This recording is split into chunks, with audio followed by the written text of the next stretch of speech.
this is the place for it. Deep down under the city, under the earth. The concrete cold and damp as the stone of a mausoleum. The question is, which one of them shall it be? You, sir? You with the gray hair and the briefcase. Allow me to introduce myself. I am Death.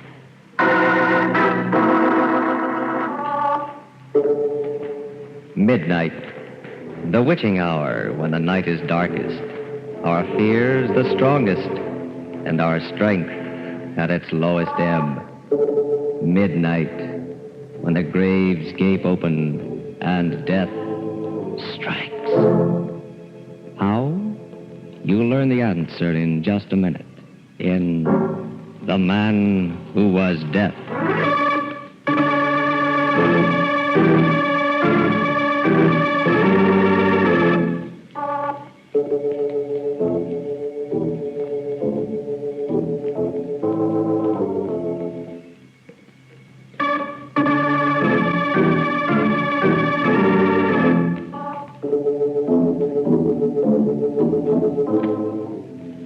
And now, Murder at Midnight.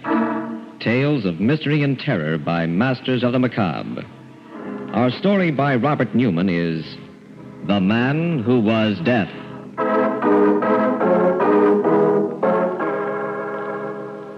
It's late afternoon in the studio of Jan Rolfe, the sculptor. The rays of the setting sun come through the smoke-filmed glass of the skylight at an angle, casting long, dark shadows on the dusty floor. His face intense, Rolfe stands before a more than life-size head of gray granite, cutting away some of the hard stone, then pausing to examine his work. It's still not right. I still haven't got it. And I don't know where I've gone wrong. The eyes, they would be brooding and half-closed. But shouldn't they be all-seeing? Let's try it. Who's that? Who's there? Mr. Rolfe, Aline Moffat. Aline? Oh, yes. Just a second.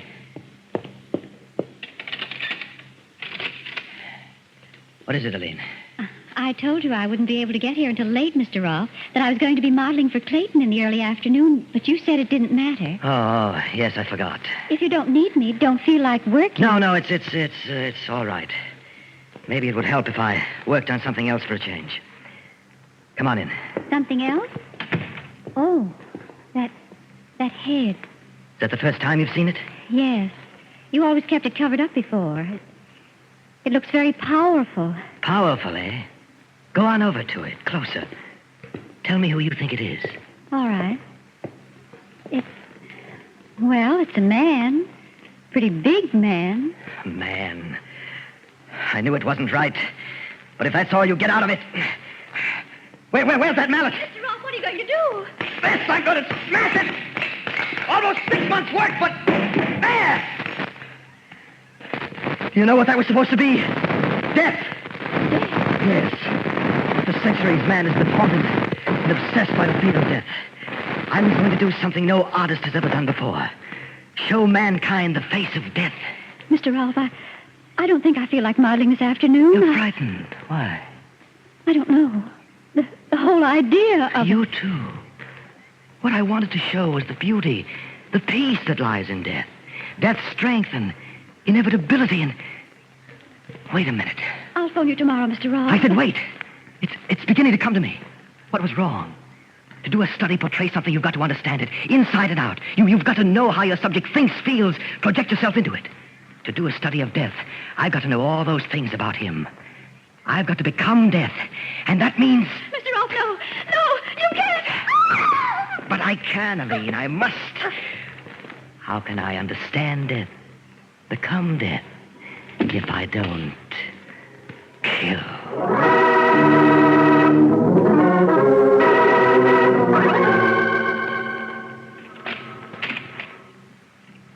Miss Craig? Yes, Nancy Craig. I'm Jordan, Harold Jordan of Homicide. I imagine you know why I asked you to come down here to the morgue. They said it had something to do with my roommate, Aline Moffat. Is she... If you think you can take it, we'd like you to make the identification. I think I can. Ah, good girl. She's right here under the sheet. Ready? Yes. Oh, Lee. How did it happen? Yeah, I'll cover her up. Well, we traced the laundry mark. We're pretty sure we knew who she was. How did it happen? She was found in the river. But she was dead before she went in, strangled. Murdered? Oh, but why? By whom? We don't know. We thought you might help us with that, too. Tell us what you know about her. There's not much to tell. She was a wonderful girl. Came from out of town, out west somewhere. You wouldn't know it from the way she looks now, but she was beautiful. She used to do modeling. Any boyfriends? Oh, no one in particular. She went out with a lot of different men. Everyone liked her. It's why I can't understand. Who does she model for? A few photographers, but mostly painters and sculptors. Let me see, there was Jensen, Clayton, Rolfe. As a matter of fact, I think she was posing for both Clayton and Rolfe.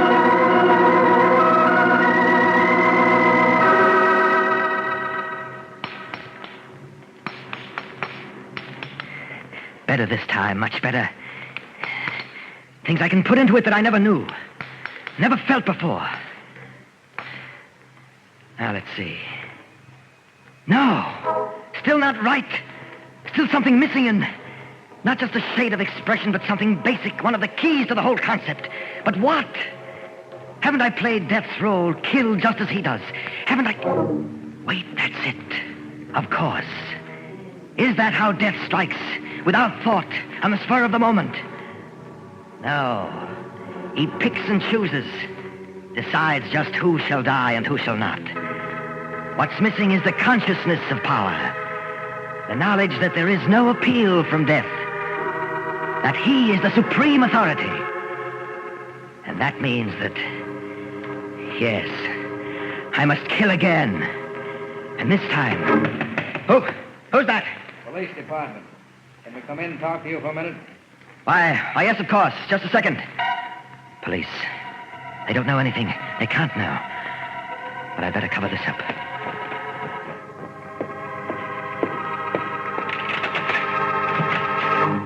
Mr. Rolfe? Yes. I'm Jordan of Homicide. This is Nancy Craig. Sorry to bother you at this time of night. No bother at all. Please come in. Thank you. I'm investigating the murder of Miss Craig's roommate, Eileen Moffat. Murder? You didn't know? Why, no. I never read the papers. The last time I saw her, 2 or 3 days ago. Well, it happened just 2 days ago. Now, we've been checking back. We have an idea that you may have been one of the last people to see her alive. If there's anything I can do to help, anything at all. Could you tell us what happened when you did see her last? Of course. She was due here at 3 o'clock, but actually came at about 5. Mm-hmm. She said another artist had delayed her. Clayton, that's right. I had already started working on something else, and since she looked so tired, I suggested we call the whole thing off. She seemed pretty happy about it, left, and I'm afraid that's all I know. Was there anyone else here? Anyone that actually saw her leave? I'm afraid not. You see, I'm the only tenant in the building who lives here, and I'm afraid everyone else had gone by then. Well, that sounds pretty straight to me. I guess that's that. Thanks very much, Mr. Rolfe. Not at all. Afraid I haven't been much help. But if you can think of anything I can do... We'll keep in touch with you. And in the meantime, well, maybe you should start reading the papers, just every once in a while, huh? Right.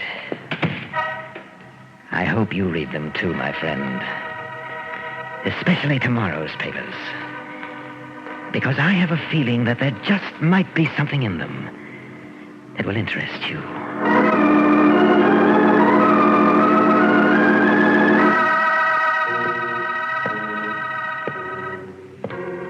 Night. And a fine small rain. Yes, this is how he would move. Walking slowly through the darkness. Searching. Weighing. Selecting his victim. I beg your pardon, What? sir. But could you tell me if that's the uptown subway over there? Why, yes. I believe it is. Thank you. Thank you very much. Not at all. Subway. What better place to make my choice than there? Deep under the earth. The concrete cold and damp as the stone of a mausoleum. Thank you, my friend. Thank you.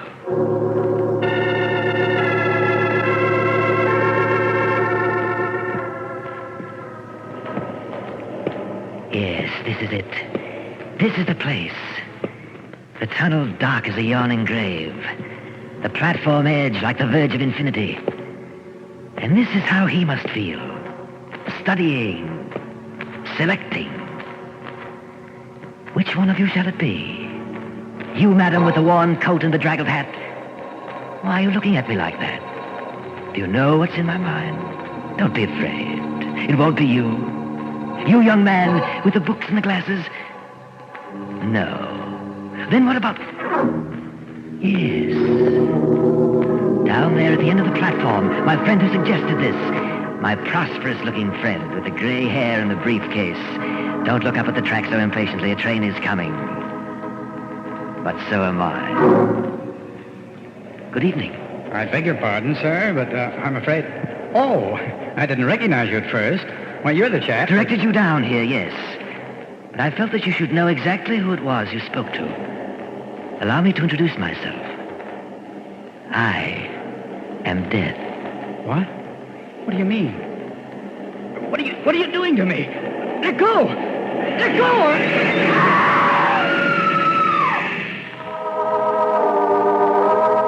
Quietly, the man who is Death steps back from the edge of the platform as the train grinds to a stop. The woman screams. And somewhere in the distance, a clock strikes 12 for... Murder at midnight.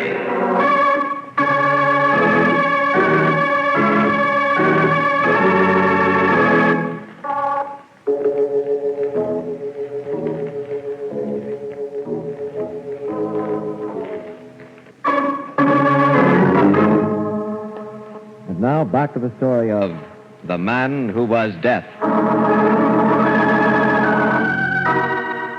It's late the next afternoon, and Jordan is alone in his bare cubbyhole in police headquarters when there is a knock on the door. Hello, Mr. Jordan. Oh, hello, Nancy. You don't seem very happy to see me. I am and I'm not. It's a nice change to have someone as pretty as you come down here. On the other hand... You haven't gotten anywhere with Aline's murder. No motive, no clue, no nothing. I'm afraid we're licked. But you can't be. You can't give up. I'm sorry, Nancy. I don't like it either, but, well, it happens sometimes. But you can't let it happen. Not in this case. Yeah, you're pretty well wound up, aren't you? How about letting me take you out, buy you dinner? No. Oh, I am upset, yes, but... What's the matter? Oh, maybe it's nerves. That trip down to the morgue, the whole atmosphere around the case, but... Would you think I was mad if I told you I felt that some horrible power was abroad? That Death himself was stalking through the city? You and Mrs. Dolan. Mrs. Dolan? Who's she? Well, that accident in the subway last night, a guy who fell or jumped in front of a train. Didn't you read about it? No. Well, this Mrs. Dolan was one of the witnesses, and she swears that just before it happened, she went all goose pimples, felt as if Death was breathing down the back of her neck, and that she was going to die. It's true, Hal. I know it is. I mean, well, that's exactly how I felt. I can't remember just where or when, but sometime during these past few days, I felt that I was in the same room with Death myself. Well, like you said, it's probably nerves. Strain you've been under. Just the same, it's kind of a funny coincidence. I think maybe I'll go see Mrs. Dolan, talk to her. Do you want to come? I don't believe so, Hal. Somehow I feel we're awfully close to the answer. If I could just remember where and when it was I felt that way, that I was in Death's presence. I think I'll go home. Okay, Nancy. I'll call you there after I talk to Mrs. Dolan, and, well, maybe we'll find that we really have something.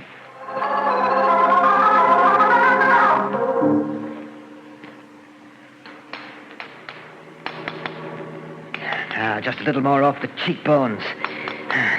Get a gaunt feeling of a skull under the flesh. No, it's still not right. Still something missing. But what is it this time? Didn't I stalk and select my victim? Didn't he recognize me for what I was? Death himself. And didn't... Wait, of course. It's never just the victim alone who knows, fears, and fights against death. It's all of society, medicine, science, the police. All of man's resources from time immemorial lined up against death. And he still triumphs over them. That is the secret and the measure of his omnipotence. That is the last missing element. And that means that I must kill yet again. And this time, not just, but the whole world must know it. And be powerless to stop me. This time, who's that? Who's there? Nancy Craig, Mr. Ross. I don't know if you remember me. Nancy? Oh, yes, just a second. I'm awfully sorry to be bothering you again, That's but... perfectly all right. Isn't Mr. Jordan with you? No, I came alone. Well, there was a little experiment I wanted to try. Oh, please come in. Thank you. Just what was this experiment? It was probably pretty silly, but I had to try it. Thinking back, I had a queer feeling that... What's that? A bust. Something I'm working on. Something I hope will be my masterpiece. Do you like it? I'm afraid No. Oh, it's awful. It's terrible. It was here that I felt it. Here in the studio, and you... Yes, Nancy. It was I who killed a lean Moffat. And also a gray-haired gentleman with a briefcase in the subway last night. That piece in the paper, Mrs. Dolan. Exactly. You see, that bust over there is a study of death. And to do a study, you must project yourself inside your subject. That meant I had to become death. Where are you going? Out of here, you're mad. No good, Nancy, no good. I locked the door when you came in. Oh, but you can't. Oh, you can't. Help me, help. No good either. We're 5 stories up, and all the other tenants have gone. You came here at a very opportune time for me. I had just decided I needed one final victim. And I'm afraid that's going to be you. I'll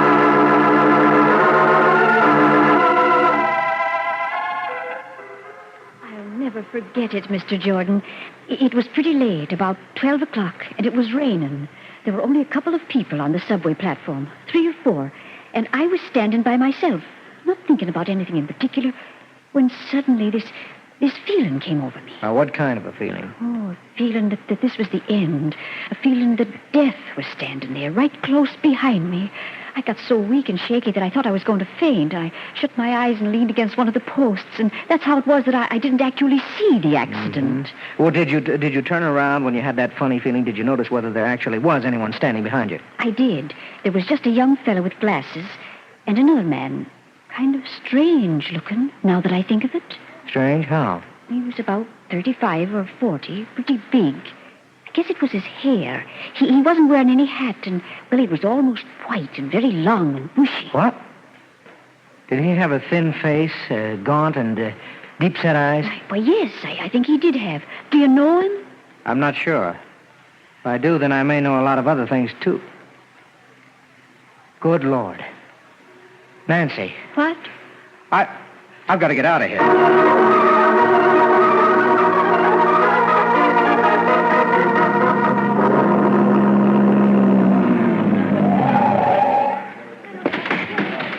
Just a second, young fellow. Where do you think you're going? In there. No one's going to... Hanrahan. Oh, there you are, Jordan. Where the blazes have you been? What do you mean? What's going on? A devil of a business. A lunatic in the top floor studio there. He phoned headquarters, asked for you. Said that he had a girl there that he was going to murder. Said that he wanted us to know, even though there was nothing we could do to stop him. We thought it was a gag at first. Well, what are you doing about it? Everything that can be done. I've got men all around the building. Up on the roof across the street, outside his door. Can't you break down the door? Sure, and finish her off quick. He said that if we tried it, he'd bash her brains out with that big hammer that he's working with. But there must be something, a Tommy gun from the roof across the street. He's got her right in front of him, so that if you got him, you'd get her too. I tell you, there's nothing, absolutely nothing anyone can do. You're wrong, Hanrahan.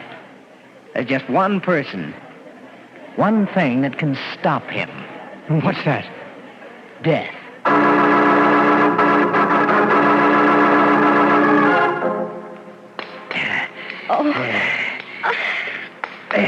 You're getting impatient, my dear. Oh, why are you doing this?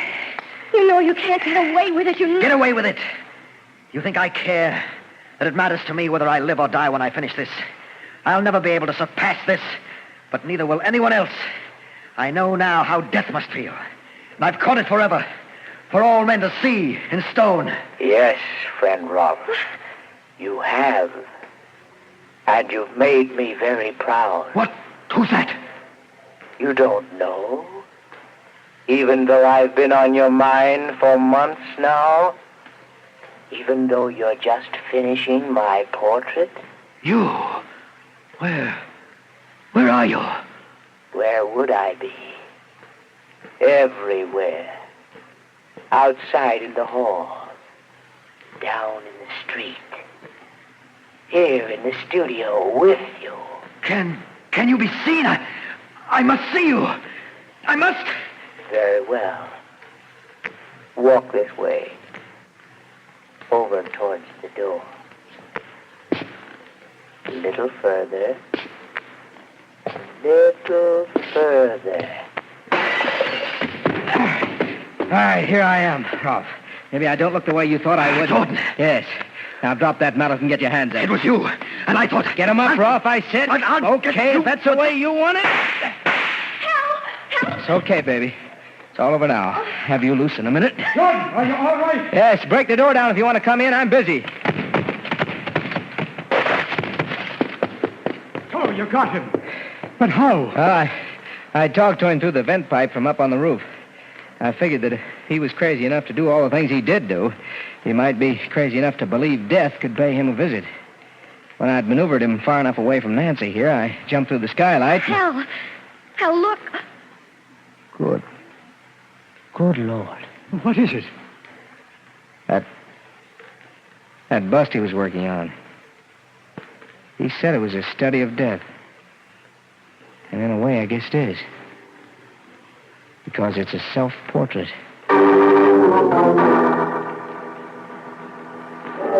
Two men and a girl staring down at the body of the dead sculptor lying next to his weird masterpiece. But is it possible that there is still someone else in the studio? An unseen presence that has been there since the clock first struck 12 for murder at midnight.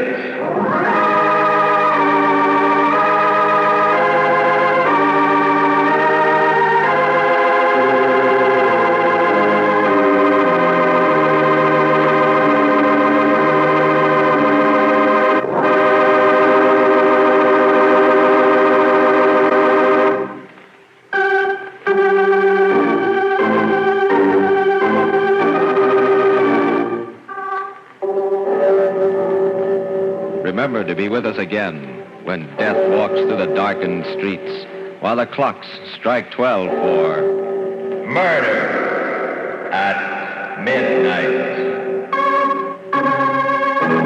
The part of Jan Rolfe was played by Frank Behrens. With music by Charles Paul, Murder at Midnight was directed by Anton M. Leader.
I told you not to touch me.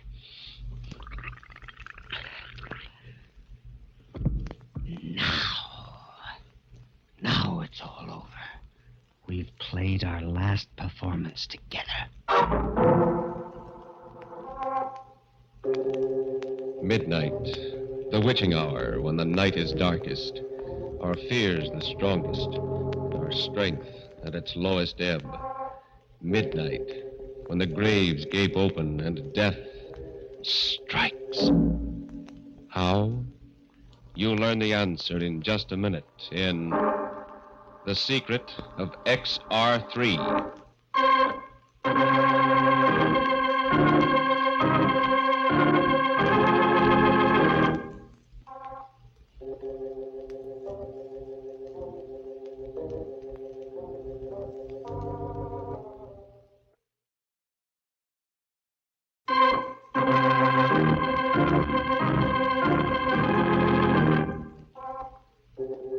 And now, Murder at Midnight.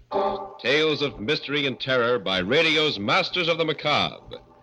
Our story by Max Ehrlich is The Secret of XR3. The death house. A man sits in a tiny cell, his head bowed, waiting for the moment when he will pass from light to eternal shadow.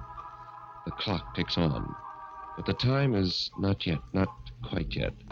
Then footsteps sound in the corridor. The door opens. It's almost time, my son. Yes, Father. I know. Is there anything I can do? No. Still, I'm glad you've come. Father, look at me. Look at me closely. Yes? I frighten you, don't I? I terrify you. No. No, my son. Nothing frightens me except the evil in men's hearts. And am I evil? I don't know, my son. Father, sit down. Let me tell you my story, and then when I've finished, perhaps you can tell me.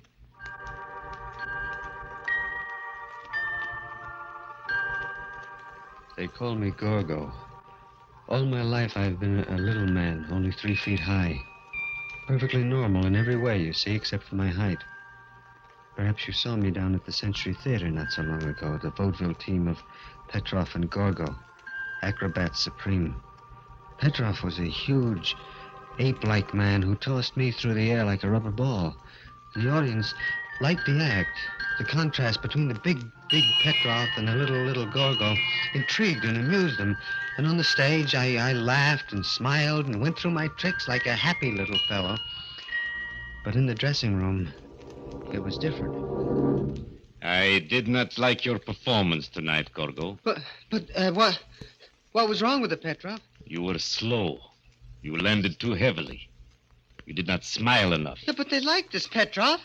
You heard them. We got 3 curtain calls. We should have gotten 5. Petrov, I did my best, my very best. Believe me. Your best was not good enough, little one. Perhaps you will do better tomorrow if I lock you in your room tonight without supper.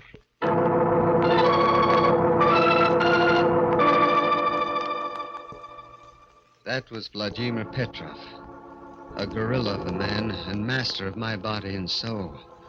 How I hated him. How many times I wept in the silence of my room. All my life I had walked in the shadows of bigger people.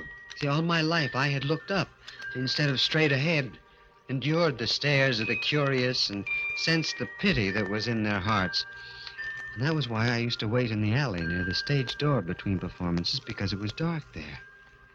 I loved the dark. It protected me and hid me from those who stared and mocked. One night... I beg your pardon. You were Gorgo? Yes? My name is Dr. Meade. I saw your performance earlier tonight. I was just coming in to see you. Yes? What about? Oh, I happen to be an expert in glandular work, particularly in the function of the pituitary or growth gland. I think the results of my recent experiments will interest you. I don't understand, Dr. Meade. Did you ever hear of XR3? XR3? No. Well, it's an extract, a synthetic, I discovered about 2 years ago. In my experiments to date, whenever I injected it into stunted or dwarfed animals, they grew. They grew? Yes. You mean to normal size? Well, by using controlled doses, yes. You mean if you could do this with animals, then you could... I don't know, Gorgo. I think the time has come to try. Except for your size, you were perfectly formed, just what I've been looking for. I came to ask you if you'd volunteer. Yes. You understand, I can't guarantee a thing. I understand, and that doesn't matter. Dr. Meade, you don't know what it means, even the chance. A chance to grow to normal size. Why, One thing, though. I must have your written permission. My permission? Yes, Dr. Meade. I'll give it to you gladly. I'll do anything. You speak a little hastily, do you not, Gorgo? Petrov. Yes, little one. I'm sorry, Dr. Meade. I'm afraid you will have to find someone else for your experiments. Someone else? My little friend cannot act as your guinea pig without my consent. You see, I am Gorgo's legal guardian, and I have the papers to prove it. No, Petrov, no, you've got to give me this chance. Silence, little fool. As I said, I am sorry, Doctor, But, my dear sir, if I can make Gorgo grow to normal size... If you did, what would become of our act? It would be worthless. The people come to see Big Petrov and Little Gorgo. Do you mean to say, Mr. Petrov, that you would let your vaudeville act stand in the way? Yes. I spent years building the team of Petrov and Gorgo. Do you think I am going to let you ruin my investment now? Petrov, please let him do it. You've got to. Shut up, you little fool, and get inside. Petrov! As for you, Doctor, I wouldn't advise you to come around here again. This was a blow I could not stand. Dr. Meade had opened a prison door for me, and Petrov had slammed it shut again. I resolved then that come what may, I would have my chance. The very idea of the XR3, of becoming a man like other men, made me drunk and gave me daring. One morning, while Petrov was away, I paid a visit to Dr. Meade at his office and begged him to try the experiment without Petrov's permission. I'm sorry, Gorgo, but I cannot. The experiment would be very delicate if anything should happen without your guardian's legal permission. No, I'll run the risk, Dr. Meade. I'll be glad to. I'm sorry, but it can't be done. I see. Dr. Meade. Yes? Just what does this XR3 look like? Well, I made it up in capsule form. Here, I have a whole bottle of the capsules in my desk drawer.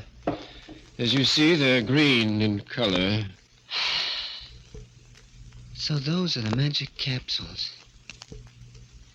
Thank you for letting me see them, Doctor. Thank you very much.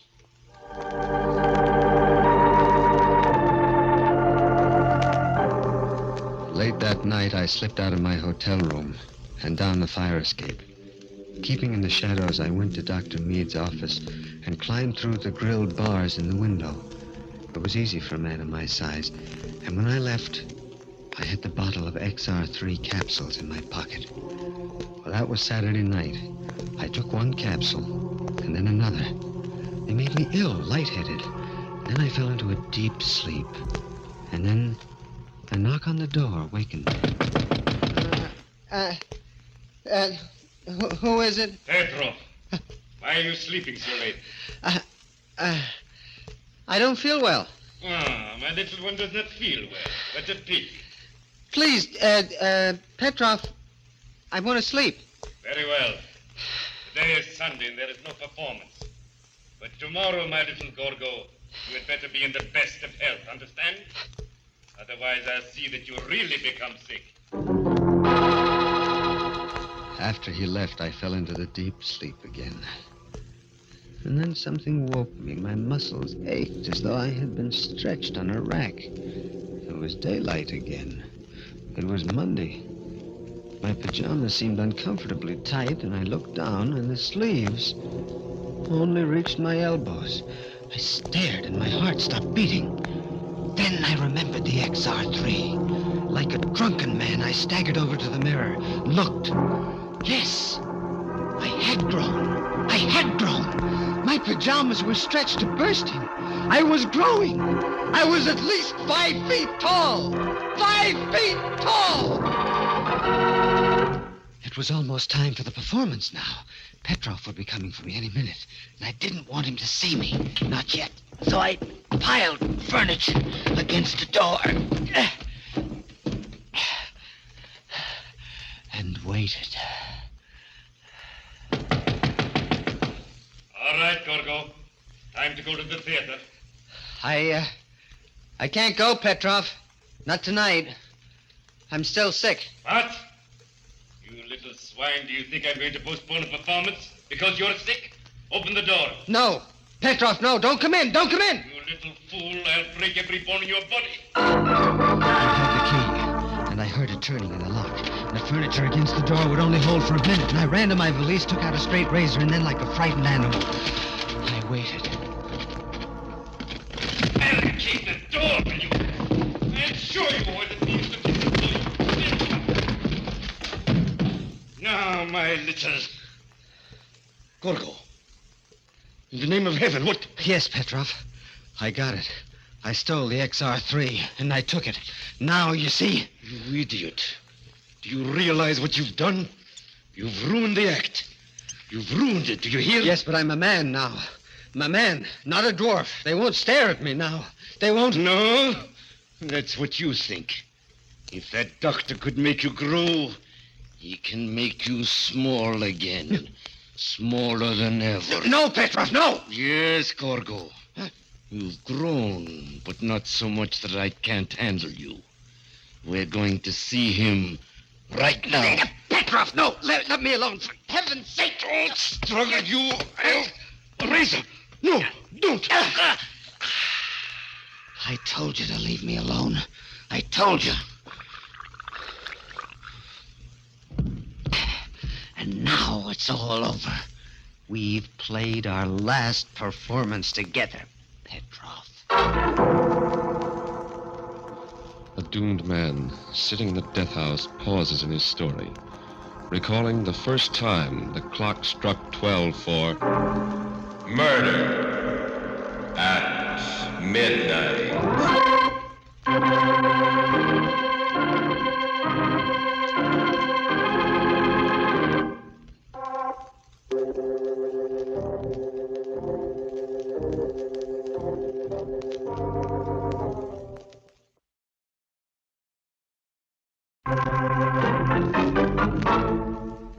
And now here is Gorgo again, continuing his story to the priest in the death house. I stayed in my hotel room another day and took 2 more XR3 capsules. And when I looked into the mirror that night, I was over 6 feet tall. That was enough. That was all I wanted. Now I would leave the hotel. They'd never know who killed Petrov. They'd be looking for Gorgo, a 3-foot midget.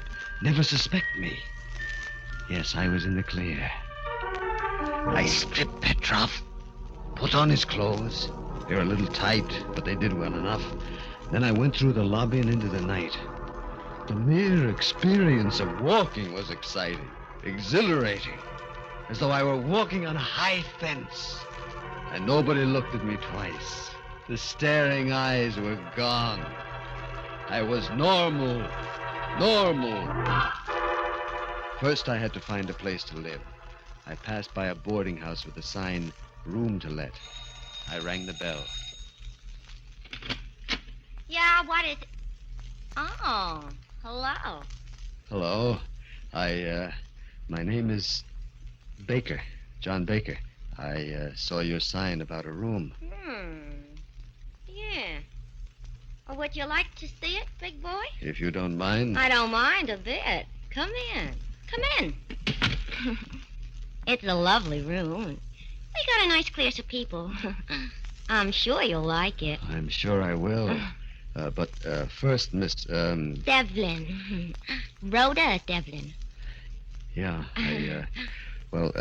Miss Devlin, I just wanted to say I've been living in hotels all my life, and I can't give you any references. Forget it. My mother owns the place, and, well, we're not exactly formal. Besides, you look good to me. I do? Yeah. I always did go for big men. Big? Yeah. Oh. And I've always liked pretty girls.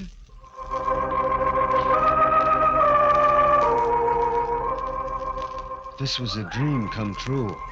I was a normal man, and a normal girl was attracted to me. She was blonde and blue-eyed, and her head came up to my shoulder. A week passed. A week that was beyond my wildest dreams. I took Rhoda out, and we went everywhere. I fell in love with her. Madly in love. She was so small, so delicate. I wanted to protect her always. She had opened up a new and magic world to me, a world of light and love and laughter. And then, one night it happened. I was taking Rhoda home from the movies, and we were passing a billiard parlor, and there were several idlers in front of the place.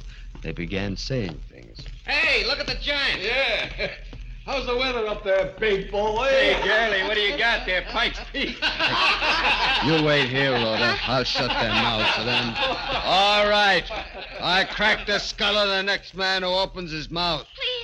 Please, Johnny, don't bother with them. Yeah, but they're saying... I know, but don't mind them. Let's keep walking. No, I won't. Please. Yeah. All right. Well, what do you know? The big baboon trying to throw his weight around.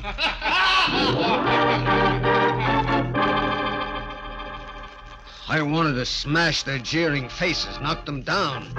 But Rhoda and I walked on to her mother's boarding house, and she was strangely silent as we entered the dimly lit foyer. She hadn't said a single word since we had passed that billiard parlor.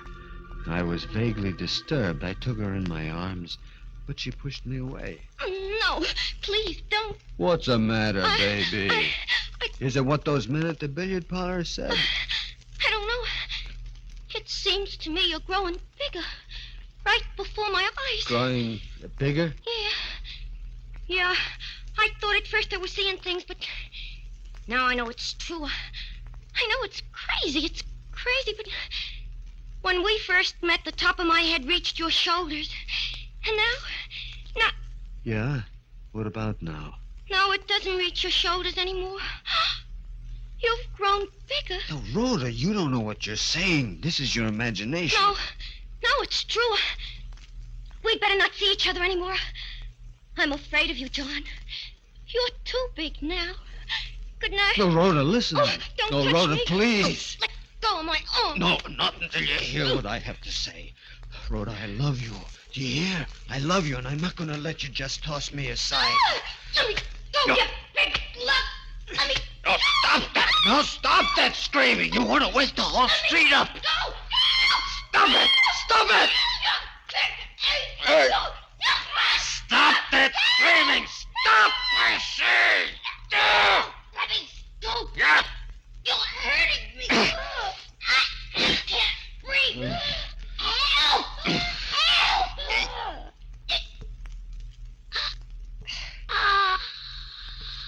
Hey, Rhoda. Rhoda! Rhoda! No. Her lifeless body sagged in my arms. I'd forgotten my own strength. And in my fury, I'd strangled her. Like a man in a dream, I lowered her body gently to the floor and then turned to look at my reflection in the full-length mirror in the foyer. Yes. Yes, it was true. The pitiless mirror reflected a giant. I'd grown at least 6 inches. The XR3 had continued its work, was making me grow even now. Now I was a freak again. They stared at me again and pitied me. The beautiful, normal world I had so briefly enjoyed came crashing down over my ears. I ran out of the house like a wild man and into the street. Dr. Meade. Yes, I had to see him. At once, I ran to his office, avoiding the well-lit streets, and the light was on. And I prayed that he was in. I knocked on the door. Yes, what? Good Lord. Hello, Dr. Meade. You remember me? Why, no, I can't say that I do. Look up into my face, Doctor. The features are the same you looked down upon not so long ago. Go, the midget. No, Dr. Meade. It's Gogo the Giant now. So it was you who stole the bottle of XR3 capsules from my desk. Yes. And this is the result. This and Petrov's murder. He deserved to die. It does not alter the fact that it still was murder. Dr. Meade! I'm not here to argue law with you. I want you to save me. You've got to stop this growing process. But how? What can I do? An antidote. You must have an antidote. I'm sorry, but I haven't. There just isn't any. What? No antidote? Oh, you're lying. I assure you I'm telling the truth, Gorgo. I was interested in making things grow, not making them smaller. Yeah. Then I'm lost. There's no way out. I'm sorry. All my life I was a little man. I wanted to know what it was like to be a big man. Now I am big. Too big.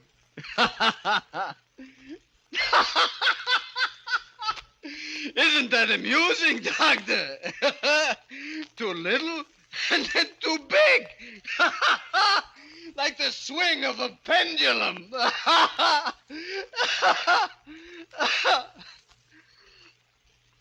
I wish I were little again.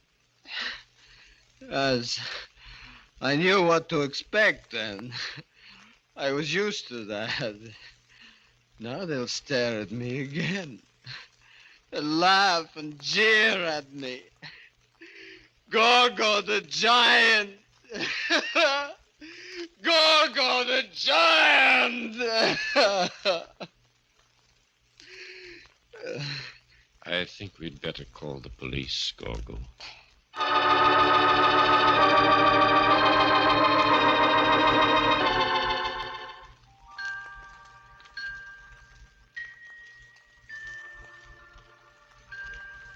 Well, Father, that's my story.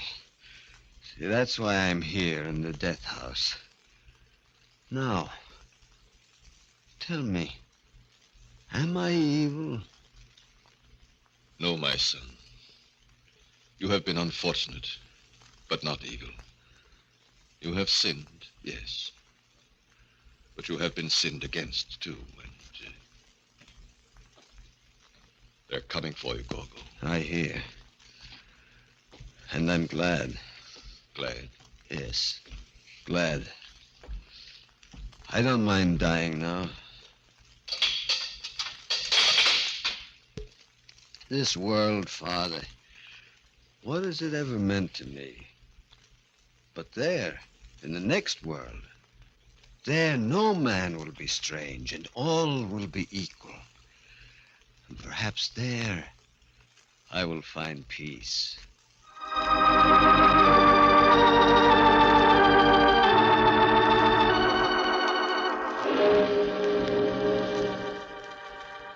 With firm and measured tread, the man who was first too small and then too big walks down the corridor.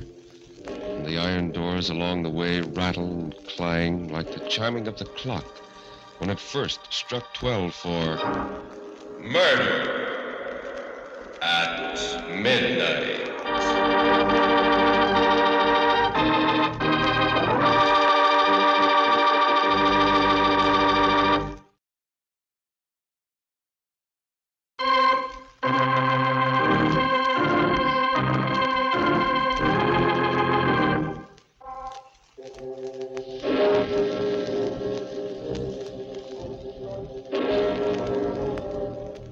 Remember to be with us again when death walks through the darkness with giant strides and the clocks strike 12 for murder at midnight.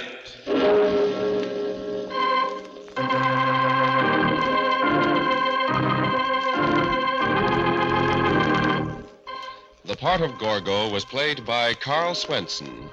With music by Charles Paul, Murder at Midnight was directed by Anton M. Leader.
That gun won't do you any good. Besides, you're pointing it the wrong way. I'm pointing it right between your eyes. That's what I mean.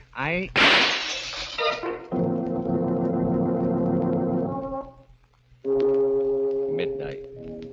The witching hour when the night is darkest.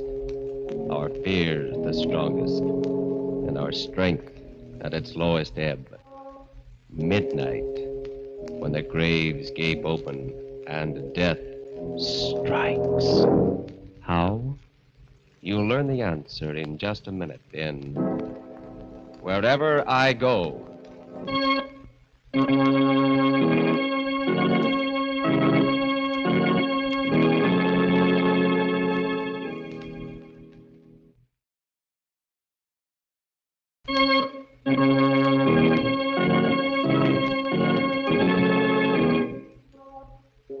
And now, Murder at Midnight. Tales of mystery and terror by masters of the macabre. Our story, A Study in Crime and Retribution, is by William Morwood. Its title, Wherever I Go.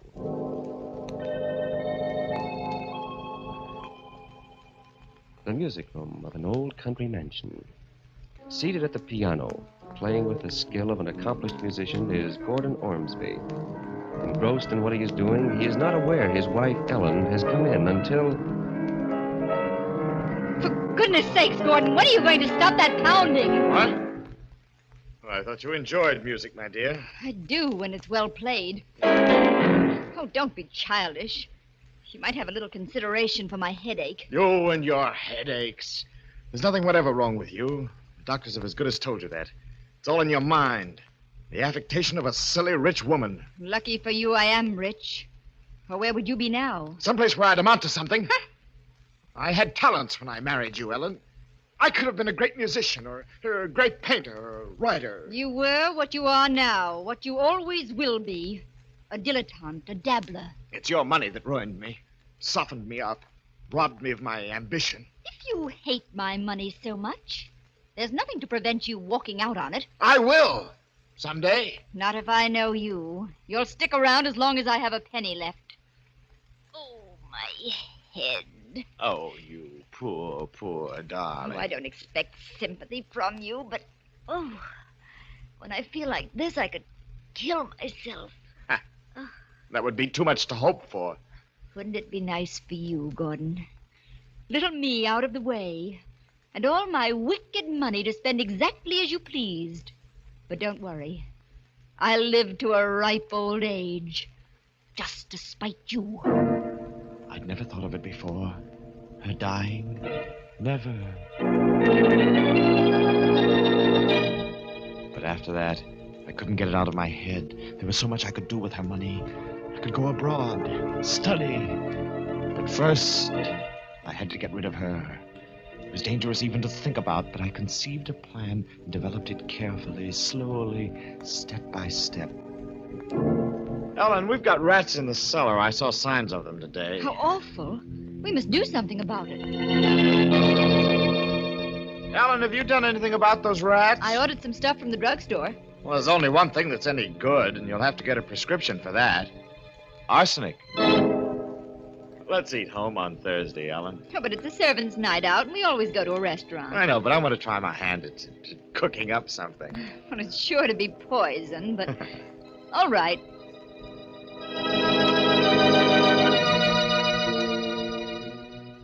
We ate dinner at home on Thursday, the two of us, alone together. Afterwards, Ellen complained of a headache and went up to her room. I followed a little later.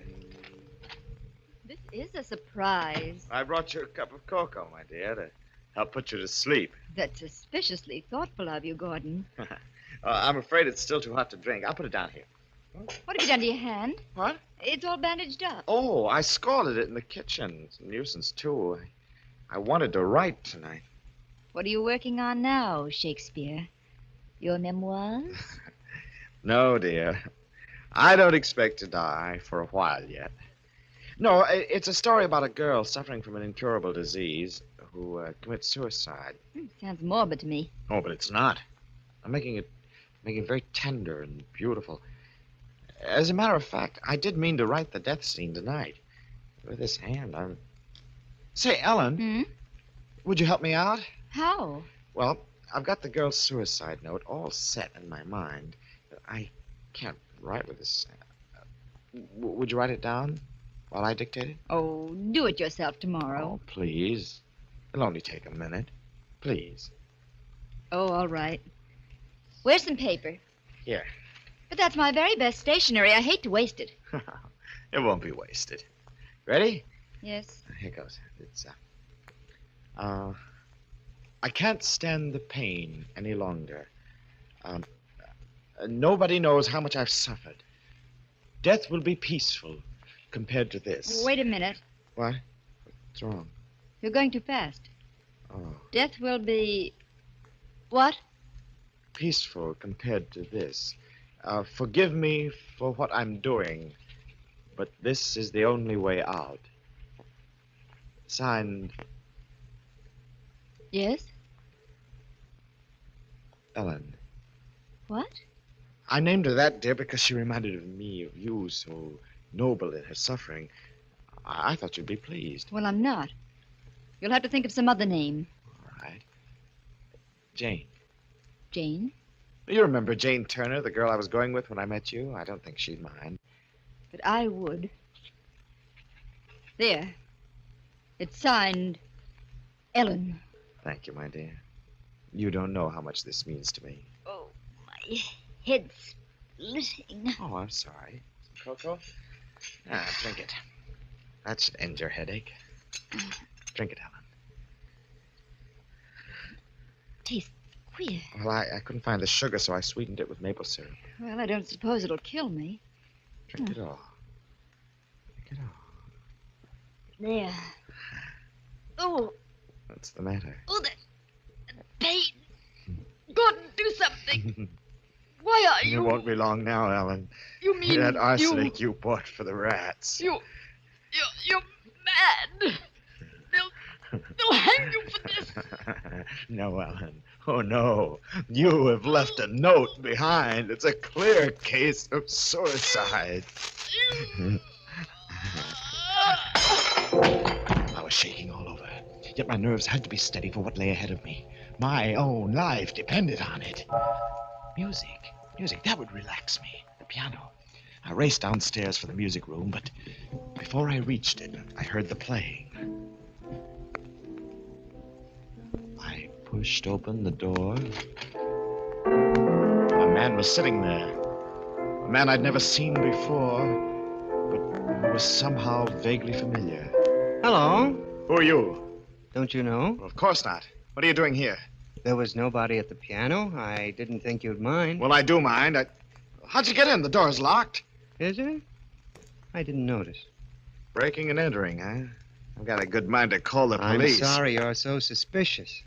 Still, I realize the strain you must be under. What do you mean by that? I'm afraid I'm interrupting you in business vital to both of us. I'll call again some other time. Oh, wait.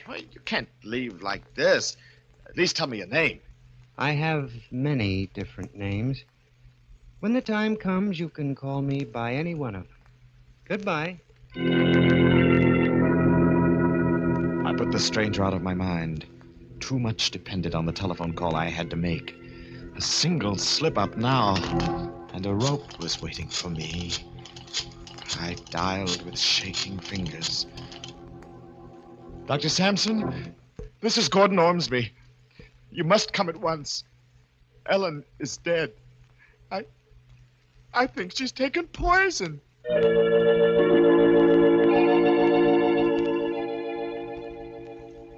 It worked out, just as I'd planned, just as I'd hoped it would. The doctor's visit, the police, the inquest, no false moves, no suspicions. I became the sole inheritor of a large estate and a free man. I moved out of the old house and into a hotel suite in town. I don't know when it started to happen, but I first knew that something was wrong when my fingers would no longer obey me at the piano. Nothing would come. Or rather, nothing but discords. I decided that my nerves were overstrained, that I needed a rest. I figured a trip somewhere would do me good. I went to the telephone to order my car brought around first thing in the morning, but before I picked up the receiver... Yes? I'm going with you, Gordon. Who is this? Your friend. I'll see you first thing in the morning. But... Number, please. Operator, you cut me off. I was making a very important call. There must be some mistake, sir. There was no call on your line. I didn't wait. I couldn't. I packed that evening. I slipped a gun into my pocket. I left the hotel. By 11 o'clock, I was far out in the open country, driving west. The night was pitch black, and every mile I burrowed further into the darkness. And then suddenly, a terrible conviction came over me. I knew I wasn't alone. I'm coming up front now, Gordon. You? I said I was coming with you. When did you get in this car? I've been here right along. You drive well, Gordon. A cool head and a steady hand. But then you had to have them, didn't you? What does that mean? I was just thinking out loud. The money's nice, but music means a lot, too, doesn't it? A pity that went sour on you. Look, I don't know who you are or what you're talking about. And yet you proved a point to Ellen. You proved that you were an artist in a way, even though she couldn't live to appreciate it. Her death was your masterpiece. The sweat stood out on my forehead. My mouth was dry. I didn't want it this way. One murder was enough to haunt me. But he left me with no alternative. He knew too much. Somewhere along that road, when the night was darkest, I knew I had to kill the stranger. Yes, the mysterious stranger seems to know a great deal. Is it possible he knows even more than Gordon suspects about his plan for... murder at midnight.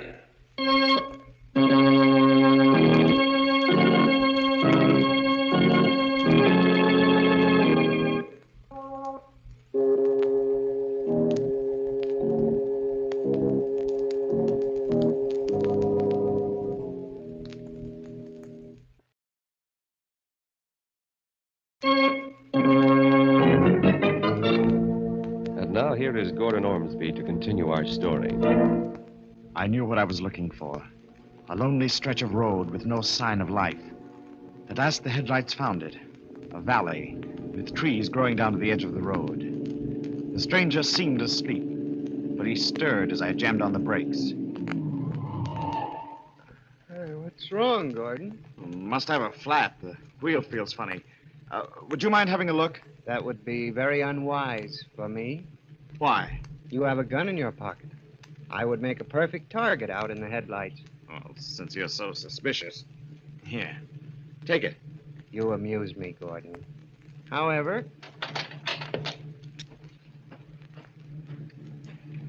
How do they look? All right on this side. I'm sure it's one of the front tires. I'll see the other side.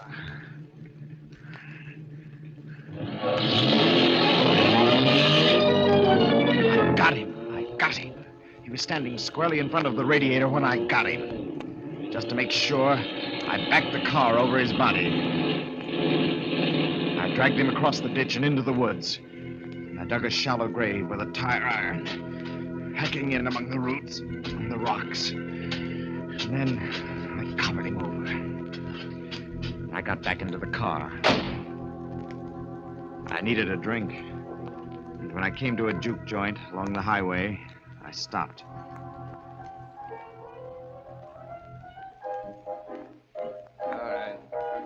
What's yours, mister? Scotch, straight. You been driving hard, mister? Why? You look all in. Give me another shot.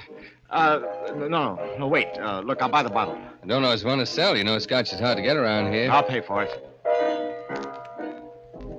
I took the bottle over to a booth and began putting it away. I felt better, warm inside. It was going to be all right after all. The stranger was dead, and they'd never find his body. I was in the clear with nothing to worry about. Help a poor blind man. Help a blind man. There was something about that blind man's stick that got on my nerves. He came up to my table. Help the old blind man, please. Get away from here. Please, sir, if you'd be so kind. Will you get away? Yes, sir. I'm sorry. I don't want any favors from anyone. I said beat it. Hey! I'm going, but you shouldn't have done that. What's going on here? What's the idea of shoving Nettie? He was annoying me. Then I saw him. He had the blind man by the elbow and was leading him toward the door. The stranger. What's the matter with you, mister? What are you staring at? There. Don't you see him? Oh, blind Ned? Well, sure. No. The man with him, opening the door. There's nobody with him. Blind Ned don't need nobody. He's been going in and out of here by himself for years. But it was he. I knew it was. I'd killed him, buried him, and, well, was he dead or wasn't he? I had to know. I drove back up the road. There were the trees and the broken weeds in the ditch through which I'd dragged the body. I walked carefully among the leaves, searching for the grave. Hello there. What? What you doing? Oh, who are you? State trooper. Saw your car parked on the road, followed you in. Well, I'm looking for my watch. I lost it here this afternoon at a picnic. I didn't realize it until I got home, so of course I turned around. Sure. I'll help you. Oh, no, please don't bother. No bother. I got a flashlight here. Well, it's awfully nice of you, but I don't think... Hey, what's this? What? Where? Ground's all scraped up into a... Looks like a grave. Oh, what would a grave be doing here? That's what I'd like to know. Give me a hand, will you? Fresh dirt and rocks digs easy. Why, What's the matter? Scared? Oh, no. It's just that down to the bottom anyhow. Oh. Well, I'll be... What is it? It's a grave, all right. But if there was ever a body in it, it's gone now. I had only one idea after that. To get away. To get away as far away as possible. I drove like a wild man the rest of the night and all next day, stopping only for gas. Finally, I just couldn't drive any farther. I stopped at a small hotel, went up to the desk to register. Sign here, please. I'm driving across country, and I've got to start first thing in the morning. Certainly, Mr. Ormsby. Ormsby. What time would you like to be called? At daylight. And another thing, I don't want to be disturbed under any circumstances. Yes, sir. That's important. No matter who wants to see me, on what excuse, I don't want to be disturbed. I understand, Mr. Ormsby. Now, if you follow the porter. The elevator doors were just closing when I saw him. He'd come in from the street and was walking across the lobby to the desk. I reached my room, dismissed the bellhop, and locked the door. With a shaking hand, I picked up the telephone. Yes, clerk. This is Mr. Ormsby. I thought I recognized a friend of mine in the lobby. A man about the same height and build as myself, dressed in a gray suit. I am afraid... Well, he came in right after me. I haven't seen him in some time, and well, I've forgotten his name. Would you mind looking in the register and telling me what it is? Just a minute now, look. Here we are. Your signature, Mr. Ormsby, and then... Yes? I'm sorry, sir. There is something, but the name's blotted. I can't make it out. I knew now there was no escape. I took the money from my billfold and piled it on the table. I examined my revolver to make sure it was loaded. And then I sat and waited. A few minutes before midnight, the knock came.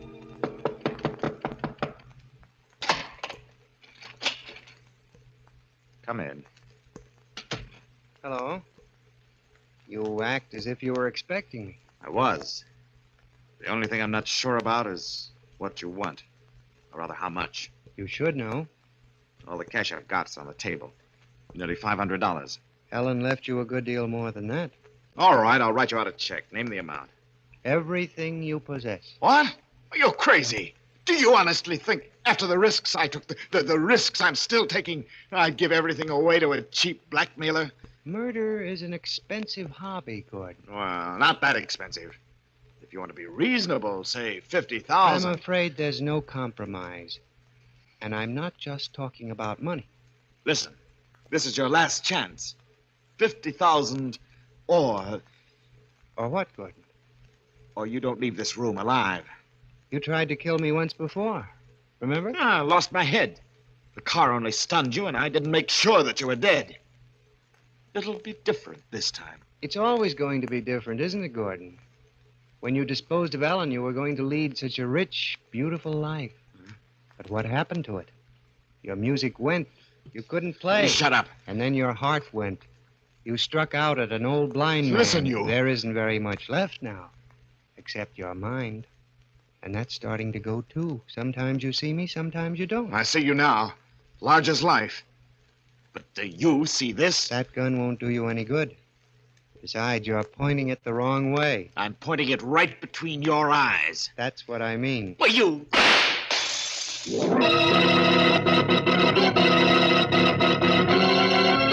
He was gone. Yes, gone. Nowhere in the room.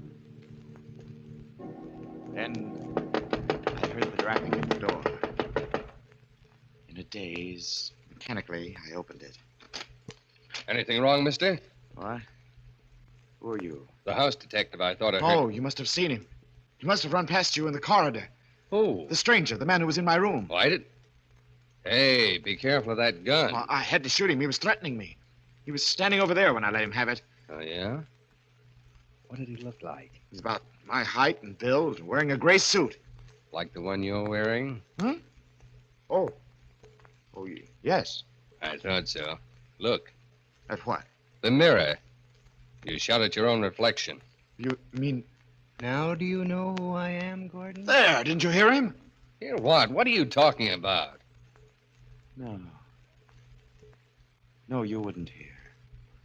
Only I would. And now I do know who and what he is. I know why I couldn't escape him. Here, take this gun. I want to give myself up. Give yourself up? My name is Gordon Ormsby. I killed my wife. I poisoned her. I made it look like suicide, and there never was any trial. Oh, I get it. Sure, It was a perfect sure. crime. At least I thought it was a perfect crime until he came into the picture. Now, don't you worry about it one bit, Mr. Ormsby. You just Wait a come minute. along with Wait me. a minute. You think I'm making it up? That I'm crazy, don't you? No, You do no. think so. But it's true. Every word of it. Sure, I got a good friend who's a doctor. You tell him all Doctor. about... No. No, he won't believe me either. Nobody will believe me. They'll all think that I'm mad. And, oh, don't you see? That's why I have to give myself up. Because that's the only way I can get away from him. If you hang me. But if you don't... They won't, Gordon. They'll put you away. And wherever you go, I'll be there, too. Remember that? Wherever you go.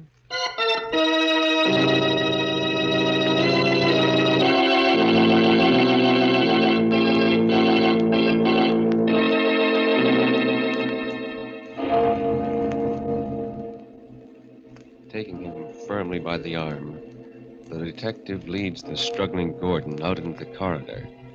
A corridor that grows darker and darker until it is completely black. Somewhere in that blackness, a voice is whispering, and it continues to whisper until it is drowned by a clock striking 12 for Murder at midnight.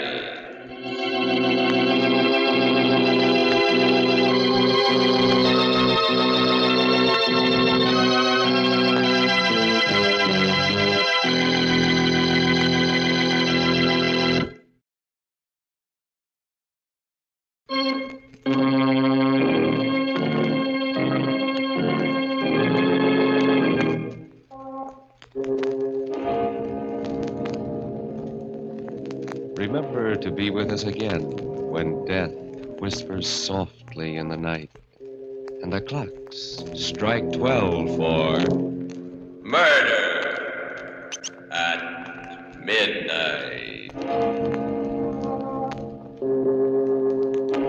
The part of Gordon Ormsby was played by Barry Kroger.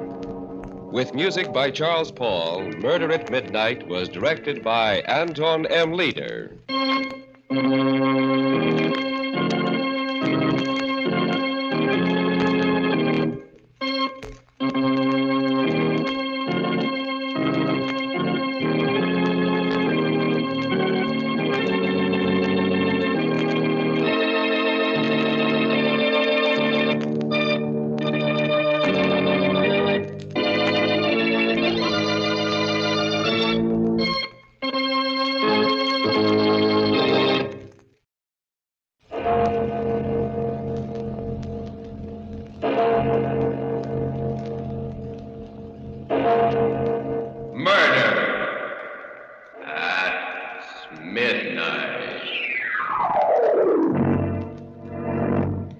Dropping a chicken, huh?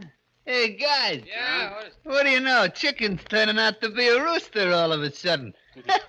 Cock-a-doodle-doo. Cock-a-doodle. In case anybody here is interested, from here on in, the name is just plain Charlie Nix.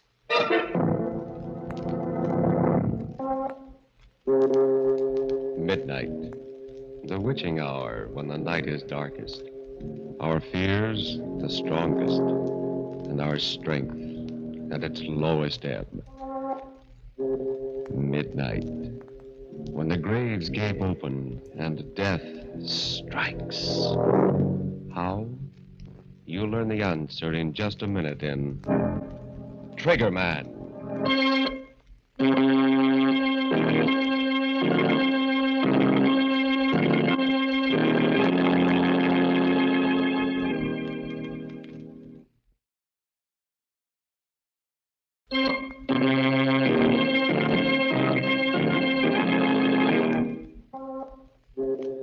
And now, Murder at Midnight. Tales of mystery and terror by radio's foremost mystery writers. Our story, written by Max Ehrlich, is different from any of the other tales you have heard in this program. Its mystery is not that of the supernatural, but of the unknown quantities in the human soul. And so, because it has suspense and complete credibility, we give you Trigger Man.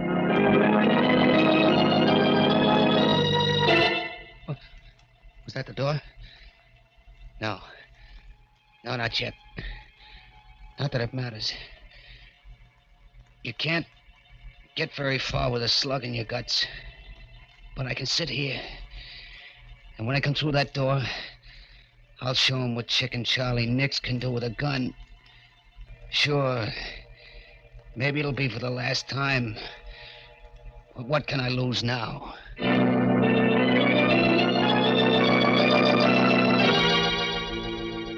It's funny how it all comes back to you in the end. Just a year and a half ago that it all started. But I remember it like it was yesterday.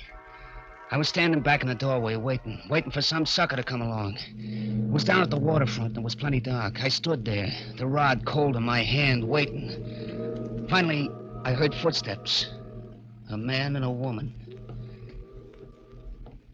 I waited until they were almost opposite the doorway, and then... Hey, buddy. Got a match?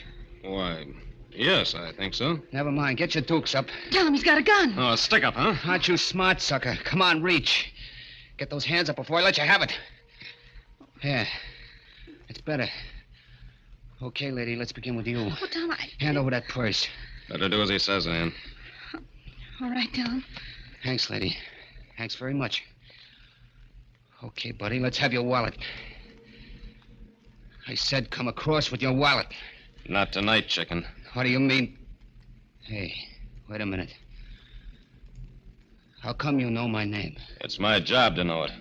And your face, too. The name's Riley. From headquarters. Tom Riley. Plain clothes. Yeah. Keep up those hands. Keep them up or I'll drill you. Oh, no, you won't, chicken. Tom, Not for a lot more than I've got in my wallet. Tom, what are you doing? He'll kill you. I don't think he will. Will you, chicken? Keep away from me, Flatfoot. Don't come a step nearer, you hear? Another step and I'll splatter you all over the sidewalk. You haven't got the nerve, chicken. You know it and I know it. Now, drop that gun. Keep away, do you hear? I ain't afraid to shoot. I'll tell you, I'll let you have it. Then what are you waiting for? Well, That was for the gun, chicken, and this is for you. No. Hold me up. No, no. You yellow-bellied rat. Pull the gun on me, will you?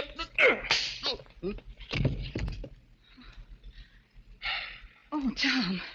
It's okay, Ann. It's all over. You could have been killed. Walking straight into a hold-up man and knocking the gun out of his hand. Well, I knew he wouldn't shoot, Ann. You knew? But how? His name is Charlie Nix. Chicken Charlie. Well, He carries a gun, yeah, but he's not a gunman. Because he's never used it and he never will. Just plain chicken-hearted. Yellow. That's why they call him Chicken. Still, you took an awful chance, Tom. There's always the first time. Not for Chicken Charlie. Now then, you see if you can find a phone, honey, and call headquarters Okay. while I keep an eye on this yellow skunk here.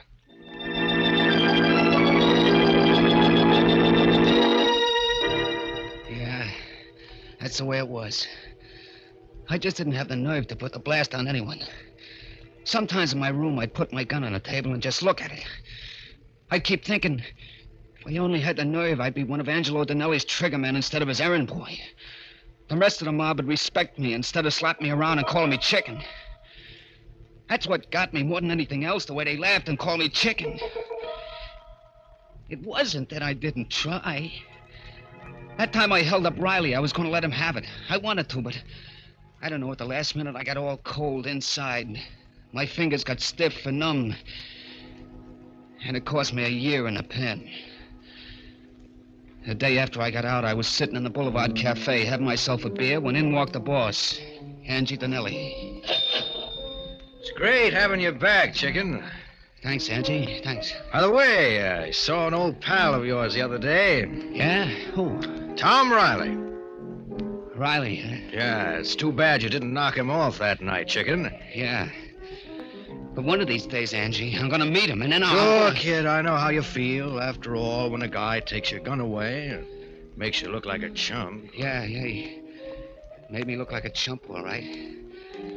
But I'm different now, Angie. That year in a clink, well, I got a different kind of nerve now. Wait and see. Sure, I'm gonna... sure, but take it easy, kid. There's plenty of time, plenty. You just got out of stir and you got yourself to worry about. What do you mean, Angie? I did my time, didn't I? I'm in the clear? Sure, Chicken, sure. But if you ask me, the pen didn't do you any good. You look kind of all in. You don't feel so good, do you? What makes you say that, Angie? Oh, I don't know. Your face ain't got any color and you're breathing hard all the time. Well, I feel okay. Sure. I ain't saying anything's wrong with you, Chicken. But you never can tell until a good doc checks you over, huh? Yeah. Maybe you're right, Angie. Maybe I ought to see a doctor, huh? Now you're talking sense, kid. Tell you what I'll do. I'll take you to my own doctor, Dr. Leonard. He's a big specialist, and he'll give you the once-over right. Yeah, but he probably comes high, and Forget it, Chicken, forget it. I'll take care of it. Won't cost you a dime. Hey, that's pretty white of you, Angie. Think nothing of it, kid. After all, you're one of my boys, ain't you? Yeah. Yeah, I am. Well, if there's one thing Angie Donnelly does, it's to take care of his boys.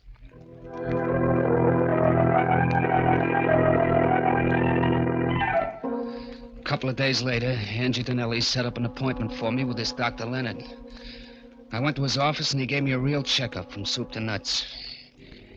And when he got through, I didn't like the look on his face. Sit down, Mr. Nix, and let's talk. Doc, what's the matter? Did you find something wrong? Care for a cigarette? Never mind the stalling, Doc. Give it to me straight. Is it good or bad? I'm sorry, but it's bad. You mean my chest? It isn't your chest. It's your heart. My heart? What about it? Now, you've got a severe aneurysm there. A what? What's that mean? Yeah, it means that you've got a serious weakness of the heart muscle wall. Yeah, but how serious? I'm sorry, Mr. Nix, but you haven't got more than 6 months to live. 6 months. Yeah, that's what he said. 6 months to live. For a while, I didn't get it. You don't get things like that right away. And then 6 months, and he gave me 6 months to live. Someday I'll be just walking along and maybe sleeping, and then it'll come. It's tough, chicken. Plenty tough. Yeah. Know how you feel. Nobody knows how I feel. Except maybe a guy in a death house. Yeah, that's what it's like. Like knowing when you're going to burn, waiting for it. Take it easy, chicken. Here, have another drink. Huh? Yeah, thanks. Thanks, Andy.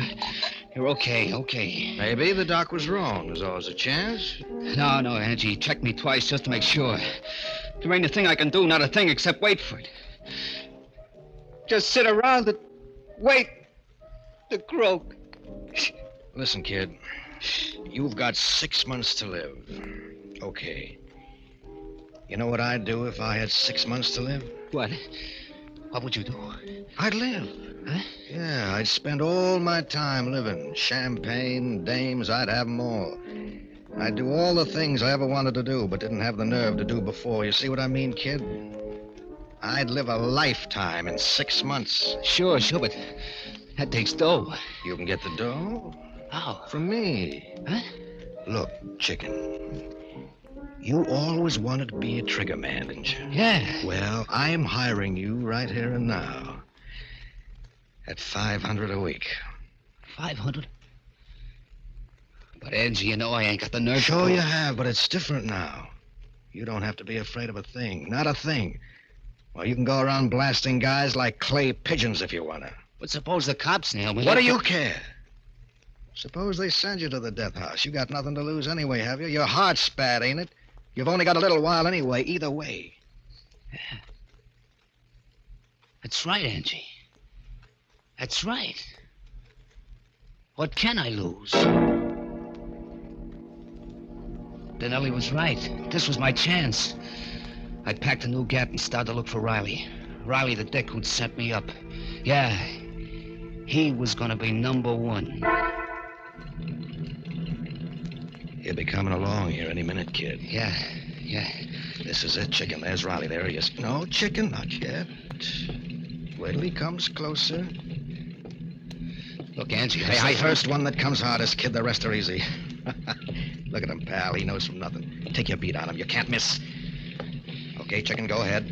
Let him have it. Go ahead, blast him. You did it. Yeah, I guess I did. Flat on the sidewalk, colder than yesterday's hash. You did it, Charlie. Angie, You just called me Charlie. Sure, kid, why not? You're not chicken anymore. Now, maybe we better get out of here.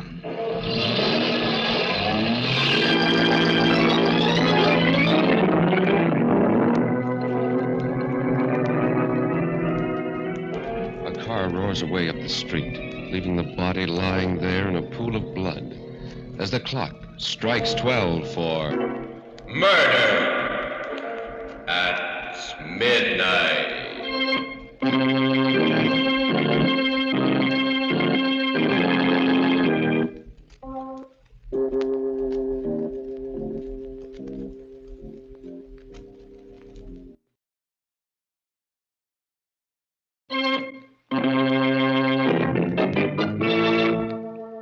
And now, back to Murder at Midnight, to the story of Triggerman. Where are they, anyway? Getting kind of anxious to see them. Even with a slug in my gut, I'll be able to give them quite a reception. Funny how a guy can change. How different it's all been since I put the blast on Riley. That was my first and the toughest one. After that, it was easy. There were plenty of guys in Angie Denelli's way, and I aimed to please. whenever I watch one of them fold up with that funny expression on his face, why, it kind of helped. It helped me to forget how it was with me. It was like a champagne drunk. But then the hangover would come, and I'd remember that I had less than 6 months to live myself. Yeah, I was a different guy, all right. Take what happened a couple of days after I got Riley. We was having a meeting up at the hideaway on a new job when a character named Bummy Devine started shooting his mouth off. Hey, Chicken. Still carrying around that pop gun of yours? What did you call me? Chicken. Ain't that your name? The name is Charlie. Charlie Nix. Hey, guys. Yeah. What do you know? Chicken's turning out to be a rooster all of a sudden. Cock-a-doodle-doo. Cock-a-doodle. In case anybody else here is interested, the name from here in is just plain Charlie Nix. They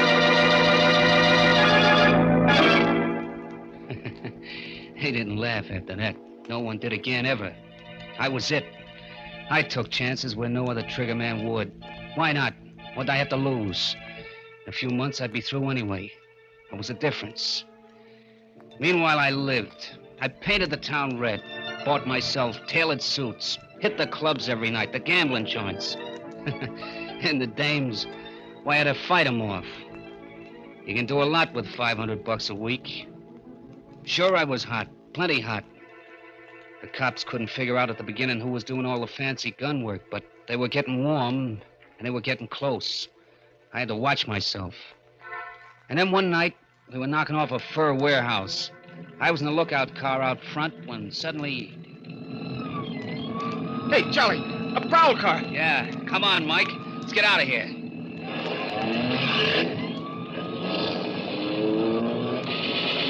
Hey, they're shooting at us.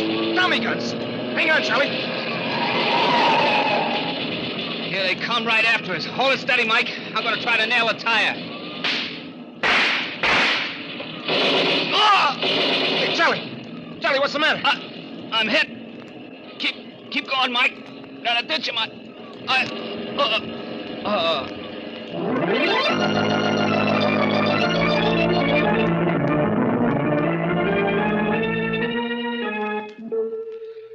When I opened my eyes, there was a smell of chloroform, and the doctor was just putting away some instruments. Mike was there, too, with a gat in his hand, making sure that the doc would cooperate. Hello, Charlie. How do you feel? I don't know. What happened? The doc here just dug a slug out of your chest. Oh. How am I doing, Doc? You'll be all right. Lucky you've got a good heart. Otherwise, you'd never have made it. What? Did you say my heart was good? That's right. But I don't get it. I thought I had a bad ticker. They told me I didn't have more than a few months to live. With that heart, my friend, you can live to be 100. That is, if the police don't interfere.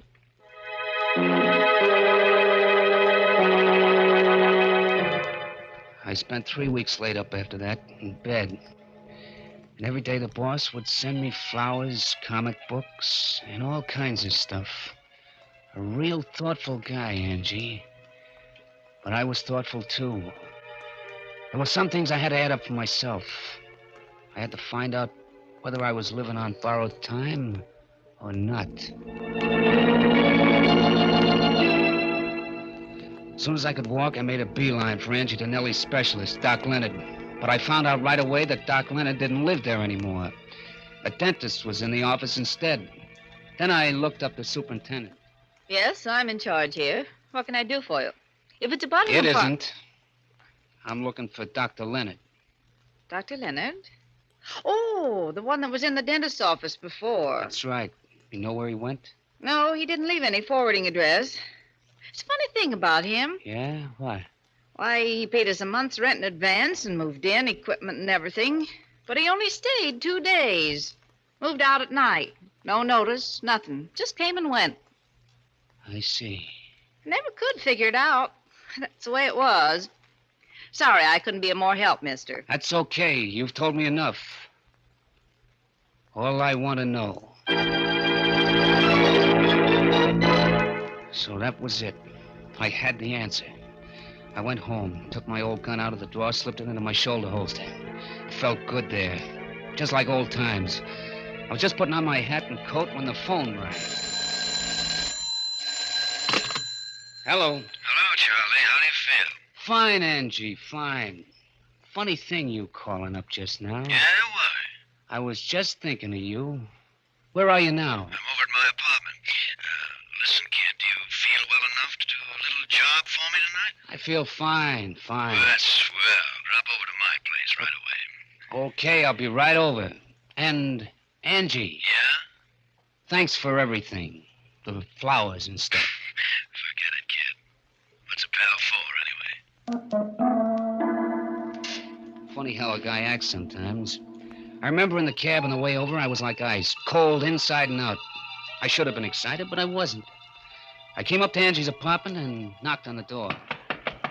Yeah, who is it? Me, Charlie. Oh, okay. Come on in, Charlie. Yeah, thanks. Well, you're up and around, huh, kid? It's great. Yep, not that it makes much difference. You see, Angie, my 6 months is supposed to be up tomorrow. Is that right? Yeah, that's right. You know something, Angie? I feel fine. And yet, I'm supposed to croak. Well, it's just like I said, kid. Maybe Doc Leonard was wrong. Yeah, that's what I thought. Maybe he was wrong, made a mistake. Sure. So, this afternoon, I went up to see him. You did, huh? Yeah. And you know what, Angie? He doesn't live there anymore. No. In fact, he only set up practice there a couple of days. Kind of set me to wondering. Uh-huh. Wondering, what? Whether this Doc Leonard wasn't a doctor after all, but just a phony. I don't get it. Why should he be? Suppose you tell me, Angie.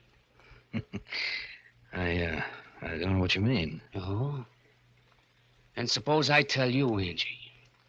This Doc Leonard was your boy. Between you framed me with this bad heart gag. You needed a gunster who could take chances, and I was your pigeon. Wait a minute, Charlie. It was easy, wasn't it, Denelli? Talking a chump like me into it. When I thought I only had 6 months to go. You knew I wouldn't be afraid anymore. Sure. What could I lose? And so you got me to do your dirty work for you while you were somewhere else with an airtight alibi. And when the heat was turned on, you knew it'd be on me. You're wrong, kid. You see, you were supposed to live 6 months. And that's all you're going to live. Don't do any reaching, Angie. Don't!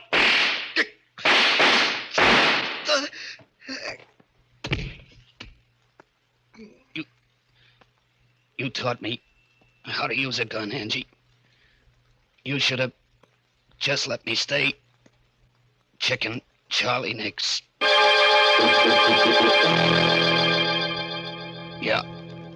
Yeah, he got me in the belly with his first one. But I got him before he could repeat. There he is, lying on his own rug, soaking in his blood. And as for me, well, there ain't much I can do but wait. Somebody must have heard the shots, called the cops. Funny how I feel now, how different it is. When you think of it, if I'd stayed Chicken Charlie, I wouldn't be here now with a slug in my guts. Like the doc said, I could have lived to be maybe 100. Well, if it ain't old Chicken Charlie. Hello, copper. What did you call me? Why, we've been looking all over for you, Chicken, but it looks like somebody saved the state some dough. Not yet. I've still got enough stuff to... Stay where you are. Don't come any closer, you hear? No? Why not, Chicken? Because I'm a killer, that's why. Because I got nothing to live for anyway. And keep away from me, do you hear? Keep away or... Oh, what? Give me that rod. Stop, you can't. Sure I can, punk. Once a chicken, always a chicken.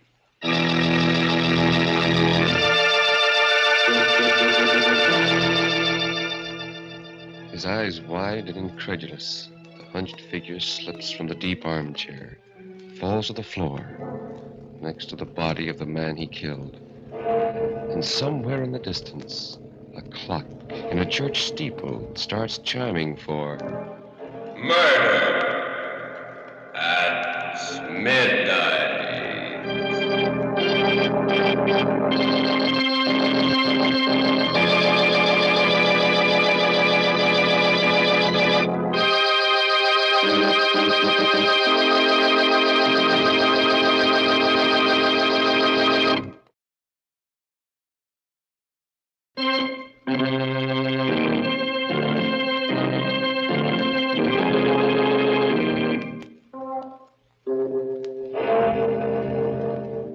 Remember to be with us again when death is our unseen guest, and the clocks strike 12 for Murder at midnight.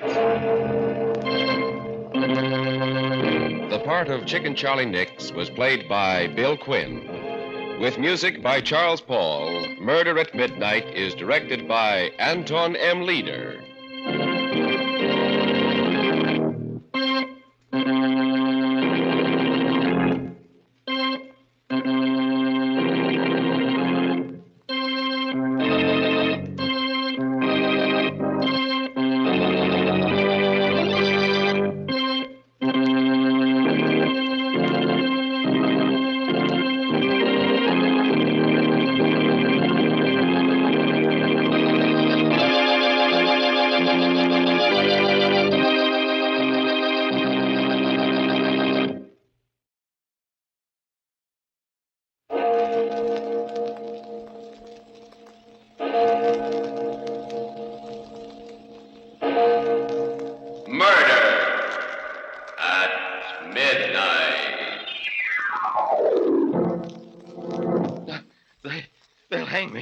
Common criminal, and I didn't mean it. You know I didn't. Oh, stop whining, Gerald. Take your medicine like a man. What?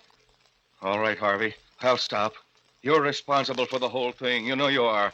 And since they can only hang me once, even for 2 murders... Midnight, the witching hour when the night is darkest, our fears the strongest, and our strength at its lowest ebb. Midnight, when the graves gape open and death strikes. How? You'll learn the answer in just a minute in Death's Goblet.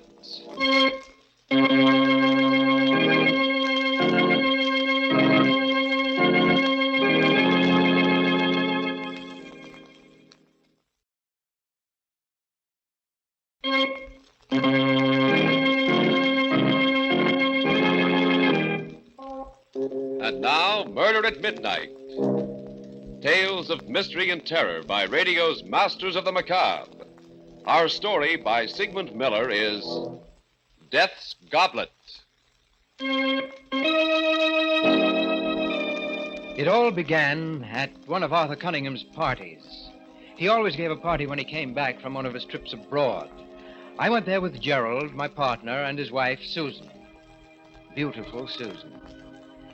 Did I care for her? People used to say so. But she was too self-centered a woman for me. I like to look at her just as I like to look at anything that's lovely. That was all. As for Gerald, well, he was rich, which was the only reason he was my partner. But suppose I start at the beginning, at the moment we got to the party and Arthur came over. Well, hello, Harvey. Glad you came. Wonderful to see you back, Arthur. You know Gerald and his lovely wife, Susan. Of course. Hello, lovely wife, Gerald. It's nice to see you again, Arthur. Good trip, Arthur? Marvelous. And you're just in time for a drink. Let's get away from this mob. Come into the study. I just opened my last bottle of Chateau Albert. Oh, nice. Here we are. Oh, someone get the glasses out of the cabinet, will I'll you? get them. Large parties make me very nervous, you know. I much rather... Here we are. Hi. What an odd goblet this one is. Oh, put that one back, Susan. Why, what's wrong, Arthur? Use any of the others, but not that one. Oh, I'll be careful of it if that's what you're worried about. Oh, it's not that. I just don't want you to drink from it. What's all the mystery about, Arthur? Well, you'd all think I was mad if I told you. Take a look at it. It's a very strange-looking glass. Yes, looks Venetian, possibly from Murano. It is. This red spot here on the side. Yes, it's supposed to be a drop of blood. That's very odd. How do you know that? Well, Gerald, this goblet has a legend, a terrible legend. And of course, none of you will believe it, but the story is that anyone who drinks from this goblet will kill someone. Oh, that's wonderful. And you believe it? Why, yes, Gerald. You see, I've had proof. Good heavens. I once drank from this goblet. What? Arthur, you're joking. You mean that Yes, you... Susan, it was justifiable homicide, but after I drank from it, I did kill someone. He was a thief and he attacked me, but still I killed him. Well, you never told us about that. Well, it's not anything that I care to remember particularly. Oh, how terrible for you, Arthur. Where did you get the goblet? From a murderer, a man who killed his wife. They were auctioning off his estate. Extraordinary. May I look at the glass, Arthur? Yes, if you like. Everyone stared at the goblet in silence as I held it to the light. It had a delicate brown tint, reminding me of old blood, except that it sparkled and glittered. The spot of red did look like a drop of blood about to roll down the side. It seemed ridiculous that this inanimate object would make men commit murder, and yet there was something about it that fascinated me, and suddenly I wanted to drink out of it. You seem very interested in my goblet, Harvey. Yes, will you pour some wine in it for me? What? Oh, no, Harvey. This happens to be one superstition I believe. Everyone who has ever put his lips to this goblet has killed.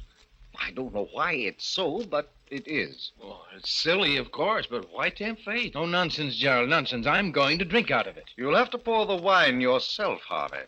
All right, I will.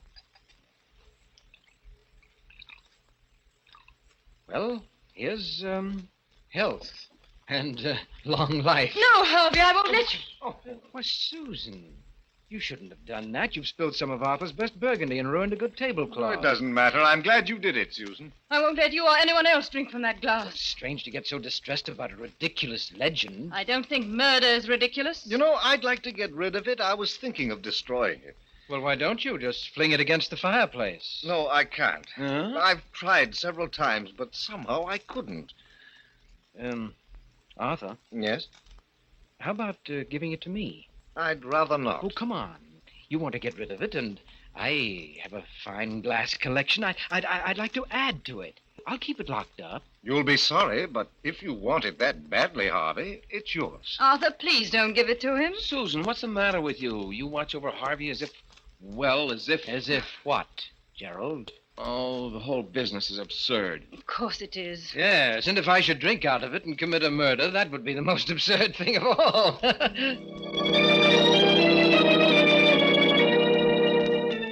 I kept the goblet on the mantelpiece in my library where the lamplight made it glitter. I discovered that the red drop was not paint. It was ingrained in the glass. Oh, very cleverly. One night, both Susan and Gerald were at my home. As we chatted, I got up, went to the mantelpiece, and idly toyed with the goblet. That goblet? It's the one Arthur gave. Yes, you remember. He gave it to me. Why don't you smash it, Harvey? Get rid of it. Ooh, it gives us all the creeps. Well, Gerald, you aren't really afraid of a piece of glass, are you?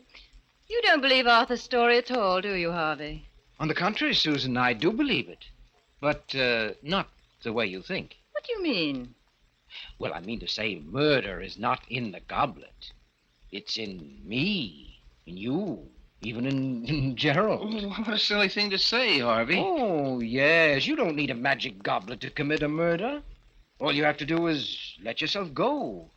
Let go of the civilized controls that tie you up. Why, Gerald, if you had cause, you could murder me or even your lovely wife. Oh, I couldn't kill a fly. Oh, but you could if the fly gave you enough trouble. Now, supposing, just as an example, supposing that you discovered that Susan was really in love with me and only married you for your money. Harvey.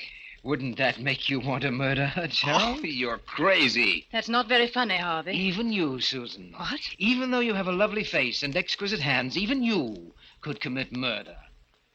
Why, there must have been times when you hated Gerald, or only for a moment, of course. But in that moment, if you were not so civilized... Stop it, Harvey. Why, you could even put your lovely hands around my throat. Oh, stop it, Harvey. You're not that important to her. And then just why are we on this gruesome subject? That's Harvey's idea of humor. Susan looked at me, a touch of red at the point where the cheekbones make the skin taut. She seemed angry, but she wasn't really. Oh, yes, she loved me. I could see it in her face. She looked at me for a moment and then dropped her eyes. May I look at the goblet, Harvey? No, I'm afraid not, Susan. You might accidentally drop it. It might be a good idea. Well, I have an even better one, Gerald. And that's to go home before we get really serious about this murder business. I sat there staring at the goblet after they left. It fascinated me, glittering in the lamplight. And as I looked at it, it almost seemed as if the red spot of blood was moving, rolling down its side. Why shouldn't I drink from it? Why? And before I knew it, I'd taken it down and put it on the table. I got a bottle of Burgundy, opened it, and I poured slowly, filling the goblet just up to the red spot. And then I drank from it. It seemed to me that the wine had a different taste, although I drunk this wine often and knew its taste well. It was delicious. I had another. It was heady.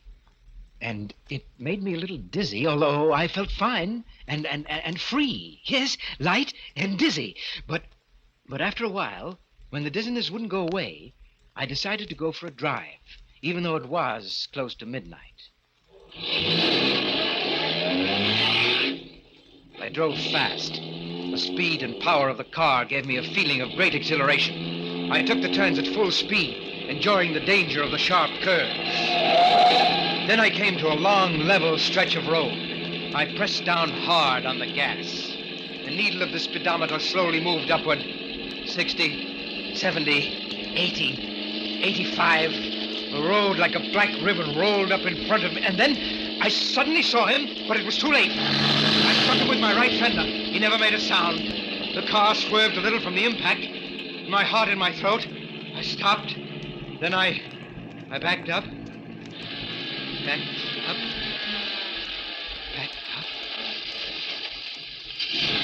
Backed up to where the body was lying sprawled grotesquely on the edge of the road.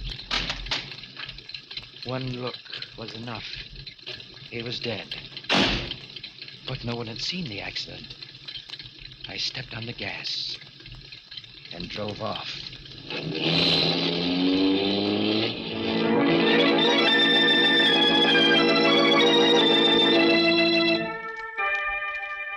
Death's goblet, and the man who drank from it. A corpse lying limp by the side of a lonely road. And a car speeding away as the clock strikes 12 for... Murder at midnight.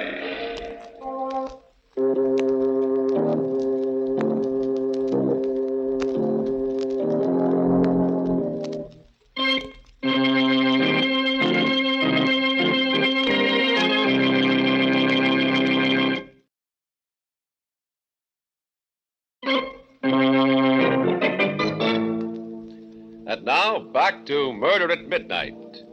Harvey challenged the curse of the goblet and found it true. He had just killed a man after drinking from it. Let's listen to him as he continues the story of Death's Goblet. I knew now that the story of the goblet wasn't a myth, and I also knew what I was going to do about it. The next night, I got Gerald to come to my house to do some work. Oh, I can't make head or tail out of your cost estimates, Harvey. Well, now, really, Gerald, it's very simple. Just concentrate. Why can't you take care of it like a good fellow? I'm awfully tired. Well, all right. Let's stop for a couple of minutes. Have a drink? What are you doing, Harvey? The goblet. Why, you don't really believe that story of Arthur's, do you? Well, you're much too intelligent for that. Well, you only pretended in front of Susan, didn't you? Well, I... yes. Had to pretend. You know, women. Well, of course. And even if you did believe it, I've a feeling that... basically, you're pretty reckless, aren't you?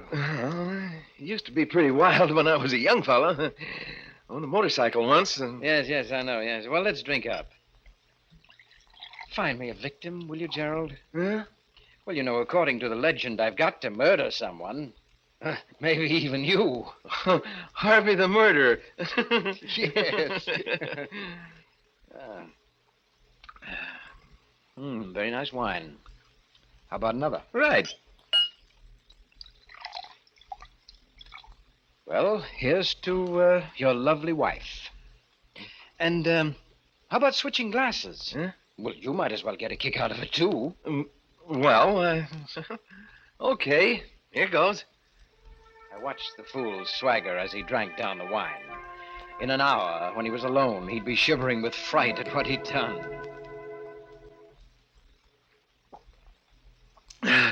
Well, I did it. You certainly did. By the way, Gerald. Yes? I checked Arthur's story about this goblet. Yeah? And it seems that he's right. Everyone who ever put his lips to this goblet has committed a murder.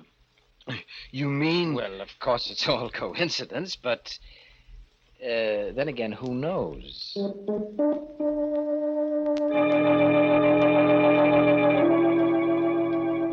All the next week, I kept reminding Gerald about his drinking from the goblet. I wasn't really trying to get him to kill, but it was amusing to see him get upset and uneasy. And I noticed he was getting a little bolder, particularly with Susan, and had developed a temper. And one night, just as I was about to retire... Hello, is that you, Harvey? Yes, Susan, how are you? Oh, I'm fine. I'm just a little worried about Gerald. He usually gets home at about 6, and it's 11 o'clock now. Do you know where he might be?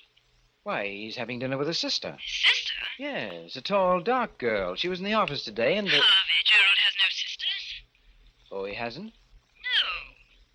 No. Oh, I guess I got him mixed up with someone else. Yes, it was Les Gordon who was meeting his sister. Yes, Gerald had some business to take care of over in Milford. You're not very good at covering up, Harvey. I'm coming right over. Please wait up for me. Good. Things were beginning to happen.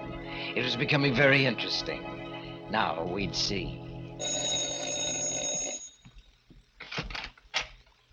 Harvey, I want you to tell me everything.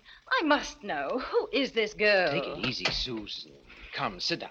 Oh, never mind that. What about Gerald? I don't know anything about Gerald's private life. And besides, you're not the one to talk. What on earth do you mean? You know perfectly well what I mean.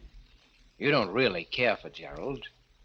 Actually, you're in love with me. Harvey. Well, you are, aren't you? Maybe. Sometimes I think I am. Oh, but you're too cold-blooded. I'd never be sure I could trust you. As a matter of fact, you'd like to get rid of Gerald. Why do you say that? Well, I'm just putting your thoughts into words. You never really loved him, did you? Oh, but Harvey... And he's finally become unbearable, hasn't he? Oh, Harvey, if you only knew. Do you know that the last time Gerald was here, he drank out of that goblet of Arthur's?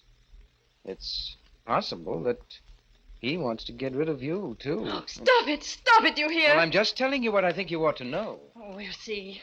I left word at home that Gerald was to meet me here. And if he does come, well, we'll see. We sat and waited, not talking much. Susan's face was pale and agitated. It was most exciting. Susan, with all her charm and embellishments, was really a fierce animal underneath. I could almost hear her rage seething. Are you expecting anyone? Just Gerald. Well, let him in. Hello, Harvey. Susan, what's up? Why did you leave word to meet you here? It's almost midnight. Where have you been all the evening? At Milford? With whom? What's going on anyway? What are you so excited about, Susan? What were you doing in Milford? Why, I went there on business. Oh, really? You've been behaving very strangely lately, Gerald. If you don't love me, why don't you say so like a man? What? This is all your fault, Harvey. You've been filling her head with poison. I had nothing to do with this. I told her that you went to Milford. All he did was to make me see clearly something I've felt for a long while. And I think this is the time to do something about it. So, are you out of your mind? Put that gun down. You remember it, don't you? You gave it to me. Said it might be useful in an emergency. Harvey, take that gun away from her. She's liable to shoot. She won't shoot. She's only trying to frighten you. Am I? Let's see. Oh, my shoulder. Give me that gun. Give it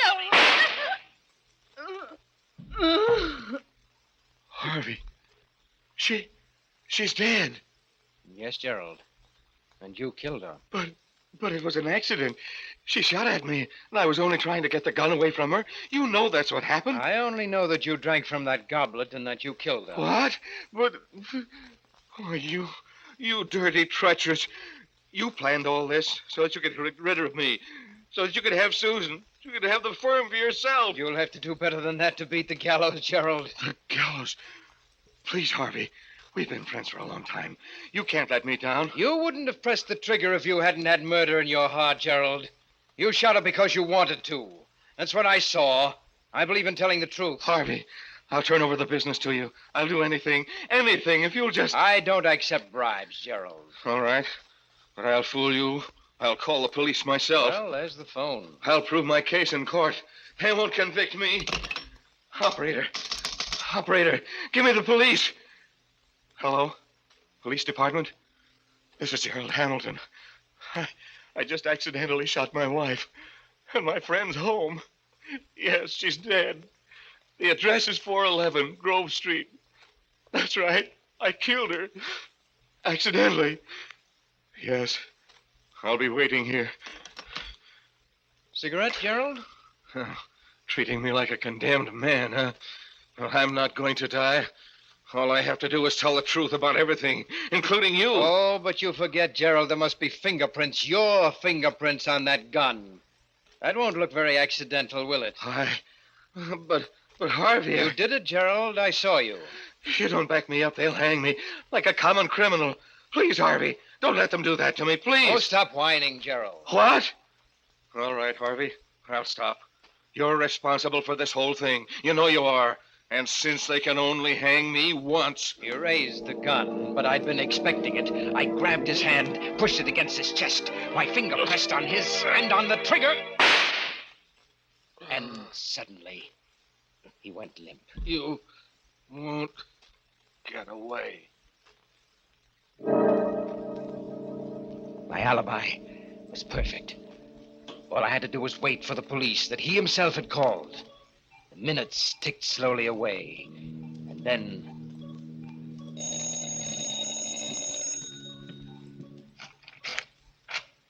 Hello, Harvey. Arthur. Glad I found you in. Say, you look as if you'd been in a fight. Arthur, you'd better not come in. Why? What's the matter? No, you'd better not come in. Oh, but why? Well, Gerald and Susan, they had a quarrel, and he killed her. What? And then he shot himself. What are you talking about, Harvey?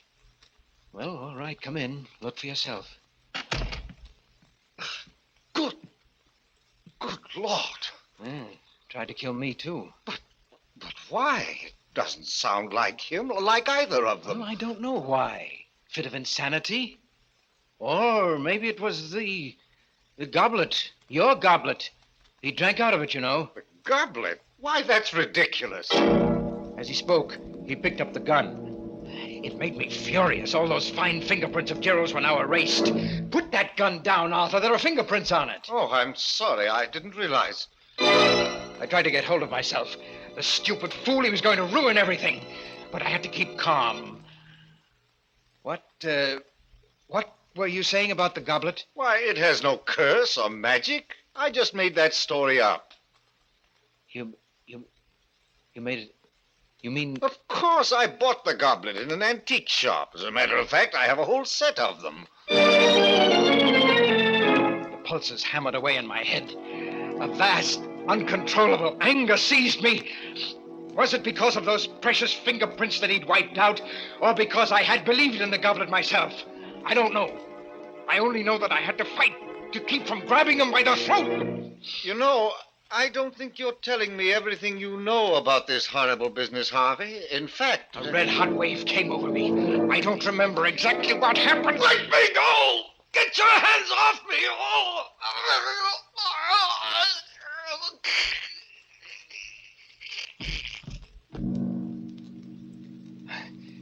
Arthur's body is lying there, too, now. Next to Susan's and Gerald's. But the police will be here any minute, so I have to hurry. First, the goblet. There. That's done. No. Some of the broken fragments still glitter in the lamplight. I've got to crush them, grind them to powder under my heel. But there are always other pieces that I can't find. They're hiding from me. They're afraid of me. But I'll find every piece. I'll find them. I'll find them. I'll find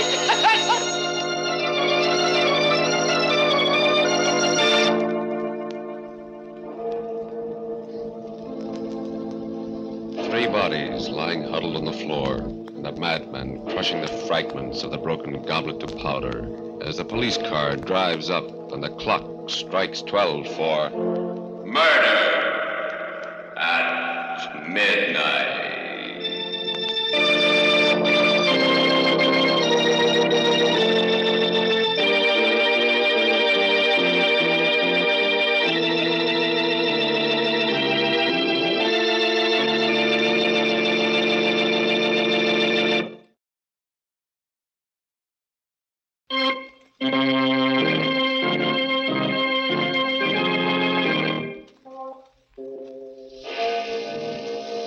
Remember to be with us again when death appears at the door, wearing the face of a friend, and the clocks strike 12 for Murder at midnight. The part of Harvey was played by Eric Dressler. With music by Charles Paul, Murder at Midnight was directed by Anton M. Leader.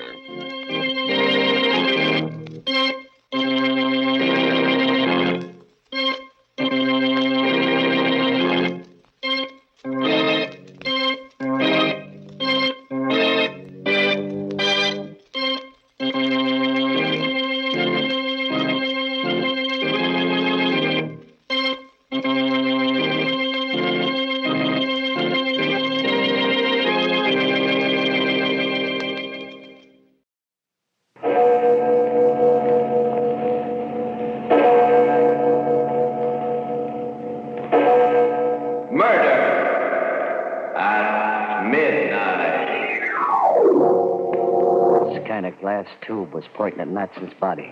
When the switch went in, there was a whining noise, and then a white light shot out of it. I know you won't believe this.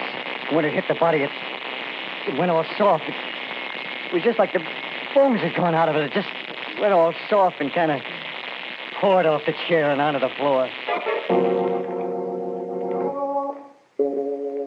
Midnight, the witching hour when the night is darkest, our fears the strongest, and our strength at its lowest ebb. Midnight, when the graves gape open and death strikes. How? You'll learn the answer in just a minute in The Heavy Death.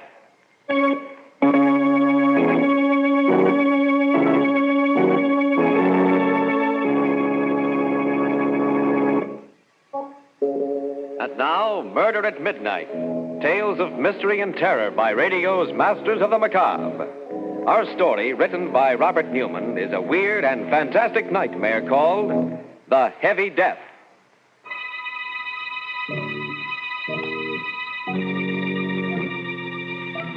A road just outside the small town of Medford. And running up at his face white and terror-stricken in the moonlight is a small, slight man. He pauses every once in a while, his breath whistling in his nostrils, listening, and then runs on again. Finally, seeing the two green lights of the state police barracks, he moans with relief. Runs in. Oh, thank God there's somebody here. I was afraid. Look, officer, you gotta get me away from here fast. Huh? Yeah, just a minute, Mac. Take it easy. No, easy. He'll be here any minute, coming after me. I gotta get away, I tell you. And I'm telling you to take it easy. Just wait till I get through talking to Dr. Carden here. Dr. Carden? Are you the Dr. Carden lives in the big white house near the river? Why, yes. Well, then you can tell him it's true. Otherwise, he won't believe me. Nobody will. It was you who swiped the big glass thing from your laboratory. My Geiger counter? You stole it? Well, he made me do it. Oh, now, whoa. This is getting interesting. That's why Dr. Carden's here. You know anything about his assistant? Young chap named Matson? Yeah. He's dead. He killed him. Matson? Matson dead? And maybe you better start from the beginning. Tell us the whole story. Yeah, but I did it the right time. He'd be coming after me and... Oh, okay. Like I said, you won't believe it. My name's Sullivan. They call me Shill because I'm a come-on with Bryant's Giant Carnival. Weight guessing is my racket, but I turn my hand at almost anything, you know, shell game, 3-card monte. Well, we hit town about 10 days ago for a 3-day stand. The first 2 nights was pretty quiet. The third one was when it happened. There was a pretty fair crowd around, and I was warming him up for some weight guessing, with maybe some side bets, when he came up. Okay, folks, okay. Step up, hurry up. And let Hawksy Sullivan dish your weight. A Cupid doll is on 3 pounds off either way. Now, what do you say, lady? Your weight's not like your age, you know. It always shows. What about you, sir? Guess your weight? Do you really think you can? Do I think? Listen to him, folks. You bet your sweet life, brother. Oh, I have already. The question is, will you bet your sweet life? What? What do you mean? Look, do you want me to guess your weight or not, huh? On the terms I outlined, why, yes. I will be glad to have you try. Try, says he. Okay, folks, here we go. Now, let's see. A big man, a solid man. Hefty pair of arms on him. I say, 195 pounds. 195. And 3 pounds off either way, and you get a Cupid doll. Now, just sit right down here on the scale. There you are. Hey, what goes on here? You broke my scale. Yes, it only goes up to 350 pounds. 300. What do you got in your pockets? Would you like to look? Nah. No, I don't know how you did it, but more power to you, brother. When I lose, that pay with a smile. Well, here's your Cupid. Thank you. No, that's not what we bet. What? What do you mean? I think you know what I mean. The carnival closes in about an hour. I'll be waiting. He went walking off, slow and heavy.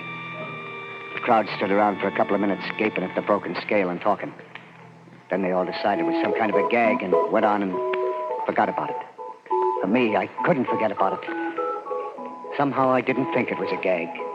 There was something about him, the way he moved, the way he talked, that scared the pants off me. I hung around for a while, getting my stuff together, and then I looked up Rube Thomas. Rube's a big guy. Used to be a wrestler, and he was just closing up his Wheel of Fortune. Hiya, Rube. How are they going? Not bad for a one-horse town. How's it you? Oh, not too bad. Well, some wise guy busted my scale. Huh? Busted your scale? Yeah. Well, Rube, that's why I come over. He was a queer duck. I just couldn't figure his pitch, but he said something about waiting for me when he closed up, so I thought... So you thought maybe you should have some protection walking down to the station. Yeah. That's a hot one. What is? Yeah, and your side bets. Well, don't worry about it. Ain't no one gonna lay a finger on you when you're with Rube Thomas. I helped Rube take down the wheel. But even then, we were about the last to leave the fairgrounds. We went out through the main gate. It was pretty dark, but I wasn't worried anymore. I'd never yet seen anybody Rube couldn't handle. Then I heard footsteps. Slow and heavy ones. And then... There you are. I've been waiting for you. Yeah? No kidding? This the guy? Yeah, Okay, Bub. What's the pitch? What's your racket? Racket? There's no racket. Your friend and I had a bet. I've come to collect. Yeah? Well, I'll tell you a funny thing about carnivals. When we pull up stakes and get ready to go, all bets is off. I'm afraid this one can't be called off. You see, I need him. You need him? Yes. You bet your life, remember? And you lost. You mean you... Oh, you're nuts. People who have thought so, but I'm not. Shall we go? No, I ain't gonna. Rube! Take it easy, Shell. I told you all bets was off, mister. Now you gotta blow him. I'm gonna have to get rough with you. I wouldn't if I were you. No? Well, then here's one just for luck. Oh, my hand. I warned you. Oh, you. I'll break your bloody neck. Oh, yeah. I'm sorry. I didn't want to hurt you. You won't believe this. Like you probably won't believe what happened afterwards. He didn't swing or anything. He just kind of dropped his fist on Rube's head. And he smashed in his skull like it hit him with a lead pipe. Good Lord, you killed him. Yes. Shall we go? No, I... Look at me. Into my eyes. That's right. Now remember this. You're mine. Mine to do it exactly as I wish. And you do exactly what I wish. Do you understand? Yes, sir, yes. Good. Then let's go. Something happened. Happened to me then and there. Something I ain't over yet. It wasn't just that I was scared, more scared than I've ever been in my life. It was something else. When I looked into his eyes, it was like I just plain didn't count. That no one or nothing did. Then I just had to do whatever he wanted, whatever he said. We got in his car and drove to your place, Doc, and we stopped in front of it, and he pointed at a kind of low building behind it. That is Dr. Carden's laboratory. And he has something there I need. A Geiger counter. You're going in and get it for me. You mean swipe it? Yes. It would take too much time to make one of my own, and as I said, I need it. Now, it's a long glass tube, about this size, with filaments inside it. Yeah, but suppose somebody sees me. Suppose somebody comes... Carden's away in Washington with that childish Atomic Energy Commission of theirs. There's only Matson, his assistant, and he must be sleeping. If he should try and stop you, well, you'll have to take care of him. But remember, I want that Geiger counter. Like I said, it was like I was numb. Didn't have a mind of my own. I did it. Found an open window. Went in and got what he wanted. Brought it out to him. He didn't say a word. He just put it in the back of the car and we drove away. It was about 11:45 when we got to his place. A big rambling house at the foot of a mountain. He took me around the back through a kind of iron door and... Well, it was like out of Buck Rogers, the 25th century. Big glass tubes, dynamos, wires. He must have noticed me staring because he said... Go ahead, look around. There's equipment here that doesn't exist anyplace else in the world. Yeah, but what's it all for? And if I told you, you'd be even more frightened than you are now. By the way, what's your name? Sullivan. Shel Sullivan. I'm Dr. Vance. Dr. Brian Vance. Doctor? Of nuclear physics. Without doubt, the greatest scientist in the world today. Do you know anyone else who has been able to convert most of the elements of the human body into the heavy isotopes? Look, I don't know what you mean, but is that... Yes. That is why not only my weight, but the entire atomic mass of my body... What's that? Sounds like a car. Yes, but Coop... Oh, Matson. Must have heard you in the laboratory, followed us. Well, I was as quiet as I could, be honest. There's nothing to be worried or excited about. Hello, Matson. Vance, I should have known it was you. Should have known what with me? That stole our Geiger. You did an awful lot of strange things in your career, Vance, but this time you've gone just a little too far. This time I've got you dead to rights. I'm afraid it's just the other way around, Matson. What do you mean? What? Vance. You don't really think I'd let you or anyone interfere with what I'm doing, do you? You killed him, Of course. Drag him over there out of the way. There's a certain experiment I'm just about ready to try, and his body will come in very handy.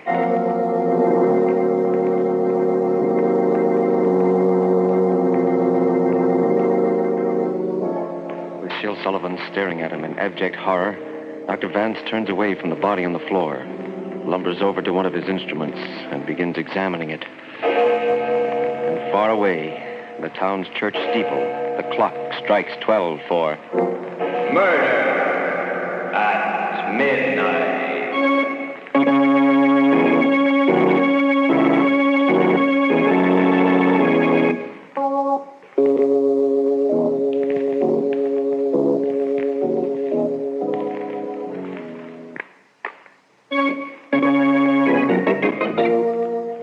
And now, back to Murder at Midnight and The Heavy Death. It's just a moment later. Sergeant Rowe and Dr. Carden staring incredulously at Sullivan as he pauses for a moment in his terrifying story. Then the trooper says, We did find Thomas's body out by the fairground, but it was an accident.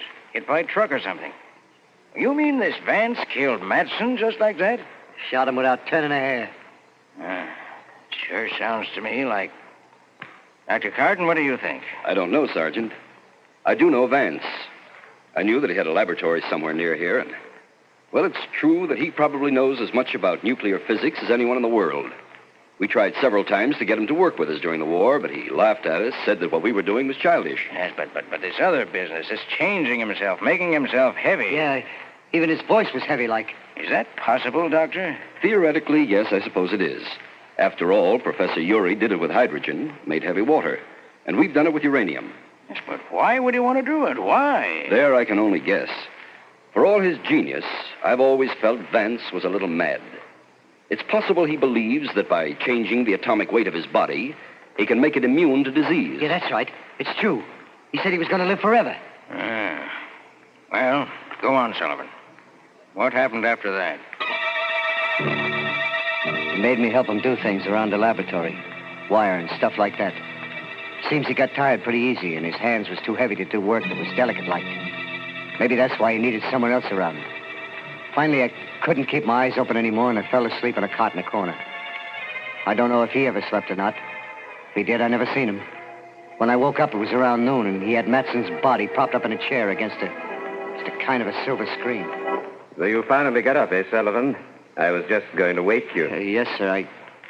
I'm kind of hungry, sir. Oh, yes, food. Well, you're going to help me with a little experiment first, and then we can eat. Yes, sir.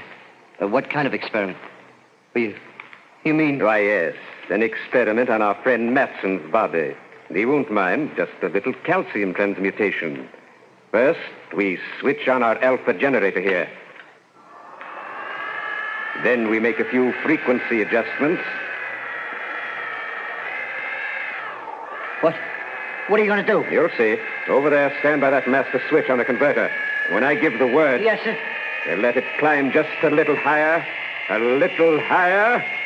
Now! Oh, look at Lawrence. No. There's a kind of glass tube pointing at Matson's body. When I threw the switch, a white light shot out of it. I know you won't believe this. But when it hit the body, it went all soft. It was like the bones had gone out of it. It just went all soft and kind of poured off the chair onto the floor.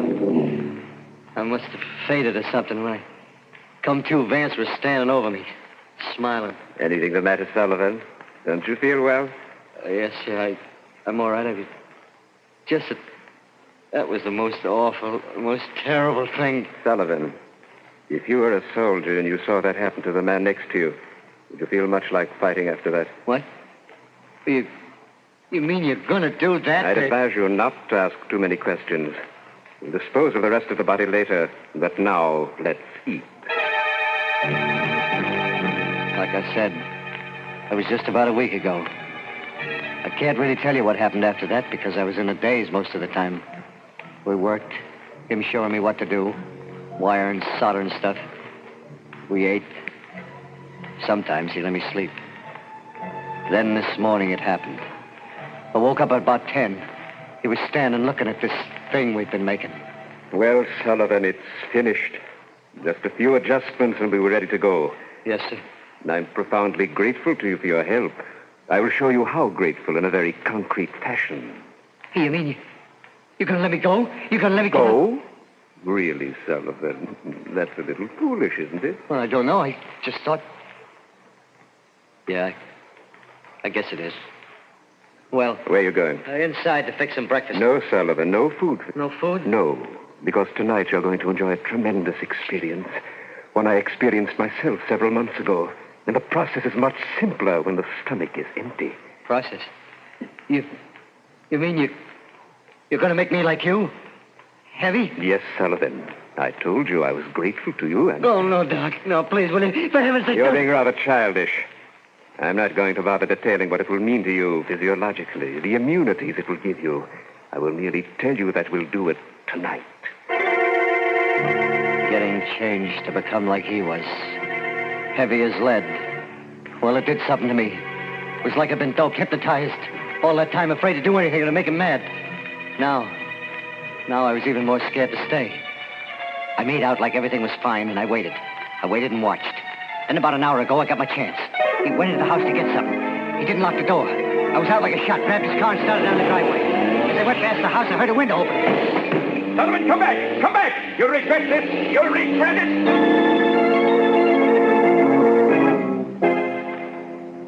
That's the story. I was so jittery, I went into a ditch just outside of town and had to run the rest of the way. I don't care whether you believe me or not, whether you think I'm nuts, what you do to me. I just want one thing. Get me away from here. Get me far away fast. Because he's going to be coming after me, I know it.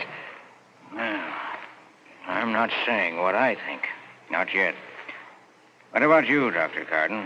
I wouldn't like to say either. Knowing Vance, I believe he's capable of everything Sullivan told us. And theoretically, everything he described is possible. I told you, I don't care whether you believe me or not. Just get me away from here. I can't for an hour or so. Have to call Bridgeton, have them send down some men. Then we can really go into this.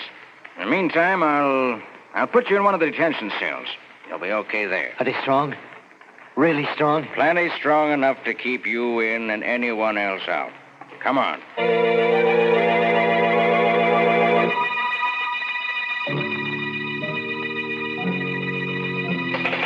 Sergeant! Hey, Sarge! Dr. Carden! Ain't it about time? Ain't it? Hey, can't you hear me? Sergeant! Dr. Carden! Oh, gee, Sarge. I was starting to get a little worried. You. Yes, Sullivan. You didn't really think you were going to get away, did you? Oh. What are you going to do? You can't do anything.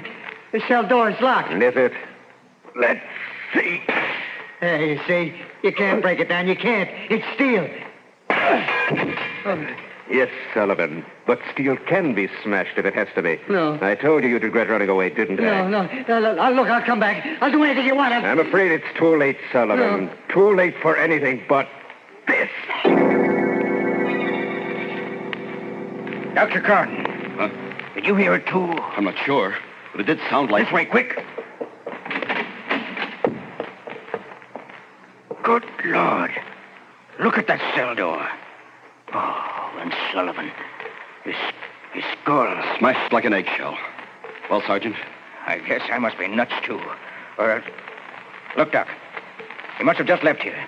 If we wait for the men from Bridgeton, give him time enough to get back to his place to those blasted ray things of his, there's no telling what he'll do, how many lives he'll cost. But if we leave right now, the two of us, maybe we can get there before him, cut him off.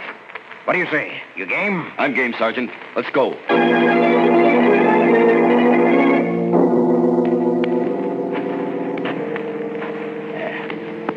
That must be it. Right ahead. The laboratory's probably around and back. Well, Sergeant, the lights are on. Yeah. Maybe he left them on when he came into town and got Sullivan. Or maybe... No, listen. He's back. We're too late.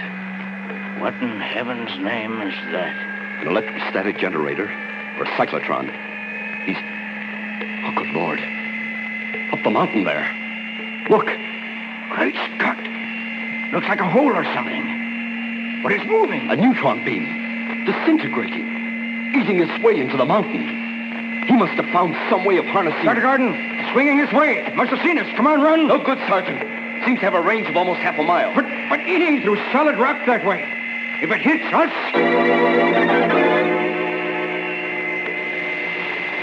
You came to see just what Vance was doing, eh, Carden?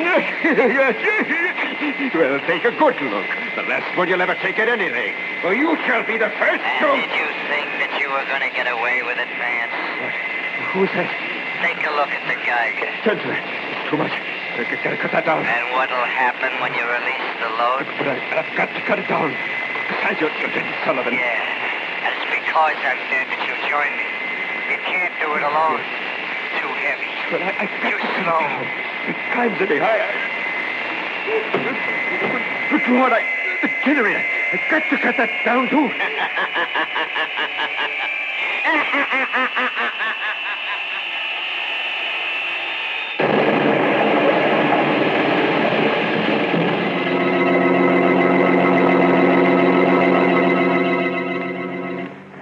Dr. Garden. Dr. Garden, where are you? Over here, Sergeant. You all right? A little shaken up, but yes, I'm all right. The laboratory. The whole house. Look. Yes. What happened? Something got out of control. Too much centrifugal force, or the load released too suddenly, and the whole thing exploded. Now there are things that we'll never know. Except something we knew already. That science can either be man's servant or his master and his doom.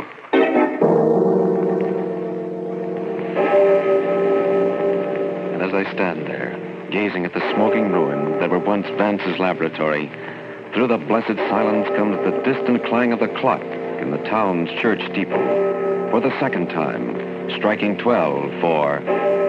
Murder at midnight.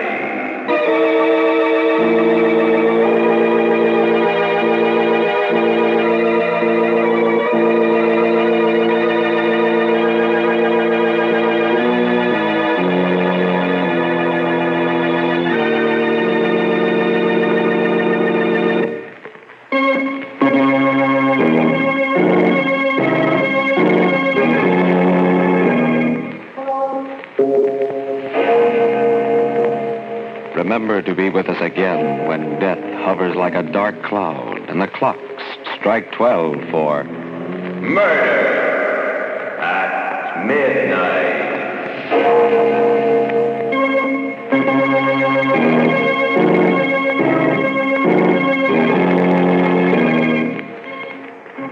The part of Shill Sullivan was played by Frank Reddick. With music by Charles Paul, Murder at Midnight was directed by Anton M. Leader.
No, Betty, no. Don't make me... I say yes.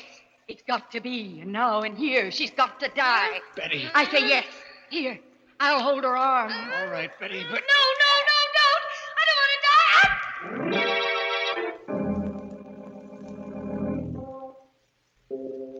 Midnight, the witching hour when the night is darkest, our fears the strongest, and our strength at its lowest ebb. Midnight, when the graves gape open and death strikes. How? You'll learn the answer in just a minute in Nightmare.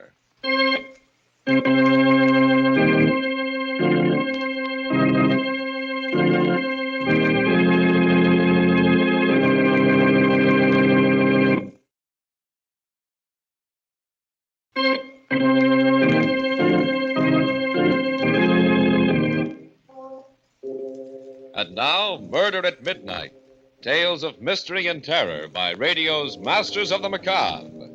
Our story, by Joseph Ruskall, is one of the most terrifying and fantastic nightmares we've ever heard. Its title, Nightmare.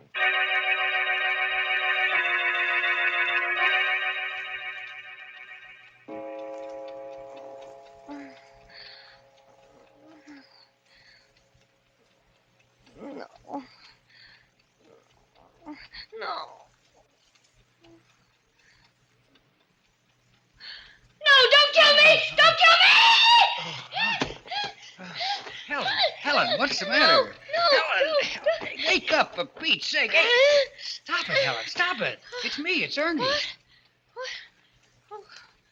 Where am I? In bed. Where do you suppose? It's almost 12 o'clock. I wish you'd let me get some sleep. Oh, thank heaven.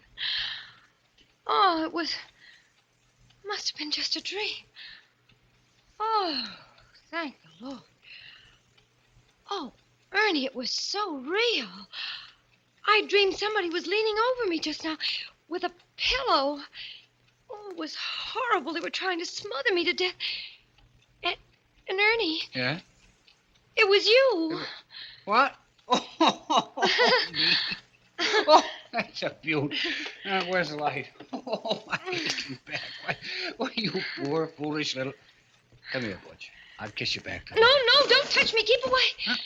What is this? That pillow in your hand. Oh, for crying out, Bells. Can't I even straighten it out? Sorry, dear. Gee, don't mind me, but that horrible nightmare, it seemed so real. Oh, darling, wasn't that crazy? You, the sweetest, gentlest husband in the world. Then why... Oh, Ernie, now please don't look so hurt. Now I can't even look hurt. I just murdered my wife in her sleep, didn't I? No, you were just about to. I mean... Oh, now what the... Everything's happening tonight. Hello.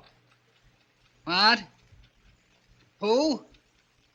Wrong number. And what's more, this is a heck of a time to be ringing. Why, what a nerve. On a night.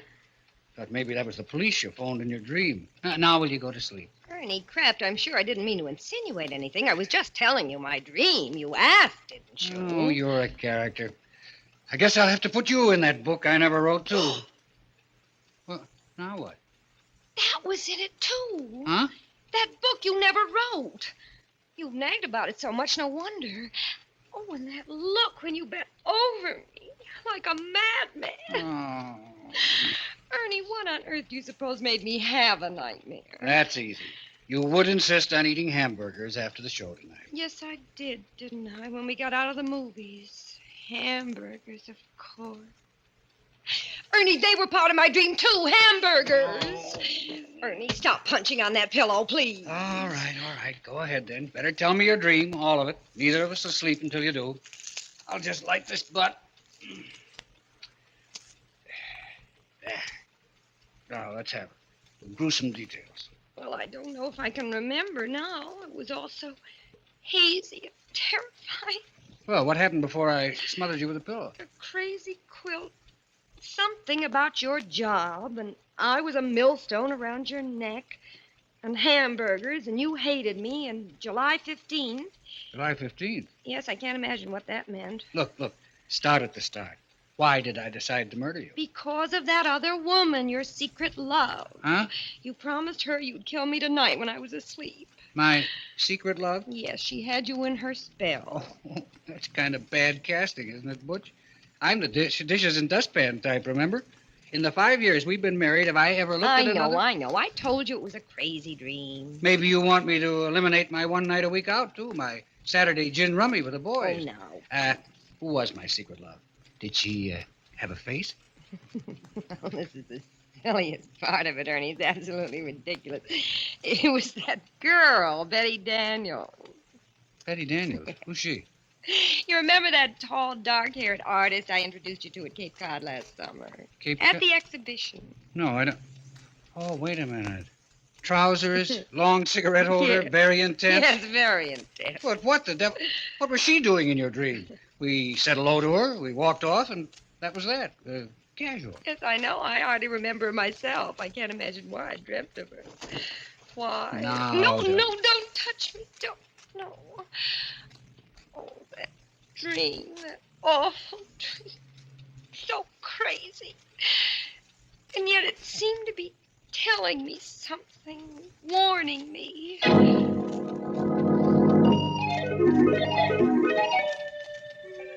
Strange and weird. You know how dreams are.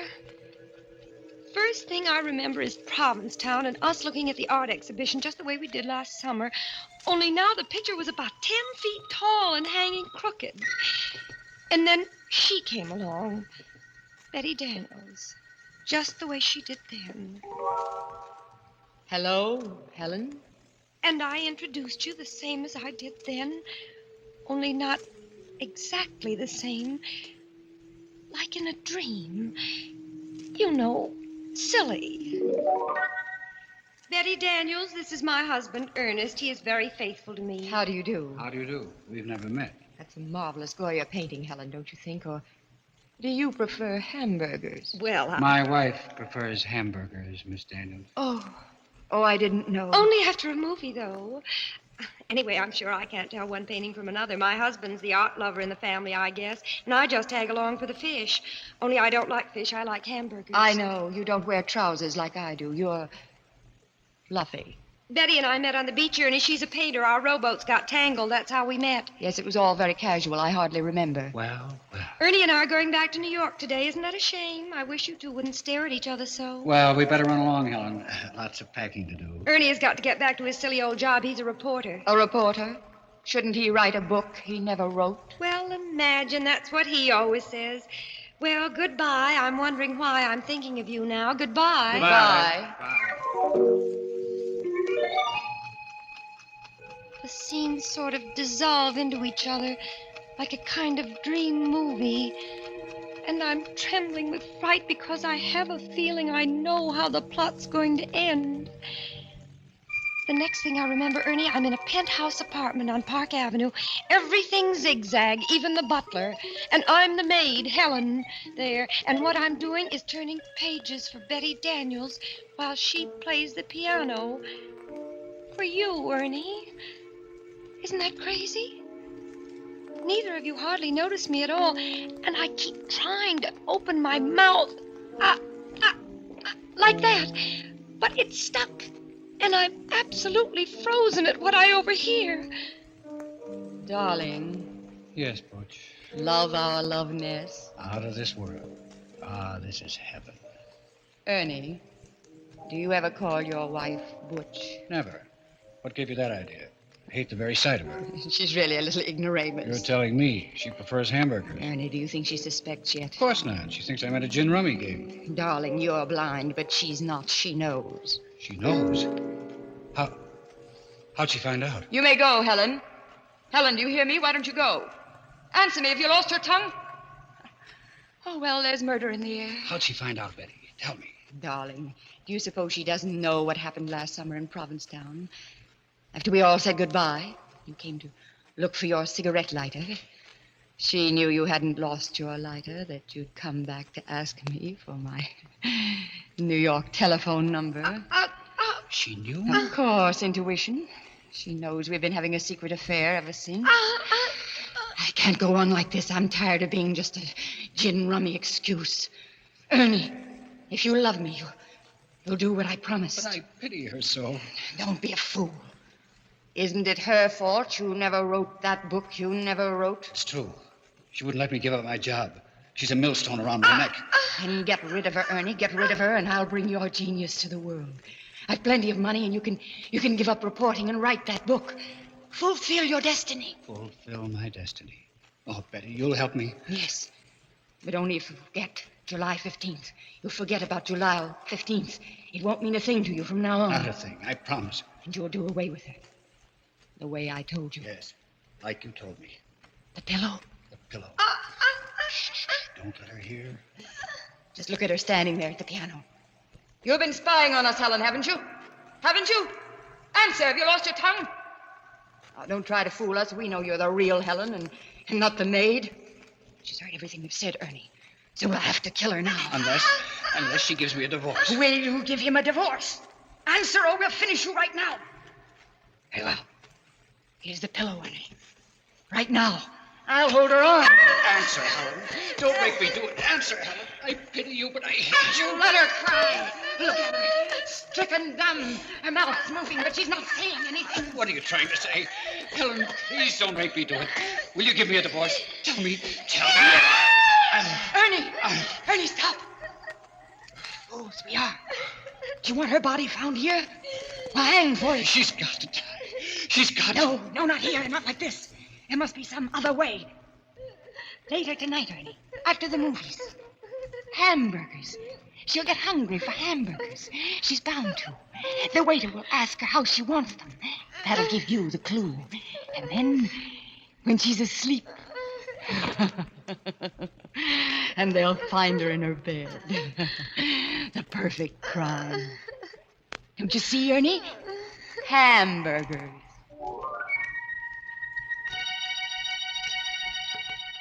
A frightened girl reliving a dream that was more terrible than any reality. A dream that could even become more terrible as the clock on the mantel ticks on and the hands draw closer to 12 o'clock and... Murder at midnight.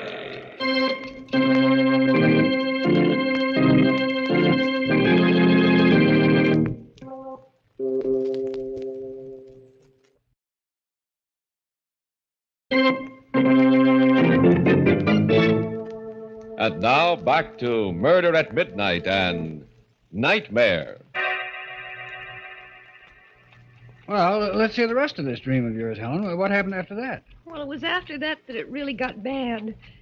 It was so crazy, but so real. I don't know what stopped you, Ernie. Kept you from killing me then, but you didn't. And still, I knew you were going to. You dragged me out into the street and then into a movie and then out again. And I looked at you and you were crying because you'd made up your mind to finish me off when we got home. You should have let me write that book, Helen. You should have. And I kept crying, I love you, Ernie. Don't kill me, please. Don't kill me tonight. But I've got to. I've got to. I pity you, but I've got to. And you pulled me along through the streets again. I was terrified. And then I saw a policeman and I cried to him, Officer! Yes? What is it, lady? Please save me. My husband here wants to kill me. Oh, wants to kill you, eh?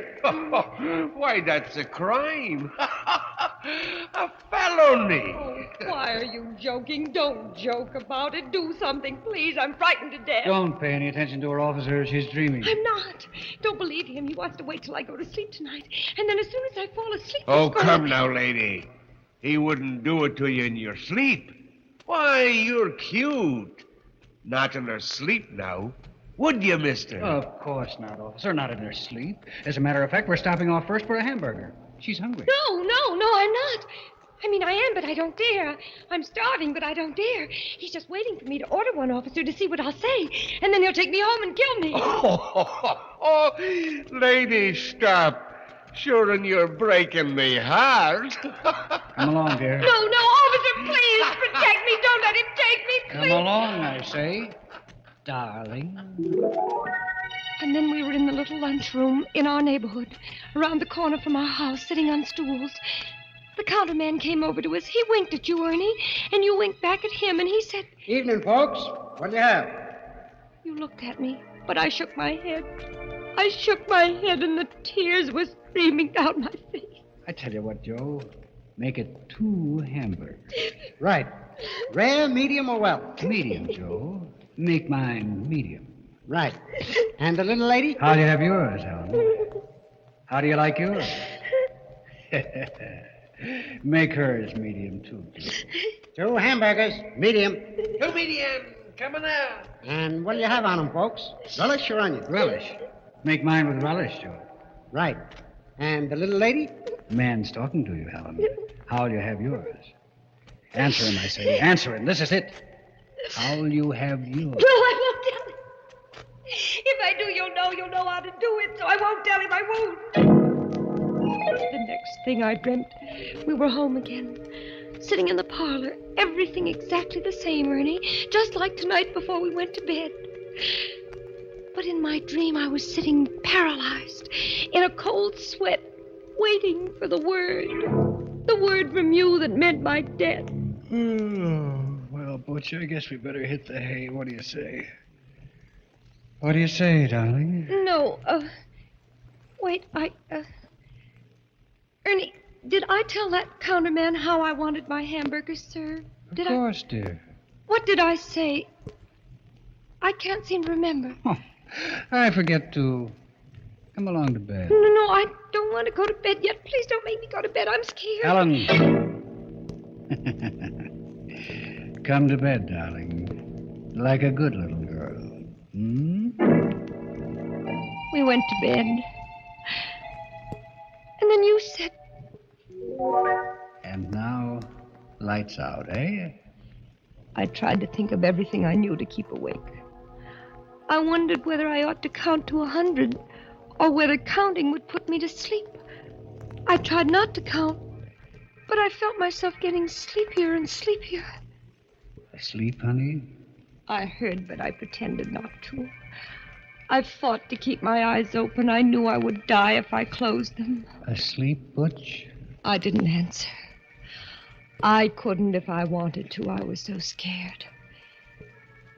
And then pretty soon I heard you stirring ever so quietly. And in a moment you were leaning over me. Oh, Ernie, I know it was just a dream, but it was so real. And there was hatred in your eyes, and there was a pillow in your hand, and I knew you were going to do it right then, and Oh, that's a beaut, that's a honey. Oh, my aching back. Darling, when you have a nightmare, you sure do it up golden brown and creamy.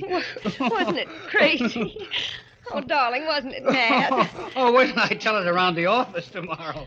Oh, this is too good, dear. But, Ernie, how does a person have a horrible dream like that? What does it mean? Oh, it's a cinch. I'll interpret it for you, and without a dream book, You too. will? Well, go on then, Ernie. Tell me. Okay, then here it is. First of all, a dream always means the opposite, right? You ever hear that? Yes, I have. That's right, it does. Which means I must love you simply awful. Granted? Granted, silly. But goodness, what about the rest of it? Easiest thing in the world. Darling, where'd we go tonight? To a movie? What kind of a movie? It was a murder story. Gee, that's right. Do you think that was Now, fun? don't interrupt, Butch. Who was starring in the movie? Betty Davis? Repeat the first name. Betty. And the villainess in the dream, my secret love, the girl we met last summer, was also Betty. Betty Daniels. Oh! Well, that gave you Betty on the brain when you went to sleep tonight, and movies and murder, and those hamburgers you did stop to eat after the show wrapped up the whole sequence. And no wonder. They're still lying on my stomach, too. Well, what was the pillow doing in it? Sweetness and light, what were you talking about early this evening? That chore you intend to get after someday? Oh, yes, I've got to stuff the pillows. They're caved in the way the feathers have come out. Right, that's your pillow you had on the brain, which brings me back to the hamburgers. Yes, I was going to ask you. I mean, that nonsense of how did I want my hamburgers. What did all that mean, for heaven's sake? Precious, how did you order your hamburgers done tonight? Remember? No, I can't recall. Of course you can. Think now. How do you almost always order your hamburgers? Well, smothered in onions. Oh, Ernie, of course. Smothered in onions. Smother, pillow, smother with a pillow. Yes, check. Oh, my heaven sakes alive. Oh, my gosh. So that was it. Oh, if that doesn't beat... Ernie, that was wonderful. Really. The way you did that, figured that all out. I think you'd make a terrific detective. Yeah, so I'm a police reporter. Close enough. Darling, it's made me think, though, but maybe I have been a little bit selfish. What do you mean? Well, that book you always wonder, right? Maybe I ought to let you give up your job and try. Oh, and have us both starve? Nuts. Anyway, in my sane moments, Helen, I've always known the truth. I'm no writer. If I had it in me, it would have come out of me, job or no job. I could go back to work again, you know. I could take up nursing again. It was pretty hard, but No, nonsense. I won't have it. I don't say any more about it, and that's fine. You're a swell guy, though, Butch. To offer to. Oh, there was one thing more, Ernie. Yeah? What do you suppose that was all that about July 15th, about your forgetting July 15th? What did that mean, you know? Yeah. Don't you? Well, no, I can't. It does seem familiar, but I can't seem to... Where are you going? Get something out of my wallet. Wait a minute. What's the date of our anniversary, Helen? July 15th, of course. Tomorrow. What was that? Right. You've had that on the brain, too. Oh. Here. Little present for you, darling. Oh, what on earth? Tickets. 2 railroad tickets to Montreal. Right again. We're taking an anniversary trip. I wanted to surprise you when you woke up, but... Well, anyway, happy anniversary, baby. Oh, Ernie, oh, you great big precious darling. How can I ever? You didn't forget. You always did before, but this time you didn't. Oh, Ernie, I just can't stand it. First that dream, and then finding out that it did me just the opposite. No, Helen, don't. It's so sweet of you. I'm so thrilled. Montreal, where we had our honeymoon, and you haven't forgotten. Oh, Ernie, I do hope I've been a good wife to you. And if there's anything if you want me to, I can always change. Oh, darling, I wouldn't want you any different for the world. I want you to stay just the same sweet little girl I married. And now, let's get some shut-eye, huh? Lights out? All right. But I'm going to put the tickets right here under the pillow. And have a happy dream for a change. Good night, Butch. You haven't kissed me? Mm. Good night, dear.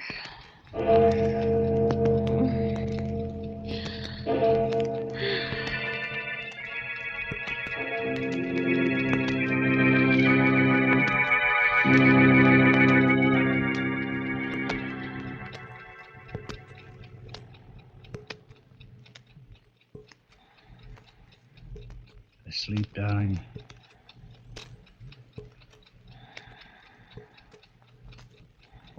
Darling, are you asleep?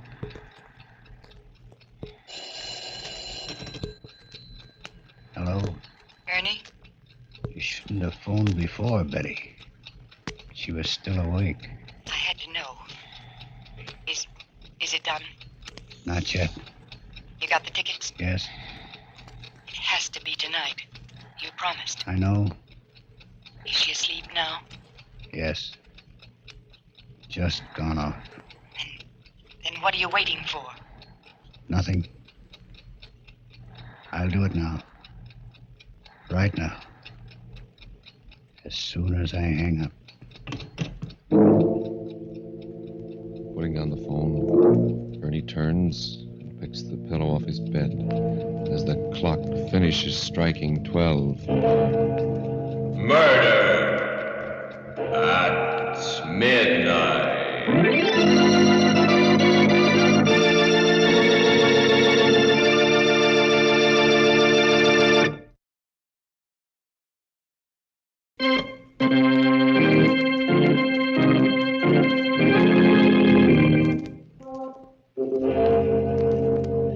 Remember to be with us again when death appears out of the darkness, wearing the face of one you know, and the clocks strike 12 for Murder at midnight.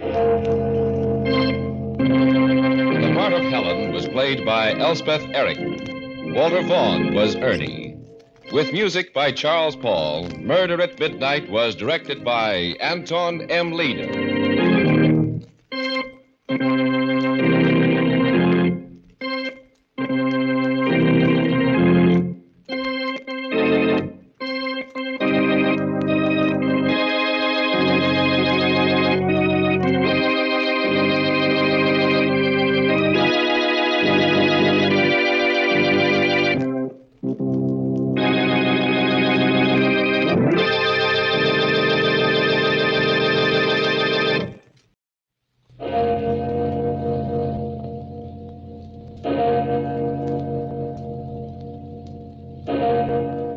Murder at midnight.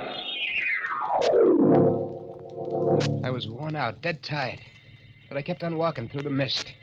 And suddenly I started hearing footsteps behind me. I turned around, and then I saw him. He was walking along slow, dragging his feet, walking as if he couldn't see. His face was all covered with blood. But I knew who it was. It was Miller, the guy I'd killed. Midnight, the witching hour when the night is darkest, our fears the strongest, and our strength at its lowest ebb. Midnight, when the graves gape open and death strikes. How? You'll learn the answer in just a minute in The Dead Come Back. And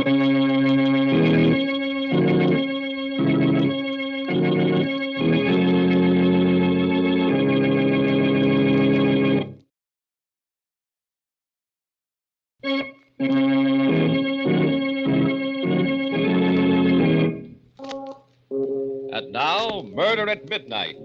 Tales of mystery and terror by radio's masters of the macabre. Our story by William Morwood will threaten your sanity. Its title, The Dead Come Back.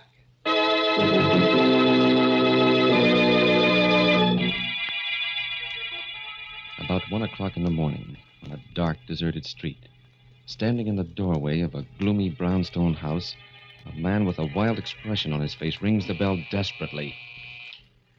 There is no answer, and he rings again. Then... Hey, Doc Paget. Why, yes. The brain doc knows what goes on inside a guy's head. Well, yes, I'm a psychiatrist. I gotta talk to you. It's very late. If you come back tomorrow during office hours... Now, Doc. Something's been happening to me. Something that's driving me nuts. I'm sorry, but... Get inside. Be careful with that. It won't go off till I pull a trigger.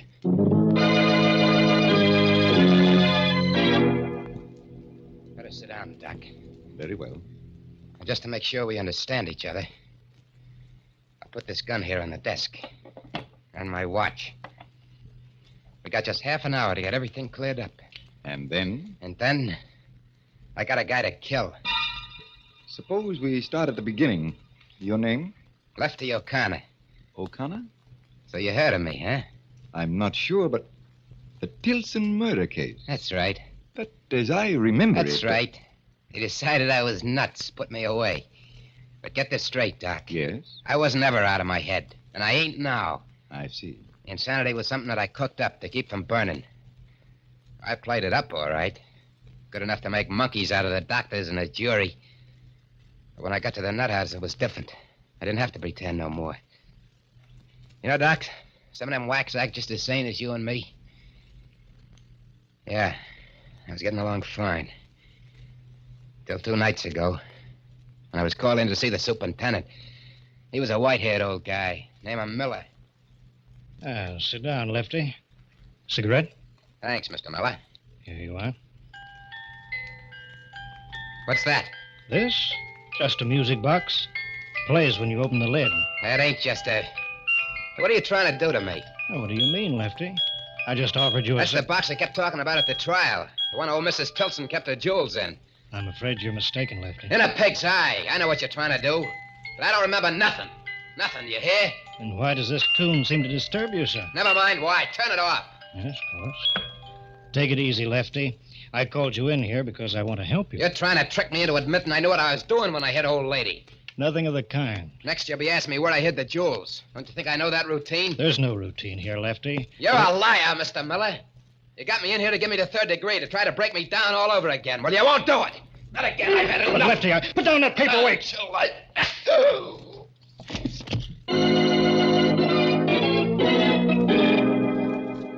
I didn't have no idea of escaping when I hit him, Doc. I was just scared. I was scared of what would happen if he kept after me.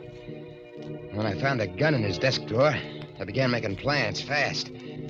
I brought him around. I told him exactly what he had to do. We went out, got into his car, started for the gate.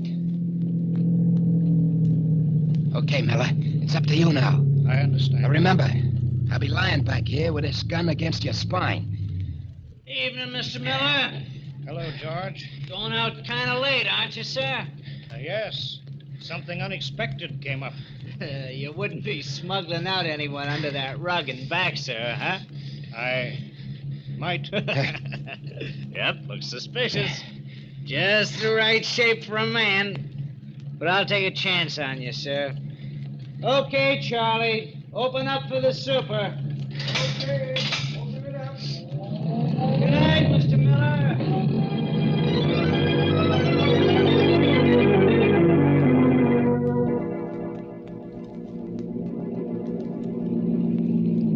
Turn the left fork here. Ah, the Ganville Road. I was afraid of this, Lefty. The Tilson Estate's up this way, isn't it? You're too smart for your own good, Mr. Miller. You can turn off here. There's no road. In under the trees. Oh,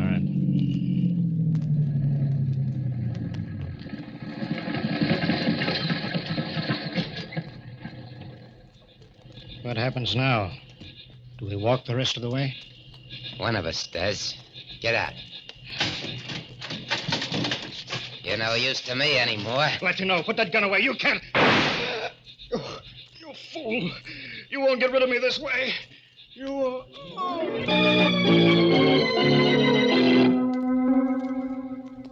I left him there beside his car and started walking.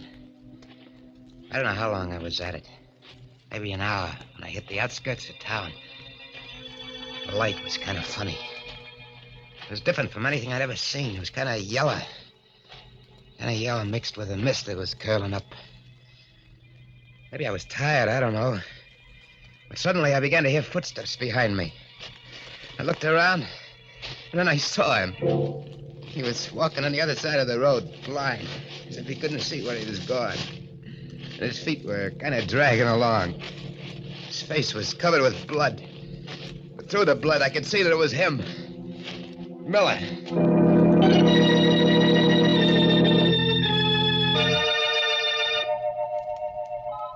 I don't know what happened then, Doc. I must have passed out. Because the next thing I knew, somebody... People, faces bending over me. He's coming too, Tom. Yeah. Hey. How you feeling, chum? Hey, He's as white as if he'd seen a ghost. who are you? I'm Ruth Mason. This is my brother, Tom. We live right by. We heard you yell and came running out. Did you see anyone else? I know. On the road? No. You were lying right in the middle of the road till we pulled you off. What happened? The car hit you? I don't remember. Well, take his arm. Help him up, Tom. Okay, sure. Here we go, Mo. The name is Sims. Johnny Sims. I'm all right. You look kind of bushed to me. I've been walking all night. Out of a job, see. And broke. Well, our house is right over there. You come on in and we'll fix Thanks. it. I gotta keep moving. What's the rush if you're just looking for a job? Well, Hey. Cops coming this way. Probably looking for that man that escaped from the state hospital. That's right. They said that... What? Johnny, what's the matter? You look as if you're going to faint again. I guess I must be worse than I thought. Look, does that invite still hold? Oh, of course. Right this way.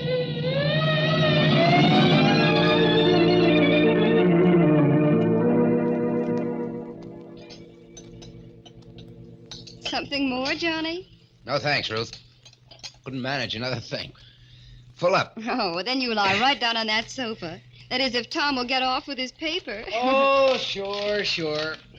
I was just reading some more about that guy, Lefty O'Connor, that broke out of the asylum. Seems he forced the superintendent to drive him out in a car. Please, Tom, let's not talk about it. It gives me the creeps to think of anyone like that being loose. Maybe he ain't so bad. He's a murderer, Johnny. A homicidal maniac. How do you know? Maybe the super deserved killing. The super? Yeah. But the paper doesn't say anything about the super being killed. Well, Ruth said... I meant the old lady, Mrs. Tilson. Oh.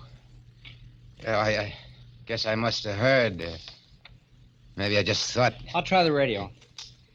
Maybe there's some late news on it. Though you're probably right, Johnny. The super wouldn't stand a chance. Sure. The way I figure... What's the matter, Johnny? Turn that off. What? I said turn it off. Why? Johnny. Hey, what gives? I'm sorry. But I don't like radios. Oh, it's all right, Johnny. We understand. Now suppose we show you to your room and you take a good long sleep.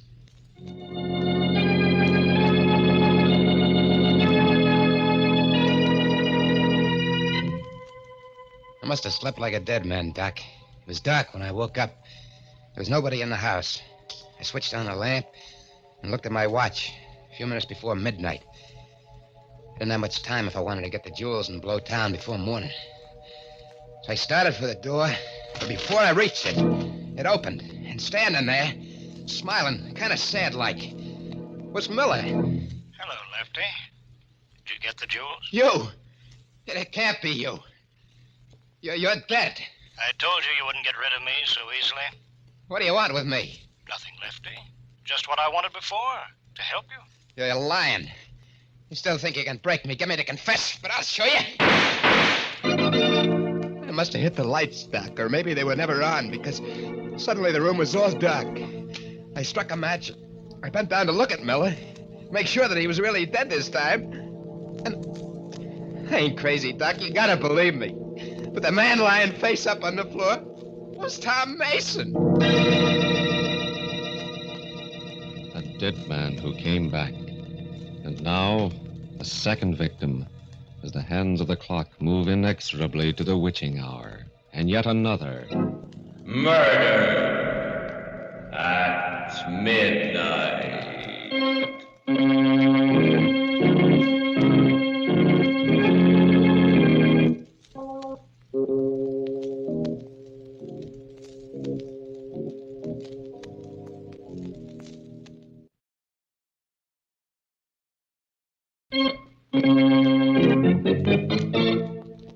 And now, back to Murder at Midnight. To Lefty O'Connor, sitting in a psychiatrist's office with a gun in front of him, trying to convince the doctor and himself that he is sane. My hand was shaking so much that the match went out. It was Tom, all right. Tom Mason, dead. But it was better that way than what I'd thought, because it meant that Miller hadn't come back from the grave. I'd probably just imagined I heard him talking to me. I frisked Mason, I got the keys to his car, and went out. It was a little coupe parked in the driveway. I opened the door. I was just getting in when... Hello, Johnny. Ruth. You look a little better than you did before. How do you feel? Oh, fine. Oh, that's good. You were sleeping so soundly when I left it. Are you going somewhere?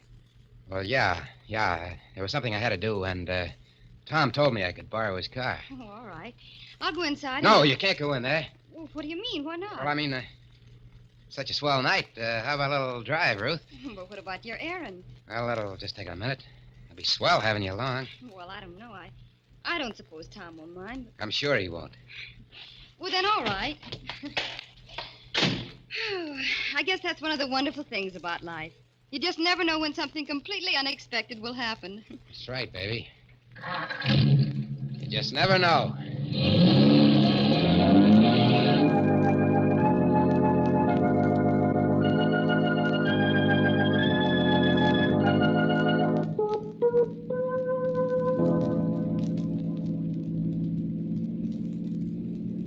Why so quiet, Johnny? Huh? You asked me to come driving with you, and I do, and you don't say a thing to me. What should I be saying? Well, you might start by telling me something about yourself. Like I said, I'm just a guy looking for work. What kind of a job did you have before? Chauffeur? Well, that sounds interesting. Did you work around here? Why? I just wondered. You seem to know the roads so well. Listen, baby, let's not talk about me. I'd rather hear about you. Well, there's not much to tell. I'm 21, fancy-free, and I work for a living. I'm a nurse in a psychiatrist's office. A what? Psychiatrist. A doctor who, well, helps people who are disturbed mentally.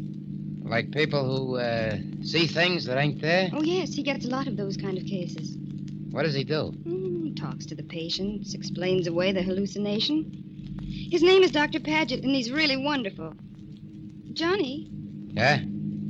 Where are we going? Why, baby? We've turned off the main road. This leads past the old Tilson mansion. What's that? The house where that terrible murder took place about a year ago. It's all boarded up now, of course. Yeah, that's the job Lefty O'Connor pulled, yes. huh? Yeah, he was old Mrs. Tilson's chauffeur. What? Chauffeur. Quite a coincidence, ain't it? Johnny, you're turning in the driveway. Yeah. See, a couple of nights ago, I broke into this place to sleep. It was just an empty house to me. I didn't know anything about no murder. I left the parcel behind. I want to pick it up. Oh, I see. You think I had any other reason for coming here? No, Johnny.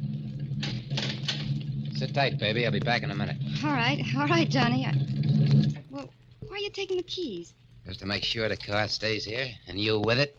But of course I'll stay. You better, baby. Or it'll be just too bad. I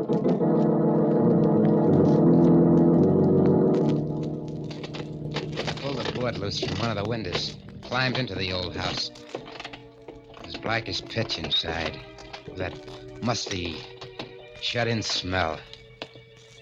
Felt my way along the wall of the stairs. Climbed to the second floor. The old lady's room was at the head of the stairs. It wasn't so dark in there. Windows hadn't been boarded, and the moonlight was coming in. I saw that marble fireplace with a gargoyle in the middle grinning at me. So I picked up the poker and smashed into it.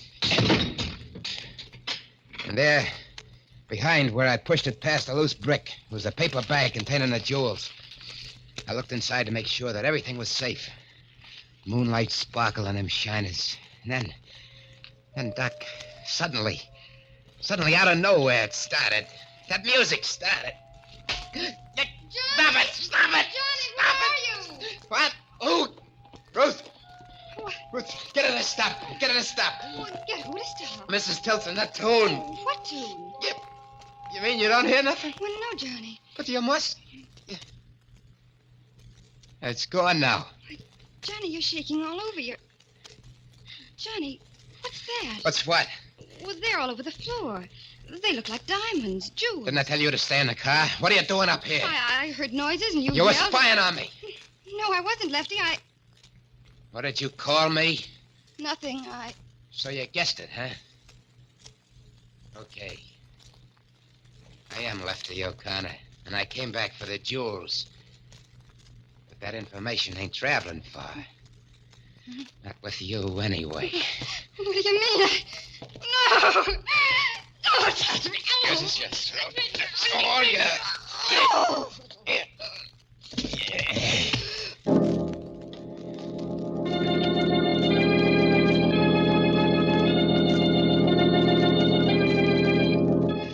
I was rattled, Doc. The music did it. That and everything else. I left the lying there, and I picked up the jewels and beat it. I started the car fast. I just about hit the main highway when the wheels started acting funny. I stopped and got out to look. It was a flat. My luck had played out. If I took the time to change it, someone might come along, and just then I did hear a car coming. I froze, waiting for it to pass. Instead, it stopped, and... Hi, Johnny. Tom! Tom Mason!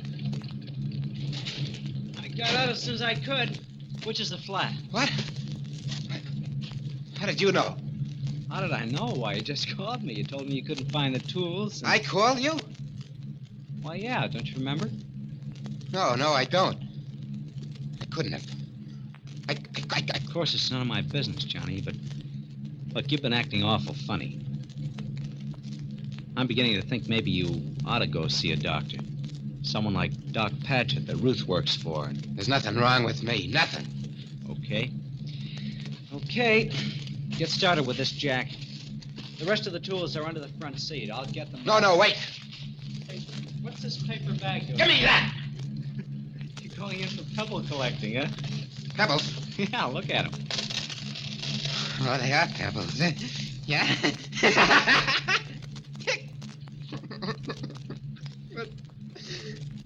What's happening to me? Oh. I don't know. But I told you you don't look well. Hey, where are you going? Hey, wait a minute. I told you that was a borrowed car. Get off that running board. I say get off. You're nuts, Johnny! You're nuts! You're crazy!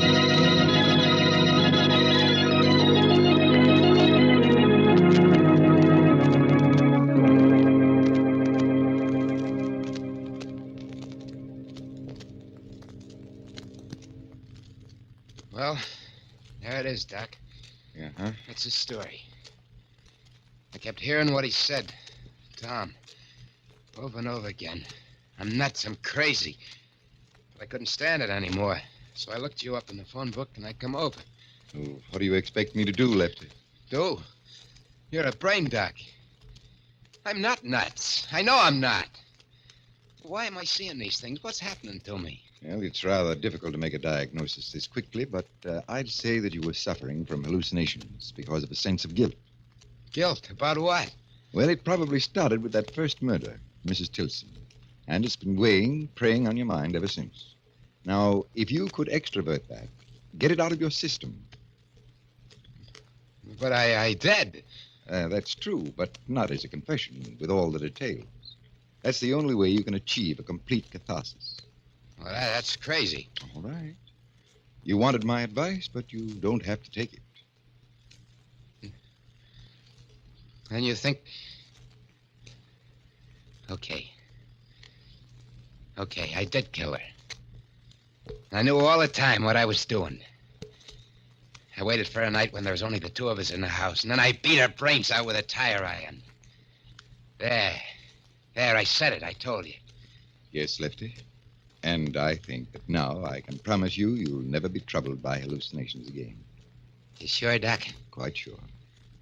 That's good. Because... You remember I said that in half an hour I was going to kill someone? Yes. Well, the half hour is up. And you're the man. Am I, Lefty? Yeah. I'm sorry, Doc, but you know too much now. You're the only one who does. So... I wouldn't, Lefty. Why are you sitting there like that? I shot you. Yes, Lefty, with blanks in your gun. All right, boy. Take it easy, Lefty. We got you covered. No. And Mason. Did you get it? Uh-huh. Every What? word. You're cops. No kidding. Then the whole thing, letting me escape and everything that happened afterwards was just a trick. That's right. You wanted to show I wasn't nuts, get me to confess. Smart boy. We made just one mistake, Lefty. Or rather, Ruth did.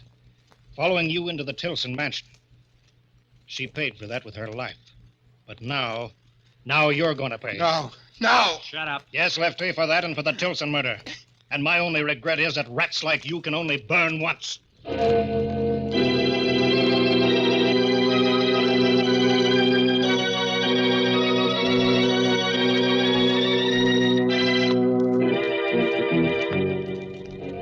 Moving forward, the two grim-faced men take hold of Lefty O'Connor. And Lefty knows that he has come to the end of the road. A road that began when he first heard the clock in the old Tilson mansion strike 12 for... Murder at midnight.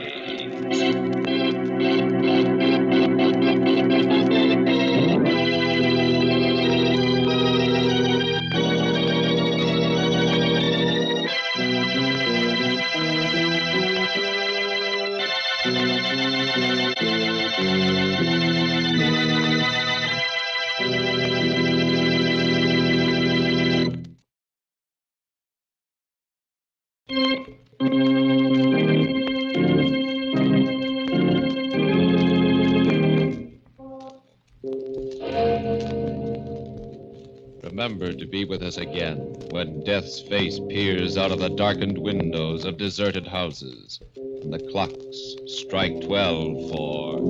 Murder at midnight.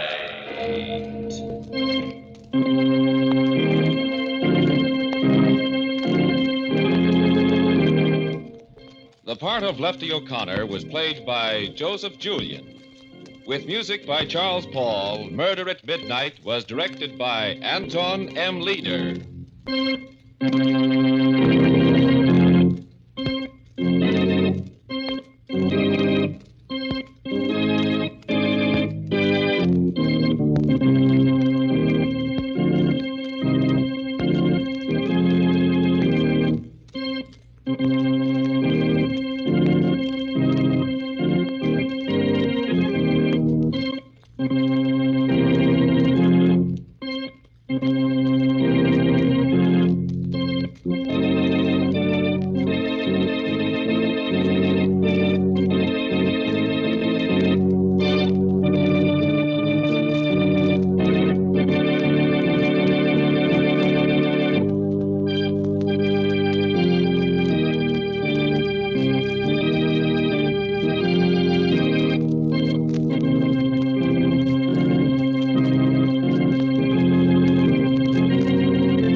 look in his eyes, like a madman. He wants to kill me. Someone does. Like the other three, lying on the floor in a pool of blood. Almost 12 o'clock. Midnight. Any minute now, there'll be a ring. Or a knock.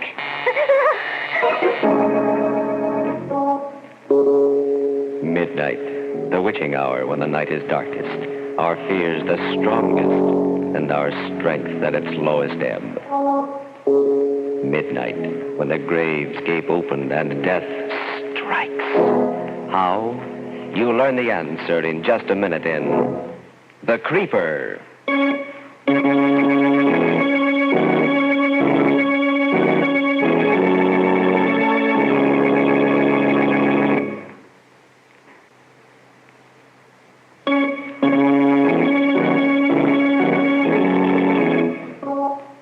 And now, Murder at Midnight.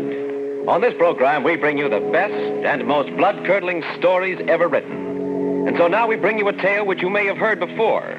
A tale which we consider a classic in terror and suspense. The Creeper, by Joseph Ruskall. In the kitchenette of a New York apartment, a man and his wife listened to the evening news broadcast. New York. The unknown killer called the Creeper has struck again, adding a third female corpse to his toll. Virginia Peters, a comely waitress, was found strangled to death in her third-floor apartment early this morning while her radio blared. As in the previous murders, a note was found scrawled on the wall with the victim's lipstick, and the plea, "For heaven's sake, catch me before I kill more. I cannot control myself." Police insist... Now, why'd you turn it off? Oh, how awful. Awful, and in this very neighborhood. Let's hear the rest. It's very interesting. Oh, you... Don't go turning that radio on again, Steve Grant. Heard enough. I'll go out of my mind, for heaven's sake. That's it. A good, solid clue. What is? For heaven's sake. How many men ever use that expression? Oh, shut up. Okay, Mrs. Grant. Pass the biscuits, my little pigeon. Pass the biscuits. Eat, eat, eat. 3 women in 3 days murdered in cold blood by a mad fiend right here in Washington Heights. I'm too sick to go out, too scared to stay in. The lock's broke. He sits there eating, eating. Pass the biscuit. There's nothing wrong with my appetite, my love. Of course. That's what cost you your job on the police force. When I even think of Some men drink to escape. I eat. Escape what? What? An ugly tongue, a beautiful face, and a roving eye. In short, a wife.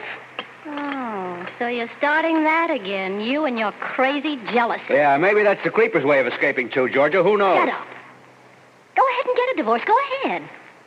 Can I help it if men look at me? I don't know why you come home at all. Where do you go? What do you do with yourself? Where were you this morning?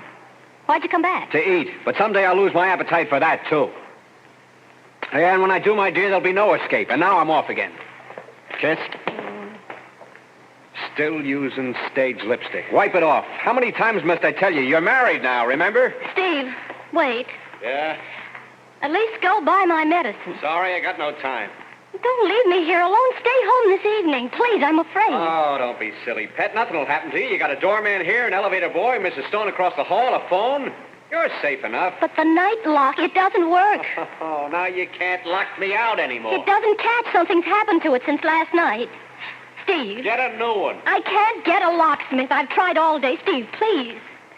If I want to phone you, where will you be? Out. Goodbye. Take care of your cold. Steve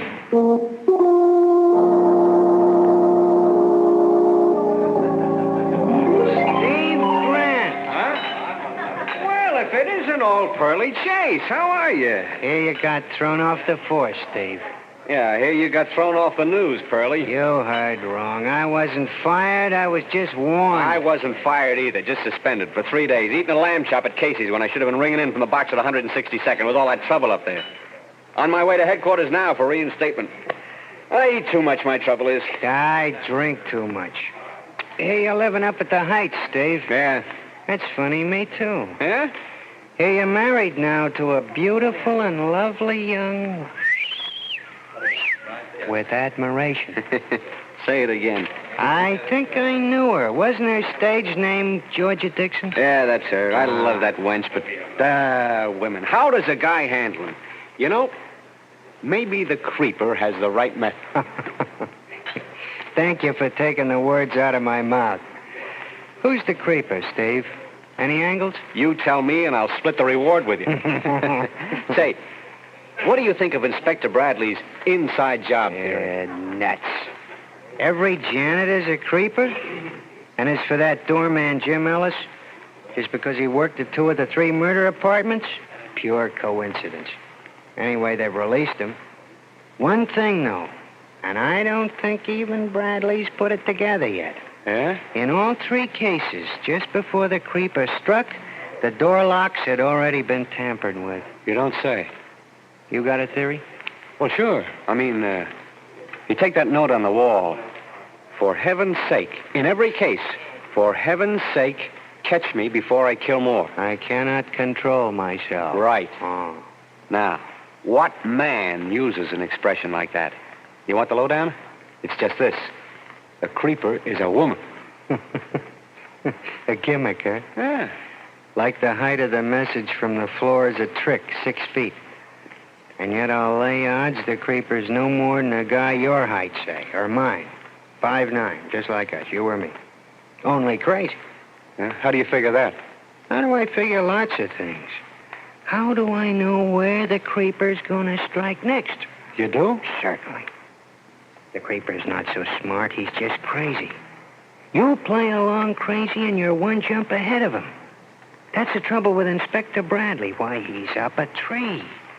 You expect logical clues from a madman? You play along crazy, make out you're the creeper. And what do you get? Well, go ahead, let's see. All right, the victims are all redheads, every one. You've noticed that, of course. 3 in 3 days? Yeah, now that you mention They it. all lived in the Heights, right? Agnes Martin, Jane Krutsky, Virginia Peters? Right. What was the number of the apartment in each case? Agnes lived in 1A, Jane 2B, Virginia 3C. Don't ask me the why or wherefore. Don't ask me the logic. Just play along crazy, you see what I mean? Where's he going to strike next? Huh? I don't get you. The next victim of the creeper also lives in the Heights. She's a redhead. Her night lock's been tampered with. She's going to get hers today, and her apartment number's 4D. Well, why are you looking at me? Don't you like my arithmetic? Pearlie, my wife's a redhead. We live in the Heights. And our apartment number is... You're just a boozy reporter.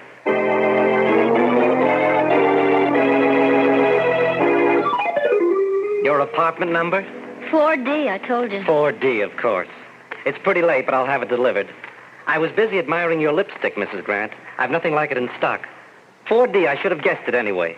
Why? Well, a face is a number.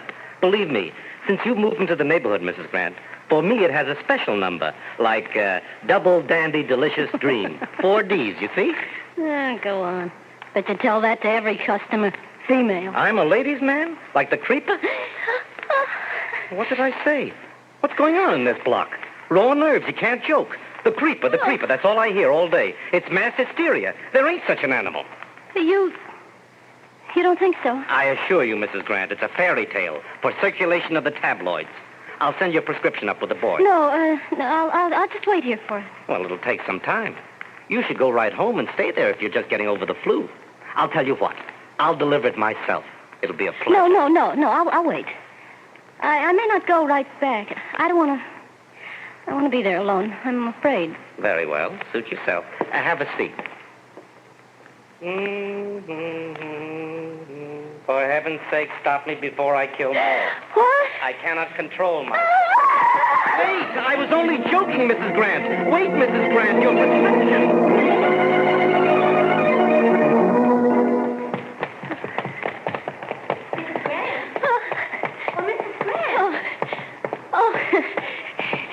You, Mrs. Stone. Why, yes. What's your hurry, dear? I just got such a scare. Since these awful murders in this neighborhood. Yes, isn't it terrible? I'm simply frightened to death myself. You walking home? Yeah, I guess so. Well, I'll go with you. It's good we live in the same house. At least if I had a double lock, but the night one doesn't work. Oh, really? Well, I have a chain lock besides, and still... The way it is, I sit and shiver when there's a sound at the door. Can't get a locksmith. Tried all day, but they're all so busy. Mr. Frank on the corner promised to, but didn't know when. Why are they all so busy? Well, my dear, because every woman in the neighborhood's changing theirs, too. Simply a nightmare. Oh, but don't you worry. We'll stay together this evening. Mr. Stone's out, too. Think of it, we've never visited, though we live right across the hall from each other. Isn't that like a big city, for heaven's sake? Or would you rather I dropped in on you? Well, I don't know. Well, make it your place, then. Isn't it horrible, the ghastly things they're saying? The theories one doesn't know what to think next. You believe the latest? The latest? That maybe it's a woman, the creeper? A woman? Can you beat it? I just can't imagine how in the world the police figure that, for heaven's sakes. Can you? I say, can you, Miss Grant? I don't know. I was just thinking of something my husband Though said. I can see where a married woman now, if her husband was faithless, well, I can understand such a theory because, say, take my husband now. You've met Mr. Stone, haven't you? Well, Mrs. Grant, why on earth are you staring at me like that, for heaven's sake? I don't feel well. I must get home. Well, I feel faint. But Mrs. Grant, for heaven's sake. Sobbing with terror, a woman with red hair runs up the dark street, back to her apartment and the door with the broken lock. As the hands of the clock move on towards 12 o'clock and... Murder at midnight.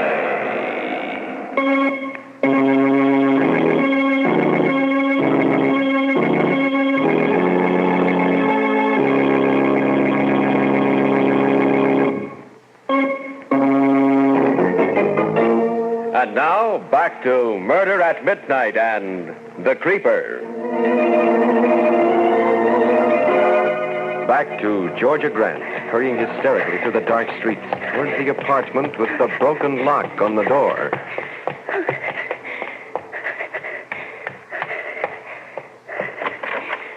Good evening, ma'am.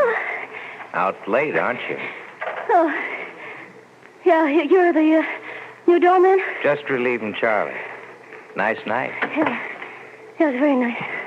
Here, let me ring the elevator for you. No, you don't have to trouble. No trouble, ma'am. There. Apartment 4D, huh? Yeah. How did you know? Doesn't take long. When will this elevator come? Coming now. Terrible things, ma'am.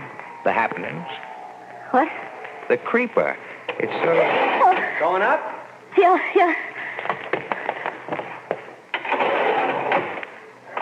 Up and down, up and down. The ups and downs of life, that's me. I'm a living milkshake, Mrs. Grant. Uh-oh. What's wrong, Jimmy? Stuck. Imagine getting stuck between the third and fourth with a production like you. Get going, Sonny. You want me to report you? Okay. Can't you take a joke? Maybe I misconstrued that smile you always give me. Maybe you shouldn't ought to smile that way. Fourth floor. Let me out. If I drop in later, will you be more receptive?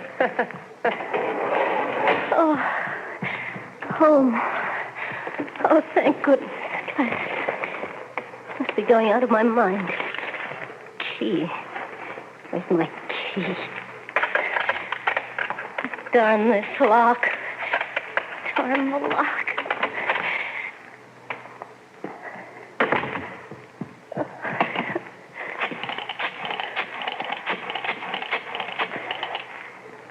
Hello. Is the locksmith in yet? Well, I want to know how soon I can get my lock changed. Yes, I know it's late, but he promised. This is Mrs. Grant. Yes, 4D, yes. I know you just explained to me, but I must... Georgia? Yes? Yes, so won't you... I've please? been waiting for you. Don't you little fool. It's me. Do you want the whole house to... That's better. What are you doing here? Oh, don't worry. You haven't got a thing to worry about now.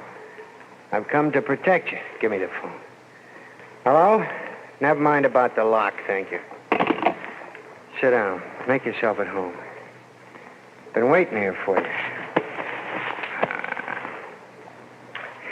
Long time no see, Georgia.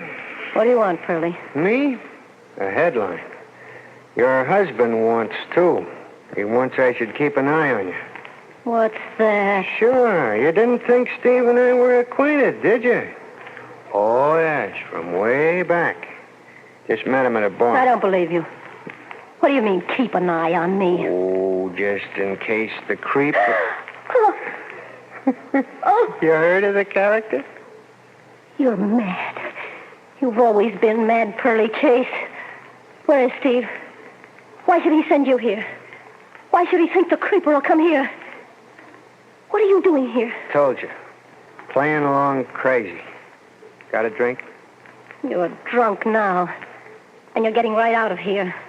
You're nothing but a no-good rummy. And you're nothing but a no-good... You finish it. When I took the drink, it was to drown you out, and you know it. I'm still a rum pot, Angel, which means I haven't got rid of you yet. Get out. You little two-timing redhead. You're all the same, you redheads. Even a wedding ring can't change you. dirty Oh, red- don't play the innocent. My business is snooping. I make a living at it between drinks. So your new motto's love thy neighbor, huh? Mr. Stone across the hall? Poor dumb Steve. I'm warning you. Get out or I'll call the police. Stay where you are. Oh, Pearly, what are you doing with that gun? I wouldn't pick up that phone if I were you. You see, there's a big reward for the creeper and a heck of an exclusive, and I don't want to share it. I'm riding a hunch. Now, sit down, darling. Just play along with me while I play along crazy. Sit down. That's it. Like we're expecting company. Let's have some music. Don't just sit. Let's have some music. I said turn on the radio. That's it. That's the good girl. Dance music. Let's dance. Give me your arm. Let's dance. Like old times. Around and around like my brain. Why are you trembling? I still love you, you little fool. Ask me why. I love you. I love you, you lovely redhead. I could kill you and you deserve it. With the radio on, you could scream and no one would hear. I could put my hand on your throat like this and I could strangle you. Why are you crying? Stop it. I'm here to protect you. Stop crying. Cut it, I said. Cut it out. I can't stand it. I never could. Okay. You want me to leave? All right, I will. It's your funeral. What am I saving you for anyway? Where's my hat? In a few minutes, there'll be a knock or a ring, or the door will just open. And you'll be lying in a pool of blood like the other three. Goodbye, my worthless. Give my regards to the creeper.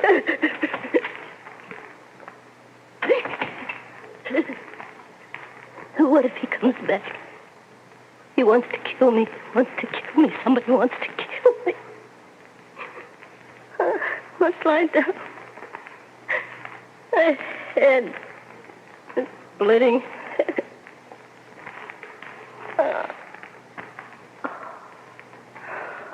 Trying to frighten me. Jealous spite, that's it. Like the other three. In a pool of blood. Like the other three, like the other three. Almost 12 o'clock. Any minute now there'll be a knock. Or a ring.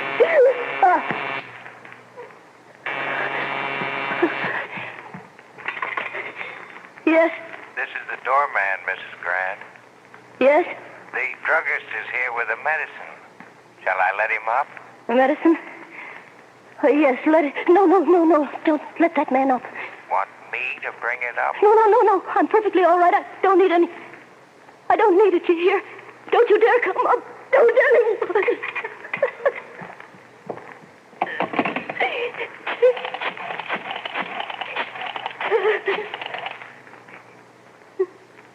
Oh, please, I must have it changed right away.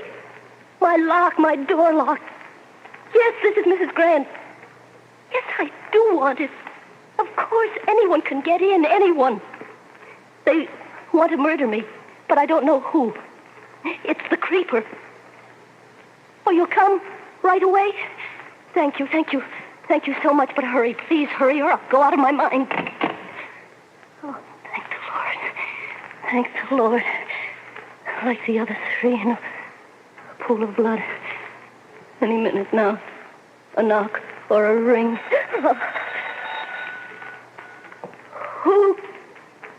Who's there? It's me, dear, Mrs. Stone. Oh, what do you want? I've been worried about you. Are you ill? No, I'm all right, Mrs. Stone. I'm feeling fine. Open up, dear. Don't you want me to keep you company? No, thank you. I was just... Oh, stop that. Oh, do let me in, silly, and we'll... No, please, go away. I'm going to sleep. Go away. You hear me? Go away. Hello. Hello, Georgia. You all right? Oh, Steve. Steve, I've been frantic. So good to hear your voice.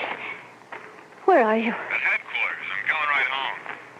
Sweetheart, is anything wrong? You No, not now. Not when I hear you, Steve. I don't know what came over me all day. I've been imagining things so silly. My nerves. Sorry about supper tonight, honey. I wasn't myself. My job had me down, but now everything's Oh, of course. Forgive me, Steve. I've been bad, wicked. Oh, darling, if you knew what I've gone through tonight, the most dreadful state. And then that... Steve, did you send someone here today? Pearly Chase? Then you did? Yeah, to keep you company. Isn't he still with you? No, I just got rid of him. Oh, I wish you hadn't. He's an all right guy. Smart reporter. Lives in the neighborhood, too. Honey, it sounds cockeyed. I mean, Pearly's theory, but I was kind of worried when I got to thinking, so... Listen, Georgia. Yes. Don't let anyone in the house till I get home. No, I won't, Steve. Not anyone, do you hear? Not anyone. Steve, wait. What? Wait, Steve. It's, thank goodness it's last. Now I can breathe easy. Darling, just a minute. Georgia. Hello? Hello, Georgia. Mr. Frank? Mr. Frank. Can you hear me? Thank goodness you've come. Please, step in. It's the lock on this door. I want... Just a moment. My husband's on the phone. Hear me, Georgia. Steve? Yeah, what happened? There was something else I wanted to tell you. It's all right, darling. Everything's all right now, Steve. You needn't worry. Didn't I just hear you talking to someone? Was that somebody at the door? No, it's no one, dear. It's just Mr. Frank, the locksmith. What a load. Georgia, listen, Georgia. That's what I was going to tell you. What is... The police are on a new trail. They think maybe a locksmith. Georgia, you listening? They think maybe the creeper's a locksmith. Get him out, quick. What nice lipstick you use, Mrs. Grant. Yes. Very nice lipstick. Very nice. Can you hear me, Georgia? Georgia? Hello, Georgia. Hello? Hello, who's this? Hurry. Catch me before I kill more. For heaven's sake.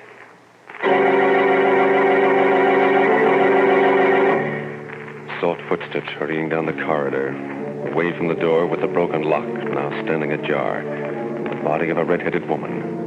And still, should she not have known that her only visitor would be death? When the clocks struck 12 for Murder at midnight.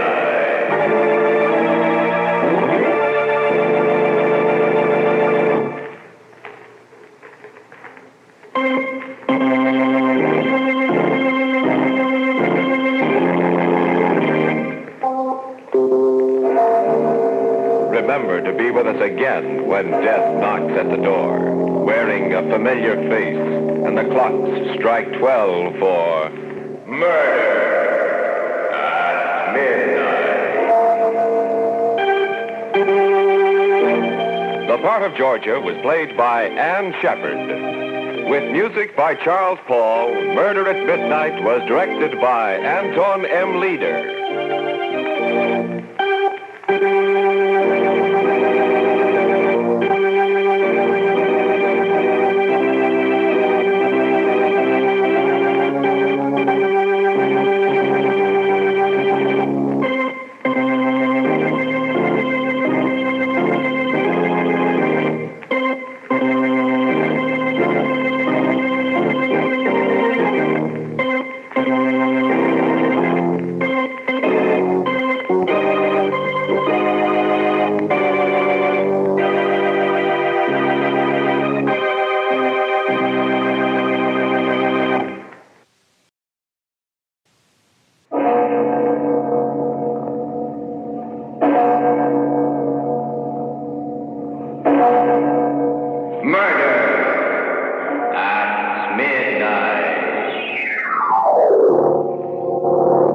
last time, Walt.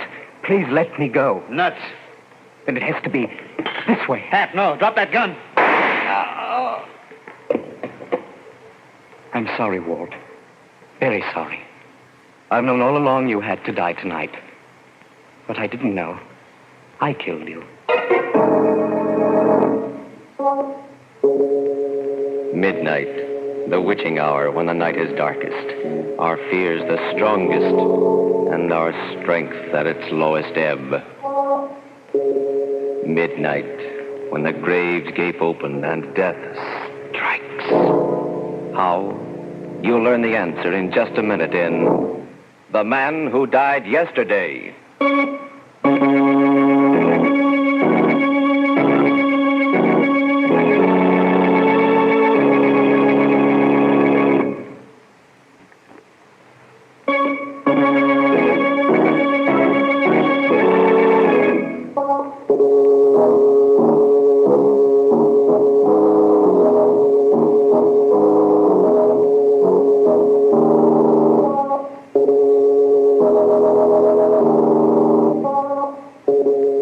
And now, Murder at Midnight.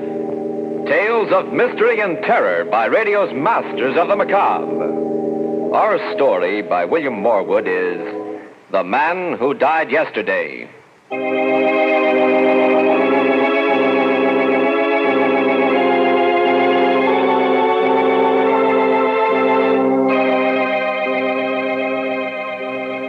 Afternoon on a little-traveled highway. A strange-looking man in threadbare clothes stands hopefully by the roadside. A car comes around a curve, slows up, stops. Looking for a lift? Are you headed for New York? That's me. Hop in. Thank you. It's very good of you. I'm in a hurry to reach New York. I haven't much time, you see. Yeah, sure. I picked you right off for a big executive on his way to a board meeting. Nothing like that. It's just that, there's something terribly important I've got to do. A mission. Oh, Salvation Army, huh? No, United Nations. I have to see the Secretary General before midnight tonight. That leaves me only 8 hours. The United... Are you feeling all right, pal? Yes. I was sick, but I'm feeling fine now. You don't look so good to me. Why does it go? Of course, you could do with a haircut, too. I suppose so. I'm afraid I've been out of touch with civilization a long while. By the way, my name is... rather was... David Hepgood. Hi, I'm Walt Griggs. Can't you drive any faster, Walt? We've still got a long way to go, and... well, I'm worried about this part of the road. There's going to be a rock slide and... Rock slide? Oh, you mean those signs? Ah, it's nothing to worry about. They put them up on... What the... It's all right. Keep going, Walt. We got through safely. Yeah, but there was a rock slide, just like you said. Of course, but... How did you know? I can see ahead, Walt. See into the future for 24 hours.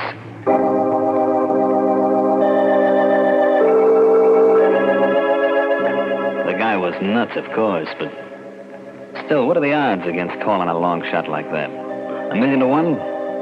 1 billion? I gave up trying to figure it. We drove along for about an hour and then stopped for gas. There was this hamburger joint right by. Where are we going, Walt? Grab a bite.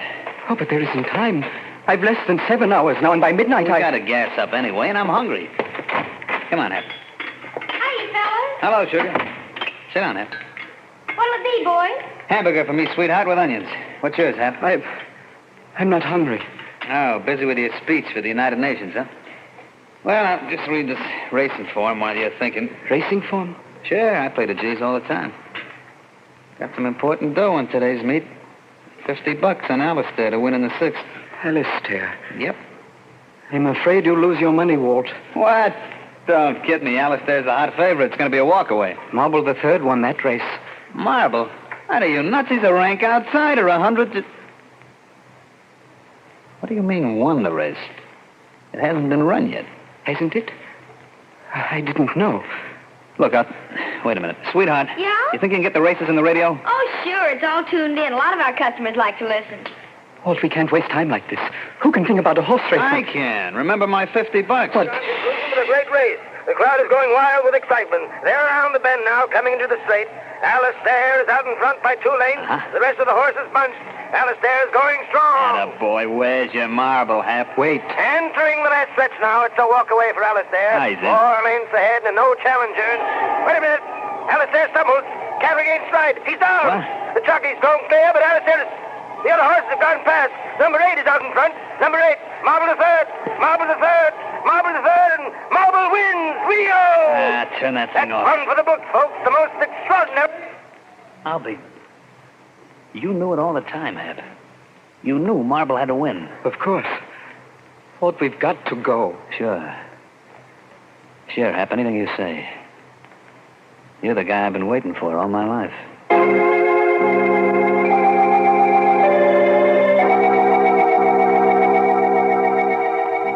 I didn't need no more figuring to tell me Hap was a gold mine. And I had him first before anybody else could get their hooks into him. The only thing that worried me was the way he talked. All this about midnight, not having much time. I had to use him while I had him, even if it meant taking chances. So while we drove, I worked on a plan. Walt, we've left the New York Road. The signs are pointing the other way. I know. I'm taking a shortcut through a town called Hassock. Hassock? Yeah. That name mean anything to you, Hap? Hassock? Think hard. Let me see.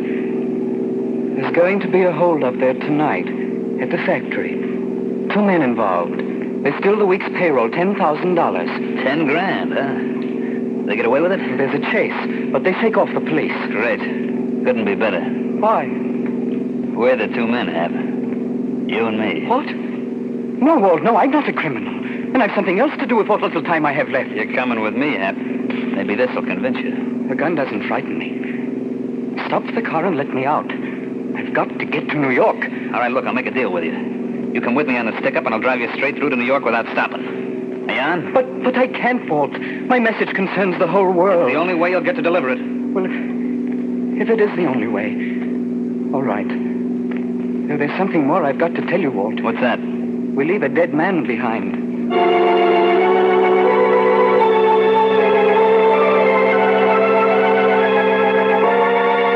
It was getting dark when we hit town. I drove down the main street and onto the factory building beyond. It was all dark except for a light in the cashier's office. Hap and I went in. There was a guy sitting at a desk. Who are you? What do you want? The 10 grand in that safe. This is a stick-up, brother. You're crazy. There's no 10... Open up. I'll do the talking. I warn you, men. You'll be caught with... Shut up and start turning that dial. All right. I guess you win. Come on. Snap into it. I'm doing the best I can. That's it. Now hand out those greenbacks. Come on, get a move on. Watch out, Walt. He's turning in an alarm. Oh, you double-crossing rat. Oh. Hey. Carry. You. This the guy that had to be killed, Hap? Yes. Okay, then step on it. The cops will be swarming around like flies.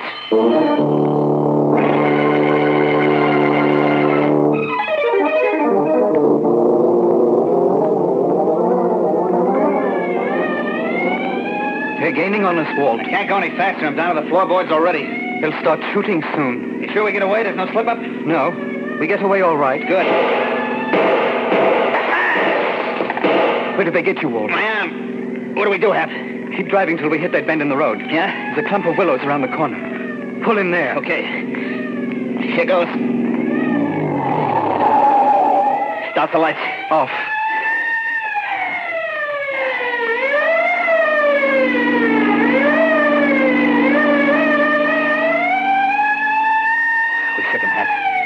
Like you said. No hurry. Get back to the New York Road. I've less than 3 hours left. Okay, but I gotta stop and see a doctor. A doctor? Sure, my arm. Oh, what's the matter, Hap? I'm afraid of that doctor. Something happens there that I don't understand. What is it? I don't know. It's something I should have explained before. I can see into the future for you, Walt, and for everyone else. But not for myself.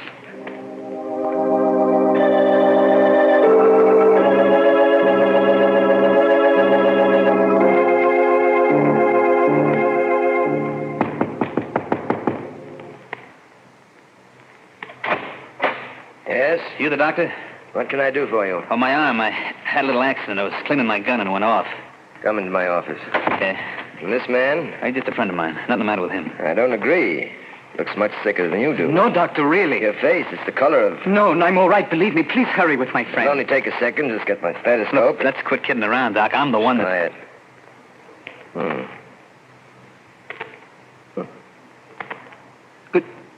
Good Lord. What's the matter, Doc?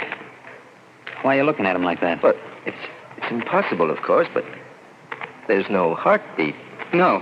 But that's impossible. If your heart wasn't beating, you'd be... Dead? Yes. I've been dead since yesterday, at midnight.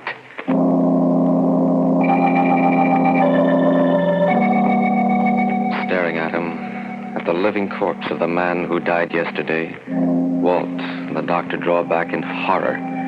Just who is David Hapgood? Perhaps we'll know when the clock strikes 12 for Murder at Midnight.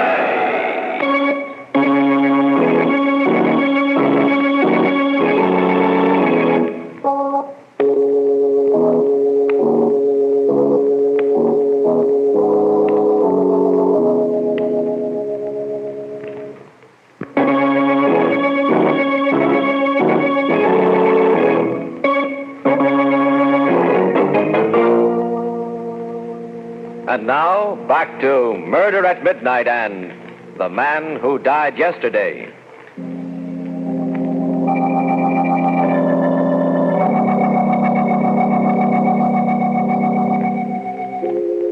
The goose pimples were standing out on me. Here I'd found the guy, been with him for hours through a hole-up in a kiln. And now I was hearing from his own lips that he was dead. It gave me the creeps. I wanted to take it in the land, but instead I was froze to the floor. I heard the doc saying... You've been dead since yesterday? Yes, Doctor. But that's impossible. There must be some explanation, some obscure heart condition. There is an explanation, but not that kind. You see, I was cheated out of 24 hours at the time of my birth, and I'm just making up for it now. How do you mean?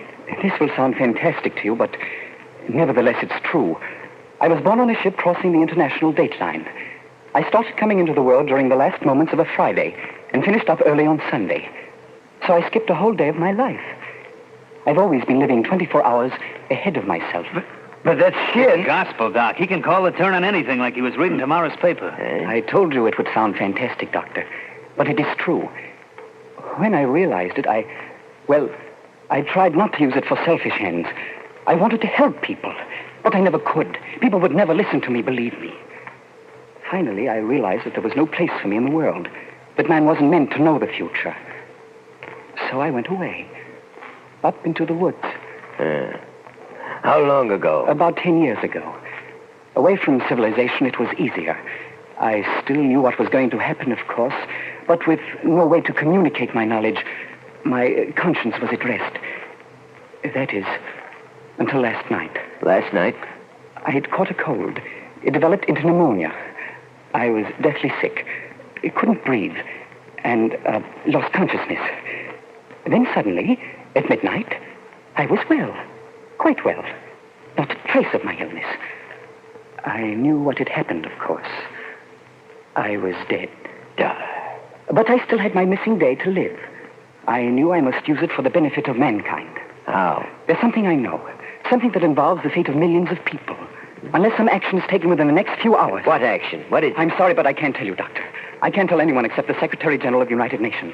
And I must reach him before midnight, before I'm really dead. It's getting on to 10 o'clock. Now do you understand why I'm in such a hurry? I'll say, let's get going, Hap. Never mind about my arm. That can wait. No, listen to me, Hap. You can't leave. What? As far as your being able to read the future is concerned, well, it doesn't matter whether I believe that or not, but that heart condition of yours, that's something unique in medical history. Now, you've got to let me take you to a hospital where it can be studied properly. Lay off that stuff, Now, I'll phone for an ambulance. Stay away from that phone. He's mine. Yours? But do you realize what this can mean to science? Don't give me that talk. You just want to grab him off for yourself. Nonsense! Stop it, both of you. I don't belong to anyone. I'm not a specimen to be examined. I've got a mission to perform for all of civilization. I've got to get to the United Nations before... Now, no matter how you've been deluding yourself, young man, you're terribly sick. I'm going to phone the hospital. Okay, you asked for it. I must get away from here. Hap, come back here. Come back here. Okay, if you're dead, it won't hurt you, and if you're not... Oh, Holy smoke. That bullet went right through you and only knocked you down. Let go of me, Walt. You try to run away, huh? I've got to get to New York. Nothing can stop You're me. coming with me, Hap. I got plans for us as long as you last. You've got your 10,000. What more do you want? A chance to run it up to 100,000 and we can do it. I know the place and you can call the But cards. there's no time. I'm figuring on only a couple of hours. That's plenty. Listen, Walt. I'm asking you for the last time. Let go. Do a decent thing for once in your life. Nuts. What I'm trying to do, it's for you as much for millions of others. I never gave a cuss about the others, and I'm not starting now. All right, Walt. Then it has to be this way. Hap, drop that gun. Oh! I'm sorry, Walt. Very sorry. I've known all along that you had to die tonight. But I didn't know that I'd kill you.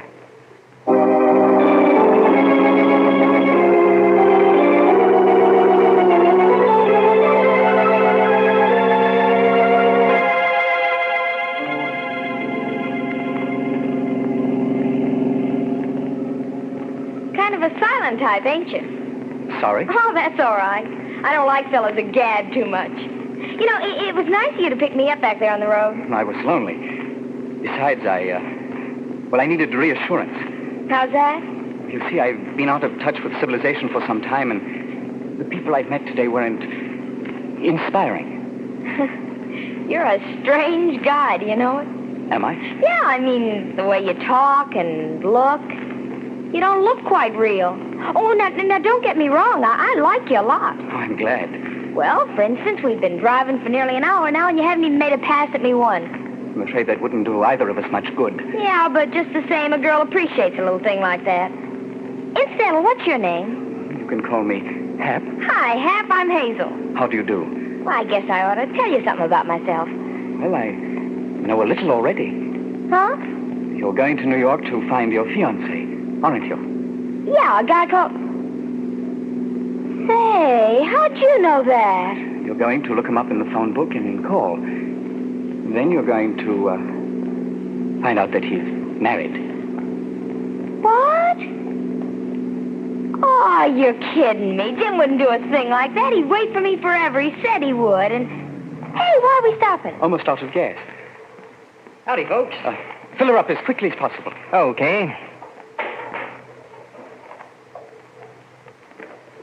How far to New York from here?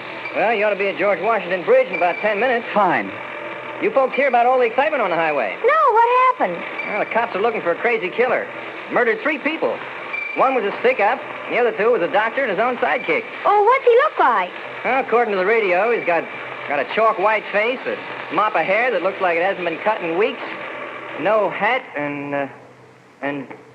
What's the matter, Bud? What are you staring at? Your friend, I got to get something out of the office. I'll be back in a minute. He's going to phone the police. This is your chance to get out, Hazel. Oh, no, I'm staying with you, Hap. Now, you better get moving and keep moving.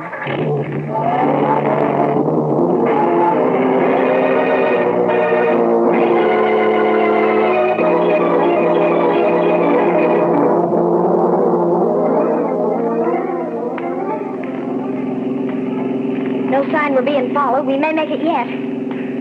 Are you frightened, Hazel? Being with me? I guess I should be, but I'm not. Thank you. Somehow I can't believe you're crazy. If you killed anyone, you knew what you were doing and you had a good reason. Thank you again. You don't know what that means to me. Have people always been scared of you, Hap? Most people. Till I met you. Why couldn't I have met you sooner, Hazel? Well, what's wrong with now? It's a little late. Not for me. You honestly mean that? Sure. Well, then perhaps it's going to be all right after all. Perhaps we'll meet again. What do you mean? I didn't mean to tell you this.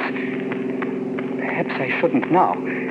It may cause you pain. Go ahead. I can stand it. After you call Jim your fiancé and find that he's married, you start across the street in a daze. A taxi is driving too fast and... It's got my number on it, huh? Yes, I'm sorry. And yet, in a way... What did that sign say, Hazel? George Washington Bridge, 2 miles. Oh, I'm going to make it. There's still time. The Secretary General is in his home. But let me in when they hear my message. I'll have most of an hour with him. It's not quite 11 yet. 11? Hey, your watch must have stopped. What? Look, there's a clock on the building. Where? Up to the right, there. 3 minutes of 12. Oh. Well, what's the matter, Hap? Oh, I can't make it. Oh, I've lost. Unless... a telephone. There's still time for that. Well, why are you stopping here? There's no phone. In that house, the family's all in bed upstairs. There's a telephone in the parlor. But the door's sure to be They've locked. forgotten to latch the parlor window. Hey, how do you know all these things? Never mind now. Goodbye, Hazel. But I'll be waiting here. No, you better start down the road. The police mustn't find you. But when you come back, I'll be here. I won't be back, Hazel. This is goodbye. For keeps. But you've got to come back. You've got to.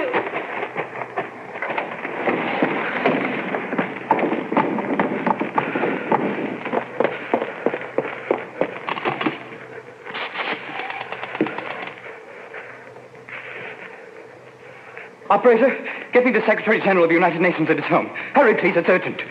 Hello? The Secretary General, please. It's terribly important. No, I've got to speak to him personally. Midnight. Hello? Will you get him for me? There's no time left, and... never mind. I'll tell you. It's about...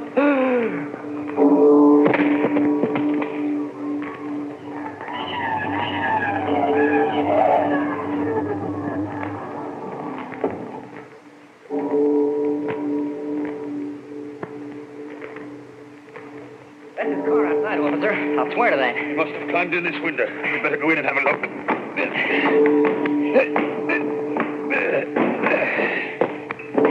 There was a girl with him when he left my gas station. She ought to be around. Where's the light? Here. There he is, on the floor. And he looks... He's dead, all right. No wonder. Look at that hole in his chest. Wait a minute. There's something funny here. That wound never bled. Huh? And the only way that could happen is if he was dead before the bullet hit him.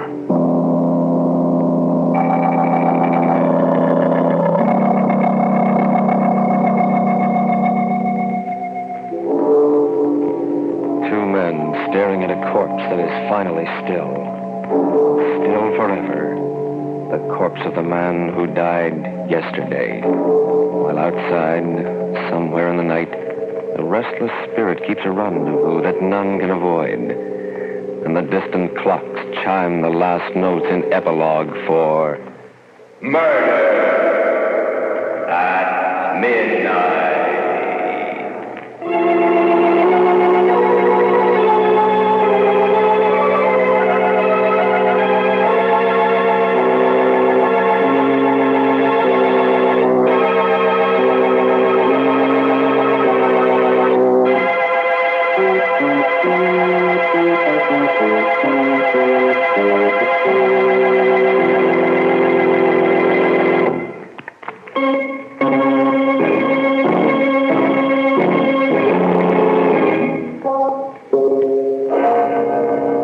Remember to be with us again when death brings time to a full stop and the clocks strike 12 for Murder at Midnight.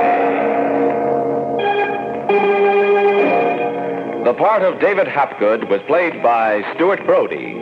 Vandell Kramer was Walt. With music by Charles Paul, Murder at Midnight was directed by Anton M. Leader.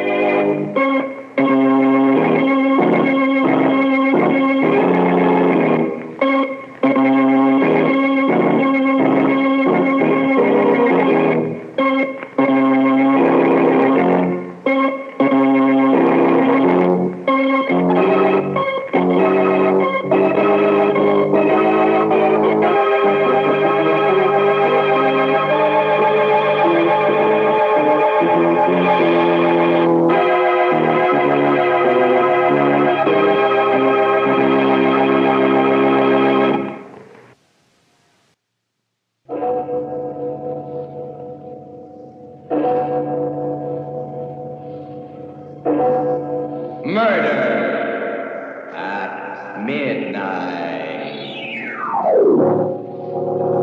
So lovely. Everything about you. Your eyes, your lips, your lovely white throat. I can feel it pulsing under my hands, throbbing. Don't, Frank, you're hurting me. You're choking me. No!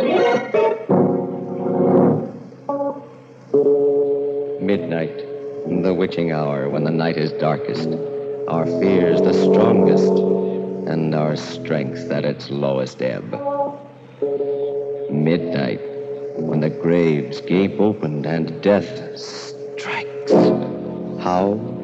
You'll learn the answer in just a minute in Till Death Do Us Part.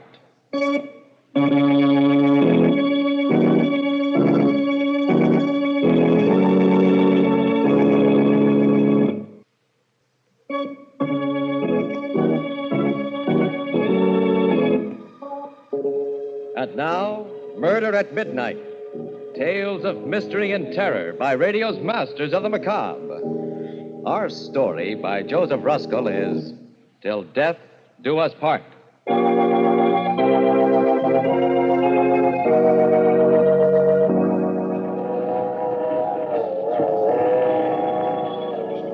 never saw a man who looked with such a wistful eye upon that little tint of blue which prisoners call the sky. Ruth, I want to tell you something.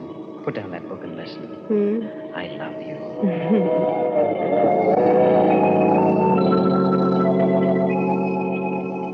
Some love too little, some too long. Some sell and others buy. Some do the deed with many tears, and some without a sigh. You hear me, Ruth? I love you. Some do it with a bitter look. Some with a flattering word. Professor Clark. Yes, Professor Clark. Love me, darling. Wildly? Put the book away. Almost there now. Bridal suite waiting. Oh, Frank. Promise you'll always love me. Till death do us part.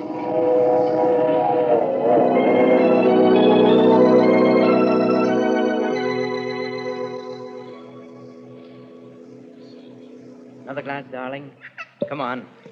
It's sweet to dance to violins when love and life are fair. To dance to flutes, to dance to lutes is delicate and rare. But it is not so sweet with nimble feet to... To dance upon the air. Frank, Darling. you've hardly kissed me. Why are you looking at me like that? You're so lovely. Come over here to the couch. A shy bridegroom in this day and age? Darling, why are you acting so strangely? Well, if the mountain won't come to Mohammed... Come here, my lord and master. Kiss me. Oh, Ruth, I love you so. Darling, why do you keep staring at me like that? Frank. Ruth, no. Darling, what's the matter? I don't know. Please, Frank, after all. No, don't come near me. Don't touch me.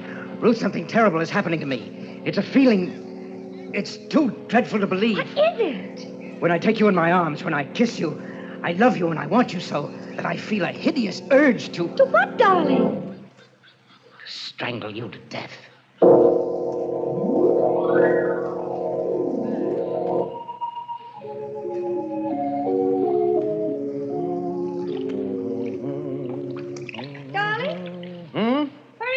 Just brought in breakfast. What are you doing? Shaving. Finishing up now. Morning, Professor. Morning, Professor. Life is wonderful. Wonderful. Towel? Thank you. Leave us enter the parlor, husband.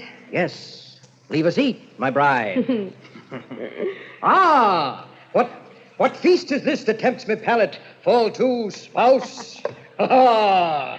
Citrus, my favorite ice squirt. I'm so happy I feel like dancing. It's sweet to dance to violins. Yes, that's right. How's it go? It's sweet to dance to violin. When love and life are fair. Eat, dear. What's wrong? I guess I'm not very hungry. Frank, you're thinking of that incident last night again.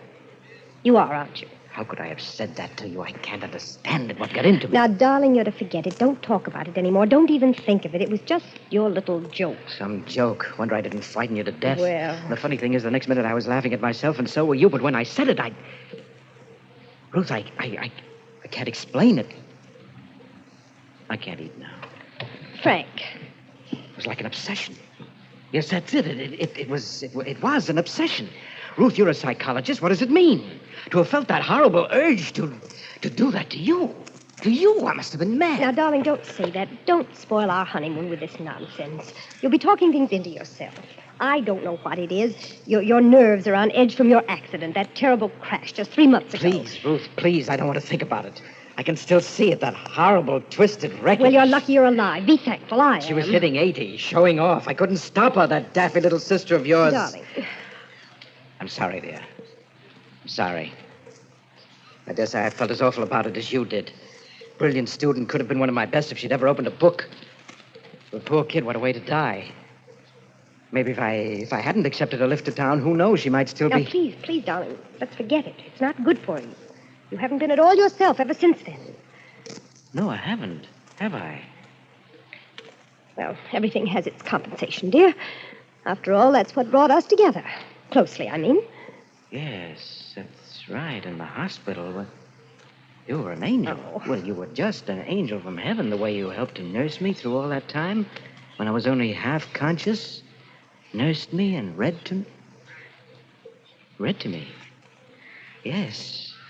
The way you read to me. Why do you say it like that, Frank? Well, I don't know.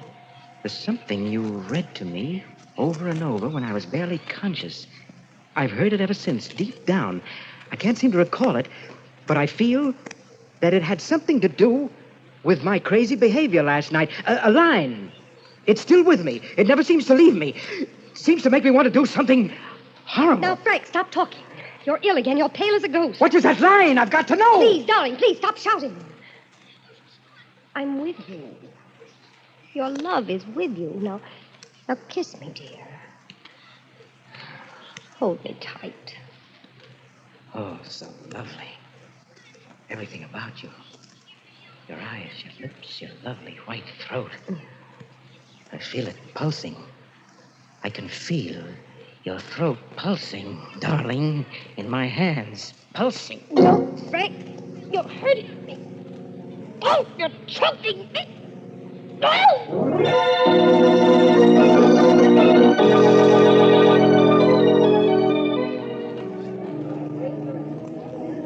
Yes, sir? I'm checking out. Room number 438. Call me a cab. From the bridal suite? Well, just a moment. There's something wrong, sir. You and your wife just checked in last night. Any complaint? No complaint. Just call me a cab. Oh, an emergency. What business is it of yours? Where's another hotel? Why, you'll find it very difficult in New York without a reservation. And if you and your wife... I'm checking out. Who said anything about my wife? She's better off without me, do you hear? Well, what are you gawking at? She's very lovely, remember? Would she make a nice corpse in a bridal suite? Oh, go to the devil.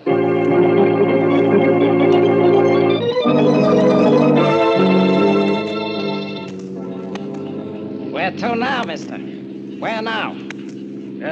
Just shake off that other cab. I did 3 hours ago. I told you 10 times. What now? Just drive around the park. We've been around and around and around. How long can this go on? That line. What was that line? What was it? Huh? What was that line? Look, pal, we going over that again, too. What line? You want the 7th Avenue line? If I'm not talking out of turn, Bud, you must have lifted quite a few today. Get me to a hotel. We tried a dozen. Remember, they're full up. Hey, just who are you, mister? What's your racket? What's that to you? Okay, I just asked. I was a teacher, cabby, in a woman's college. But that's only a blind. My name is Jack the Ripper, see? But some people just call me Bluebeard. Bluebeard? Huh? This is the end of my line, chum. Pay up and get out. No, I won't. You can't make me get out. You can't. I can't, huh? No, because if I do get out, I may go back. And if I go back, don't you understand? I'll kill her.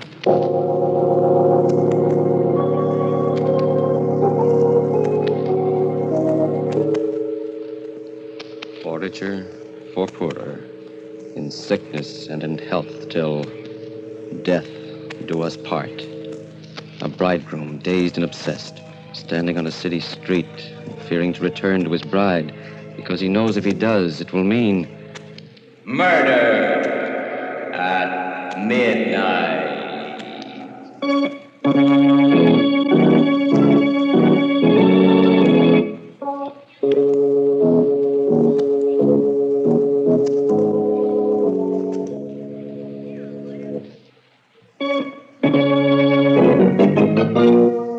now, back to Murder at Midnight and Till Death Do Us Part.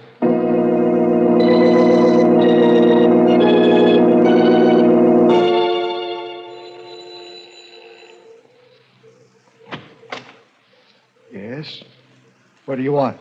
Good evening, sir. My name is Bluebeard. You're the proprietor of this charming boarding house. You're drunk. Forsooth 'tis true. May I tarry the night? No vacancies. Go on now, get on your way.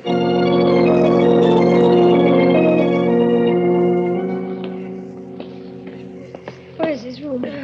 Top floor, rear, Mrs. Clark. He came in about an hour ago, drunk as you please, and he asked for a single. I'm not one to rent to drunks, mind you, but I can see he's real educated. And a gentleman, though a queer one, if you ask me, with his eyes all bloodshot. Well, here it is. Did he say when he'll be back? He said he was going for his bags. I'll just wait in his room if you don't mind. It's all right. I'm his wife, I tell you. Well, I don't know. Something mighty fishy about all this. Well, excuse me, there's the hall phone. If it's not one thing, it's another. All right, all right. Hello? Yes? Who? Who? Oh, just a minute. It's him, ma'am. He wants to talk to the lady who just came in. Let me speak to him. Hello, Frank. I saw you go in. What are you doing in my house? Darling, it's so good to hear your voice again. I was so worried. Answer me. What are you doing there? How did you know where to find me? I've been following you everywhere. I don't want you to leave me, darling. I love you. Get out of there. Stop haunting me. I'm no good for you. Haven't you had enough? Go away. I won't. You need me. I'm your wife. Come back to me, Frank. Come back. How can you still want me? What are you inviting? Why don't you take a train home? Do you want to die? You know I'll kill you the next time we're alone. You know I've gone mad. Now, don't say that. You're just ill, and I'll nurse you back to health. Oh, Frank, this is your wife talking. What sort of spineless thing do you suppose you've married? What would you have me do? Run to the police and ask them to protect me from my husband? Run to the police and cry that the man I love wants to kill me? Run to the police and tell them... Police? That's right. Of course. Why didn't I think of that before? No, Frank! Frank! Frank, what are you going to do?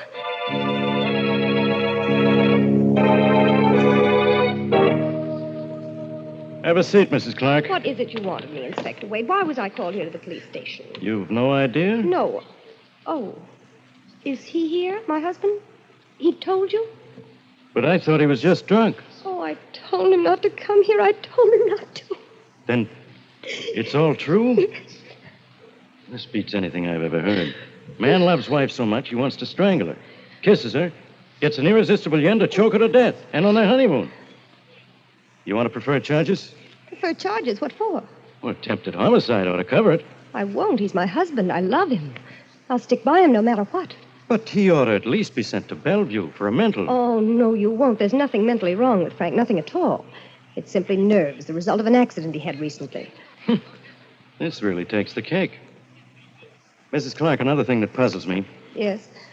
He kept raving about a line when he staggered in here, as if it were life or death. A line of poetry he couldn't remember. Wanted me to tell him what it was.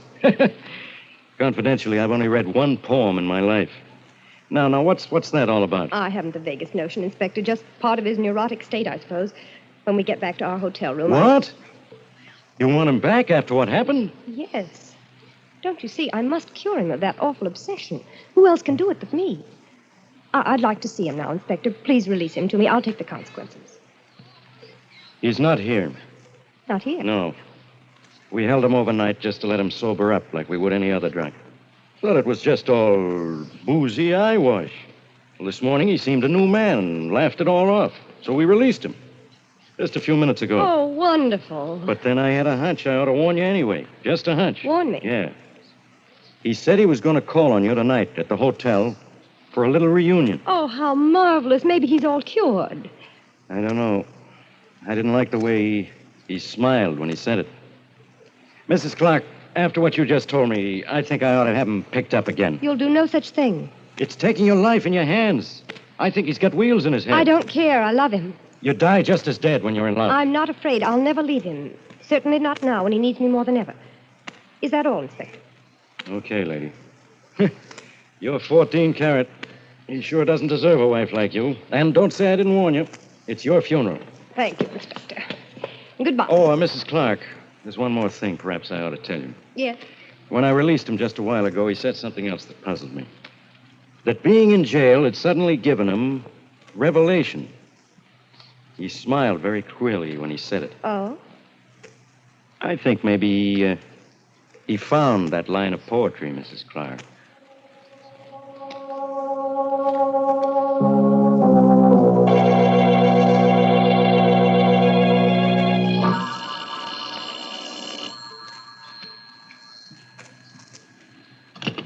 Hello? Ruth, Where are you, Frank? in the lobby. Come up.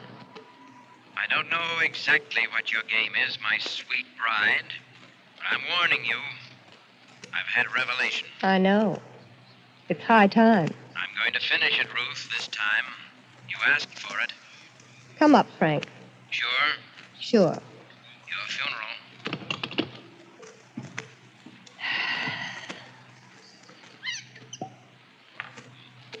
The coward does it with a kiss.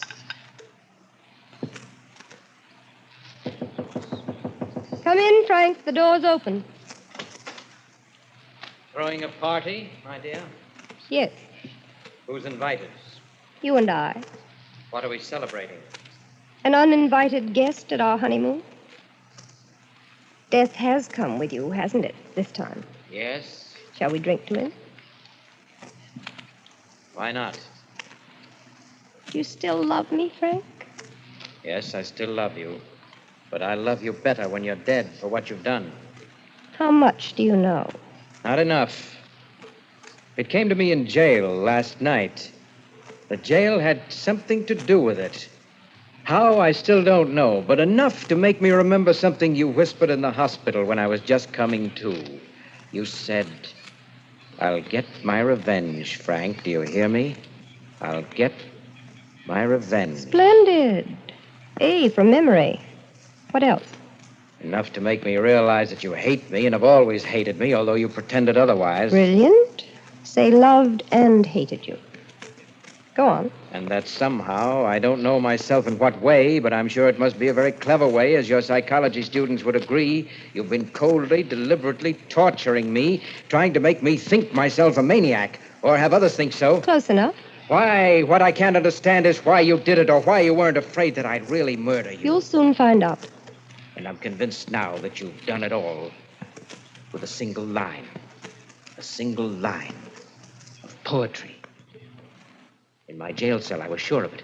The very walls seemed to tell me, I don't know why, that it was a line that you kept reading to me at the hospital, over and over and over again, that made me think I wanted to kill you. And what was that line? That's what I'm going to find out.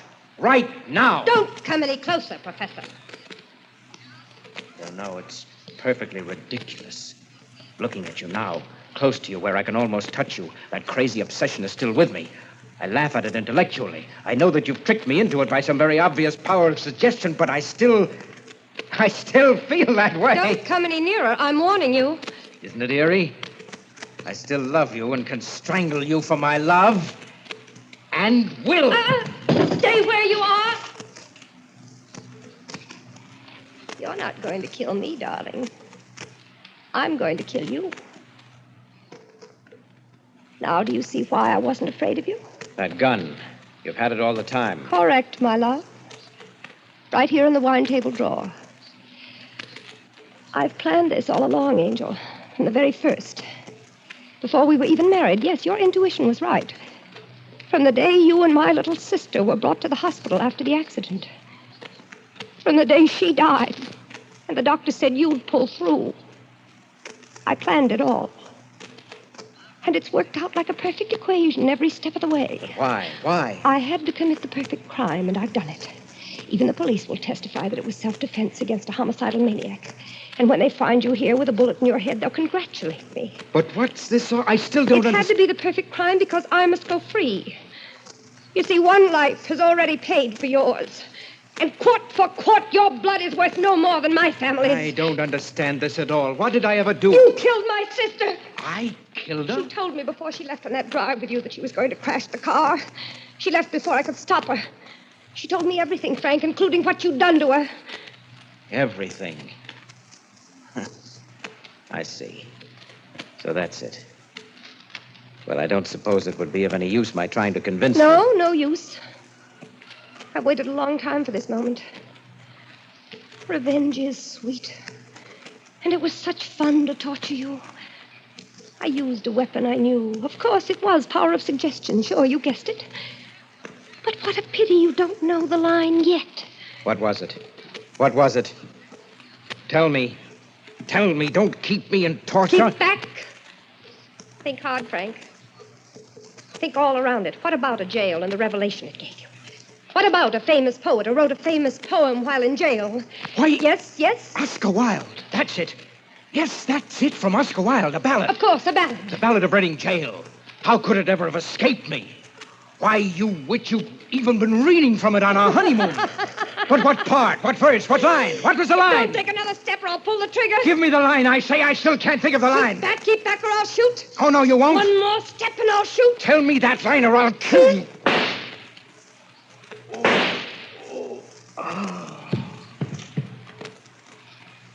All men kill the thing they love. Remember, Frank? How's the next line go, Mrs. Clark? By all, let this be heard? So I heard. Too bad I was a little late. Inspector Wade. You know, ma'am, like I said, I only read one poem in my whole life. But ain't it the darndest thing? It happened to be the Ballad of Reading Jail.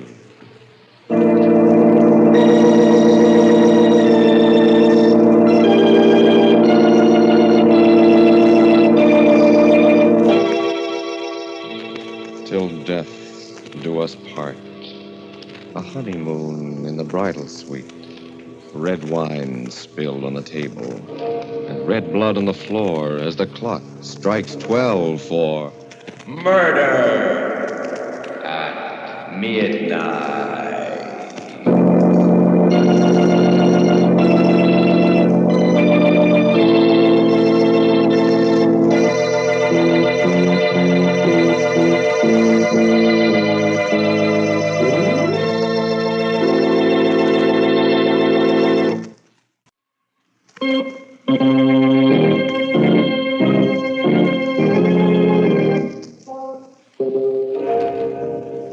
Remember to be with us again when death's key turns in the lock and the clocks strike 12 for murder at midnight.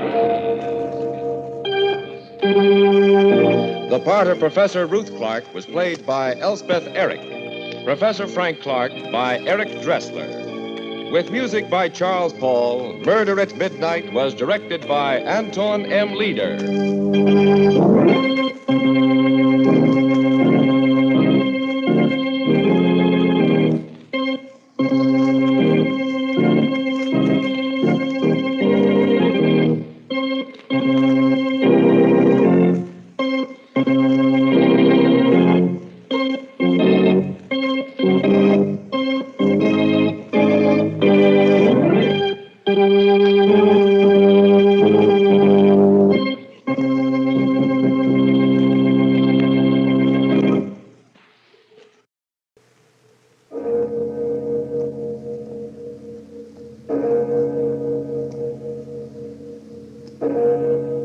Murder at midnight. Let go of my arms. I'll give you money. All the money you want. No, Fred, no! You monsters. I'll make you pay for this.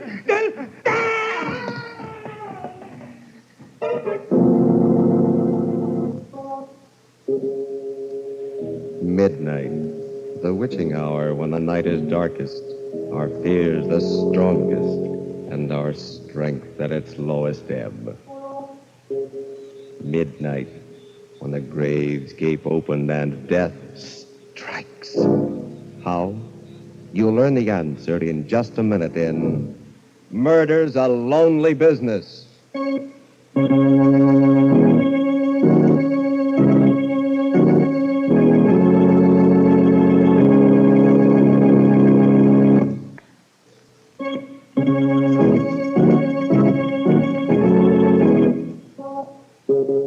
And now, Murder at Midnight.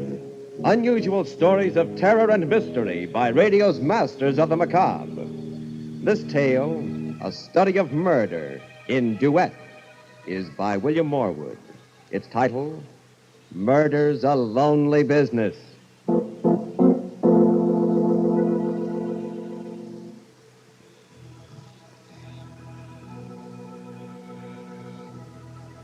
At a cemetery, a burial is taking place. For as much as it hath pleased Almighty God of his great mercy to take unto himself the soul of our brother, The two chief mourners, Fred and Grace Tilson, stand beside the open grave. earth to earth, And as he looks at his ashes wife, to ashes, bitter thoughts dust course to through dust. Fred's mind. sure and certain Look hope at her. of the resurrection. Look at her standing there, dabbing her eyes with a handkerchief. We shall take our Tears. vile body, Real tears after what she did. like unto his glory After what she made me do. according to the working whereby She doesn't know what sincerity is, or love, or pity either. She's hard.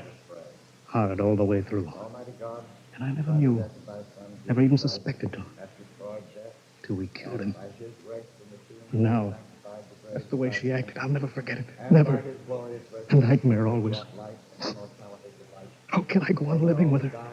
How can I ever trust her again? What am I to do? Oh, Lord, I'd give anything for a drink. To think I ever married that sniveling creature. I believe he's really crying. Really sorry. As if he cared a hoop about his Uncle Edward outside of the money he could get out of him. He was ready enough to help put the old man out of the way the other night. Now his nerve's gone. All he can think about is a drink. That's the only time I feel safe with him. When he's drunk. And not always then. The way he's been carrying on lately, Lord knows what he'll say or do next. I'll have to watch him every minute of the time. After thy He's likeness, a fool. through thy mercy, I O our despise Lord, who livest and reignest with the Father and the Holy Ghost, ever one God, world without end. Amen. Amen. Goodbye, Uncle Edward. They're throwing dirt on your coffin now. But you won't mind. You're cold and silent now. Very different from the way you were 3 nights ago. 3 nights ago. Was that all it was? Another lifetime, but... Yes, that's right. Driving up to his house in the dark. Letting ourselves in. Uncle Edward. He must be up in his study. I guess so. Servant's night out. Uncle Edward? The door above opened, and Uncle Edward started down the marble staircase. In my mind's eye, instead of Uncle Edward, I could see my friends, a whole crowd filling the room, and myself in a gorgeous gown descending to greet them. A much more fitting picture than the stodgy form of Uncle Edward as he came down toward us. Well, this is a surprise. I thought we'd drop in, Uncle Edward. It's been a long time. 6 weeks to be exact, Fred. How are you, Grace? Wonderful, thanks, Uncle Edward. Well, I'm glad to hear it. You look a little off your feed. Come on into the library. You'll be more comfortable here. Oh, a drink, Fred? Why, Don't be polite. From what I hear, you're rarely seen without one these days.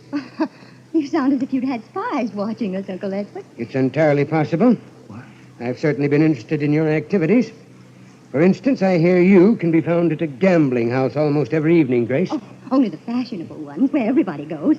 You've got to keep in the swim nowadays. If you can afford it. You can't. Not on Fred's salary. That's the trouble. well, frankly, Uncle Edward, that's why we've come here tonight. We're in a jam again. Money? What else? And you want me to bail you out, huh? Well, I'll be equally frank with you. This time, I'm not going to do it. Just But this Uncle once. I'm sorry I've helped you out of messes often enough in the past. Each time, I hoped you'd pull yourself together, settle down, and lead solid, respectable lives. But each time, you disappointed me. Now, I've given up hoping. Uncle Edward, I promise you... Too late, Fred. I can't believe your promises anymore. I've given you and Grace every chance. Now I'm washing my hands of you. You can't expect help from me ever again. Now or in the future. Exactly what does that mean? My lawyer's coming here tomorrow, and I'm going to cut Fred out of my will. Cut him out entirely. Uncle Edward... Every cent I have is to be left to charity. Why, you're not serious. You can't be. It's not fair. I'm your only nephew, and There's no use talking, Fred. My mind is made up. Now, would you care to discuss the weather? No. I thought you wouldn't, Grace. Come on, Fred. Uncle Edward, I advise you to change your mind about this. I beg your pardon? Because if you don't, you may live to be sorry. We went outside. Grace was in a white rage, and I was all jumping myself. We walked around the garden paths, trying to get hold of ourselves before we started back to town. You know what this means, don't you, Fred? The end of everything. We'll never be able to get credit once it's known that Uncle Edward's cut us off. Yes, I know. Somehow, some way, we've got to stop him from changing his will. But how? You know there's no use arguing with him. He's as stubborn as a mule. Besides, there's no time left. He's going to do it tomorrow. I know. Unless, of course, something happens to him before that. Such as? He could die. What? Suddenly. Some chance he's as healthy. Grace, what are you thinking of? You know. You're mad. If you want to spend the rest of your life struggling with debts, not able to do anything, I don't. But Everything's perfect for it. The old man's alone in the house. No one knows we call this evening. No one will. Stop it. I won't listen to you. Be a man for once in your life. Everything you want. Money, luxury. For 5 minutes' work. Yes, but how? The gun. The gun he keeps in the desk in his study. You've seen it. Yes, but... We'll take the money, valuables, to make it look like a robbery. Well, what are you afraid of? The sight of a little blood? Grace, I don't know you when you talk like this. I know what I'm after for both of us. It's our only chance of a future. Together. Are you coming? Yes. All right. Then let's go in. The servants will be coming back. We haven't any time to waste. We went back into the house, climbed the long staircase to Uncle Edward's study. My mouth was dry, my knees were shaking. We reached the landing. Knock on the door. Grace, suppose... It's too late to suppose anything. Knock. Yes? Come in. I was expecting you back. You were? Certainly. I didn't think you let the money go that easily. Not after Grace's threat. What do you mean? You should have been a man, Grace. You've a completely ruthless streak in you. You'll stop at nothing to get what you're after. No wonder you've led poor Fred around by the nose so long. Now, look here, Uncle Edward. Sorry to hurt your feelings, Fred, but you must admit it's true. Now, if you two will explain why you came back... We hope to make you change your mind. You should know me better than that. I've said my last word. Not your last, Uncle Edward. Not yet. What Grace means You is... don't have to explain, Fred. Her interest in my desk explains itself. The right-hand drawer, Grace. Were you by any chance looking for this? The gun? Yes, I took the precaution of removing it. As I said, I was expecting you back. I don't know what you're talking about, Uncle Edward. I was only looking for your checkbook. I thought the least that you could do was to help us out of our present difficulties. It's a good story, Grace, but not quite good enough. Now, as it's almost 12, perhaps you'd both be good enough to leave my house permanently. Well, you win, Uncle Edward. I suppose we were foolish to think that we could find a soft spot in that stone heart of yours. You were foolish, all right. This way.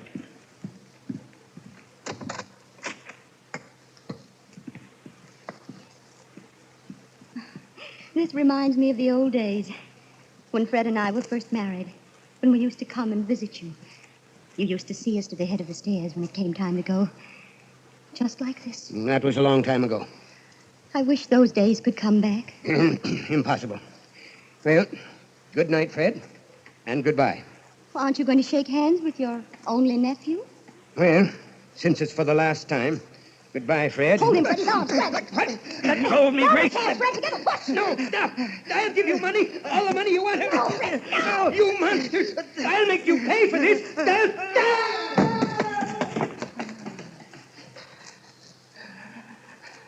Grace, what did we do? What did you make me... Get down there, quick. There's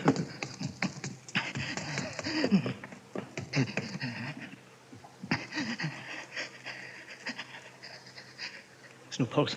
He's dead. Grace, when we find him... An accident. The old man tripped on the stairs and broke his back. The money's ours, Fred. Everything we wanted. What's that? Grace, you heard? Oh, you fools. So you think it's yours, do you? Nothing is yours but death. Because you're going to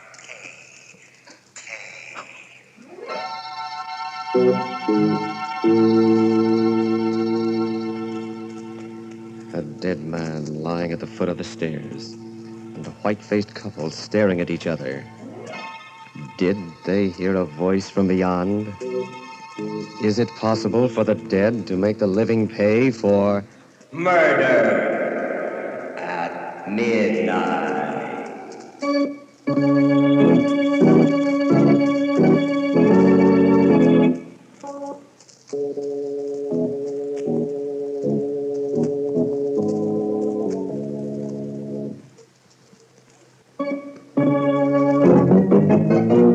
And now, here is Grace Tilton to continue our story. It went according to plan. The inquest raised no ugly questions or suspicions. And then after Uncle Edward's funeral, we settled down in the great old mansion. I could have been happy, so happy, except for Fred. He'd taken to drinking again. Haven't you had enough, Fred? Another little drink won't do me. Excuse me. You're such an idiot. The way you've been acting ever since... We did in poor Uncle Edward? Don't be afraid to say it, Grace. We're alone now. Why did you give up your job so suddenly? I'm a rich man now. No need to work. But it looks so suspicious. And the way you've let yourself slip. That dirty shirt. You haven't shaved in 2 days. Don't tell me you're ashamed of me. I can't ask anyone to the house. And I had such plans for us. Entertaining, parties, making a name for ourselves. Sorry, that's not my idea of a career. In heaven's name, what is? Drinks. More drinks. Then another one. I won't let you turn into a drunken bum. I won't be disgraced like that. I'll do exactly what I like, and you won't stop me. Don't forget, my love. We share a little secret together. I'm not forgetting. No matter what happens, you're tied to me for the rest of your life. I wouldn't be too sure of that, Fred. If I get a chance at what I want, you won't stand in my way. Nothing will. What did she mean by that? I thought about it, brooded over it, couldn't forget it. Then one evening as we sat together in a nightclub, things became clearer. Did you hear me, Fred? What?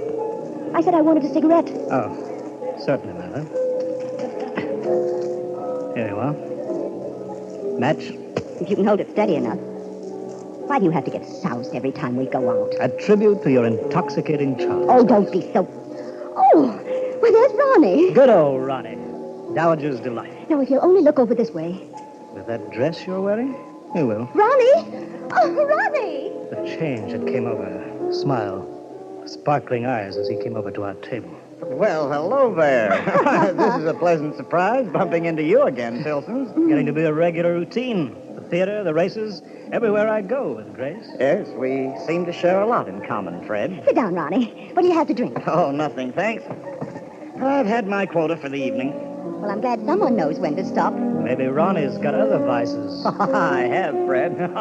One of them's dancing. You mind if I take Grace out on the floor for a turn? Why ask me? I'm sure Grace will agree to anything you say. Fred, now what kind of a nasty... Oh, come on, Grace. Fred didn't mean anything. Well, see you later, old boy. They danced well together. As I watched them, I remembered the things I'd heard about Ronnie. Of his rich wife who died so conveniently. And the fortune he'd run through. I saw Grace look into his eyes. Their lips moved. The suspicion grew on me till it became a certainty. They were plotting my death. The veins stood out in my forehead. My hands grew cold. But I knew exactly what I had to do. I had to strike first. I had to kill them before they killed me. If only I knew what they were plotting. If only I could hear they were whispering to each other. Oh, Grace, darling, you're so silent. It's Fred. How dare he act that way? Oh, he's a very unpleasant person. Of course, he's under the weather, but that's no excuse. Just means he doesn't give a rap for you. Never has. Well, don't let's talk about him. Right. Music's lovely. Yes. So are you. Ronnie. You dance like an angel. I could hold you in my arms forever. Oh, we're just made for each other. You know that, Grace, don't you? I'd rather not think about it. But you must. Have you considered what we talked about the other day? It's impossible. Why? I love you more than anything in the world. We have the same tastes and ambitions. We could be a wonderful success together. But... You love me too, don't you? Oh, yes, yes. Well, then what's stopping us? What's so precious about the life of a drunken bum? Fred's my husband. Husband? Do you love him? Even respect him? No. I did feel sorry for him, but not anymore. Not after tonight. I hate him. That's more like it. Well, then there's nothing to interfere. Except... The danger? Leave that in my hands. You have just one job to do, Grace. And that? Get Fred up to my place in the mountains for a vacation. I guarantee he'll never come back.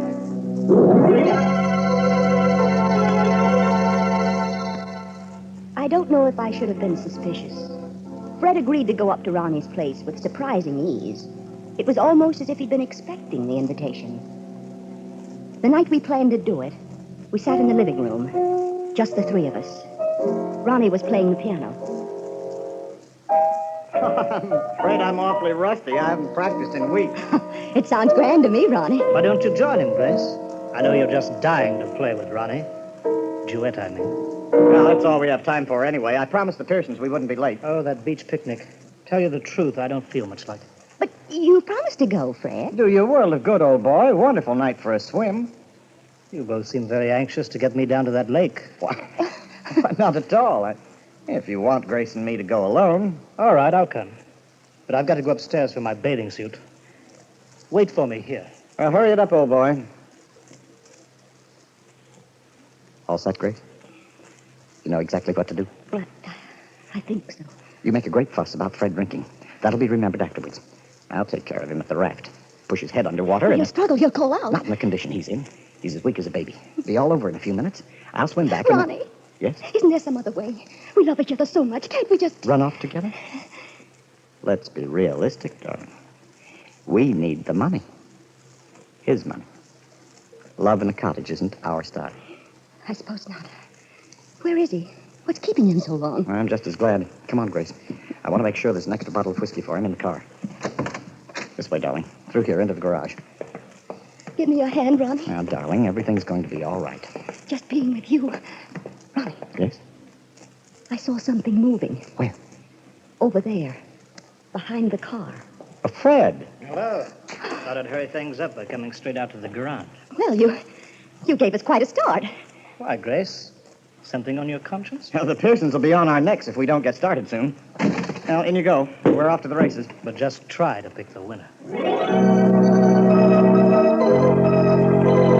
drove out to the road, the winding road that led down to the valley. I knew just the spot where I had to leave them. From there on, their only companion would be the man with the sickle. Slow down, Ronnie. Huh? I'm not going to the picnic after all. My head's splitting. But it's too late to drive you back, Fred. You won't have to. I'll walk. Just let me on. Very well. But, Ronnie... It's all right, Grace. We don't want Fred to have a miserable time at the picnic when we can settle things so much better this way.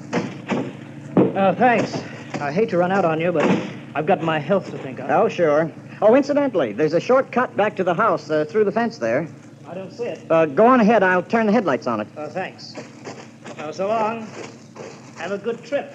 Where are you going? Shut up!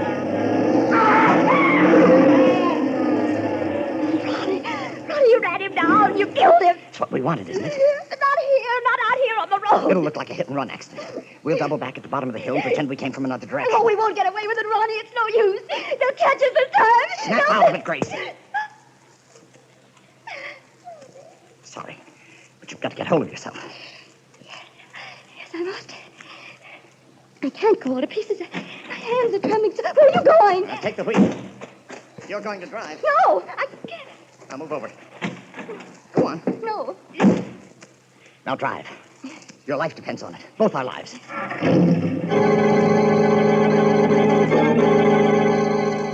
I started down that steep zigzag road, and slowly, my nerves relaxed. As the car swooped around the curves, I felt a strange exhilaration. Easy on these curves, Grace. It's a sheer drop if we go over the cliff. Are you scared now, Ronnie? Well, I want to keep my neck in one piece. You needn't worry. I'm a good driver. Fred always says What's the matter? nothing. Keep your mind on the road. There's a hairpin bend ahead of here that... Hey, look out. Okay, I see it. I pushed on the brake. The pedal went all the way to the floor, but nothing caught. Nothing. No, Grace. Now, do you know what I was doing there in the garage? I disconnected the brakes. He did it! Fred! The fence, Grace. The He fence. disconnected them! Yes, Grace. I meant to kill you and Ronnie before you... Grace, slow down. Oh, Ronnie, for heaven's sake, don't! I can't. Slow down. It's coming after you. It's too late now. A long, long drop to the rocks. Ronnie! See you soon, Grace.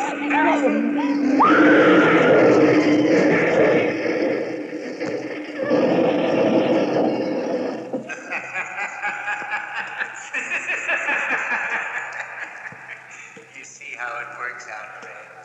And you, Grace, you made one little mistake the night you killed me. You thought that company in crime made it easier, but it doesn't. Murder is a lonely business. A very lonely business.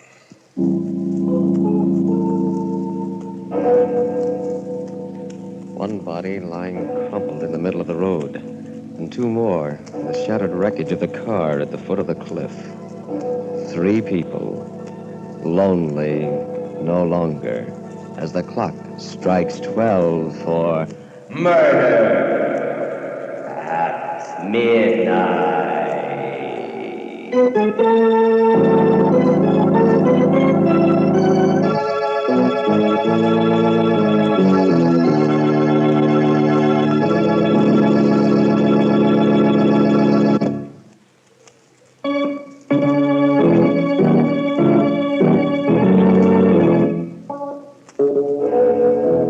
Remember to be with us again when death plays host and the clocks strike 12 for murder at midnight. The part of Grace was played by Helen Shields. Wendell Holmes was her husband. Carl Emery, her lover. With music by Charles Paul, Murder at Midnight was directed by Anton M. Leader.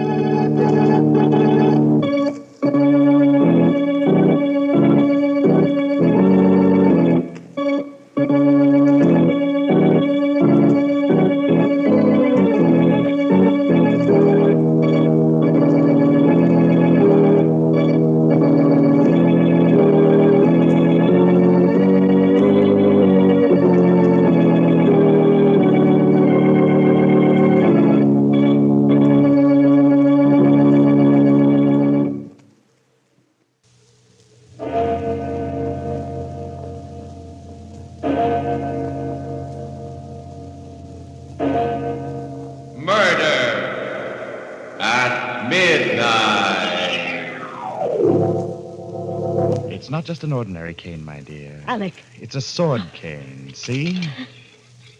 Calhoun used it when he killed his wife, right where you're standing. Alec, you killed Sanders. Exactly. And now you're going to kill me. Yes. No. Keep away from I'm me. sorry. Keep away. My dear.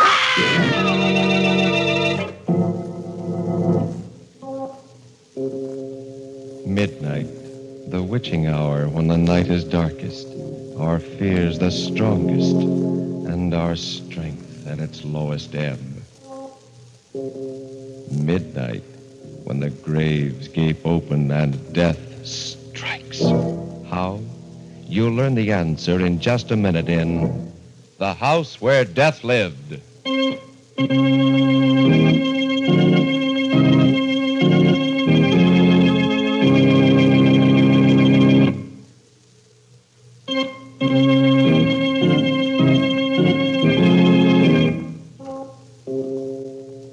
And now, Murder at Midnight. Tales of mystery and terror by radio's masters of the macabre. Our story is A Ghostly Nightmare by one of radio's best-known mystery writers, Robert Newman. Its title, The House Where Death Lived.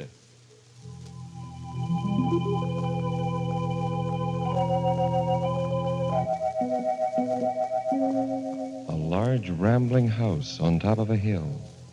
A house whose windows are either shuttered or broken. A rusty iron fence surrounds it. and its grounds are waste and uncared for. A car grinds slowly up the hill, stops before the main gate, and two men get out. One of them is gray-haired but vigorous. The other wears a chauffeur's uniform. They push open the heavy gate, start up the gravel path. Quite a joint. You could hardly expect it to be a show place after being empty for more than 10 years. It's open. Yes. Oh, I'm glad we didn't have to force it. All right, Sanders. You can go back to the car and wait for me. I should be out in about a half an hour or so. You mean you're going in alone? Why, yes. Somehow I don't think you're exactly suited by temperament for psychic research. Okay, Doc. I'll be waiting for you back in the car. Right. Now, let's see. I suppose the best place to start would be... Good evening. What? Oh, I'm awfully sorry. I hope I hadn't made a mistake. This is the Calhoun house, isn't it? Oh, yes. Oh, this is very embarrassing. I was down to see the trustees just this morning. They gave me permission to go through the place and told me that there was no one living here, that no one had lived here for many years. As you can see, that's not quite true. Not that it matters. I lead a rather lonely life, and I'm very glad you came. I'd be more than happy to show you around. Well, you're very kind. My name is Goff, Dr. Alexander Goff. Dr. Goff. For the past few years, I've been specializing in psychic research. Oh, yes. You've heard of me? I'm sorry, no. But I do know that scientists, specialists in psychical research, have been interested in the house for many years. There have been several books written about it. I read about it in the series of studies that Kinsey did. He said it was one of the most fertile fields for manifestations he'd ever come across. It has a long history of apparitions and hauntings. That's very true. And now, would you like to look around? I'd like that very much. Very well. I imagine the best place to begin is with the cellar. This way. The cellar? That's where Mrs. Calhoun was killed, wasn't it? Yes. Huh? I keep the door locked now for that and for several other reasons.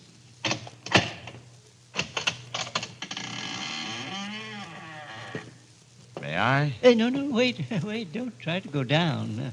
Have you a match? Why, yes.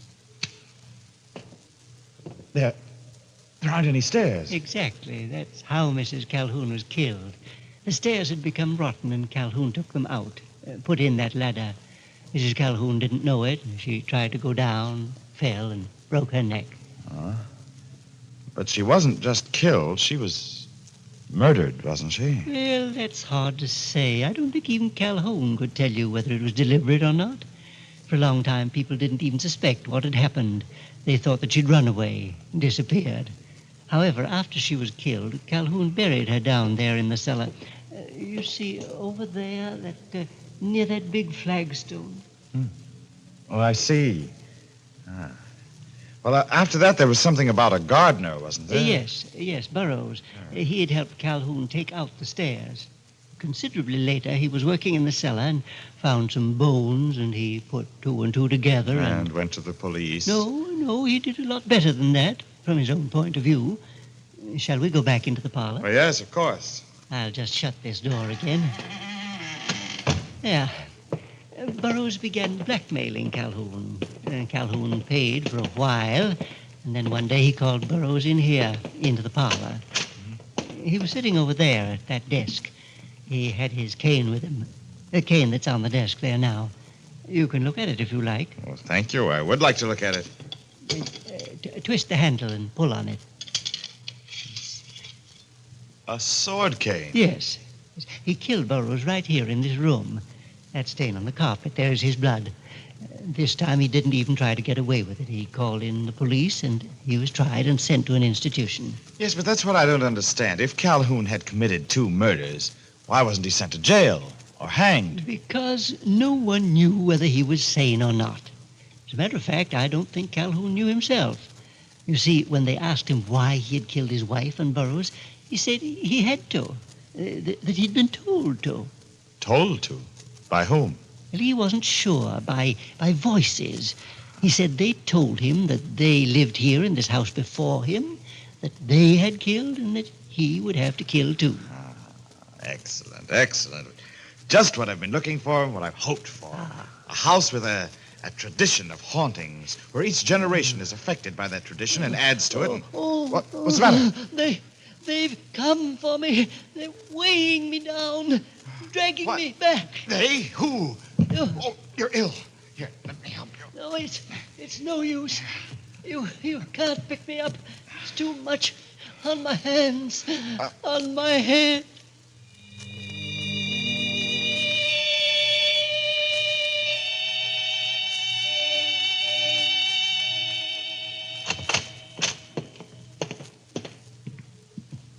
Where is he?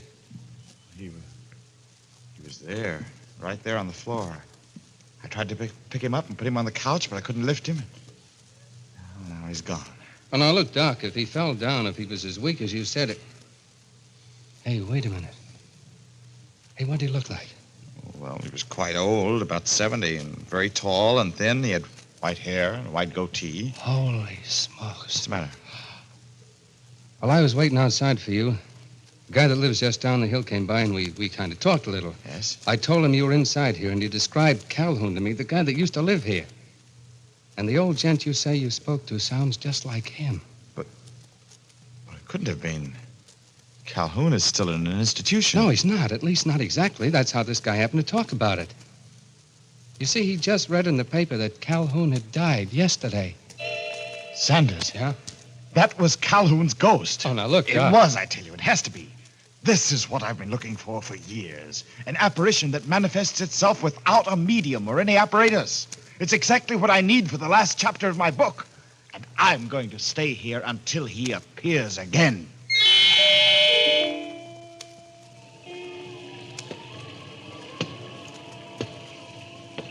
Calhoun?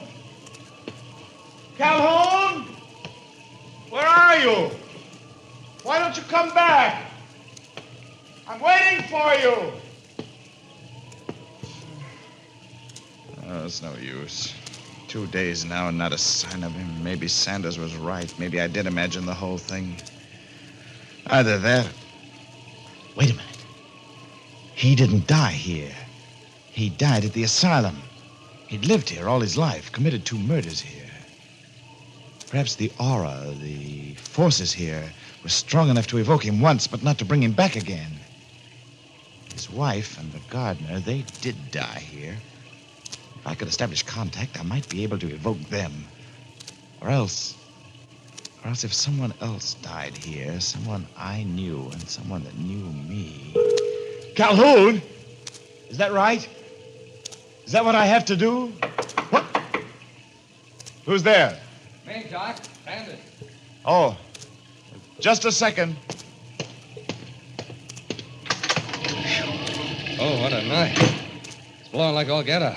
What do you want, Sanders? Well, the missus thought she was getting a little worried about you. She thought you might be running low on food. Oh, no, I still have plenty. I haven't been eating much. Any luck? No, he hasn't materialized again, but I'm sure he will. I know he will. If someone else died here, someone you knew, and someone that knew you. Yes. What's the matter, Doc? Hey, why are you staring at me that way? Doc! Oh, I'm sorry, Sanders. Sanders, I was just thinking that if you stayed here with me, it might help. But I thought you said I was all wrong for this kind of stuff. You know I don't believe in ghosts, anything like that. Well, I did say that, Sanders, but... Oh, this place is different. This is such a powerful, fertile field for psychic manifestations that I think if you did stay, we could cure your skepticism permanently. Yeah? How? Well, this is such a perfect night for an evocation. Listen. I don't hear anything. Just a storm. Listen hard. There it is again. It's down in the cellar. Where's that? It's back there. Where? Go ahead, run. You're quicker than I am, Sanders. Run, hurry. Okay, but I still don't hear anything.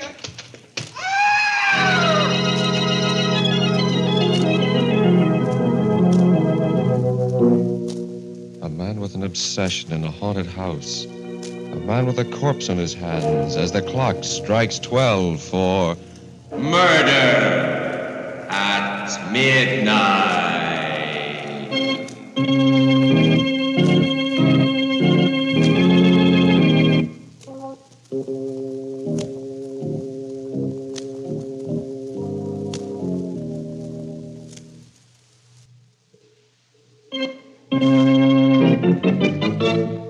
And now, to continue with our story.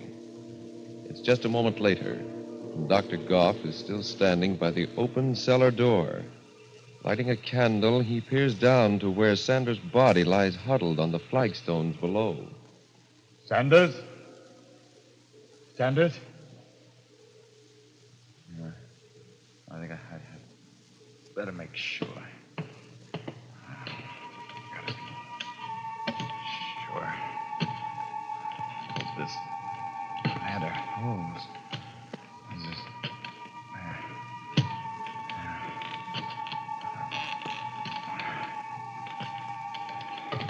Huh. Well, now, let's see. He's dead, all right. Very dead. Neck broken in 2 places. I'm sorry, Sanders. Very sorry. But science is a hard mistress.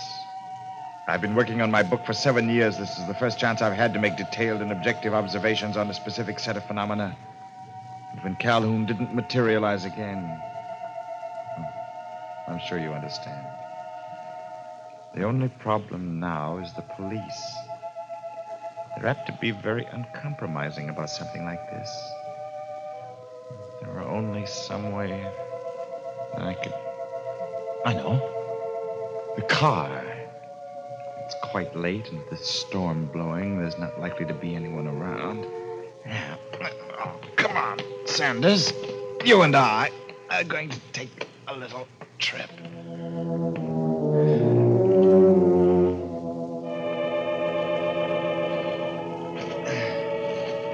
Now, we're almost there, Sanders. Just a little farther. Here we are. Now, let's see. Well, you turned the car around before you came in, so it's headed downhill. Oh, splendid. Very considerate. Now, open the door and put you in. Oh, up. Just make sure you don't fall sideways. That you stay behind the wheel. Yeah, that's it. Oh, is there anything else? Anything I've forgotten? I don't think so. Well, let's take the brake off. And shut the door. And wait. There's no telling how far she'll go, especially with the street so bumpy. I only hope that she'll go far enough to pick up plenty of speed, so that when she does...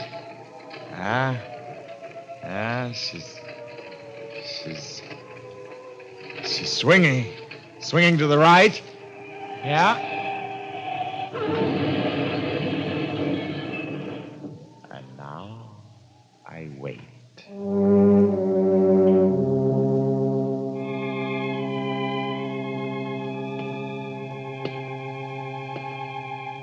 Sanders? Sanders! Where are you? It's been 4 or 5 days now. Why haven't you come back? Haven't you wanted to? Or haven't you been able to find the way? This is where you died, remember? Down here in the cellar. Are you down there? Sanders? Are you down there? No. Not down there. Not anywhere. What's that? Yes? Who's that? Who's there? It's me, dear, Jean.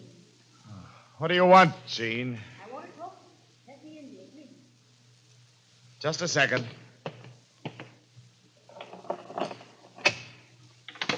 Alec. Oh, I'm so glad to see you, dear. I asked you, what do you want? Why did you come here? Why? It's been almost a week now since you've been home. Have you any idea how worried I've been? You didn't even phone me after Sanders was killed. I'm sorry. I just never thought of phoning you. I had other things on my mind. How did it happen, Alec? You read the verdict of the inquest. You probably fell asleep at the wheel waiting for me. The brakes slipped, and the car rolled down the hill and crashed. Poor Sanders. Somehow I can't help feeling. Feeling what? I don't know. Perhaps it's this horrible old house. Everything about it is just plain evil.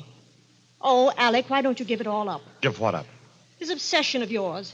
You started writing your book, doing psychical research to prove that there were no such things as apparitions or ghosts. Suppose I found out that I was wrong. What? Yes, what would you say if I told you that I'd already seen one apparition here, and that I was expecting to see another one? Alec, oh, no. Oh, yes, Jean. The first evening I came here, I saw Calhoun. I talked to him. He showed me around the house, and later on I discovered that he had died the day before. I waited for him to come back again, but he never did. And I finally realized why. He couldn't come back because he hadn't died here. He had died at the sanitarium. But now, I'm waiting for Sanders to come back. Sanders? But he didn't die here either. He died? Yes, Jean. I don't like it here, Alec. I'm afraid. I'm going. No, Jean. Don't go. You can help me. Huh? Come on in here. Into the parlor. But Alec. Come on, Jean. Later I'll tell you a very interesting story about this room, about something that happened here a long time ago. But all right, Alec.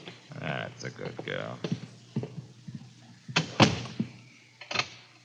You know, Jean, I've just realized I've been very stupid.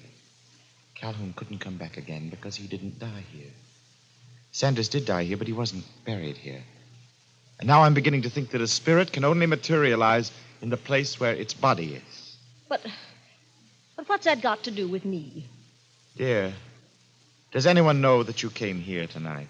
Why, no, but... Good. What do you mean?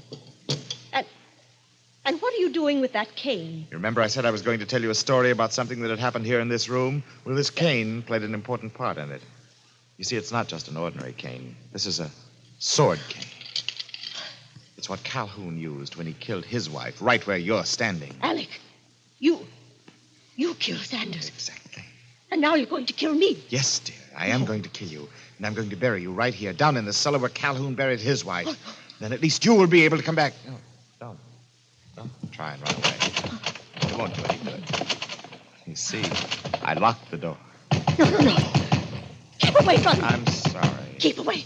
My Help! dear. No!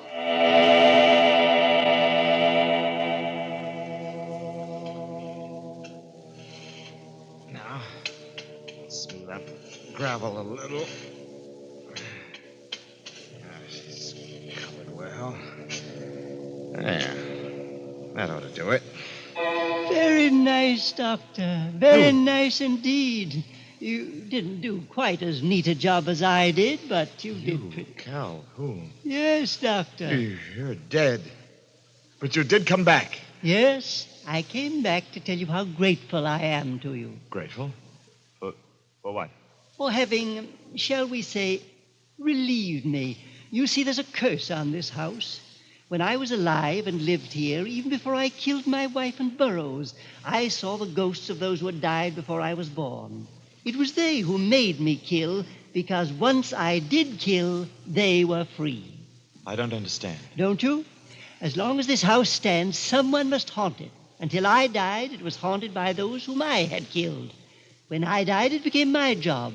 I thought it would be years before I could find someone to take my place, and then you came along. You mean... Yes, Doctor, yes, the curse, the evil that was spawned here has been passed on to you.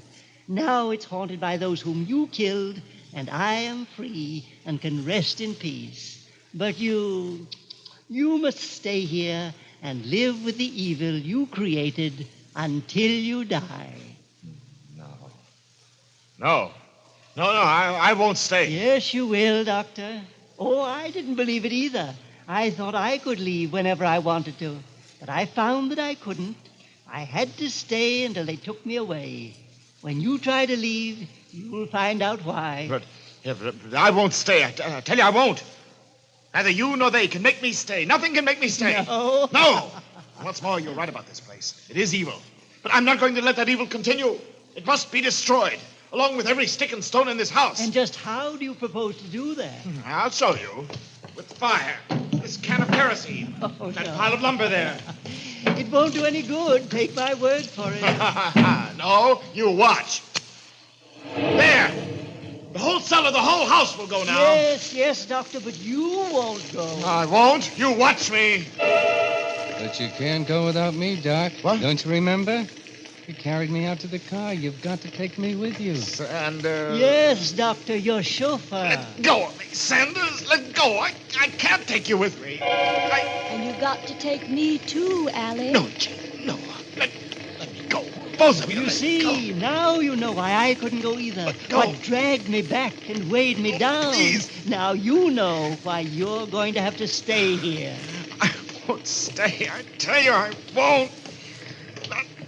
Not even if I have to take both Sanders and Jean with me. I'm afraid that won't do any good, Doctor. You see, the ladder isn't very strong. No! It broke.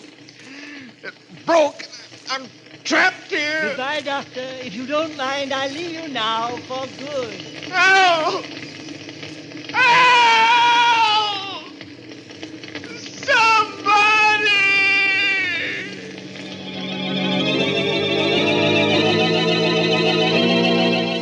The flames roar higher and higher as Dr. Goff screams and staggers backward. And far away, a bell starts tolling for murder at midnight.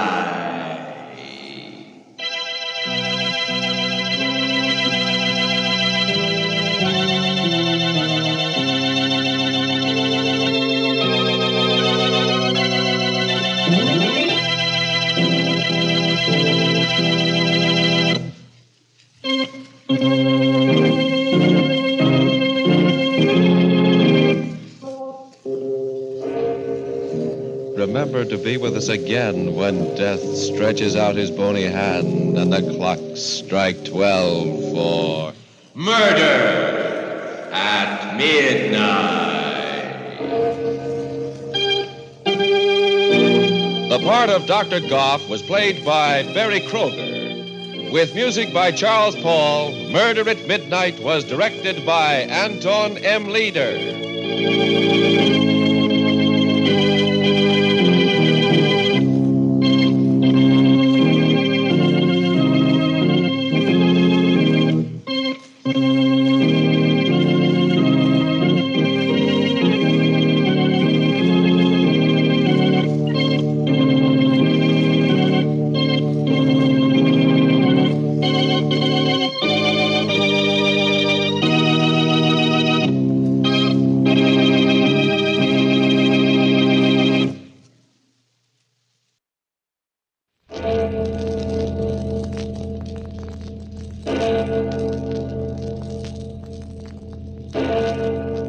Murder at midnight.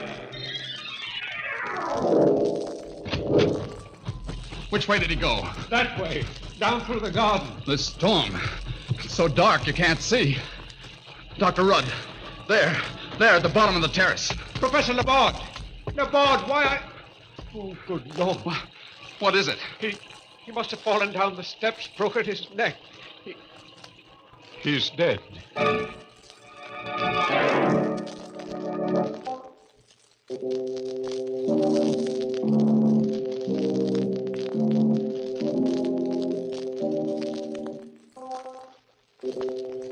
Midnight, the witching hour when the night is darkest, our fears the strongest, and our strength at its lowest ebb.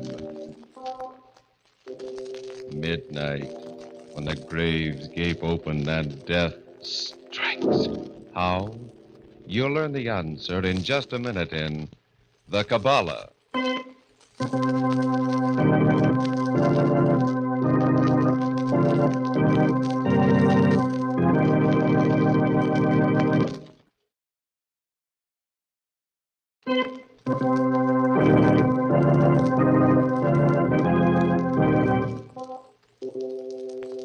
And now, Murder at Midnight, Tales of mystery and terror by radio's masters of the macabre. Our story by Robert Newman is The Kabbalah.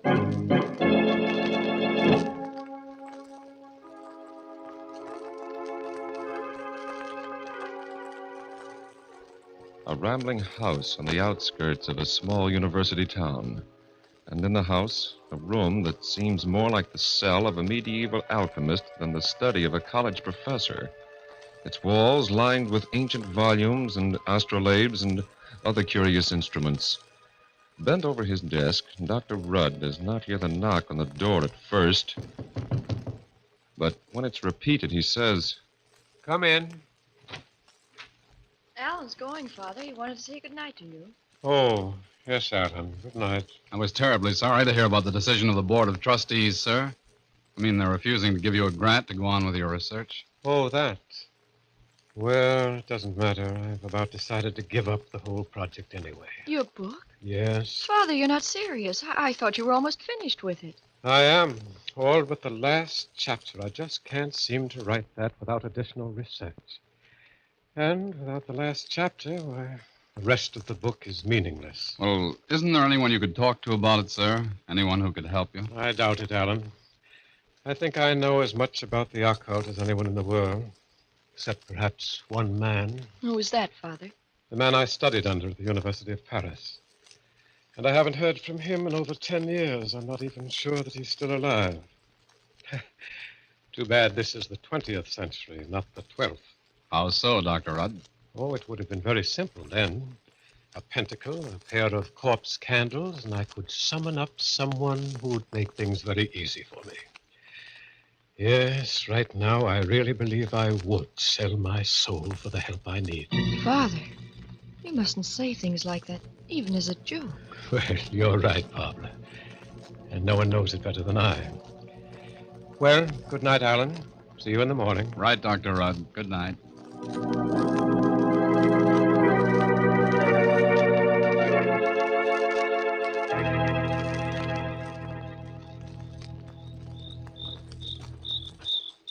I'll walk you down to the road, Alan. Oh, fine, dear. Pretty depressed, isn't he? Father? Yes. Not that I blame him. 4 years' work. The definitive book on occultism, the supernatural. Alan! Yes, I see it, too. Someone or something lying in the road. Come on. An old man, and he's dressed so strangely. He looks like an Arab. Wonder what he's doing around here. Anyway, he seems in a bad way. Here, I'll carry him into the house. You run ahead and tell your father. All right.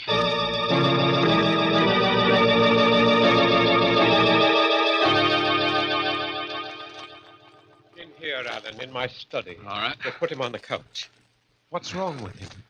Well, it's hard to say, but I think it's just exhaustion. Oh, his pulse is very weak. Barbara, call Dr. Stevens. Of course, Father. He's opening his eyes. Where? What is this place? No, it's all right. You're among friends. We're sending for a doctor. A doctor? You're kind, but it's too late. Allah stretches his hand out for me. Nonsense. All you need is some food, rest. No, I'm dying. But if you are indeed friends, one last request. Will you grant it? If we possibly can. I am a Hajj, a Sufi. I come of a long, ancient line. Will you see that I get proper burial? Oh, yes, of course. I have no gold, money, but... He's fainting. Loosen his robe, Alan. Right. Say, he's got something hidden here. A parchment scroll. The Kabbalah. You've taken the Kabbalah. It's all right. No, you must not. It's accursed. Into the fire. Destroy it. If you use it... Father. Yes. Yes, he's dead. May his soul rest in peace. You're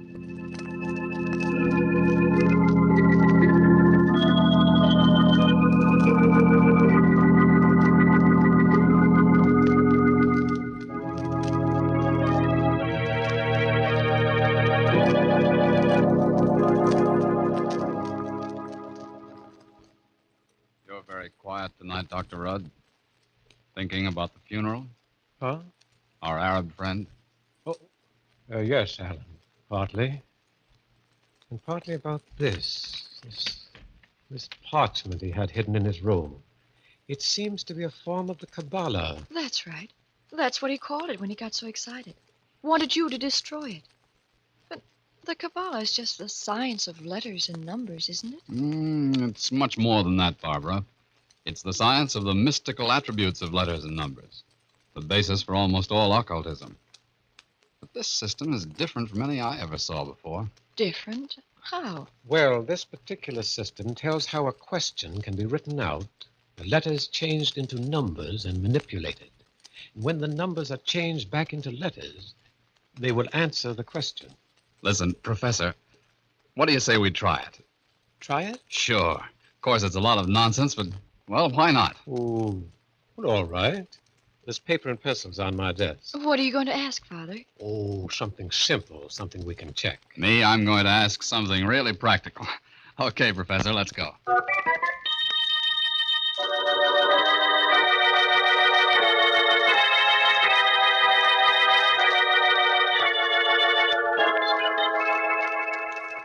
How are you coming, Father? Almost finished. Now, let's see. Zadek, Mem, Vav. Great Scott. What is it?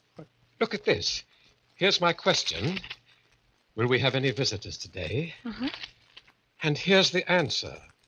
2 visitors. Professor Laborde and someone else. Professor Laborde? Do you remember my telling you yesterday that there was one person in the world who could give me the help I needed to finish my book? Yes. That man was Professor Laborde. Father, you don't really believe it, do you? I don't know. Told you I haven't seen or heard from him in 10 years. But just the same... Dr. Rudd, look. Look here, I got something, too. What is it, Alan? Well, here's my question. How can the professor get the money to continue with his research? Yes. Here's the answer. Call Mark Endicott. What? Of course. Why don't you, Father? He's always been interested in you and your work. Well, I just never thought of it. I'll go in and call him right away.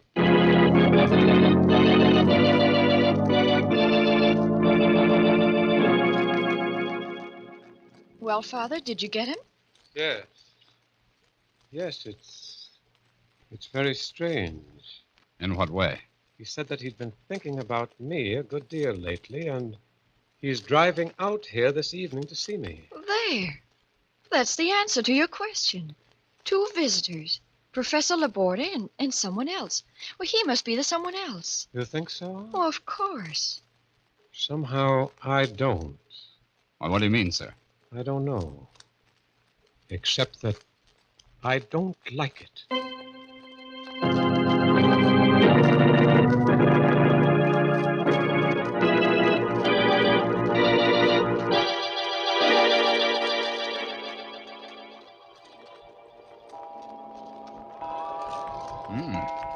It's beginning to look as if our Kabbalah is a washout after all. What makes you say that? Well, 11 o'clock and no sign of either Laborde or Endicott. I can't understand it. Endicott definitely said that he was driving out here and that he was leaving immediately. He probably changed his mind because of the storm. Well, it's still pretty bad out, isn't it? Yes, but it's not like him. You think he'd phone us and let us know? Oh, perhaps that's he now. Hello? Yes? This is Professor Rudd speaking. Who? Oh, yes. What? But that's impossible. I spoke to him only a few hours ago, and... Why, I can't believe it. You're sure? Oh, I see. But thank you. Thank you very much. Goodbye. Who was it, Father? That was Mark Endicott's attorney. His attorney? What did he want? Mark Endicott was killed at about 6 o'clock this afternoon. Killed? On his way here, an auto accident. His attorney called to tell me Endicott had left me a $5,000 bequest for research. What? Father, the Kabbalah. It said you were to call him for the money to continue your work. It didn't actually say he was coming out here. No. Wait a minute. You mean you really think that... I don't know, Alan. But I do know that if I hadn't called him, he wouldn't have started driving here in the storm. He wouldn't have had the accident and been killed. And I probably wouldn't have gotten the money. But, Father, if it's true, if it has some sort of supernatural power, then what about Professor Laborde? It did say he was coming. Oh, please, Barbara, I told you I don't know. Endicott was my friend. Now he's dead. And somehow I feel as if Father, the door. Yes. Yes, let's see who it is. Great Scott, Professor. If it is Laborde, do you realize what this means? Yes, Alan. If it is, why, the thing's priceless. Absolutely priceless. Why, I hope... I beg your pardon. I'm sorry to trouble you, but... Come in, Professor Laborde. Come in. We've been expecting you for some time now.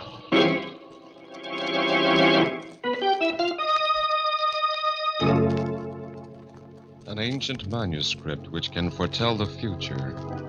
A dead man and a visitor from the dead. As the clock strikes 12 for Murder at Midnight.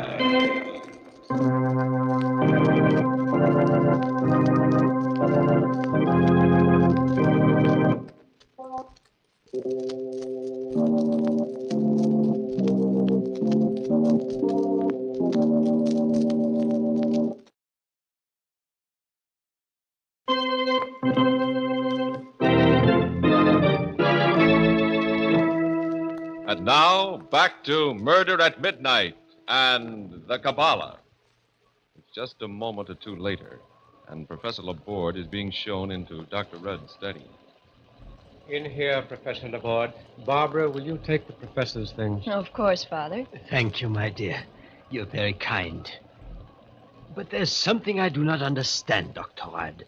When you opened the door, you said you had been expecting me. Since early this afternoon. But that is impossible. Completely impossible. I'm here entirely by accident. I had no idea you lived here or anywhere near here. I lost my way in the storm, knocked at your particular door by chance to ask for directions. Nevertheless, we've been expecting you. But excuse me, how could you have been? Alan. Yes, sir? Show Professor Laborde the Kabbalah, will you please? Right, Professor. Here you are, sir. Kabbalah? Look at it, Professor. Tell me what you think of it. Interesting. Very interesting. Of course, I cannot be sure without examining it thoroughly. But it appears to be even older than the Black Grimoire. And its form resembles that of the Key of Solomon. Professor Laborde, it's my belief that it is the Key of Solomon. What? But it can't be. It's been written about for centuries, of course, mentioned in hundreds of works, from Trismegistus down. But there's never been any proof that it ever actually existed. And still, where did you get it? From an old Arab who came here last night and died here. The main thing is we tested it. Tested it? Yes, we asked 2 questions. The answer to one of them prophesied your coming here, and the other, well, that came true, too. But this is beyond words. If it's true, then it's the most priceless discovery that has ever... Professor Rudd, may I try it? Use it to ask a question to? Well, I don't know, Professor Laborde. Please. For years now, ever since I began studying the supernatural, there's been something. One thing I've always said I'd give my very life to know. If it can tell me that, you must let me, Rudd. And you must let me do it while I'm alone. Well, all right. Good. Come on, Alan, Barbara. We'll wait outside.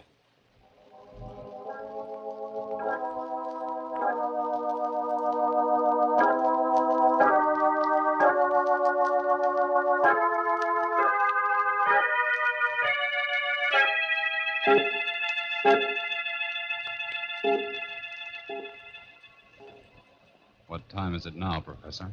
It's 20 hours. He's been at it for quite a while. Yes.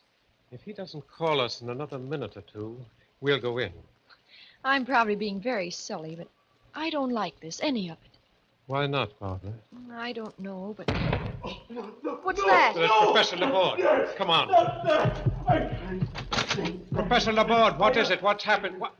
What are you doing? He's burning something in the fire. Father, it's his hands. He's holding them in the fire, burning. Great Scott, Professor Laborde, stop. Stop. Have you gone mad? Fire! Only fire can burn my hands clean again. I asked. Now I must pay. Laporte. Let me go. Let go. I am coming. I'll pay. Professor Laborde, come back. Quick, Alan. Okay. Which way did he go? That way. Down through the garden. This storm. It's so dark you can't see. Dr. Rudd. There, at the bottom of the terrace. Professor Laborde. Laborde, why... Oh, good Lord. What is it? He must have fallen down the steps, broken his neck. He's dead.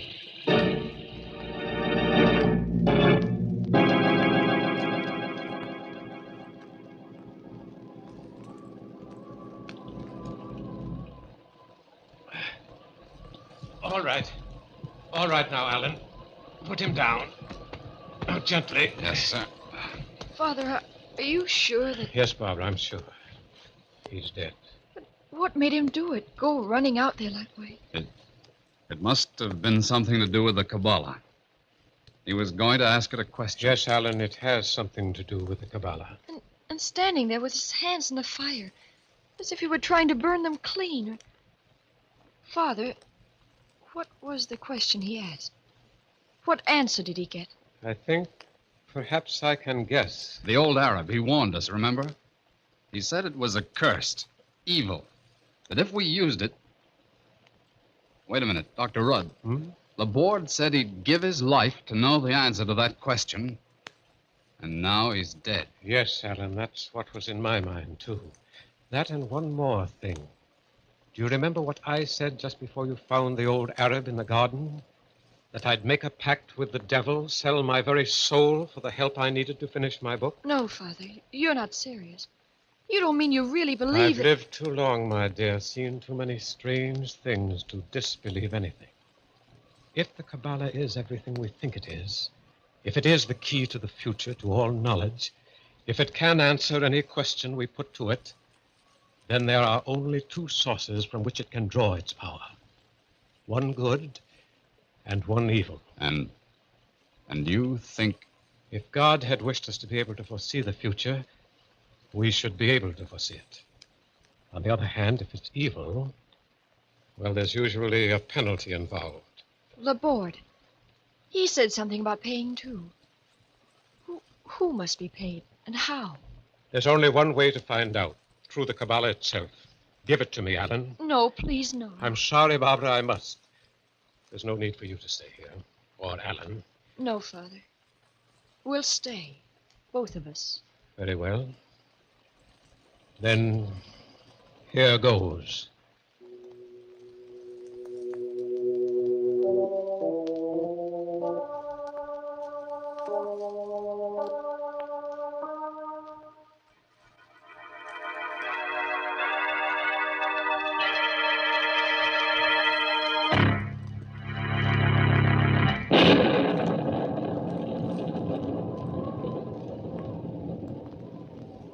You're shivering, darling. Are you cold? Shall I build up the fire? No, El, I'm not cold.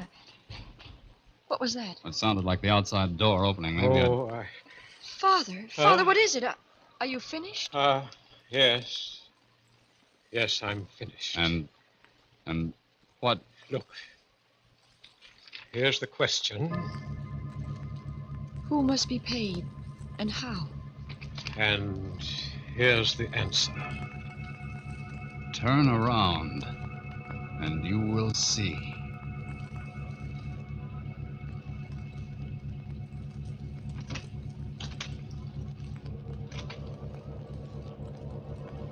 Father, The door behind us, it just opened. Yes. I don't dare turn around. You needn't. Right in front of you, there on the wall. Look. Something black, like a stain, a blot. But it's spreading, moving. Like an octopus, or like... It's shadow. It's coming toward us. What in heaven's name is it? Whatever it is, whatever happens to us, no one shall ever again be cursed as we've been cursed. The Kabbalah, give it to me. Father, what are you doing? What I should have done when I first saw it. Destroy it. Throw it into the fire. It's coming closer. Closer. Professor, isn't there anything we can do? Anything that... Father, look. The parchment burning. There on the wall. The shadow of the andirons. In the shape of the crux ansata. The first cross. Good Lord. The shadow, it's wavering, drawing back, retreating. I'm going to turn around, see what... No, wait. Wait until... All right. Now. There's nothing there. Laborde? Laborde? Dr. Laborde? Someone just came in. Who's there? Who is that? Oh, excuse me. I'm terribly sorry. I'm looking for someone. An old man with white hair and white beard. His name's... Holy smoke, there he is, Dr. Laborde. Dr. Laborde. I can't answer you. He's dead. Dead? Who are you, anyway? Well, an attendant at a private hospital in town. We've been taking care of him ever since he got to this country. Nervous breakdown. He disappeared this afternoon, and he'd been talking about you so much lately that I had a hunch he might have come out here. Talking about me? But he said he had no idea I lived here. Of course he knew. I told you he wasn't right in the head. That was one of the signs. Father, if it's true, if his mind was going, that would explain what he did. Burning his hands, running away like that. You mean the Kabbalah didn't have any occult power? But what about the money from Endicott? Oh, just a coincidence. And what just happened? That shadow we saw on the wall? Well, it was only a shadow. It could have been just our imagination. Yes, Barbara, it could have been. But somehow, I don't think it was.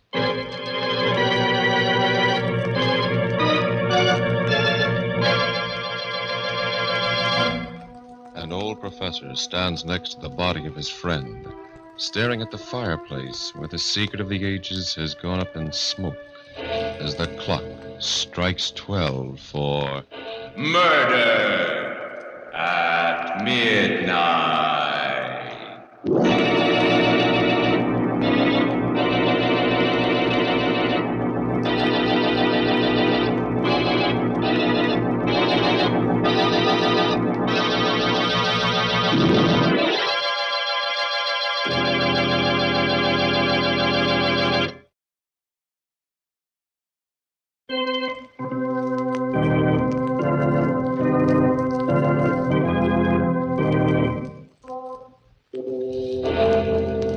Remember to be with us again when death whispers from the darkness in an unknown tongue, and the clocks strike 12 for Murder at Midnight.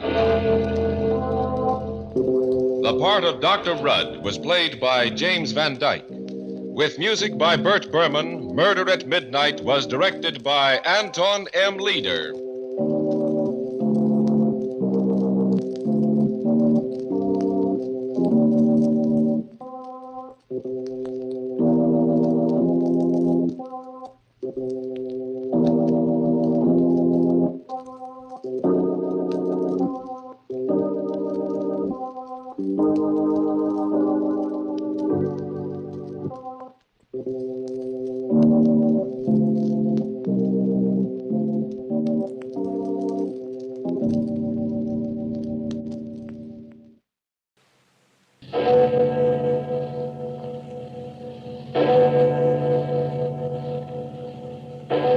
Murder at Midnight. Your card, Mr. Thompson. The King of Hearts. Colonel Moore. The 5 of clubs, Mr. President. Count Rizzini. Come, Count, we are waiting. What is your card? Lasso di spada. I beg your pardon? The Ace of Death.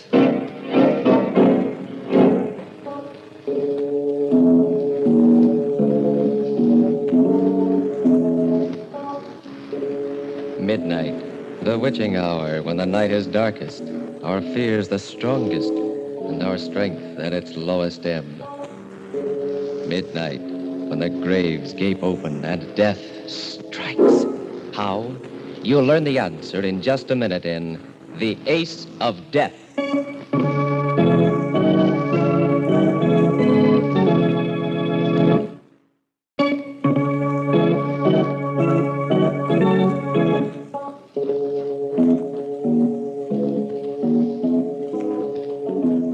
And now, Murder at Midnight, tales of mystery and terror by radio's masters of the macabre. Our story, based on Robert Louis Stevenson's immortal Suicide Club, is by Max Ehrlich. Its title, The Ace of Death.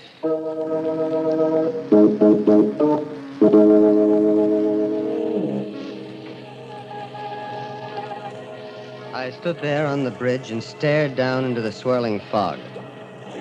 It hid the river like a white shroud. I shivered. It'd be cold down there, freezing cold. I would go down, down, deep into the black, watery depths, my ears bursting and my lungs fighting for breath. And then, finally, there would be silence. Silence. And eternal peace. Somewhere, a clock began to chime 11. The last hour. The last hour of a man's life. My life. I, John Evans, ill and broke without family or friends, sick and weary of the constant struggle among earthbound mortals, looked forward to my new future. Death. I put one foot over the bridge rail. My heart pounded. My head throbbed. And then someone came out of the mist and seized me from behind. No, you fool. Don't do it. Not this way. No. Let me go. Let me go while I still got the Can you courage. hear what I've got to say? Why did you stop me? Why? I wanted to die. I wanted to. I sympathize with you, young man. You see, I, too, am tired of life and seek death. You? You want to die? Yes, but not by drowning. No, my boy. I've made other arrangements. The river is not only a dull way to die, it's positively sordid. The very idea makes me shudder with distaste. Wait, I don't understand. It's very simple, young man. Now, most of us are too commonplace about the hereafter. We enter it with morbid fear and without imagination. Actually, death can be glorious. Glorious? Yes, a great new change from our ordinary lifetime routine. A journey into an uncharted world. A man should meet death on the wings of adventure.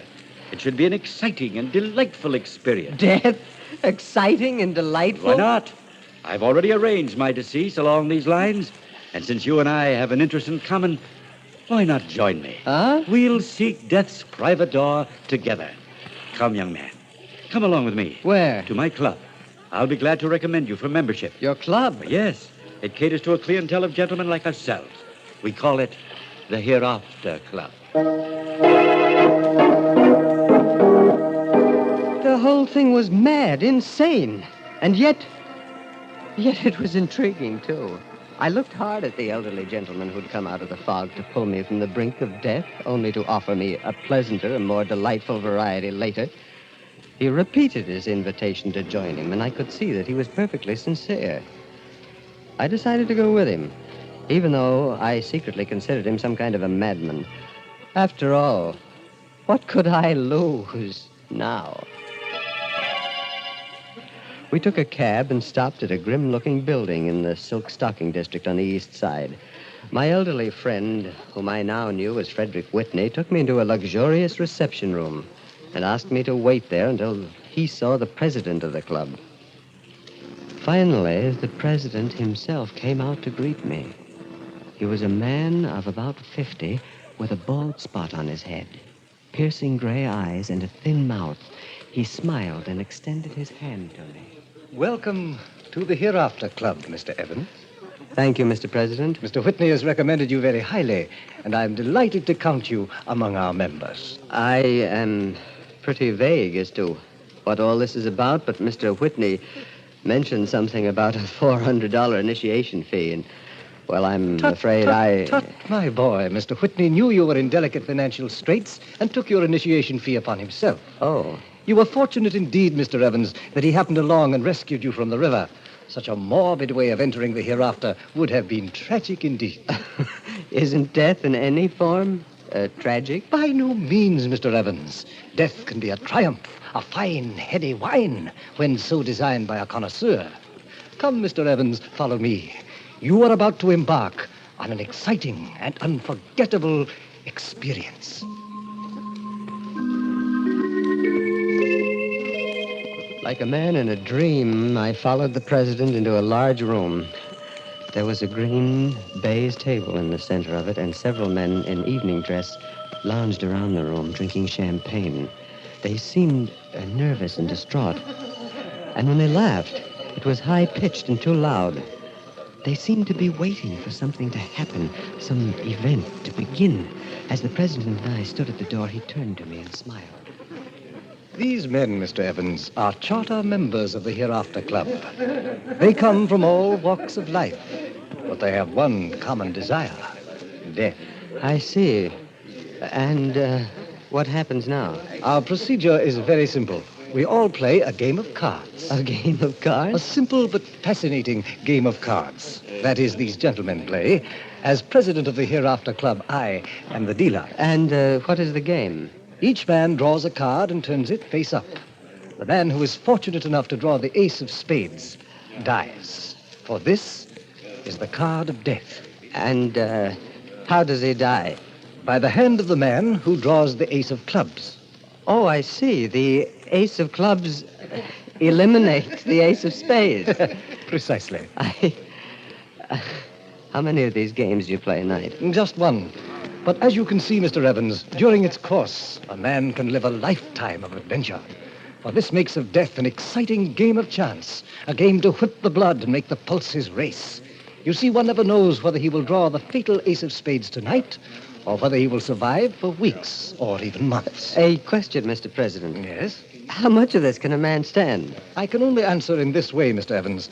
Our members always come back to the Hereafter Club night after night, until they draw the ace of spades. Once a devotee of the game, it's impossible to resist. Now, but come, we're ready to begin.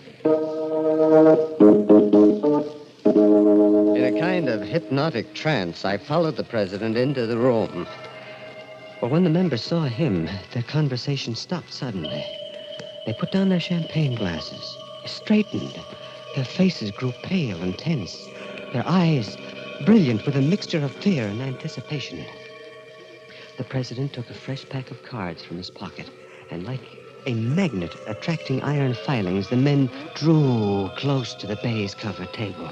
I found myself standing next to Frederick Whitney as the president spoke. Gentlemen of the Hereafter Club, the game is about to begin. Someone here tonight will draw the ace of spades. Whoever he is, let me assure him that we will arrange his death so that it will appear to be an accident with no breath of scandal and with no unnecessary anguish to his family. We all know that life is only a stage to play the fool upon, as long as the part amuses us. Now we have wearied of our daily performance and have chosen a civilized and exciting way to quit that stage. Gentlemen, the deal. It was a fantastic, weird, monstrous experience. The green baize table, the president puffing on his cigar and dealing a card to each man face down, each man his face like a graven image, turning his card up. I could feel the sweat pouring down my forehead. My heart pounded like a hammer, and next to me, Frederick Whitney stood rigid, his eyes shining as the president's voice droned on. Mr. Thompson, your card. They're here. The three of diamonds. Colonel Moore. The six of hearts. Mr. Dennison. It's the jack of spades. Count Rizzini. The eight of clubs. Mr. Evans, our new member. The Queen of Hearts. Mr. Whitney. Mr. Whitney, what is your card?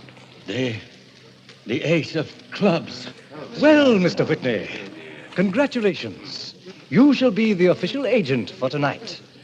Now let us see whom you will guide into the hereafter.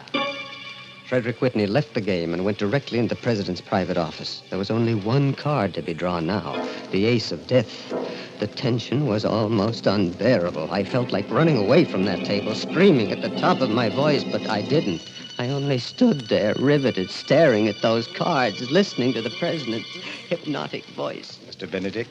Tray of spades. Mr. Wallace. 9 of diamonds. Mr. Thompson. The King of Hearts. Colonel Moore. Your card. The 5 of clubs. Count Rizzini. Count Rizzini, we are waiting. What is your card? L'asso di spada. I beg your pardon? The ace of death. I stumbled from that horrible place into the cold night air. I went directly to my room, shaken to the core at what I had seen. In the cold, gray light of the morning, it took on the aspect of a bad dream, a macabre nightmare. I resolved to shrug it off, forget the whole thing. But when I bought a newspaper, the headline struck me like the blow of a hammer. Quickly, my heart beating wildly, I read the lead paragraph. Count Pietro Rizzini, prominent Italian nobleman, was hit and instantly killed at midnight when he stepped off the curb into the path of a speeding taxicab. The Count, who had recently lost his fortune, was with a friend, Mr. Frederick Whitney, when the unfortunate accident occurred. And so, in the darkness of the night, a man who has played a grim game and lost goes to his death as the clock strikes 12 for Murder at midnight.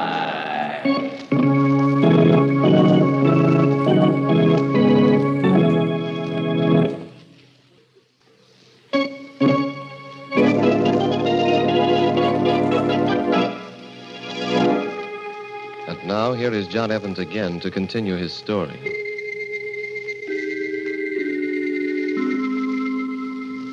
Yes, the Hereafter Club was really a murder club. A racket conceived and created by the polished gentleman who called himself the president. He made a game of death and grew rich on it. For each night, although he lost a member, he made $400, the member's initiation fee. And as the members dropped out, according to Hoyle, there were always plenty of disillusioned neophytes like myself ready to replace them. My first impulse after reading that grisly newspaper announcement was to run to the police. But I had pledged my word to secrecy. And besides, I wanted to go back. I had to go back. The thrill of the game was in my blood. I fought to resist it, but it was like a hypnotic drug. Time after time, I went back to the green baize table, and then, one night...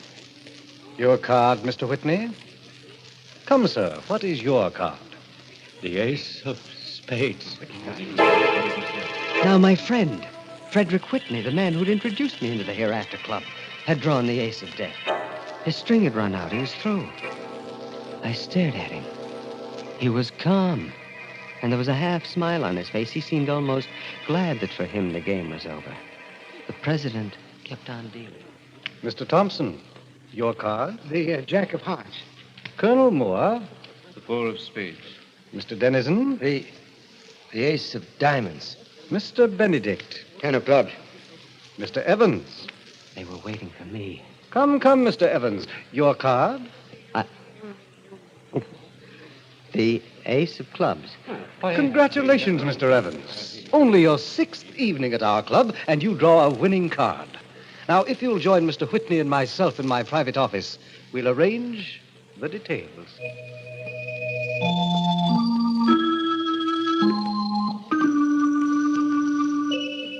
The instructions were simple. I was to drive Mr. Whitney into the garage of his home, leave him in the car with the motor running. That was all. And so without a word, I got behind the wheel and drove my elderly benefactor to the appointed place.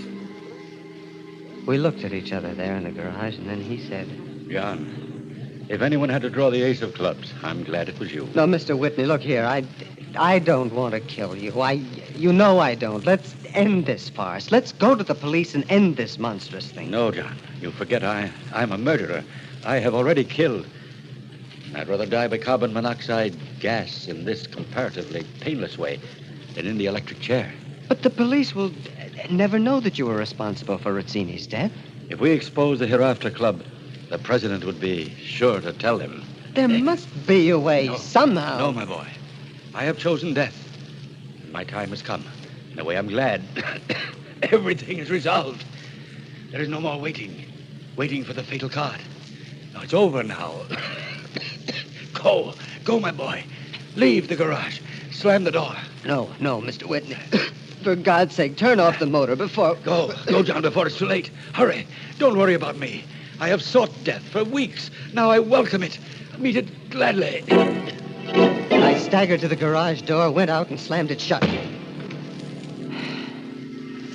I heard the motor still going. 5 minutes. 10 minutes. I knew that it was the end now for Frederick Whitney. I looked at my luminescent watch. It was just midnight.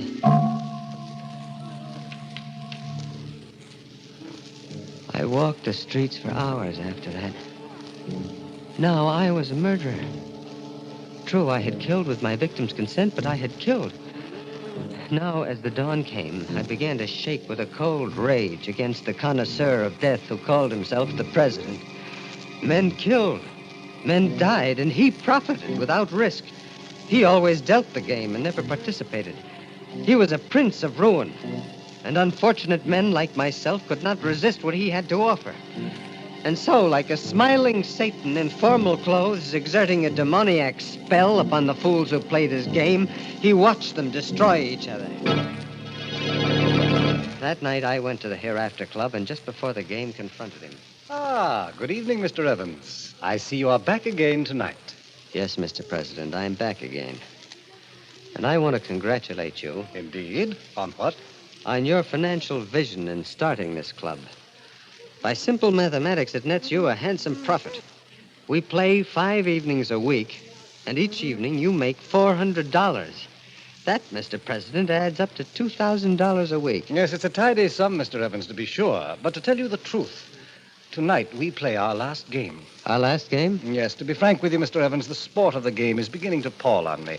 I've decided to retire to the country and pursue the delights of horticulture. Flowers are my hobby, you know. Oh, I see. Even you can tire of sending men to their deaths. And just what do you mean by that, Mr. Evans? I mean that you are a coward, Mr. President. You have created a monstrous game, and yet you haven't the courage to play it yourself. You question my courage, then, Mr. Evans? I do, and I question your honor, too.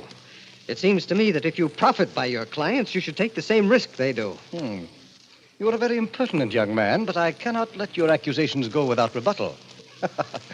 Indeed, it might be an interesting experience to play this last game myself. A kind of fitting climax to a successful career. Of course, Mr. Evans, I'll demand a handsome apology when it's over. You don't mean that you are actually going to take a chance? Yes, why not? I've often been intrigued by the excitement of my clients. Now, I might as well savor that excitement myself before I close the Hereafter Club.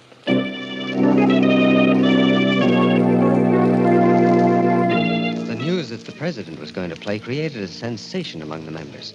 He dealt a round, and then another. And the third time around, for the second night in a row, I drew the murder card, the ace of clubs. The president smiled his congratulations at what he called my phenomenal luck and continued. Mr. Thompson, your card? The 2 spades. Colonel Moore? The King of Hearts. Mr. Dennison? The 7 of clubs. Mr. Benedict? Queen of diamonds. And now, gentlemen, I'll turn over my own card. Congratulations, Mr. President. You have drawn the ace of spades. The president's face was immobile. Not an eyelash flickered. We went into his private office, and his words were calm as he explained the evening's arrangements. I had drawn the murder card, and he had drawn the death card. Yet, judging by his unworried attitude and serene bearing, it might have been the other way around. I couldn't help a flicker of admiration for him.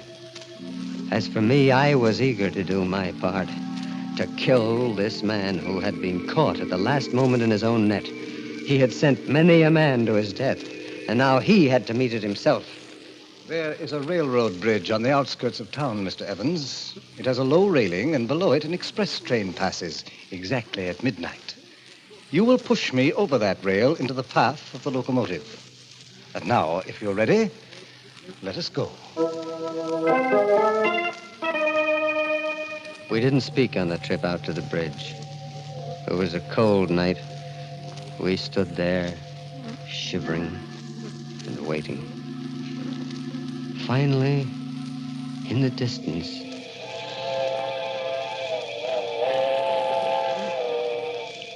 that was it.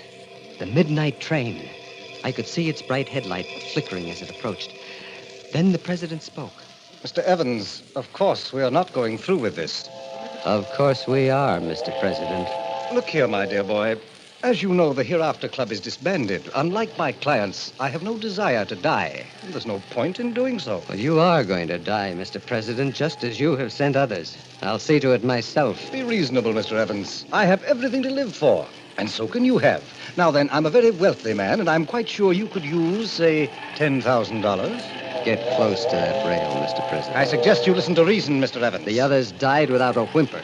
You sent them into the hereafter, and now you're going yourself, as you deserve. You're a very stubborn young man, Mr. Evans. No, drop that gun. Don't. Try to kill me, will you?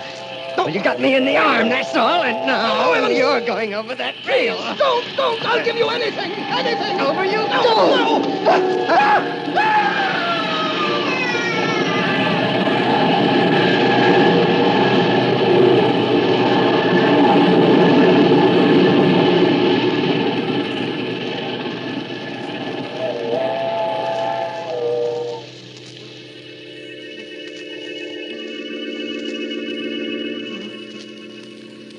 When the train had passed, I saw what was left of his body on the tracks. Slowly, with dragging footsteps, I walked down the street toward the twin green lights of the police station. Now, like the others, I'm ready for the end. The doors of the police station open and close on the man who trumped the ace of death. The man who now seeks his own dark destiny as the clocks strike 12 for Murder at midnight.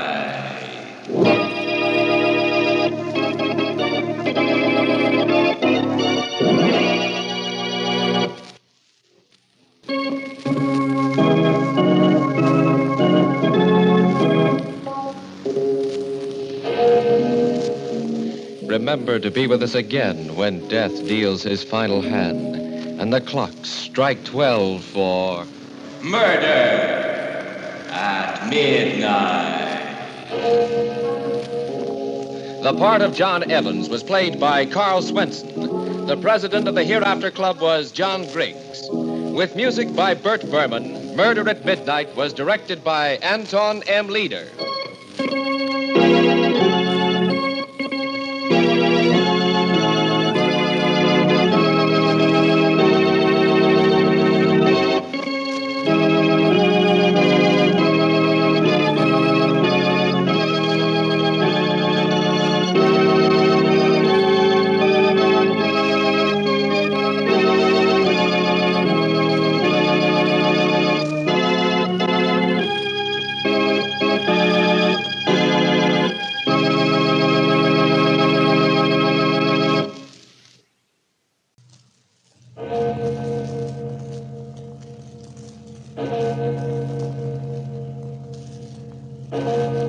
Murder at midnight. Good evening. What? Who are you? I beg your pardon? I said, who are you? What are you doing here? My name is Gabriel. I am butler to the Holloways. Gabriel? But you can't be. Well, you're dead.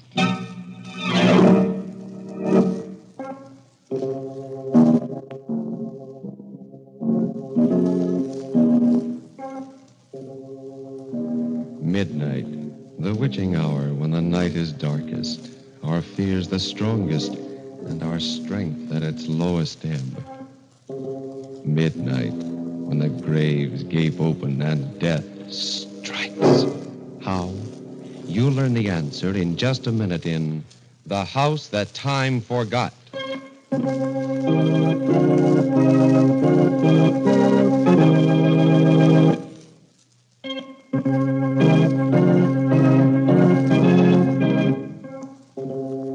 And now, Murder at Midnight. Tales of mystery and terror by radio's masters of the macabre. Our story by Sigmund Miller is The House That Time Forgot. Early evening on a desolate part of the Virginia coast. Along a road near the beach comes a car with two people in it. I guess we've done enough looking for today, Eva. Oh, it's really beautiful country around here, dear. Wild and lovely. Mm-hmm. Darling, if we can't find a house, perhaps we should buy some land and build. Well, we'd better start back to town. It's getting dark, and I think we're in for a storm. Oh, look, Fred. Hmm? Look at that house we're coming to. Huh. Oh, now, isn't it a beauty? Oh, yeah. Mm-hmm. Nobody that owns that one would want to sell it. Drive slowly, dear. I'd like to take a good look at it. All right. There's a for sale sign. Yeah? This house for sale. See Mr. Cecil Smith, Westfield, Virginia. Oh, that's interesting. Well, let's drive in there, into the grounds. We can come back tomorrow, Eva. It's really starting to blow up. But it'll only take a minute. I've just got to have a close look. All right, but we're going to get caught in the rain. I'll back in to save time. Well, watch the fenders on that side. All right, dear, I'll watch. Come ahead.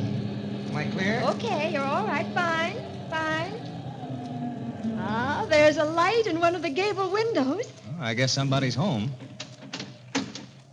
It's beautiful, Fred. Simply magnificent. Yeah, the grounds look a little neglected, though. Grounds, who cares about that? Go ahead and knock. Okay. I wish they'd hurry. We're going to get caught in a storm. Oh, don't worry about it. They don't seem to answer, do they? Try knocking again. That's odd. Must be somebody home. We saw a light in the window. Maybe they can't hear us. Let's try calling them. Oh. Hello there. Hello? That's very strange. Yeah, Hey, What? I hear something. Listen. It's a clock striking. Now, let's try the door. It's not locked. What do you think? Let's go in.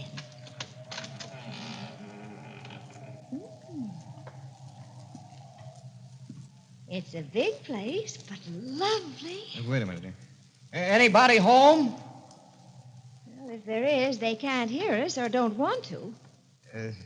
Come on, dear. We'll come back tomorrow. Place needs fixing up, but it's worth fixing. Shall we take it? Well, I don't know.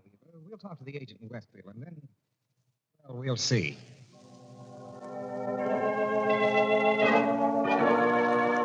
So you're interested in buying the Holloway house? Yes, Mr. Smith. It's just the kind of house we've been looking for. It's a fine place, all right. Even got a private inlet to moor a large-sized boat. It's got everything except... Except what, sir? Well, it's only fair that I tell you all its defects. What defects, Mr. Smith? You see, Mrs. Jordan, it's kind of hard to put your finger on it. There's something very queer about the house. Huh? Oh. You mean it's haunted? Well, I don't know exactly, Mr. Jordan. No one has seen a ghost there yet. Well, we don't mind ghosts, do we, Fred? No, we don't believe in them, Mr. Smith. I didn't say it was haunted, but, well, people say that the house is alive, that it has a life and a will of its own. A life? Well, I don't know what you mean. Well, I've had 4 caretakers in the Holloway house since I took possession of it, and none of them stayed more than a few days. Well, why did they quit? I don't know. They didn't see any ghosts or apparitions, but they all felt the same way, that the house was alive. Every one of them. Oh, well, there must have been something that scared them away.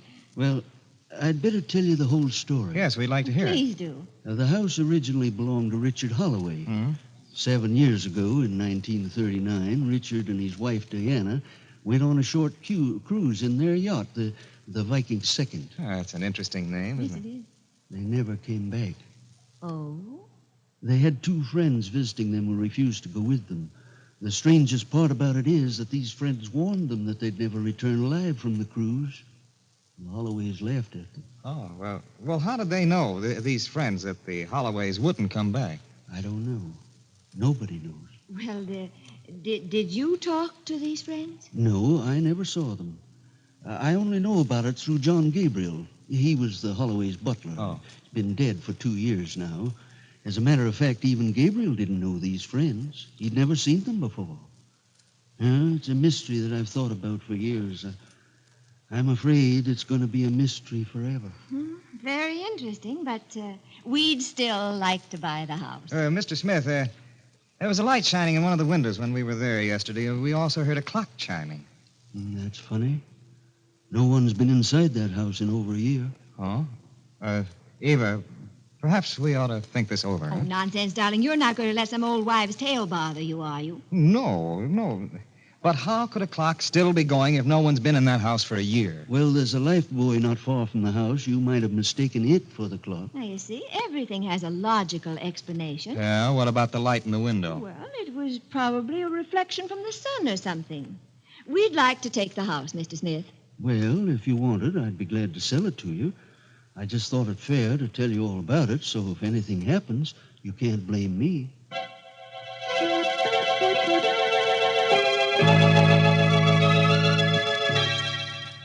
Well, here we are, darling. Our house. I hope we'll like it. Oh, of course we will. Let's go in. Mm-hmm. Do you have the key, dear? Yes, but we don't need it. The door was open, remember? Oh, yes, that's right.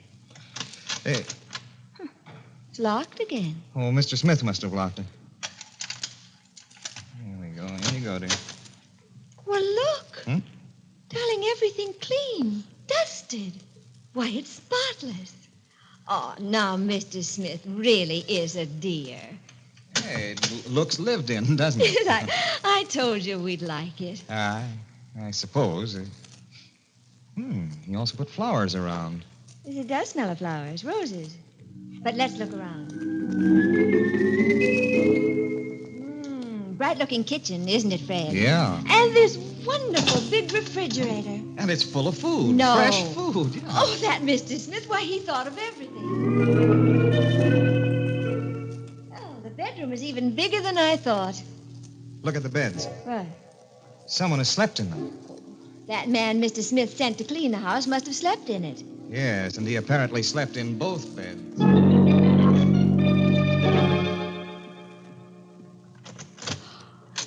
This library. Darling, look at that paneling. Yeah, it's a very lovely room. Everything is charming. But what? Look at the fireplace. Well, what's wrong with the fireplace? There's just some half-burnt logs in it. Yes, just some half-burnt logs, still smoldering. Well, it was the cleaning man. I don't think there was a cleaning man. Now, don't be absurd, Fred. The clock we heard the first time we were here. Eva, I just can't shake off the feeling that someone is still living here. You're being ridiculous. Well, maybe I am, but I feel like an intruder. Oh, darling, it's that story Mr. Smith told us about the Holloways and their mysterious friends. It's got you all keyed up. Yeah, well, I'm going to call Mr. Smith and find out about that cleaning man you think he sent here. Operator. Oh, operator, give me Westfield 403. You're really being a fusspot, Fred. Yeah, we'll see. Hello, Mr. Smith? Yes? This is Fred Jordan. Oh, hello, Mr. Jordan. How's everything up at Holloway? Oh, everything seems fine.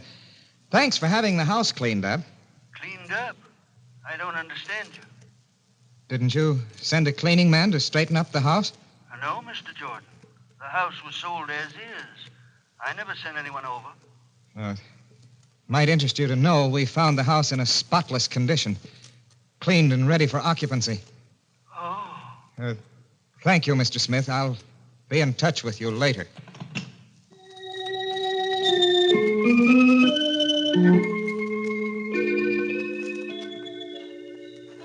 Such a lovely night, darling. I'm glad we came out. Yeah, we'd better go back to the house. Oh, now, please don't be upset. There must be some logical explanation. Maybe Maybe somebody took advantage of a boarded-up house and was living in it rent-free. I'd like to correct you, dear. Someone is still living in it besides ourselves. Sometimes, Fred, you get very ridiculous. Maybe. Let's go back inside. Look. What? There's a fire burning in the fireplace. Well, now, what's wrong with that? I haven't touched this fireplace since we got here. You didn't. And look. The table is set for tea. Did you do this? No, I didn't. Ooh, the teapot is hot. Somebody must be here, hiding. If they are, I'll find them. Come on.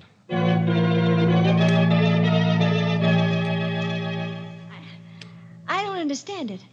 I just... Cellar to attic, and there's no one here. But it's incredible. Someone is living here, and we can't see them. Darling, it doesn't make sense. There's somebody here right now.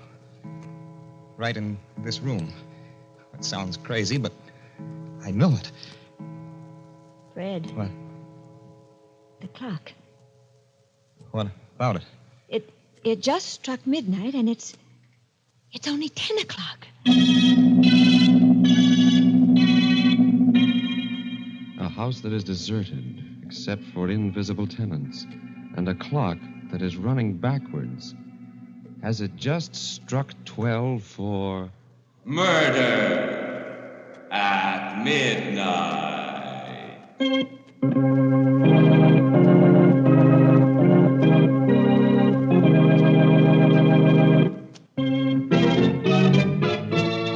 And now, back to Murder at Midnight and The House That Time Forgot.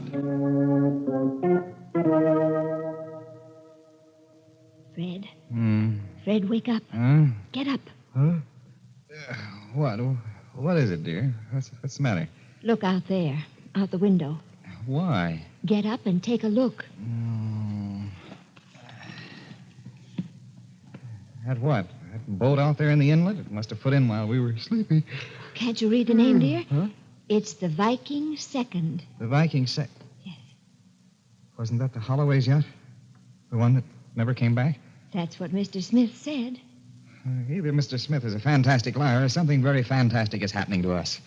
Perhaps the Holloways have finally come back. After 7 years? It doesn't make sense, none of it. Yeah, that's putting it mildly. Darling, we ought to take a close look at the boat. You don't sound very enthusiastic about it, but yes, I suppose we ought to. Whoever's on it might be able to tell us something.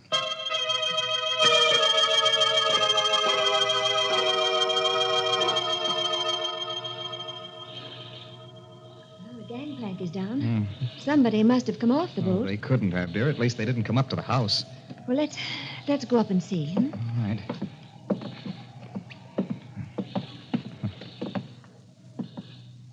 There's no one on deck. Anyone here? No answer.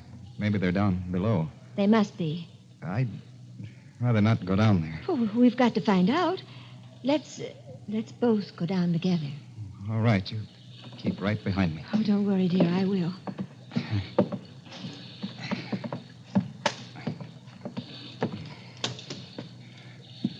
Here's the stateroom. Oh, there's nobody here either.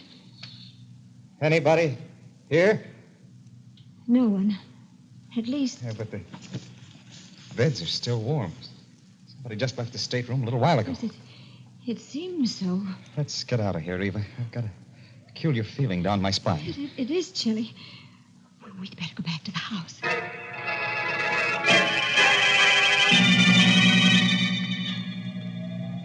The lights are on in the living room. Did you put them on? Just one of the lamps, a floor lamp. Well, all the ceiling lights are lit. Yes, I can see that, dear. Let's go in. Yes. The door's locked. We didn't even close it when we went out. No. I remember we left it open. Good evening. Who are you? I beg your pardon. I said, who are you? I'm John Gabriel, butler to the Holloways. Gabriel? That's right, ma'am. Whom do you wish to see? We don't want to see anyone. We live here. I'm afraid you're mistaken, sir. The Holloways live here, have been living here for years. But this is our house. We bought it. And the Holloways are dead. Dead? Yes. I'm afraid someone has misinformed you. Oh, this is like a nightmare. Look here, Gabriel, or whoever you really are. We bought this house from Cecil Smith, a real estate agent in Westfield. He's not the kind of a man who plays practical jokes. No, he's not. He's a very sober man indeed. He told us you were dead, too. As you can see, madam, I'm very much alive. Oh, this is crazy. We'd better talk to the people who call themselves the Holloways. Perhaps you should. They'll be in any minute. Please come in, won't you?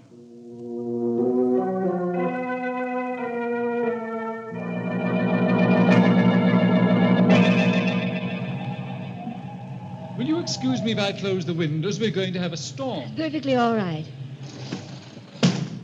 Would you care for some tea? Look here, Gabriel. We've been waiting an hour for Mr. Holloway and his wife. They haven't shown up, and I don't think they will. Now, just what is your game? Would you care for some tea, Mrs. Jordan? No, thank you. Did you hear what I said? Yes, sir, I did. As soon as Mr. and Mrs. Holloway arrive, I'm sure you'll be convinced of your error. They should be here any minute since they plan to leave tonight on a cruise. Oh, this is mad. Fantastic. They've come. Just missed the storm, Gabriel. Oh, hello. I don't believe I know you. This is Mr. and Mrs. Jordan, Mr. and Mrs. Holloway. Oh, I'm glad to meet you, Mrs. Jordan. Mr. Jordan. Well, thank you. Are you Richard Holloway? Yes. I can't believe it. It's all terribly confusing, Mr. Holloway. These people claim that this is their house. What? That they bought it from Cecil Smith. They also claim that you, Mrs. Holloway, and myself are dead. Somebody's playing some kind of a joke on them. Well, I'd say it was a very unpleasant joke, Dick. We've been living here for years and years, Mr. and Mrs. Jordan. Oh, before I forget, Gabriel, get our suitcases aboard the yacht, will you? We'll be leaving in a few minutes. Yes, sir, right away. Fred, do you suppose that maybe we're dreaming this? Well, if we are, we're dreaming it together. I'm sorry. I don't know how this happened to you. Perhaps you'd better stay here for the night. There's plenty of room. And we'd be delighted to have you. Would you mind if I called Mr. Smith? Oh, please do. The phone's right there on the table. I know, thanks. Operator, let me have Westfield 403. Never. Hello, Mr. Smith? That's right. This is Mr. Jordan. Who? Fred Jordan. Remember, you sold me the Holloway house? The Holloway house? Yes.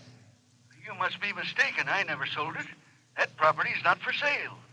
What are you talking about? Who is this? Listen, Mr. Smith, you know very well who I am. You won't get away with this. I'll have you brought into court now. I never heard of you in my life. You must be crazy. Goodbye. Hello. He hung up. What did he say? Well, he said he never sold the house and he'd never even heard of me. You must have been taken in by someone who posed as Mr. Smith. That's really a shame. You have to be very careful these days. We'd be glad to have you stay here till you find other quarters. Well, As a matter of fact, you can stay for a few days until we get back. We're taking a trip on our boat. Perhaps you'll be able to get it all straightened out in the morning. I just don't understand it.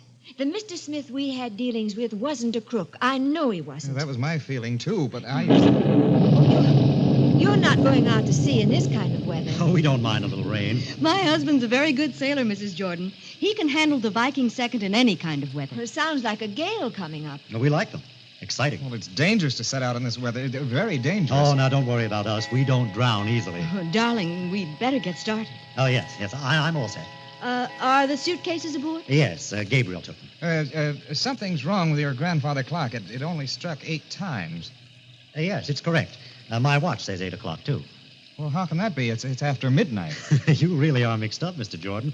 It's only 8 o'clock. Well, my watch says 1:30. Well, so does mine. I'm afraid ours is right, Mrs. Jordan.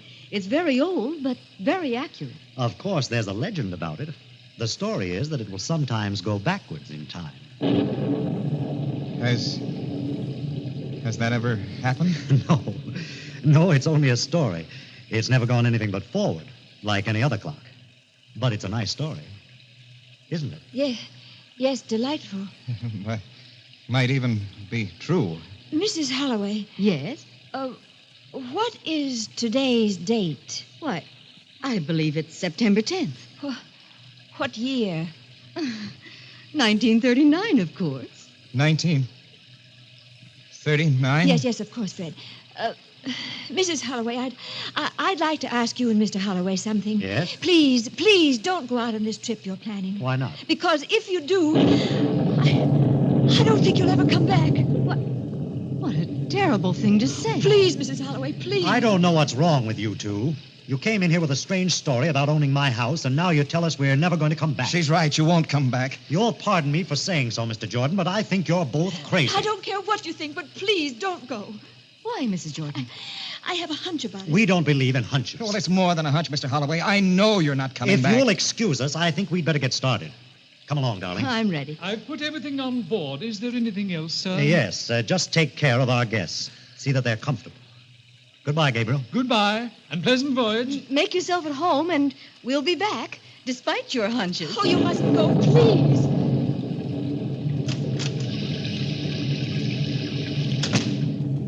Oh, they've gone. If you wish, you can occupy the master bedroom. I'll go up and make it ready for you.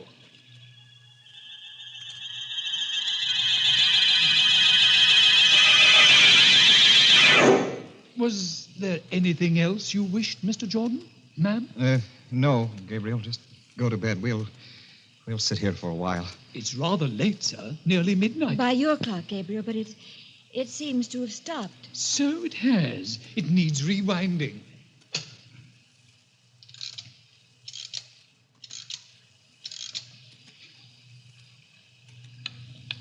It's going now. Yes. Seems to be ticking rather fast. Something's wrong. It never did that before. Fred. Something's happening.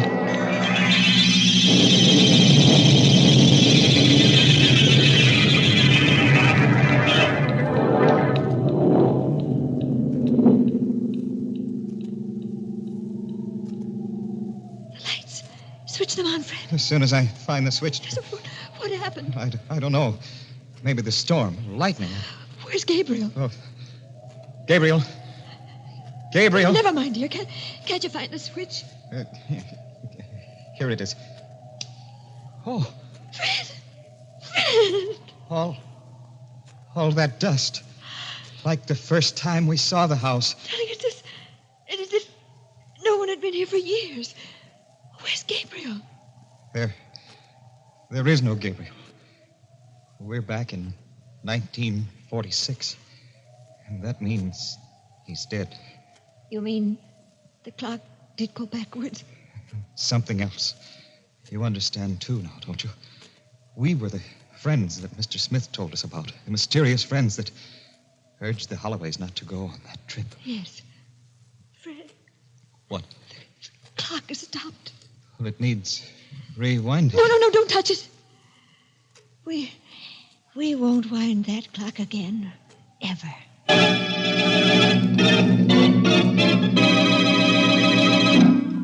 A house without tenants, except for the dead, and a clock that runs backward in time. If it was your clock, would you wind it?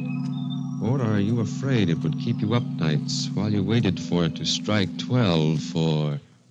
Murder at midnight.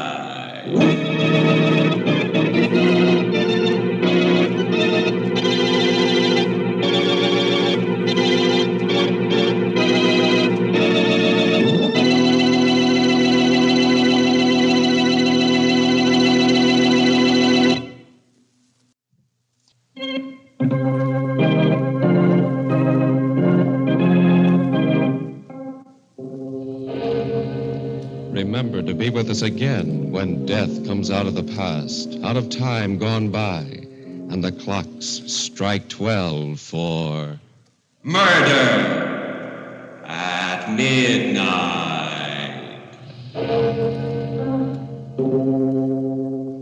The Jordans, husband and wife, were played by Vinton Hayworth and Elsie Hitz. With music by Bert Berman, Murder at Midnight was directed by Anton M. Leader.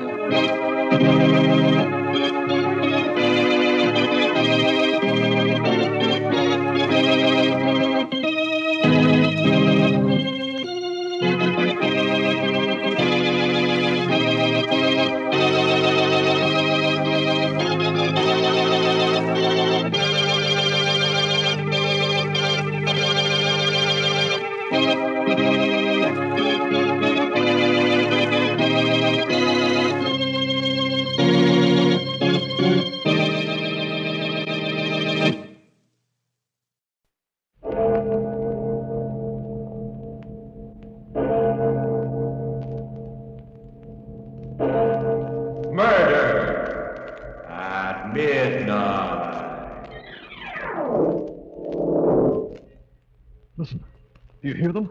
Do you hear the bells?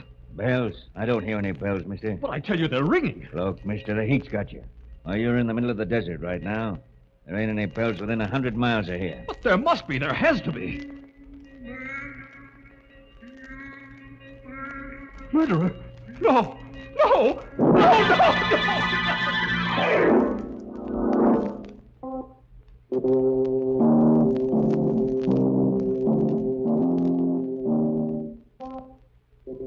Midnight, the witching hour, when the night is darkest, our fears the strongest, and our strength at its lowest ebb. Midnight, when the graves gape open and death strikes. How? You'll learn the answer in just a minute in Death Tolls a Requiem.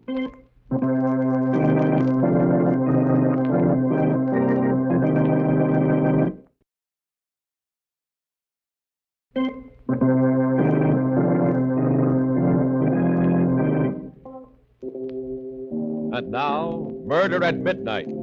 Tales of mystery and terror by radio's masters of the macabre. Our story by Max Ehrlich is Death Tolls a Requiem.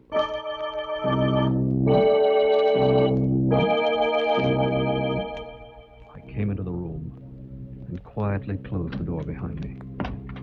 It was a room ready and waiting for death. The curtains were drawn, blotting out the bright afternoon sunlight. The air was hot and stifling, the silence oppressive and unearthly. I stared down at the face of the old man in the bed. The old man I hated. His eyes were closed, two sunken shadows against the white, wrinkled skin. His waxen hands hung limply over the coverlet.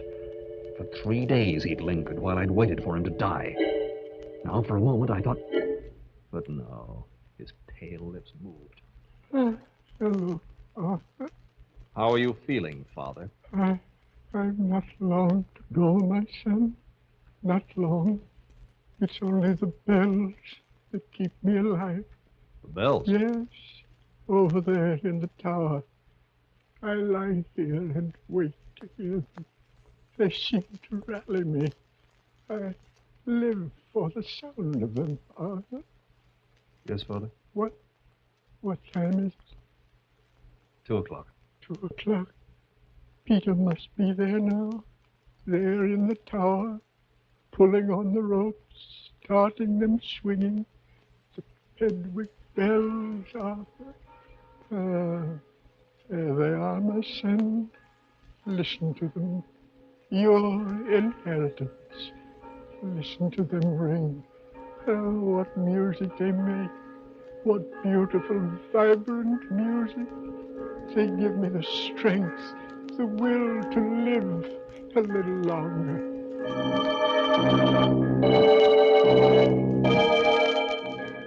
How I hated him, this sentimental old fool, my father.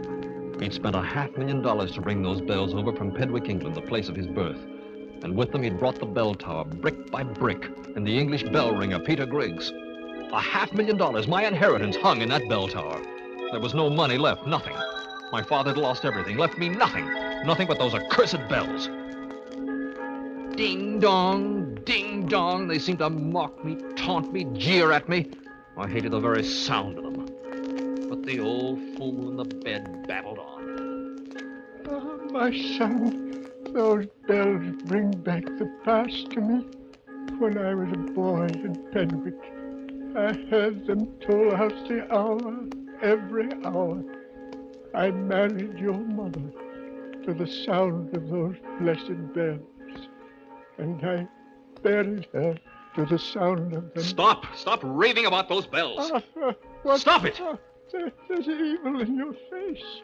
Evil. You cheated me out of my inheritance, left me penniless. You cheated me, do you hear? Listen to the bells. Yes, they know. Can't you hear them jeering at me, mocking at me? You're penniless, they're saying. Penniless. Penniless. Die, you old fool. Die. Die. Die. Die. You bought those bells, now let them ring your requiem.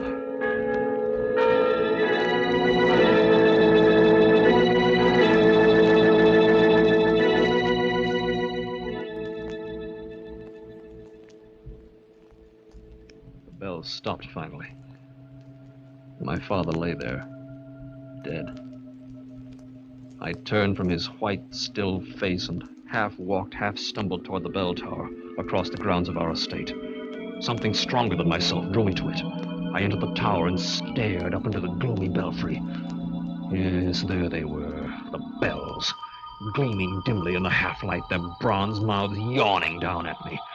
And then as I stared up at them, I heard a step behind me. Oh, who's there? Why, 'tis only me, Mr. Brooke. 'Tis only Peter. Oh, I didn't see you standing there in the shadow. So you've come in to look at my little brood, eh? You've come to admire my 3 children.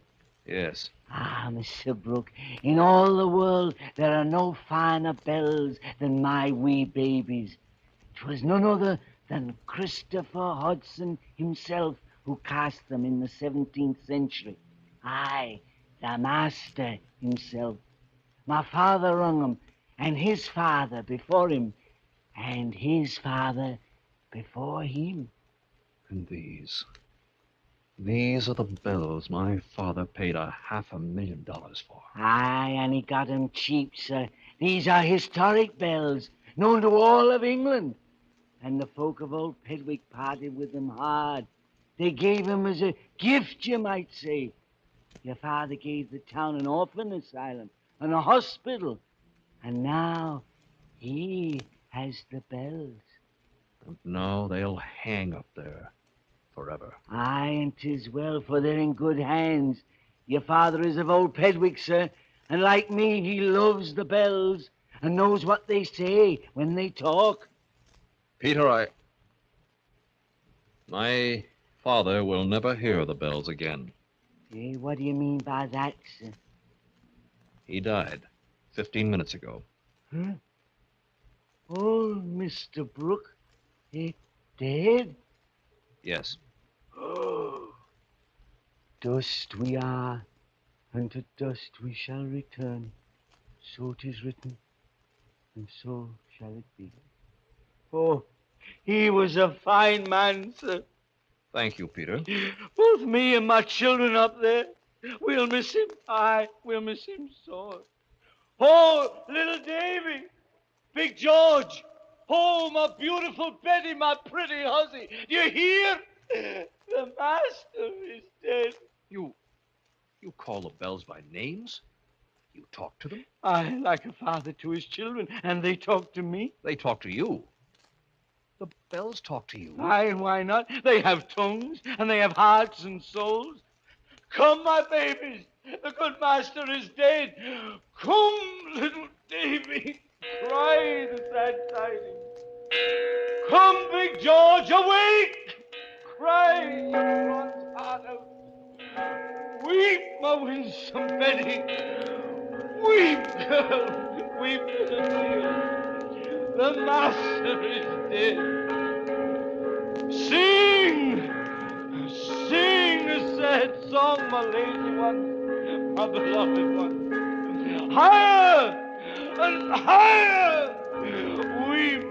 Weep, my babies. Pour out your tears. Cry out to the countryside. The master is dead! I watched him, fascinated, as he pulled one rope, then another, and worked another bell by means of his foot thrust through a loop in a third rope. The bells rang and clanged, throbbed and echoed, beat against my brain in jangling tones and overtones. I looked up at them as they swayed, and their mouths seemed to accuse me of my father's death. I couldn't stand it. I couldn't stand it any longer. I turned and ran from the bell tower.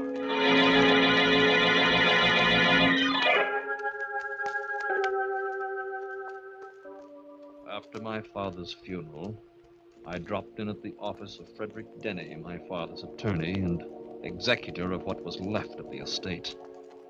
There were certain things I wanted to discuss. So you want to tear down the Brooke Memorial Tower and sell the bells? Yes, Mr. Denny. From what my father told me, they have considerable value. Yes, Arthur, they do. Their intrinsic value, aside from their worth as historic relics and antiques, runs into hundreds of thousands. I've already had 2 offers of purchase. You have? Yes. One from a university, one from a museum. Good. However, the bells are not for sale. What? Mr. Denny, you know the condition of the estate. Why, I'm penniless. Dad left me nothing. Nothing. Unless I can realize something from the bells. I'm sorry, Arthur, but the terms of your father's will are quite specific. Then I'll break the will. I'm my father's rightful heir, and whatever I can sell those bells for belongs to me. I'm sorry, my boy. I drew up this will myself, and I can assure you it's airtight. There was nothing I could do. Nothing. I was beaten, and I knew it. And day after day, night after night, every hour on the hour, I heard those blasted bells. Ding dong, ding dong. They mocked me, taunted me, jeered at me, laughed at me.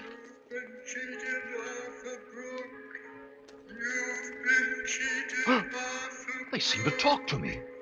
They talked to Peter, the bell ringer, and now they talk to me. Mocked me. Every hour, on the hour. Oh, I hated them, cursed them, blocked my ears against them, but they kept on ringing and ringing and ringing until I thought I'd go mad. Finally, I could stand it no longer. I had to silence those hateful bells once and for all. I had to still their cursed tongues forever. That night late, I went to the bell tower, fevered, in a kind of frenzy, determined to blot out their voices somehow. I entered the bell tower. Peter was there ringing the bells. Peter! Aye, Mr. Brooks. Stop ringing those bells! Stop it, I say! Huh? Stop the bells? Yes, now! Now, do you hear? No, I will not. There's evil in your face. You don't like the bells like your father. You hate my little children. You mean them harm. I told you to stop those bells. I'll make you stop. Mr. Brooks, what are you doing? No. My throat. You're choking me. You'll never ring those cursed bells again. Stop.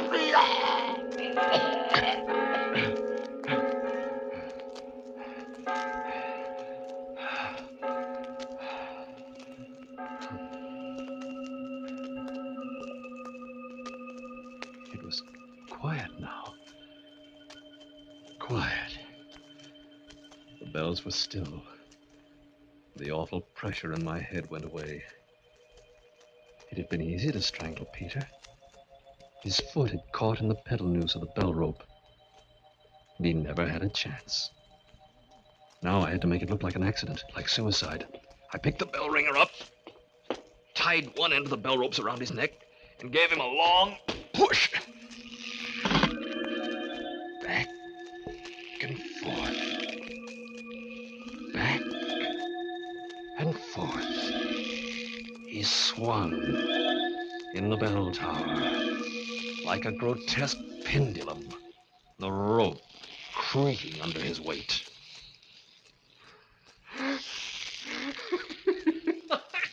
Well, little Davy up there, Big George, pretty Betty, why don't you talk now, eh? Why don't you talk now?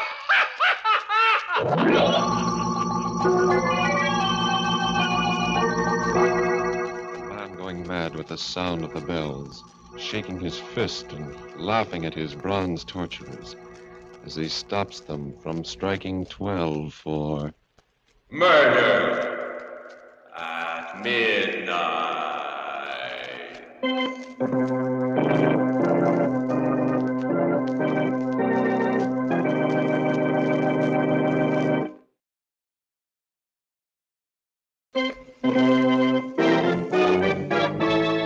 And now, here is Arthur Brooke again, continuing his story. There was an investigation of Peter's death. The county medical examiner and I went to the bell tower and looked at the bell rope on which Peter's body had been found hanging. The way I see it, Mr. Brooke, it's a clear case of suicide.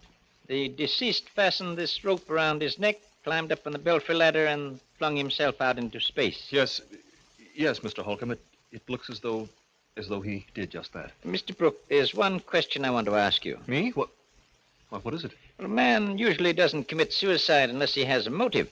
Did you notice anything peculiar about this bell ringer's behavior before this happened? Why, no, nothing except that he was deeply depressed when my father died. You see, my father loved the bells as much as Peter did, and... that might account for it. From what I understand, this English bell ringer was rather a queer duck anyway. What's that? Hmm? What? What? Mr. Holcomb, the bells. They're ringing. How can they? Take it easy, Mr. Brooke. Take it easy. The tower door is open and wind just came through. Made the bells tinkle a little. Oh, yes, of course. It was the wind. I'm sorry. Well, that's all right, Mr. Brooke. After what you've been through, I don't blame you for being jumpy. Finally, the verdict was official. Suicide. And for 2 weeks, the bell tower was closed and the bells silent. It was then that I had an idea. I went straight to the executor of my father's estate, Mr. Denny, and told him what was in my mind. Arthur, I'm sorry, but what you ask is impossible. We can't take those bells down. But, Mr. Denny, you've read the papers. This bell ringer's suicide has made a mockery out of the tower. All the cheap publicity in the newspapers, the sensationalism, the people coming to stare at the bells. Why, I feel that my father's memory is being desecrated. I know, Arthur. The whole thing's been very unfortunate, but we cannot let you tear down the tower and sell the bells, as you know. Yes, I know. The will, my father's will. Precisely. And his last wish must be respected. Very well, let the bells stay. But for the love of heaven, Mr. Denny, can they remain silent? Must they ring any more to remind everyone in town of the tragedy? Your father specified that they must be rung on the hour, every hour, just as they did in England. And that's the way it'll have to be, Arthur. We're already negotiating for a new bell ringer. Mr. Denny, listen. Listen, do you hear them? Hear what? Bells. Bells? Yes, can't you hear them? Can't you hear them? You must hear them, Mr. Denny, you must. Oh, yes, I do now, very faintly. Your sense of hearing, Arthur, is remarkably acute. Those bells are from the next town, Silver Valley. Sometimes you can hear them here when the wind's right. Oh, why don't they stop? Why don't they stop talking? Talking? Bells talking? What do you mean? Oh, nothing. Look here, Arthur, something's wrong. You're on edge, ill. Why don't you go away for a good long rest, say a month or so? It'd do you good. Go away? Yes, why not? Rest. That's what I need. Rest and quiet. Away from the bells.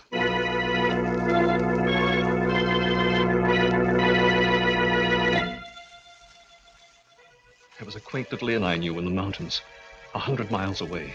The food was good, and a golf course nearby, and, well, I made reservations. For a week, I ate, slept, played golf, rested. And then one afternoon, I was in the lobby of the inn, chatting with the proprietor. Enjoyed your stay here, Miss Brooke? Oh, yes, Frank. Fine. Well, you've been lucky in the weather. I never did see such nice weather. Well, Frank! What's that? What's what? Do you hear? Bells. Bells? Of course I do. From the church at Greenville, 2 miles away. But why are they ringing? Well, Mr. Brooke, what's come over you? It's Sunday, and that's Frank!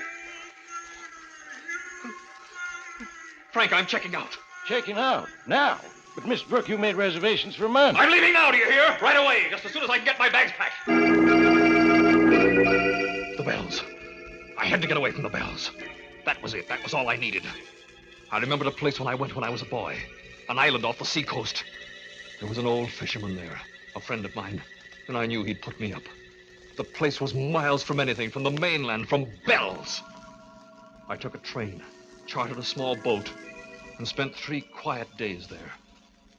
Then, on the 4th day, as we were surf casting for striped bass. All right, Mr. Brooke, let's see you cast way out into the surf. Nice long one that was. Now, if a striper just hooks onto that bait of yours, why, you're going... Well, what is it, Mr. Brooke? I hear bells. Bells? Why, sure you do. The Coast Guard's testing a new bellboy out on those reefs over there. Oh, what's wrong, Mr. Brooke? You're as white as a sheet. I've got to get away from here. I've got to get away.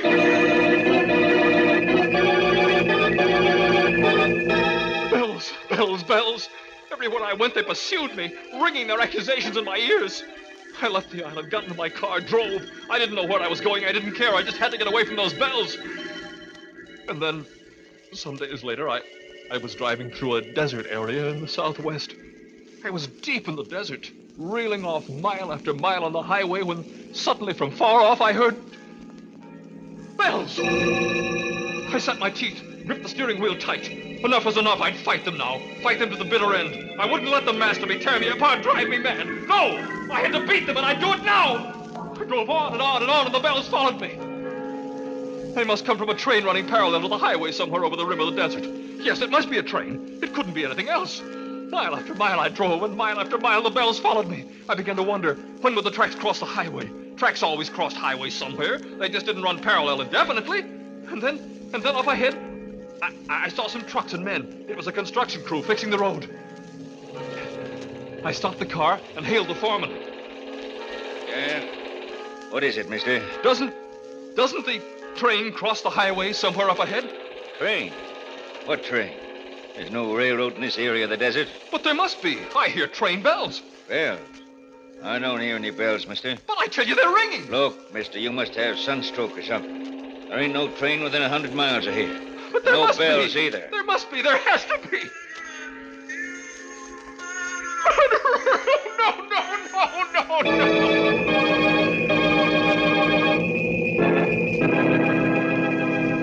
Now I knew what I had to do. I had to go back to the estate, back to the Brook Memorial Tower, and destroy the accursed bells I'd inherited. I had to close their bronze mouths, pull out their wagging tongues, smash their glittering faces. They had possession of me. They were driving me out of my mind. I had to free myself of them once and for all. Only then would I be at peace. I headed for home. And every mile, every hour, the bells pursued me, ringing in my ears day and night, pounding and relentless.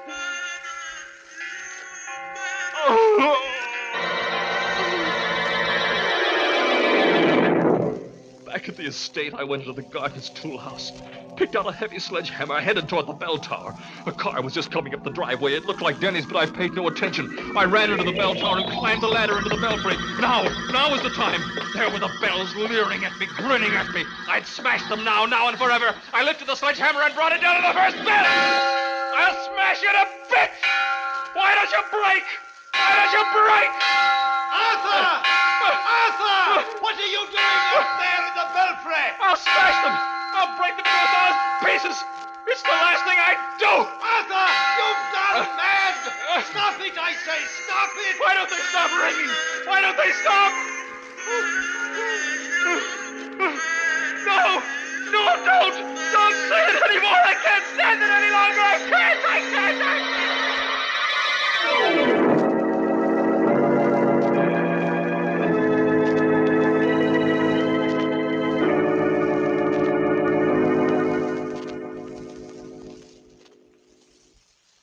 Dr. Williams, I must compliment you on this mental institution of yours. It's run very efficiently. One of the finest in the state.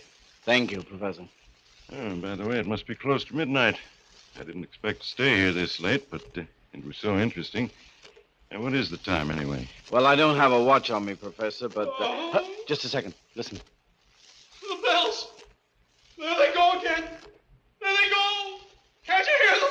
Stop them! Stop them! The time now, Professor Alvin, is exactly midnight. How do you know that, Doctor? That patient you just heard, Professor, the one who just cried aloud, is a very remarkable case. A human timepiece. He has no watch, of course, but every hour on the hour, he hears bells. He hears bells every hour on the hour? Precisely, Professor Alvin. And he's never more than a second or two out of the way.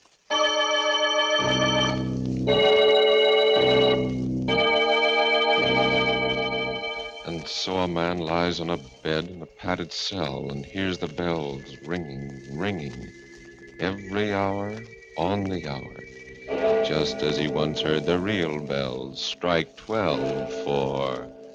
Murder at midnight.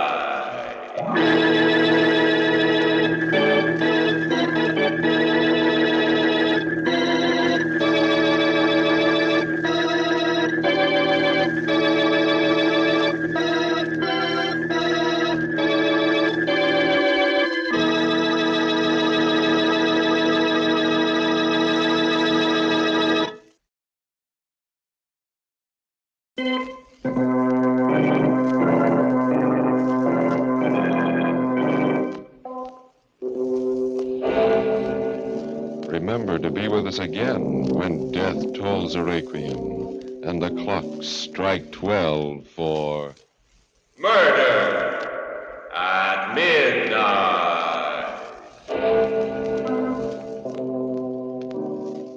The part of Arthur Brooke was played by Michael Fitzmaurice. With music by Bert Berman, Murder at Midnight was directed by Anton M. Leader.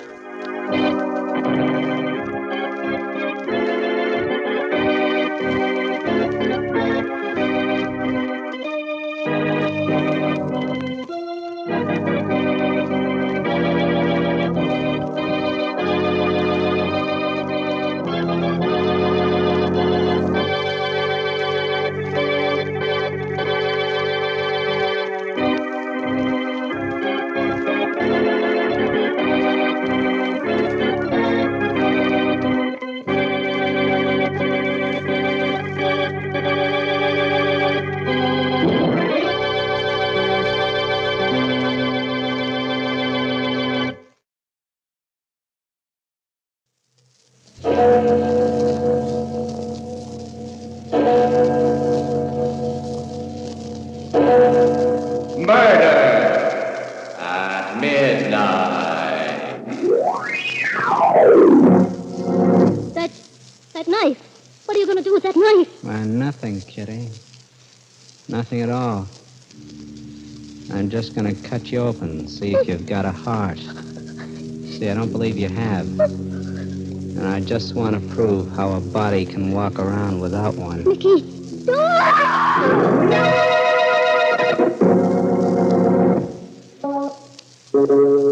Midnight, the witching hour when the night is darkest, our fears the strongest, and our strength at its lowest ebb. Midnight, when the graves gape open and death strikes. How? You'll learn the answer in just a minute in The 13th Floor.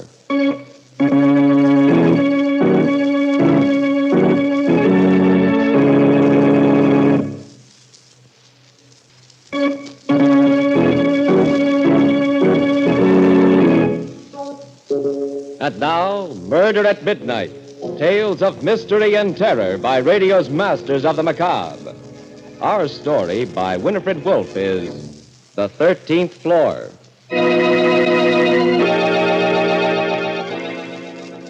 Hotel corridors scare me late at night. They're too long and too creepy.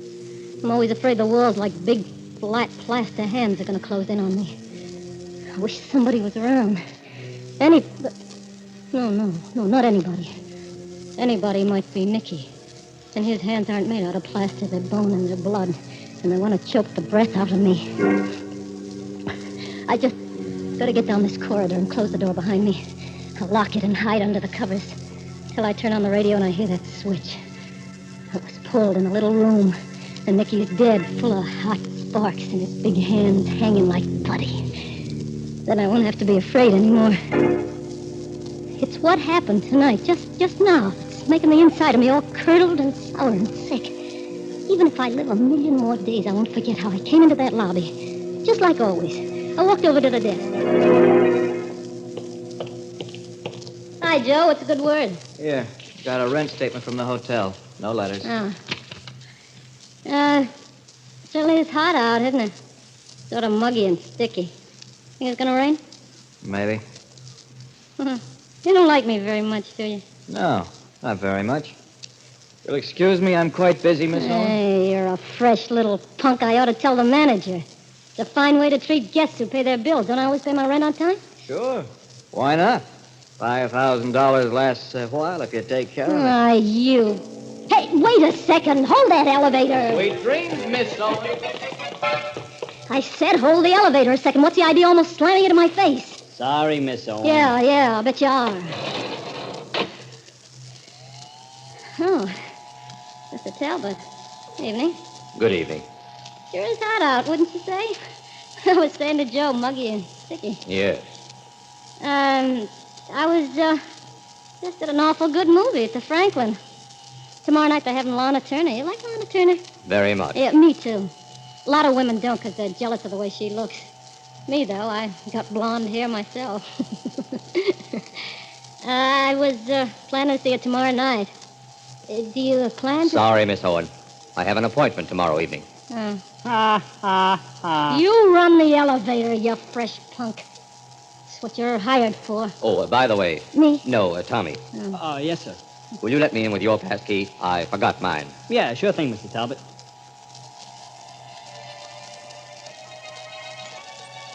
Car stopped and I got out. I was glad to get out. Your floor. Yeah, thanks for nothing. That's when it began, right then. The light from the elevator looked like a lot of lemonade, only being poured the wrong way, up instead of down. Hey, I remember thinking that. Funny to remember it now. I looked at my watch. It was 2 minutes to midnight. I started down the hall. The feeling, something's wrong. Don't get to get the jitters for nothing. Everything looked the same. Nothing was any different. My room was at the end of the hall. I took my key out and I shoved it in the lock. Nothing. I kept twisting it and pushing against it with my knee. Then, all of a sudden, I looked up and realized what was wrong.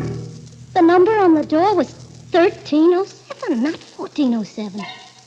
I was on the wrong floor. That was it. That rotten little kid. I'll fix him. I was ready to bet he'd done it on purpose. Then... Give Nicky a kiss, baby. Aren't you glad to see me? Nicky.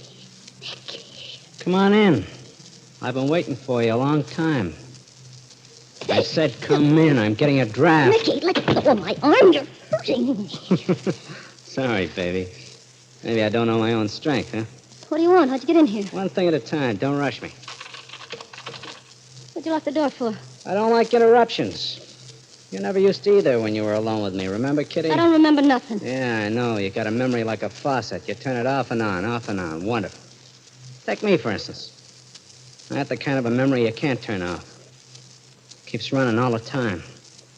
The longer it runs, the hotter it gets. It's so hot now, Kitty, it'll scald you. Look, Nicky. I am looking. You're still a nice-looking number, you know. I always did like the way your waist curves in, how white your neck is. You didn't come here to tell me how I you look. toss your hair over your shoulder like it gets in your way. Go ahead, Kitty. Toss your hair back for Nicky. What are you trying to do, dangle me on a string? Yeah, you're still a good-looking number. I don't look so hot, though, do I? You think maybe I lost a little weight? Look, Nicky, My please. face looks let me... kind of pasty. That's because you don't get much chance for fresh air sweating what's left of time away in a death cell. If I scream, the police will come and get you. If you come near me, I'll You scream. won't scream. No, come one step closer now. You won't scream because there's not that much sound left in you. It's all frozen and sticking in your throat like an ice cube.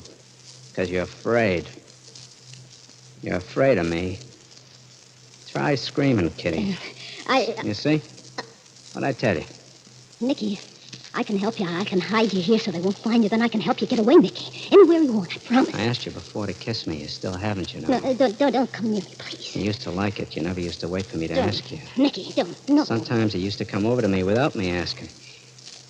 Oh, what's the matter? Do I look as bad as all that? Oh, you afraid I'll get your pretty dress dirty? But you gotta give me a chance. I can explain. I know I'm not clean. You know, I crawled for half a mile in the mud until I couldn't hear the dogs chasing me anymore. If I'd known you were going to act like this, I would have said... You gotta give me a I would break. have said, Warden, call me a taxi. A nice, clean taxi so I can go see my girl, Kitty Owen. A cheap little squealer who sold me down the river for 5 G's. 5,000 lousy Leave me alone. bucks. Take your hands off me. Oh, I like to hold your face like this. Such a little face. Such big eyes. Big green eyes like a small tiger. Kitty, kitty. Like a cat. A sly, sneaky cat with long blonde hair. Don't you remember how I used to kiss you like this? Nicky, let go. Like this? Just like this. Nicky. You act like you do remember. You remember, too, don't you? You remember how it used to be with us, Nicky? Feel my hair the way it used to. Go on, you like to do it. You said it was soft like silk. Feel my hair, Nicky. You're not mad at me, are you? I said I was sorry. I went crazy. I didn't know what I was doing. I help you now, Nicky. You want to run your fingers through my hair, Nicky? Oh, lousy little tramp. Don't make me laugh. You crying, huh? Cat crying crocodile tears. Are you crying because you're sorry for me? You're sorry because sooner or later the cops will catch up with me and drag me back and I'll burn to a crisp in a chair, huh?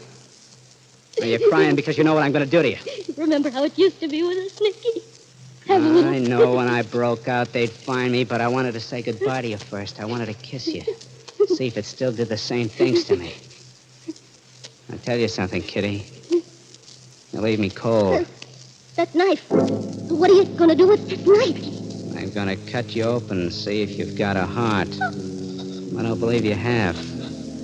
I just want to prove how come a body can walk around without a heart. Just arms and legs stuck together with nothing to make them run. They'll get you for this. Do it. What are they going to do?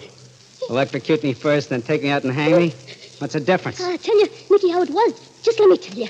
After you held up that jewelry store and the old dame was killed, when they put up the $5,000, I went crazy. Yeah? Honest, Nicky, I must have been clear out of my head. I've been sorry ever since, but I figured the cops would get you for it anyway, and then I'd be left with nothing. I didn't have a cent. So you didn't wait. You turned me in yourself. But I didn't know what I was doing. I know what I'm doing. I'm going to kill you, Kitty Owen. It won't help any. It'll help me. Stay away from me. The only prayer is Sam. It should be good for a laugh. No, please. Kitty, kitty, kitty, like a cat. No. Yes, Kitty, yes. I'm going to kill you. I got him. Following me slow like that, he didn't notice when I backed up to the table, picked up the vase. And after I hit him, he didn't know it then either. Just went down looking surprised. I knew he wouldn't be out long, so I bent over and took the key out of his pocket. He moved and made a funny little noise through his lips. Then I stopped breathing altogether. I had the key. I was free. The hall was empty, no one around. I started to run down the narrow little corridor of the 13th floor. I pressed the elevator button, and I waited. Help, that was the only way I could get it. It seemed like hours instead of seconds. Finally, I heard it coming. I felt like I was standing on hot coals. My insides wouldn't stand still. The hand of the clock above the elevator climbed slowly from 5 to 6 and to 7. I was going crazy just standing there.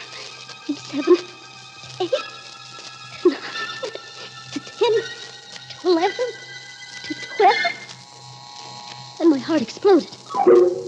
My legs were soft, sticky pieces of dough, hardly able to hold my body up. The elevator had stopped at 12 and then went on to 14. 14!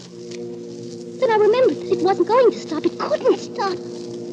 Because in this building, there wasn't any 13th floor. A man from the death house, and the girl who betrayed him playing cat and mouse on a floor that doesn't exist. The hand of the elevator indicator did not stop at 13, but the hands of the watch on Kitty's wrist have stopped at 12, all ready for Murder at midnight.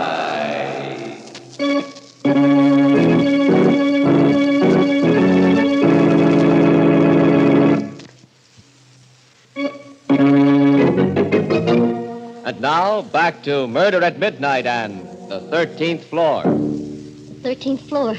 Yeah, that's where I was, a floor that didn't exist, so how could I get out? How could I get away? What was I going to do? I didn't understand. I didn't understand anything. Pretty good little slugger, baby. Nicky. You took so much trouble to unlock the door, you should have taken a little time to lock it again after you. Don't come after me with that knife. Please, don't. I don't want to die. You think I did? Why don't you give me another chance, What Nicky? chance did you give me? Wow. I didn't think you had that in you. Well, why doesn't somebody come, huh? Maybe it's because there isn't anybody besides us. Cozy, huh? Try it again. Go ahead. Try your own again.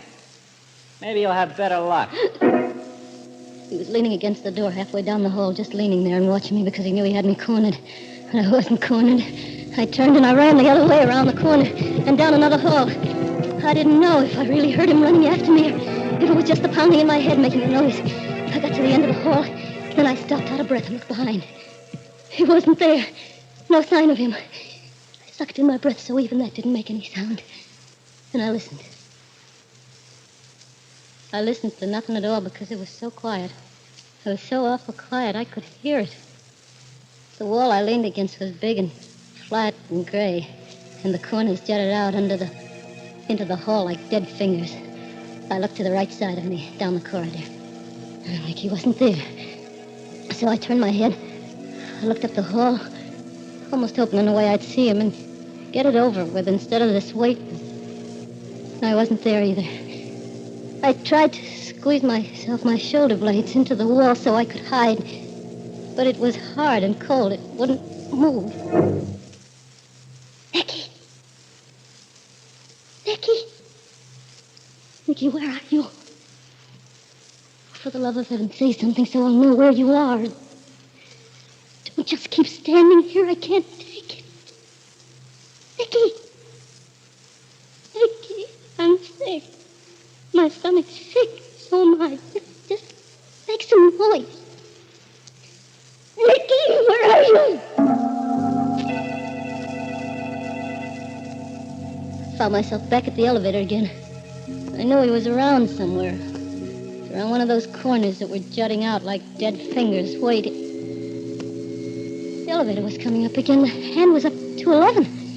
Had to stop. I pressed the button, threw all my weight against it.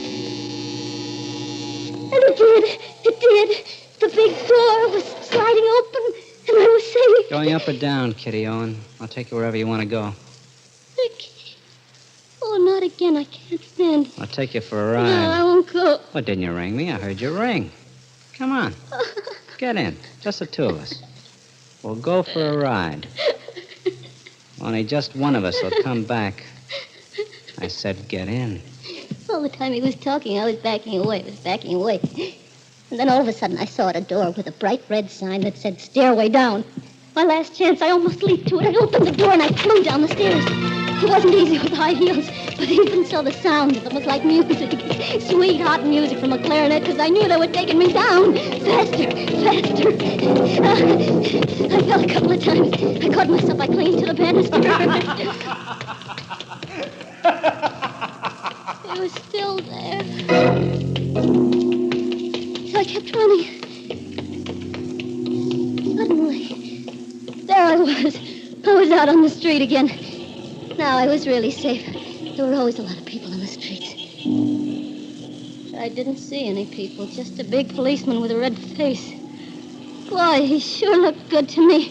Hey, wait a minute. Now, take it easy, miss. Don't get excited. Hey, look, Nicky Carstairs, he's in that hotel. He's after me. Carstairs? Yeah. Sure, and who are you wanting the kids? It can't be. Look, he's out, I tell you. I saw him. He wants to kill me. But Nicky Carstairs is in the death cell. Don't you read the papers? Hey, I'll have you reported. What kind of a cop are you anyway? What kind of a woman are you without a heart?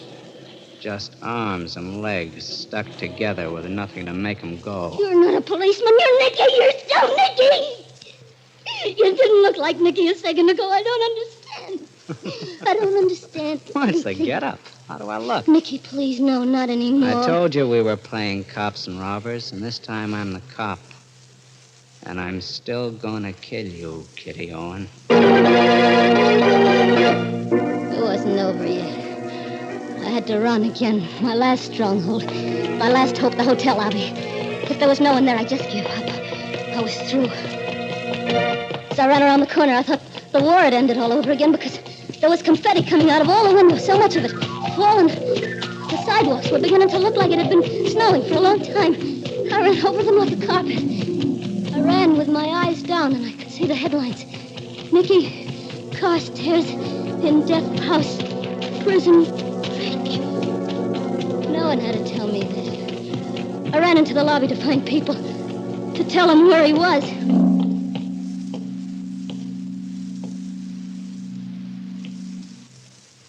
There was no one there either. Only Joe at the desk. Joe? Oh, early the night, Miss Owen. Not quite midnight. Look, Joe, I know you don't like me, but you gotta help me. Reading the papers about Nicky Carstairs breaking out? Yeah, that's what I'm trying to do. $5,000 should last you a little while if you take care of Hey, it. Joe, he's here. He's in the hotel. He's chasing me. That's a lot of money. $5,000. Wants to kill me. You gotta help me. Sweet dreams, Miss Owen. He's here. Can't you understand? He's on the 13th floor. There's no 13th floor in this He's building. there. I tell you, he's... Sweet dreams, Miss Owen. I knew there wasn't any use arguing, and he wouldn't believe me. Even if he did, he wouldn't help me because he didn't like me. Going up. No one would believe me. There was only one thing left for me to do, lock myself in my room on the 14th floor, stay there until they caught Nicky. I leaned against the back of the car, crouched in a corner. My eyes closed because I was so tired. I was so tired. I kept thinking of a bed, a big white bed, clean white sheets to crawl between, and a door that was locked. Sorry to have to bother you about that passkey, Tommy. I just forgot to pick mine up at the desk. Just like a glass of cold water had been thrown on top of me. I opened my eyes. That Talbot guy was in the car again. No, not again, still. And he was talking about the passkey the way he had before. No, not before either. Because when I looked at my watch, it was still a minute to midnight. Then I suddenly knew. I was so weak with relief I wanted to cry. Yeah, I heard him say it. Sometimes you can see your whole life pass by in just a second. That lifetime I lived in the elevator, all in my head, was sandwiched in between a couple of floors. It never really happened. It was just that I had been dreading for months coming back some night, finding Nicky there waiting for me. My mind had invented a 13th floor, when it never was there at all. And the cop and the newspapers that said Nicky was out. All part of it. That crazy half-dream. Of course he wasn't out. I told myself it was all part of it. I never got out of the elevator. I was there all the time. All the time. Your floor, Miss Owen. 14? Sure, 14. Ain't that your floor? You sure this time, aren't you? What are you talking about this time? I mean, never mind. 1401. That was on the first door. I was on the right floor this time. I'm feeling better already. What a fool I'd been. Started to walk down the hall. Had a feeling Talbot and the boy in the elevator was watching me. Wish they shut the door and go on. Say, Mr. Talbot. Yes? Did you read about Nicky Carstairs? No, what? He escaped. Got out of the death house. Is that so? He's on the loose. Good night, Miss Owen.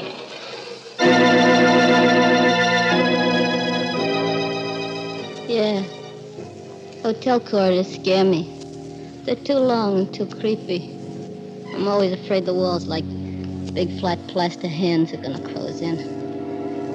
Now I know it was more than just dreading it for weeks. Made me imagine. Nicky was out and after me. Must have known it all along. Had a feeling I wasn't safe.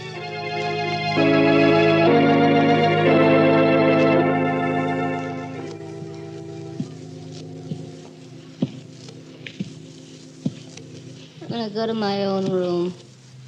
I'll lock the door and hide under the covers till I hear they found him. Took him back. Till I hear he's dead, I won't have to be afraid anymore. Not anymore.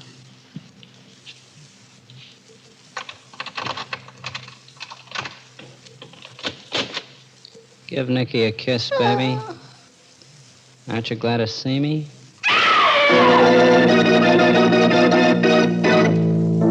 The 14th floor this time. A floor that does exist. But the hands of the watch on Kitty's wrist still stand at 12 for... Murder at midnight.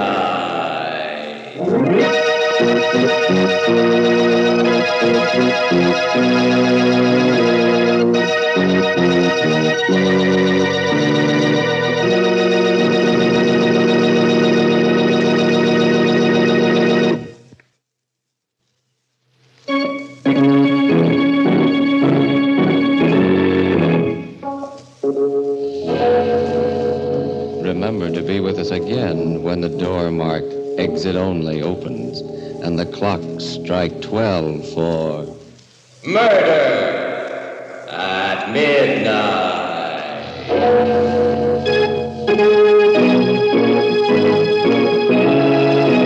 The part of Kitty was played by Ann Shepard, and Paul Mann was Nicky. With music by Charles Paul, Murder at Midnight was directed by Anton M. Leader.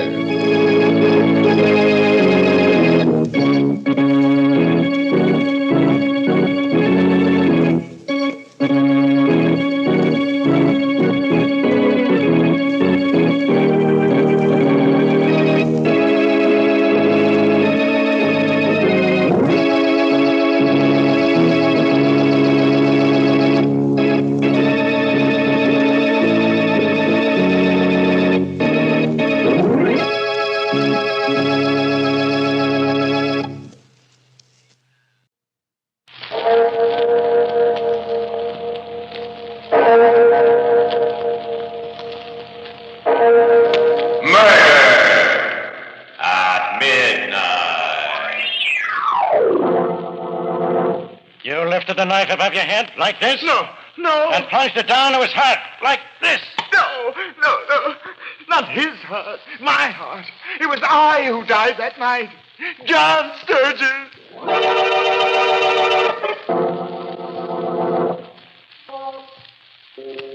Midnight, the witching hour when the night is darkest, our fears the strongest, and our strength at its lowest ebb. Midnight, when the graves gape open and death strikes.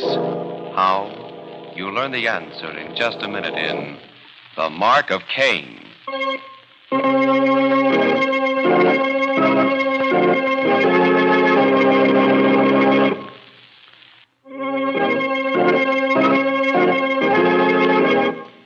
And now, Murder at Midnight. Tales of mystery and terror by radio's masters of the macabre.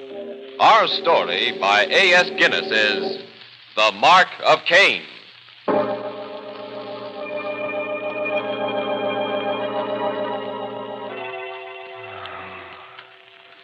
It's dawn now. The ash-colored light sifting in, covering us both with bitter dust. He and I.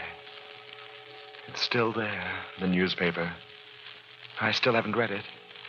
And yet I know. How much longer can I fight it off? Not looking. I couldn't be wrong. I could, and... Who's there? John, are you awake?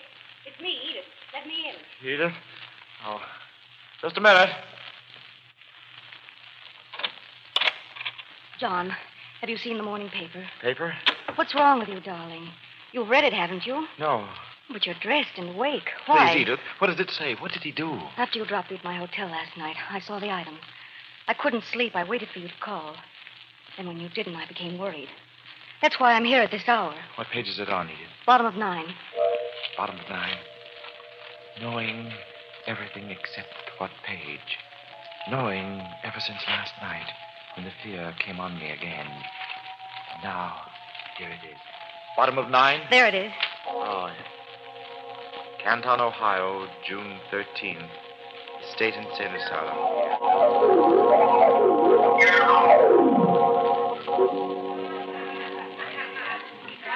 Come on, Sturgis. Be a good boy. No. Get back in your room like the others. No. You like me, don't you? No. I never hit you like the other guards. Who makes those noises in my head? You. You make crazy noises in my ears when I'm sleeping. You do. You know you do. Sturgis, I'll give you anything you want. 2 helpings of pudding tomorrow. Wouldn't you like that? No. I want to get out of here. I'm no loony. I want to get out. You will, Sturgis, you will. Now you'd better get back in your room. For years you've been saying I'd get out of here. But this time I'm really going. This time Stand back, Sturgis. Don't come near me. Stand back! Why? I'm no loony. I won't hurt you. Help! Oh, no, you don't. Don't make noises. Didn't ask you.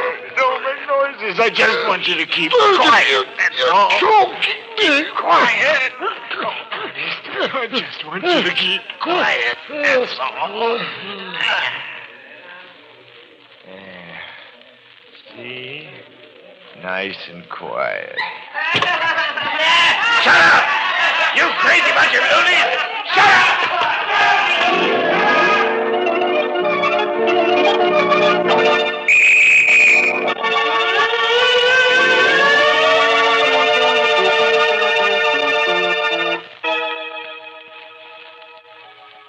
Police here have reason to believe that George Sturgis, the escaped lunatic killer, is heading for New York City.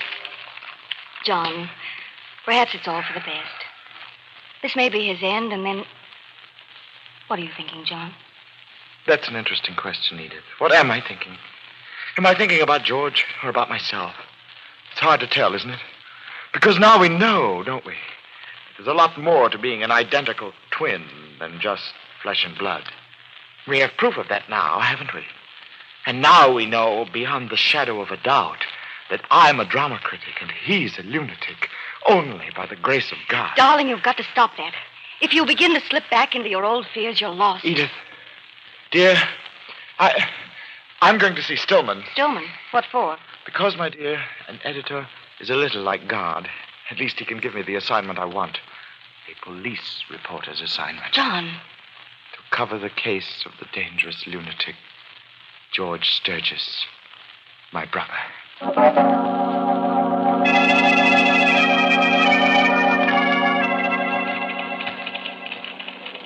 You're putting me in an awful spot, John. Why, Stillman, why? I mean, I know it's not exactly usual for a drama critic suddenly to turn crime reporter, but I'll do a good job if that's what's troubling you. Of course not. You're a good writer. That's not what's worrying me. What is? Frankly, your state of mind. My mind? Sturgis, I can understand your emotions about your brother. Being identical twins, it's no surprise that you're suffering from a sense of guilt about his actions. But, well, darn it, man, do you have to work it off in this particular way? Tracking him down, bringing him into justice? What'll it do to you? No more than it's already done. Okay, Sturgis. You're a grown man, and I'm no psychiatrist. Have it your way. I'll tell the city editor. Thank you very much. Just one thing. Mm-hmm. For my sake, keep talking this thing over with Edith as you go along.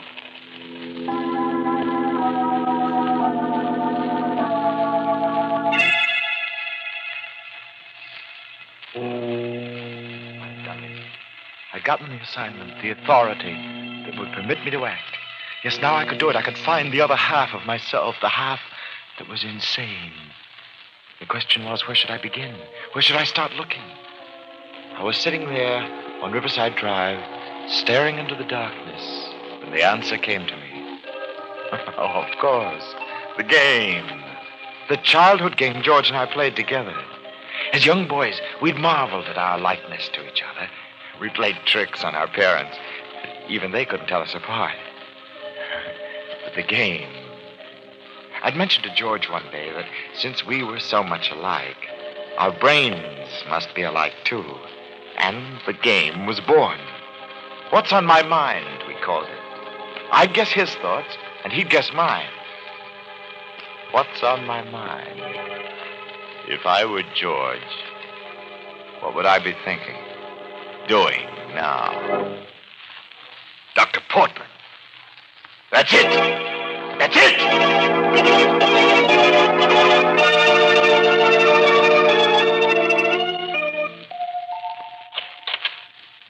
Beg your pardon, sir. You woke me up. What time is it and who are you? It's almost midnight, and my name's Sturgis. John Sturgis. You're Dr. Portman, aren't you? Yes, come inside. I'll put these lights on and... Well, I'm not a medical doctor, you know. If someone's Yeah, ill, I know. I'm afraid... I know. You're a nut doctor. Huh? A psychiatrist, aren't you? That's right. Sit down. That's all right. Now, what can I do for you? I came to see you about my brother. I think you know him. You said your name is... Sturgis. John Sturgis. Oh, the drama critic. Yeah. I don't think we've ever met before. Unless... are you originally from Ohio, Mr. Sturgis? Yeah. Oh. Then you don't mean that you're any relation to George Sturgis? Yeah, I'm a relation. You sent him away to the nut house when you practiced in Ohio. Yes, I recall. How is he now? I'm fine. You're fine. Well, I meant, George. I said I'm fine. Thanks to you. Would you like me to get you a drink, Mr. Sturgis? No, Scotch? I don't want nothing from you. Not even a drink. I just came to pay my respects, Dr. Portman. My respects. No. Put that razor away. Put it down, do you Sure. hear? Like this. No! Your tongue set me away. Your tongue ruined my life. Your tongue talked in my head when I was sleeping.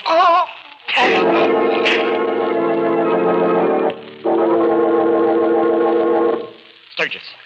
Stillman, thank God you got here. I called the police. They haven't come yet. The police? What happened? Whose house is this? Mrs. Doctor's the one who sent him away. I couldn't have missed him by more than a couple of minutes. Missed him? Who? What are you talking about? Behind the couch there, look.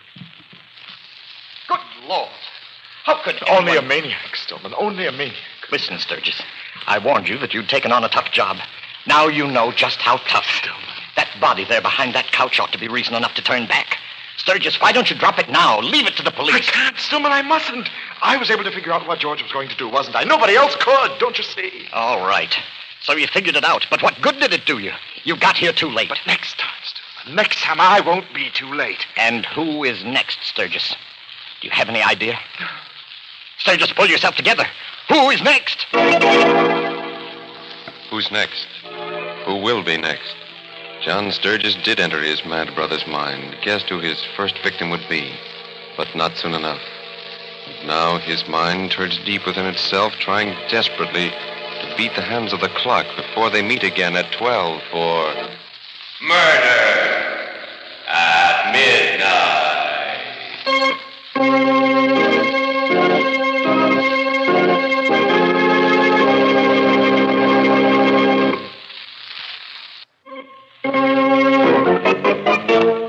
And now, back to Murder at Midnight and The Mark of Cain.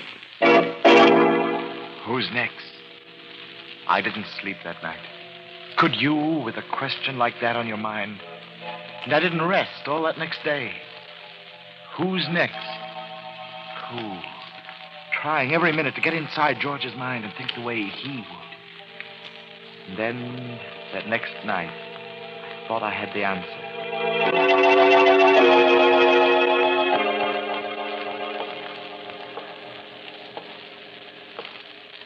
Nice night, ain't it? Yes. Yes, it is, officer. You live in this house?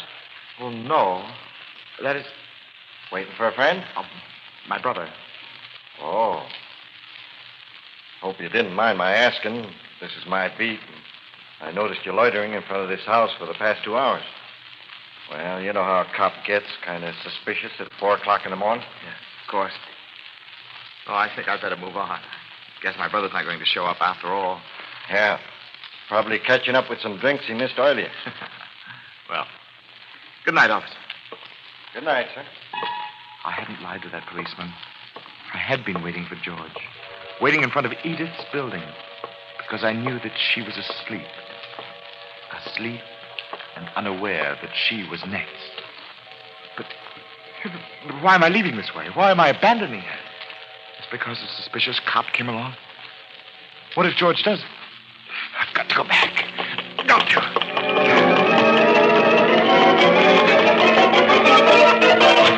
Edith, darling, are you all right? What? Why, John. Edith. What is it? Are you all right? Of course I'm all right. Why shouldn't I be? Why? John Sturgis. How long is it since you've had a wink of sleep? 2 days, I guess. I don't remember. Oh, no wonder you're waking at 4 in the morning to find out if I'm all right. 2 days without sleep, and a man will do a lot of crazy things. It wasn't crazy, Edith. Then why, darling? I'm a grown woman. What can happen to me? Edith, I love you very much. If any harm should come to you. What harm, John? This business of George has made you lose all sense of perspective. George. Is that what's worrying you? That George might... But why should he? I can understand a lunatic taking revenge on the doctor who sent him away, but what have I ever done to George? You're reasoning logically, Edith. George's difficulty is that he's lost all sense of logic or reason. John, listen to me. Unless you go home this very minute and get some sleep, I'm going to have a chat with Stillman in the morning. Stillman? Look, darling, I love you very much. I've loved you for 3 years now. 3 years during which we've both been trying to control your fears. Yes, They've been real fears, I grant that. And you've worked hard at keeping them in check. But if you go on the way you're going, you'll undo all we've accomplished. Edith, but what about Stillman? Unless you get a night's sleep and get hold of yourself, I'm going to ask him to take you off his foolish assignment.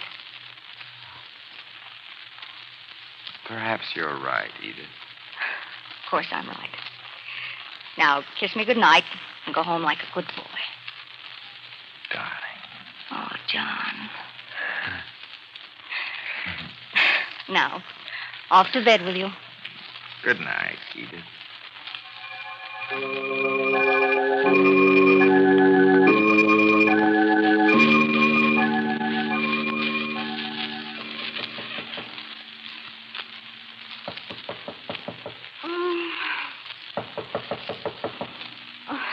who's there?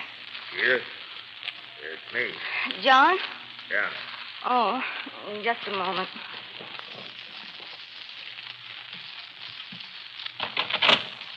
Hello, Edith. John, what on earth? Come in. Let me switch the light on. Why did you come back, John?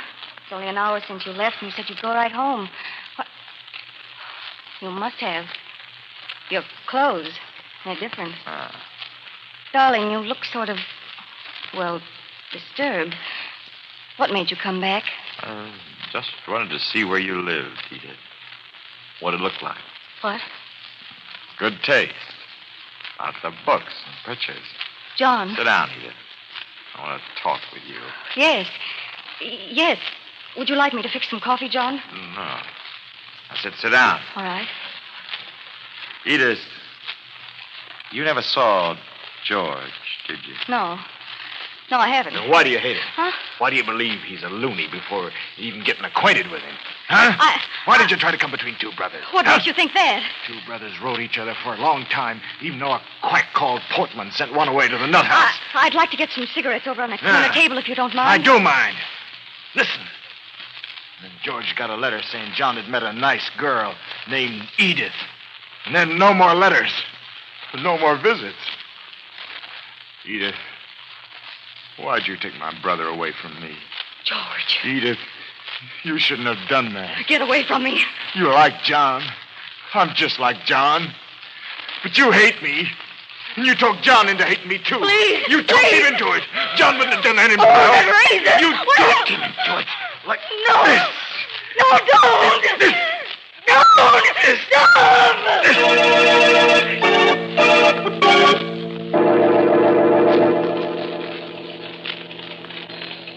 Well, John? Stillman, I let her. I let her send me home. I should have known I was right. It's my own fault. I don't know what to say, John. Dr. Portman, now Edith.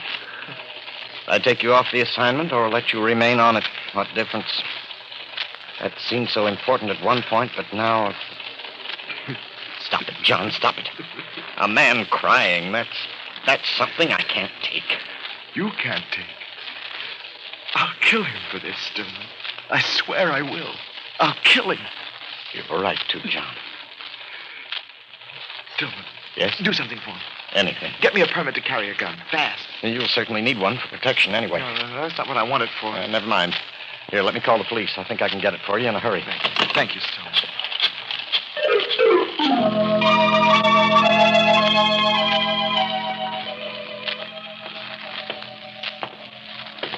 What's on your mind, mister? Is Lieutenant Rogan here?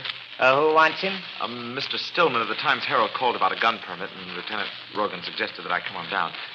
My name's Sturgis. Oh, Mr. Sturgis. Yes, sir. The lieutenant's waiting for you. Right through that door, sir. You'll find him. Lieutenant Rogan? Yes, Mr. Sturgis. Come right in. Sit down, won't you? Buffett. Gun Mr. permit. Sturgis, you're the brother of George Sturgis, aren't you? Yes, I am. I just thought I'd ask you a question or two about him while you were here. You're quite certain George committed those two murders, aren't you? Yes, quite. You mind stepping into the next room with me, Mr. Sturgis? No. Right in there. There's something in here, Mr. Sturgis, I'd like you to see. Yes, sir. Does this concern my gun permit, or are you still on the subject of Now, my brother? right through here, Mr. Sturgis. Why is it so cold in here? What is this place? Oh, for our own purposes, Mr. Sturgis, we maintain a kind of private little morgue down here. Our business is never very brisk. Most we keep here is 2, maybe 3 bodies. For special work. Naturally, these drawers are all refrigerated. Mr. Sturgis, pull this one out. Here. I don't understand.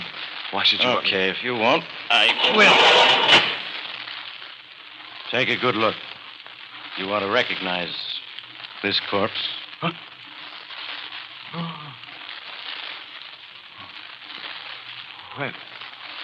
When did he die, Lieutenant? That's the interesting thing about this, Mr. Sturgis. Edith, your fiancée, was murdered 3 hours ago. Dr. Portman was murdered... At midnight? Yeah, 8 hours ago. When? And your brother, George Sturgis, has been dead for 24 hours. Also murdered. 24 hours. No, that's impossible. Now, why did you do that, Mr. Sturgis? Why'd you push your brother back into the wall? It disturbs me. Something happens to me. Please, Lieutenant, I'm terribly tired. Let me go home. Could I see you tomorrow about all this? I can't We think can't now. wait, Mr. Sturgis. If your brother didn't commit those murders, then who did? Who did? Who? Yeah. Well, George. Everybody knows George was insane. He had reason to kill. But George did. That's who. George, huh? But George is dead, lying in that refrigerated drawer. And while the murders were being committed, he was dead then, too, lying on a rubbish pile near the river, a half block from your house. That's where my men found him an hour ago. Nah, not George, Mr. Sturgis. Please, let me go home, Lieutenant. You don't understand all that's happened. Please, rest. Tomorrow I'll explain it all to you. Tomorrow's too late, Mr. Sturgis. Let me explain it all to you. No. Look, it must be the way I say it. George did it. George was a maniac. I'm the sane one. Can't you see, Lieutenant? George broke out of the asylum in Ohio. Yes. He made straight for New York. He called you. You told him not to come to your apartment. You agreed to meet him at the river. At the river? You were afraid of him. Not physically afraid, but mentally. Mentally afraid. In your own words, Mr. Sturgis, he disturbed you. At the river? You were frightened of your own mind and what might happen to it with a lunatic twin brother around. So you took this along with you. This fancy letter opener. The river? You kept your appointment with George, all right, but now you had a purpose. There in the dark, beside the river, you lifted this letter opener above your head like this. No, don't! Held it there for a moment. No! Then you plunged it down into George's heart like this. No, not his heart. My heart. It was I who died that night. John Sturgis. Well, you realize what you're saying, Sturgis? Do you? John, you're dead.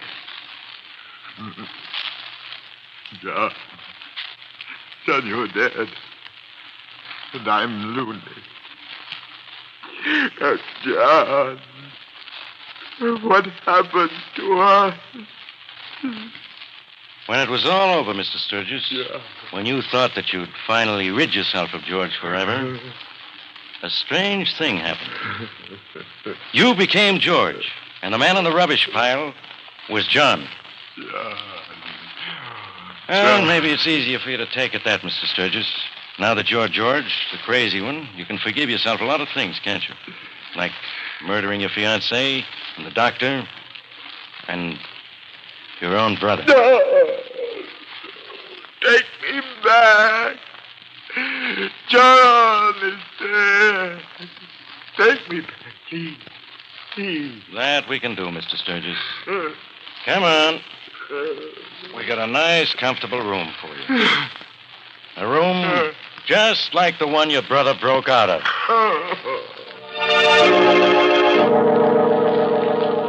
On the night that John Sturgis was led to his cell in the state asylum for the criminally insane, still screaming that he was dead, of course it was coincidence. But why did the door snap shut just as the clock on the tower struck 12 for murder at midnight?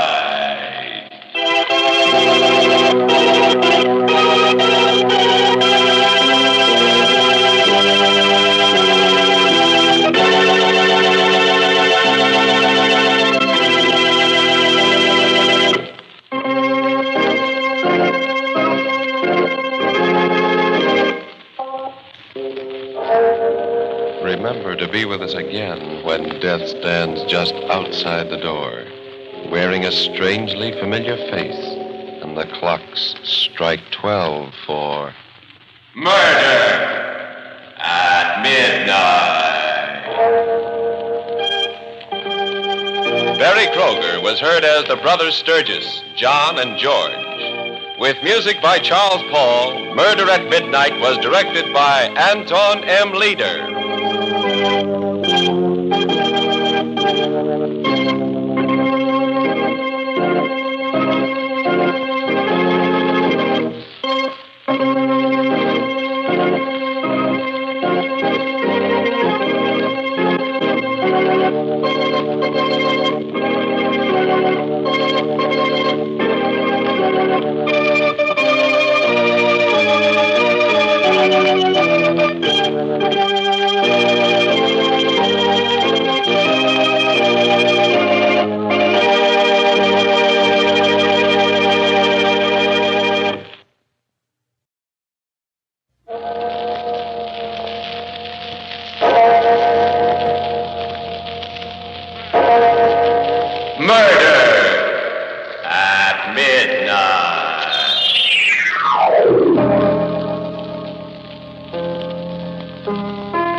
said put that gun away, Joe. Stop him, Freddy. He can't hear you, Smalley. He's busy singing. Playing you to sleep. Hey, Baker! Baker! He can't hear you neither. We rocked him off long ago. Joe, listen, don't do it, please. I'll cut the tape again any way you say it, but don't push the switch on me. Don't.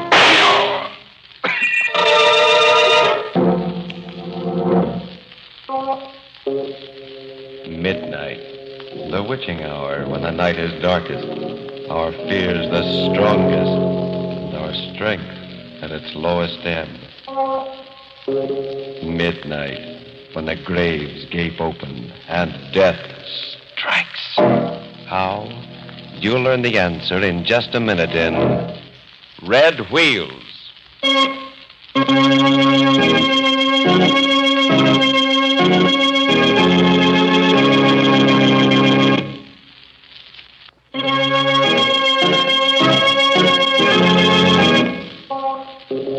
And now, Murder at Midnight. Tales of mystery and terror by radio's masters of the macabre. Our story by Jack Gordon is Red Wheels.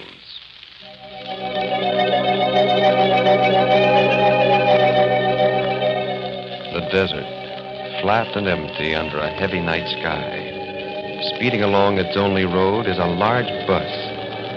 Lulled by the hum of the tires, its smooth motion, the passengers sleep. All of them, except one. Joe. Joe, hey, wake up. What? I said wake up. What? Let me alone, will you? Let me sleep, will you? Hey, Joe, you don't think nothing went wrong? You don't, do you? All right, I'm up. You know, kid, you got a face that talks too much. I want to make sure everything's all right, that's all, Joe. I want to make sure. This makes 3 times tonight you got to make sure. It's starting to get me, see? All right, now, I tell you once more. There ain't nobody following us. Okay? But there was. You said so yourself. There was at first. That was a couple of days ago. And it was the newspaper said so, not me. Now, will you put that imagination of yours in mothballs? Nobody's following us. Nobody knows we killed him. And if they did, they'd probably be erecting a monument for us back in Denver this minute. So you just turn your nose against the window and watch the desert. Yeah, but... There's pretty sand in the desert. But, Joe... Will you turn your nose like I say? Yeah, Joe. You picked your lucky seat. You're in seat 7, ain't you? Yeah, sure, Joe. Well, then turn around. Watch the sand in the desert. Yeah, that's right. And you found a penny? That's the sign you're always blabbing about. Sitting in seat 7 and found a penny. Lucky guy, that's you. Yeah, that's me. Yeah, so let me sleep, will you?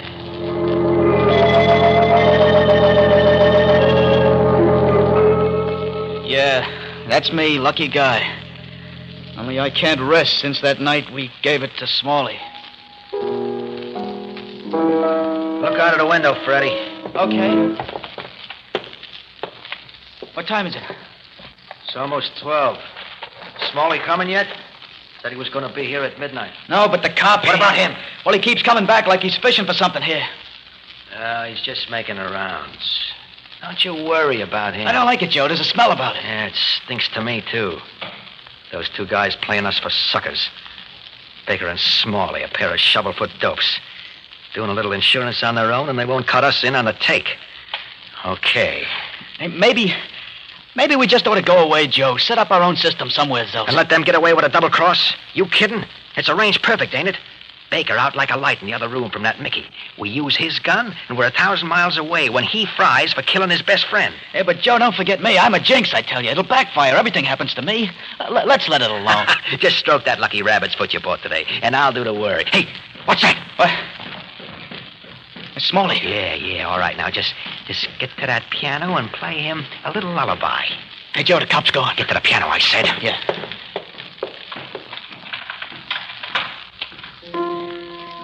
Maybe my luck switched because of the rabbit's foot. Hi, brother.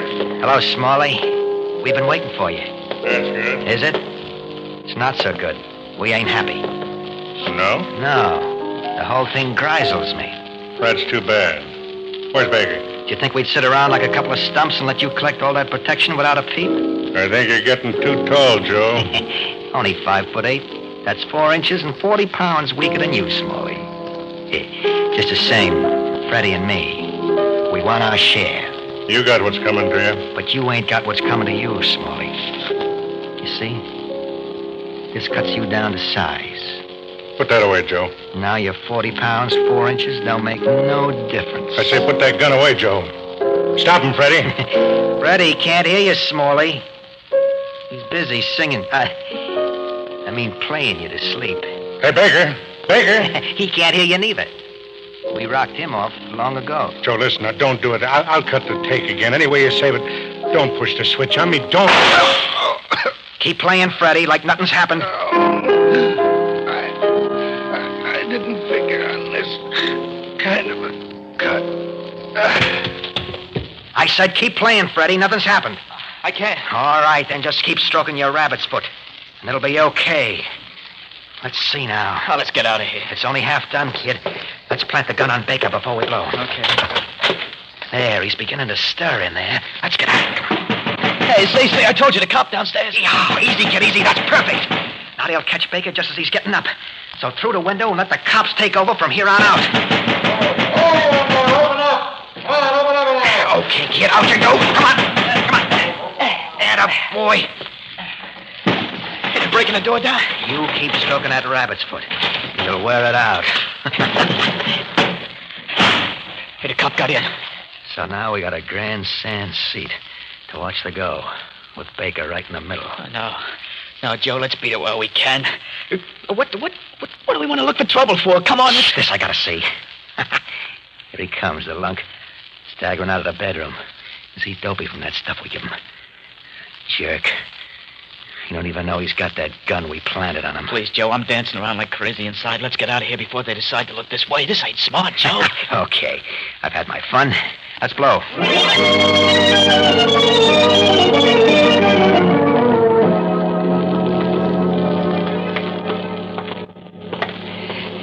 Make it Hollywood, Freddie. There's a lot of money out there. Easy picking. Oh, they'll come after us, Joe. I got a feeling. Don't be a dope. What do they want us for? They got Baker, ain't they? Well, they'll look for us as witnesses. Yeah. They know they're well rid of Smalley. All they want is a goat, and we left him in the stable back there. Yeah, but the paper said... Never mind the paper said. Sure, they'd say they want us around.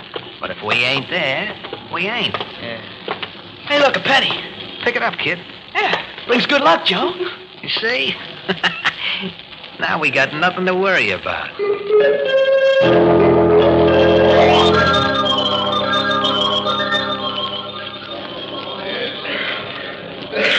What time does your next bus leave for L.A., ma'am? One's leaving in about 5 minutes. Okay, 2 for L.A. That's 21.5 out of 25. Here you are. Thank you. Come on, kid. Hey, Joe. Yeah? You got a penny? What for? I want to weigh myself. I'll get a fortune ticket. What about that penny you picked up? Oh, no, Joe. That's a good luck penny. I mustn't spend that. Okay, here you are. Oh, gee, thanks. What's the good news, kid? It says... Okay, so go on. What does it say? But it says you're going to take a long, unexpected trip. Say, that's pretty good. That's right, ain't it? Maybe it don't mean that. Maybe it means the cops will get us and... Finish reading it. Okay. It says you are too easily taken in and influenced by those around you. What are you looking at me for? Nothing, Joe. Come on, kid. There's our bus pulling in.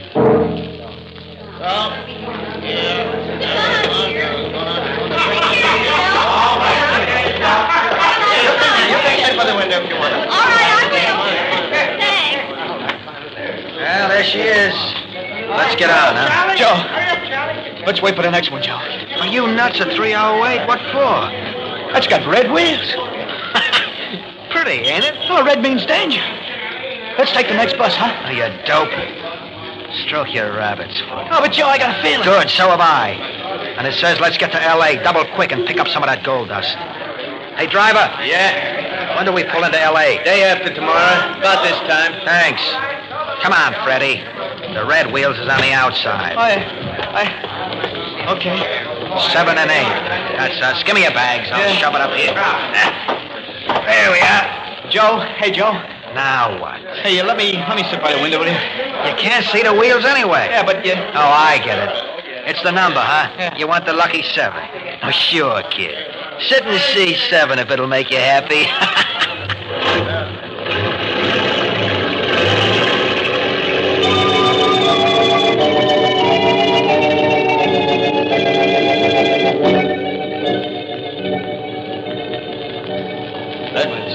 Red wheels.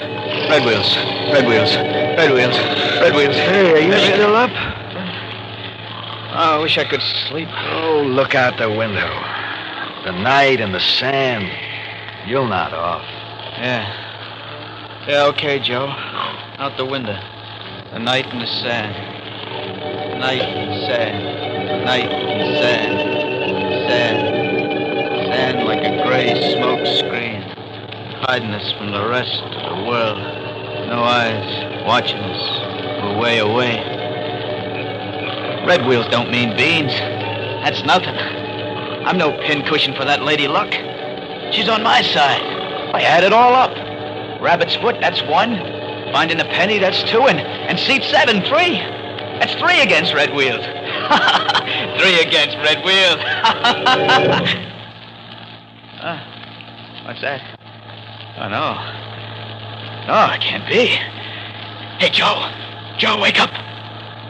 Oh, he said not to wake him. He said he wanted to sleep. But the bus. The bus. Look, it's still moving, Joe. It's speeding over the gray clouds of sand, and the driver's seat is empty. The bus is speeding, and there ain't no driver.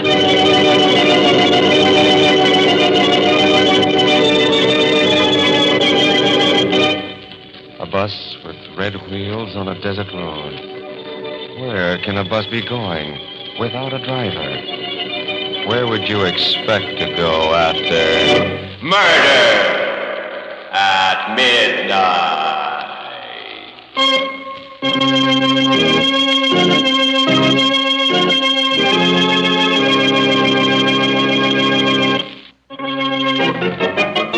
And now, back to Murder at Midnight and Red Wheels.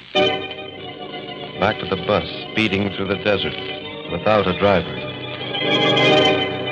How could a bus move without a driver? It's crazy. Just close your eyes, Freddy. You're dreaming. Now, when you open your eyes again, you'll see. Now, straight ahead and... See? There is a... No. I'm imagining things because I'm scared. Joe. Hey, what's eating you now? Look, Joe, look. Coppers? No, worse. It's this bus. It's moving. Well, what'd you expect? Now, look, Brainy Pond. Yeah, that's just the point. Look. Straight ahead there. Look. What the devil? That's it, the devil. The devil's riding with us. He's holding the wheel. That's why we can't see him. You see, there's no driver. Holy smokes, I don't get it. What's making it move? Something we can't see, Joe. Something. Shut up. The bus has red wheels, Joe, remember? Red burns like fire. Can take you to only one place. That's where we're going. Maybe some of these dopes sleeping can dream a way out. Hey, everybody, wake up! Wake up! What's all the racket? Darling, don't cry. What's the big idea? I'll tell you the big idea. Look straight front and see for yourself. Holy smokes! There's no driver! There's no driver! My baby! What's making it go? Wait a minute, everybody. Don't get excited. What do you mean, don't get excited? Well, if you listen to me, I'll tell you. There wasn't anybody awake I'll when tell you who's driving this bus. It's the devil. And that means... You know where we're going? Hey, you're creating a riot, you idiot. Let me talk. Sure, talk. That's just what we need. This bus is riding us all where we got to do a lot of fast talking. Dead people got to tell why they should be led into heaven or to that other place. Hey, what the devil are you... The devil, see? We talk about him all the time, the devil. That's the guy we're going to have to see, I know. I know there's no other place for me. It must be the same for all of you. I just talking to your hat. We're not dead, no, ain't we? Ha! We're on a bus. And the bus has got no driver. And the bus has got red wheels. And if you look outside, you can't see a thing but clouds of sand. Nothing, just a bus moving. And if you add up what you did during your lifetime, I'll bet you'll find there was plenty wrong. Hey, you, fat boy. How'd you do it, with an axe, maybe? I don't pay any attention to him, everyone. If you'll just listen to me... And you, lady, small little dame with a gray hair. What's the devil got against you? And you, what's laying so heavy on your chest that you won't let me talk? Yeah. I'll tell you, I was Why up do when you keep jabbering? Nothing to get excited. There's plenty to get excited about. Go ahead, kid. Go on. No, Freddie. When someone gives you the green light to yap, that means to shut up. We put on a good show, Joe and me. We did it with music. I say button up. No odds now, Joe. I can sing in any key. What's the difference now if he is a cop? We're all going to the same place. Say shut up. I played Smully a lullaby. Joe rocked him to sleep with a bullet. Freddie. With a plain everyday gun, no fancy trimming. You're 2%, idiot. Am I, Joe? Am I? Maybe I was once, but no more. I'm not going to take what's around waiting for us. You dopes can stick here like pigs in a slaughter pen if you want, but me, I'm finding a way out. Hey, come back. Hey, stop him, somebody. Hey, stop him. Ah, that did it. Door open just for me. You chumps can fry where you're going, but not me. So long, suckers!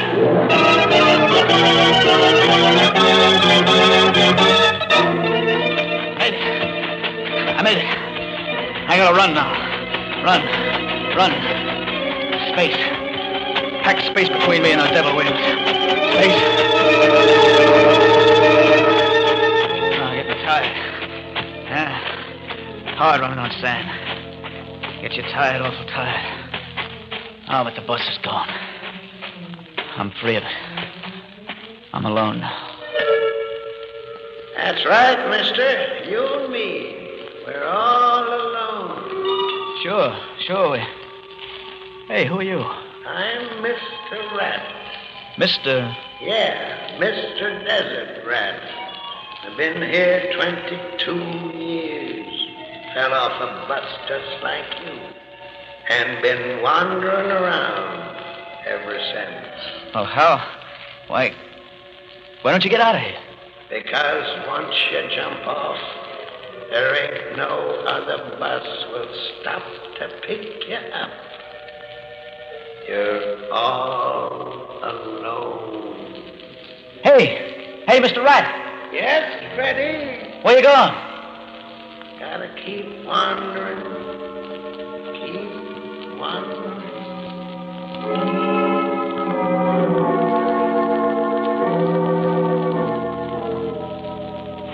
Keep wandering. The desert. Sand and nothing else for 22 years. Maybe another bus will pick me up. Maybe I shouldn't have jumped. Maybe it might have been better the way it was before I changed it. No, there is something else. A tavern. Come on, Freddie. Pick him up and lay him down. Let's get to those people.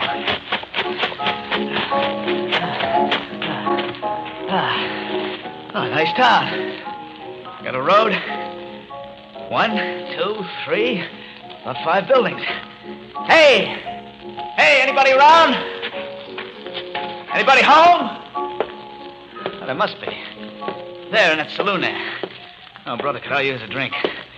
A beer, yeah, that's for me. Hey, what happened, everybody? What? Hey, no, stop that. Not that song, that's what I was playing when... Stop it, do you hear? Where are you? Through this door, maybe another room. Stop it, I said! Stop it! Oh, no, not again. A bus without a driver. A piano without anybody playing it, just the keys moving by themselves. I gotta get out of here before it...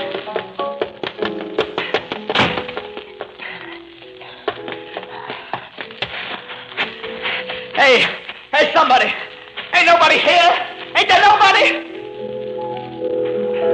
Oh, there it is again.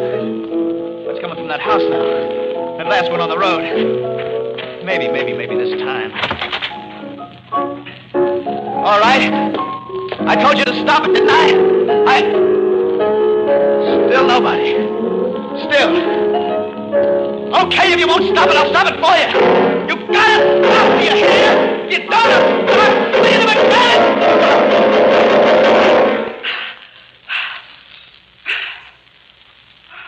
Hello, Freddie. You? Oh, can't be you.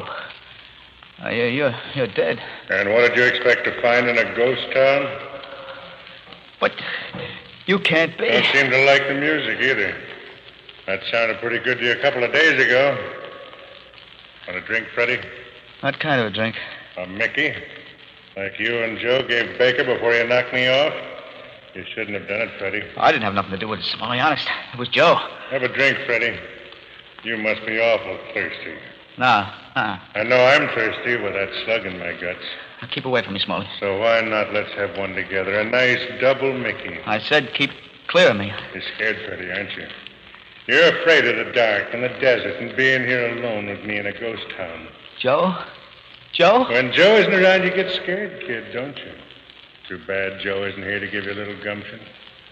Fight me, Freddie. Get me, Freddie, or I'll get you first. No, honest, Smalley, honest. I ain't got nothing against you.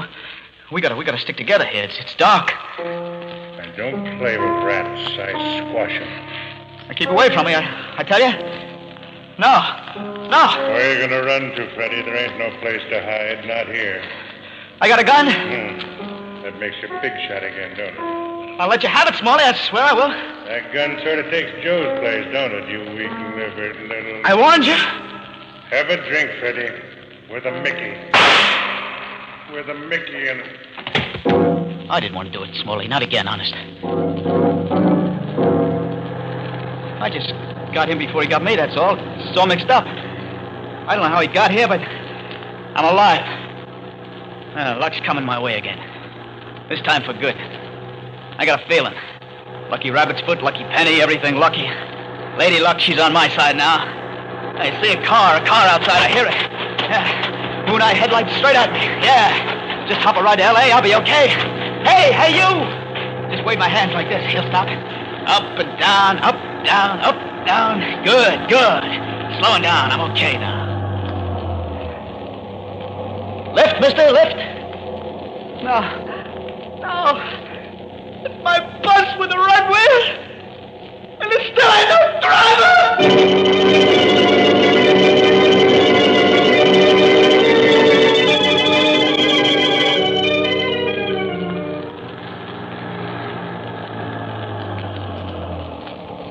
Bus number 22 checking in, Tom. Okay, Johnny, I'll take her.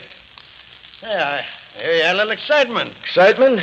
Yeah, I guess so. What do you mean, you guess so? You nab a couple of murderers on your bus, and then Well, there wasn't no excitement in it for me. What? You see, I wasn't there. They were all asleep when the bus broke down. There was no one to talk to, so after the tow car hooked onto the bus, I went up front in the tow car to chew the rag. Yeah, so? So nothing. When this guy wakes up, he went nuts. Started yapping about a murder and jumped off the bus. We had to chase him all through the desert, and he was so far gone he didn't even see the tow car when we found him again. So what happened to him then? He was nuts, I tell you, off his rocker. Yeah? Sure. We turned him and his buddy over to the cops in the next town at just about 12 o'clock midnight. A bus without a driver and a ghost town in the desert. Perhaps our two friends will make that same trip again, and very soon, when they make their final payment for their Murder at Midnight.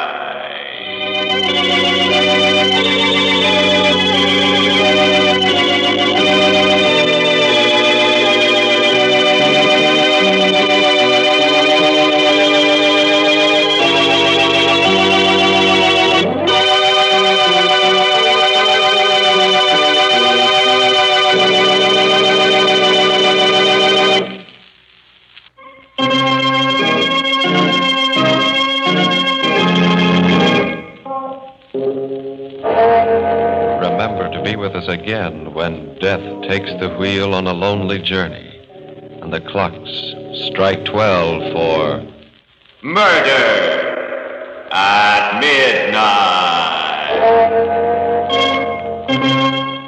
The part of Freddy was played by John Sylvester. With music by Charles Paul, Murder at Midnight was directed by Anton M. Leader.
Don't be too sure about that, Wentworth. What do you mean?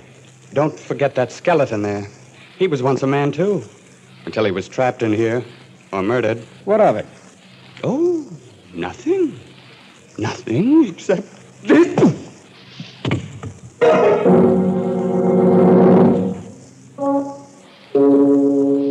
Midnight, the witching hour when the night is darkest, our fears the strongest, and our strength at its lowest ebb. Midnight, when the graves gape open and death strikes. How? You'll learn the answer in just a minute in The Line is Dead.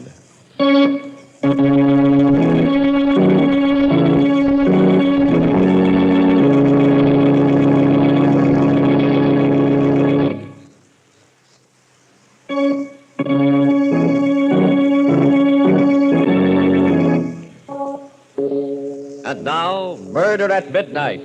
Tales of mystery and terror by radio's masters of the macabre. Our story by Faith Blau is The Line is Dead.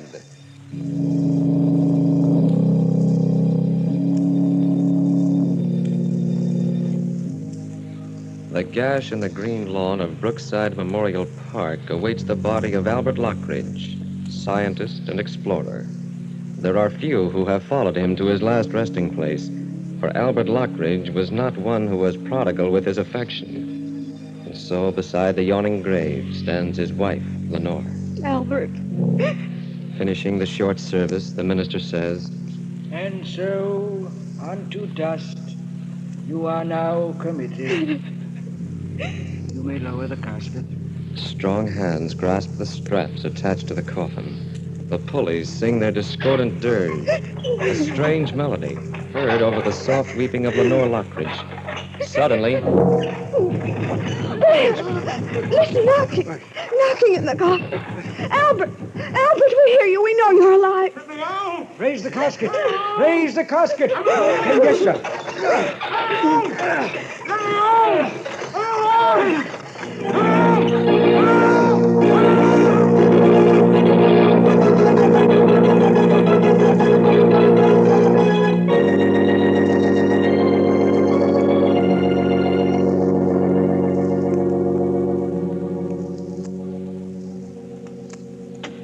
He is all right, isn't he, Dr. George? He seems to be, but... But what? Well, you can't blame me if I'm a little hesitant in giving my opinion. You mean you're not sure that he will? Yes. Oh. After all, Mrs. Lockridge, my position is a little awkward. I signed the death certificate feeling certain that your husband was dead. And now I'm naturally reluctant to predict just what course his convalescence will take. I think I understand. The only thing that really matters is that my husband's lying in his bed at home and not in the cold, black earth of Brookside. Isn't that true? You're a very sensible woman. Albert will get better. Probably. But we'll have to watch his heart. His heart? These strange spells when his heart seems to stop, when I thought it had stopped. Each attack is an added strain. But the strain of regaining consciousness in the coffin, he withstood that when even a healthy person might not have. Oh, he's a hard person to kill. Oh, thank goodness for that. Well, this time it was a pretty close call. If he'd come to even 10 minutes later, Mrs. Lockridge, no one would have ever known.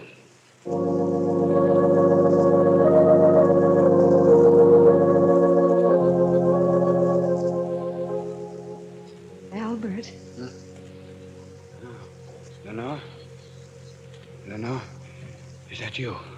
Albert, the doctor says you'll be fine if you'll only rest. I can't rest.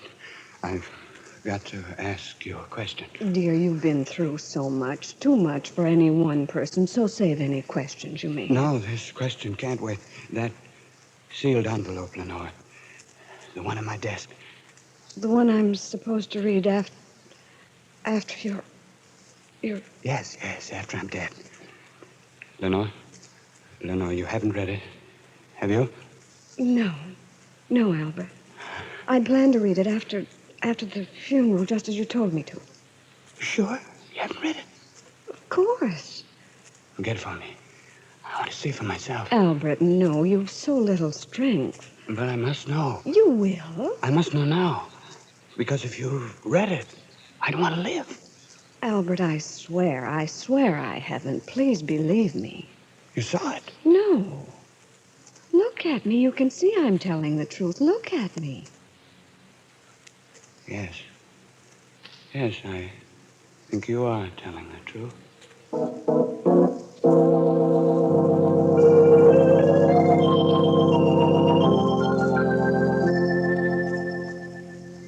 Well, Mr. Lockridge, another few days, and we'll have you out of that wheelchair. Sometimes I wonder why you go to all this trouble with me, Doctor. It's my job. Yes, but there's so many people who really enjoy life and yet die. Twice now I've been pronounced dead, only to return to life almost reluctantly. Reluctantly? Yes. Well, you tried awfully hard to get out of the coffin. The sheer horror of being buried alive. I've always been terrified of it. Since childhood? Yes.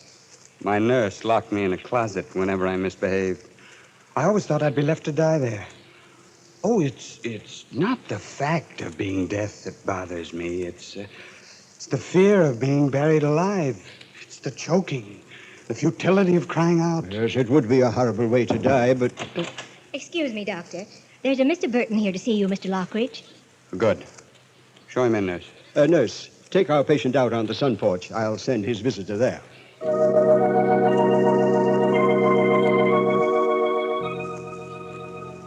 Mr. Lockridge? Sit down, Mr. Burton. Thank you. Nurse, if you don't mind. Not at all. If you need me, just call. Now, Mr. Burton, as I understand your business... I'm a telephone engineer specializing in special types of telephone systems. Yes. Perhaps you've read about me in the paper. Yeah, sure I have. You're the guy who came back from the grave. Yes, I'm the guy who came back from the grave. And it strikes me, Mr. Burton, that an occasion might again arise when I might want to do the same thing. That's why I called you. Come again? Sometime a doctor again may pronounce me dead. Perhaps I will be, perhaps I won't. And if I'm not, I'd like to feel that I could call for help. I don't get it. Mr. Burton, in case it should happen again, I'd like you to install a private telephone from this house to my grave.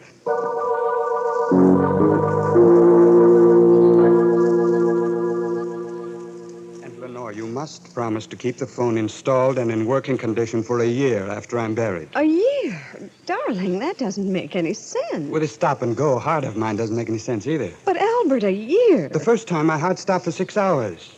The next time, nearly 2 days. Who can tell? Well, a week, a month, perhaps. I think I'm asking very little. Well, then think of me, darling. Think of waiting day in and day out for the ring of that telephone. Think of the jumping at every stray bell, at every noise. Darling, you're condemning me to a slow death, like being in a grave above ground. I still think my request is a modest one. And the least that a wife who loved her husband would do for him. Albert, don't start that again. After all, I shall be in my grave. Perhaps I shall be waiting, too, waiting for help that will never come. Will you please stop this morbid talk? Nothing else seems to be on your mind lately. Besides, it's terribly late, almost midnight. When death comes to a man slowly, he gets time to think about it. Too much time. Stop it, please. It seems to me that you are only too anxious to get rid of me. Albert, how can you even think such a thing after... I've been a good wife, haven't I? Yes, but you might have made Oliver Wentworth an even better one. Albert, please don't bring that up again. What would have happened if Oliver had come back from that expedition with me? I don't know. You would have married him, wouldn't you? Perhaps, I don't know. No. How can you say that?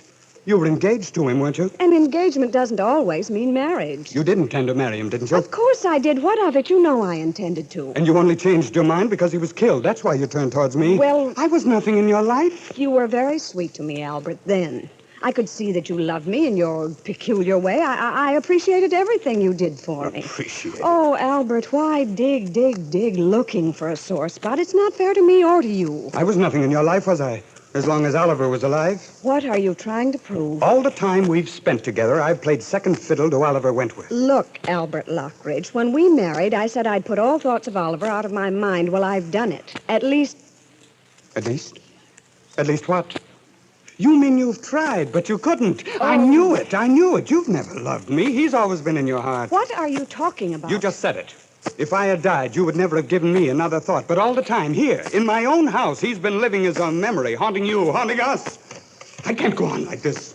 It just can't go on. I've struggled with him long enough. He's got to go. No matter what I have to do to crush his memory, I've got to kill it. I've got... Albert. Lenore? What is it? Lenore, help me. To the chair, my heart. I've got you. Now, slowly.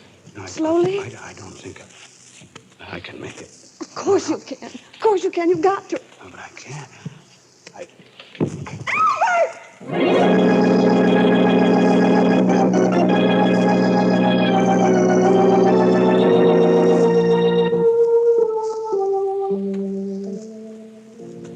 Doctor, are you sure? Absolutely, Mrs. Lockridge. And this time the two heart specialists agree with me. But, Doctor, in view of what happened before... We've tried to take that into consideration. But even so... Well, can't you postpone signing the certificate? I'm sorry, Mrs. Lockridge. My colleagues and I all agree that your husband is dead. There can be no delay. Very well, Doctor.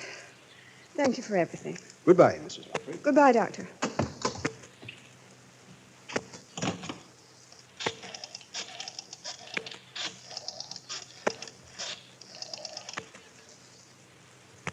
Hello? Mr. Burton? This is Mrs. Lockridge speaking. My husband died yesterday. He's to be buried tomorrow at Brookside. Will you please be there as he desired to install a telephone in his grave? A man who was afraid, not of death, but of being buried alive. A telephone to a sealed grave, and the great beyond. Will we hear from Albert Lockridge again before the clock strikes 12 for... Murder at Midnight.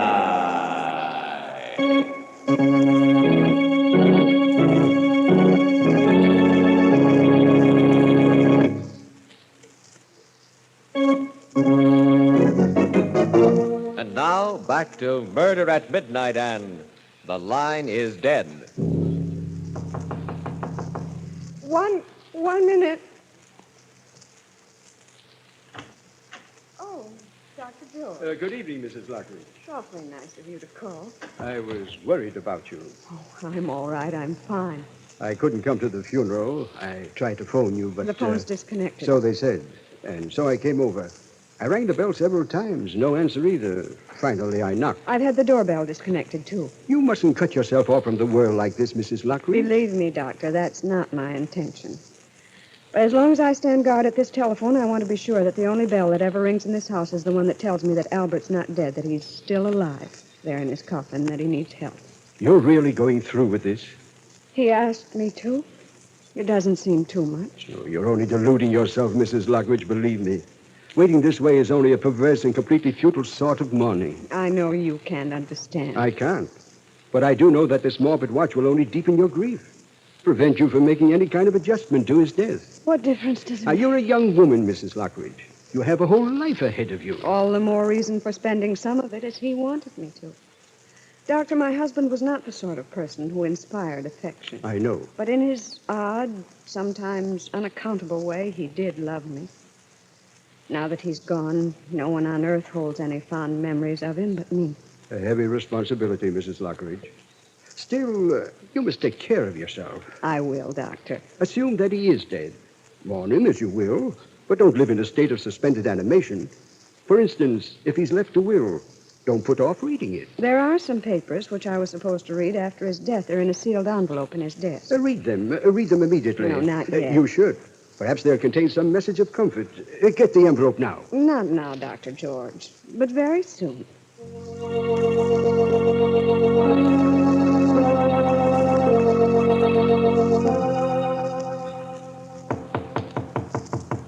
Just a moment.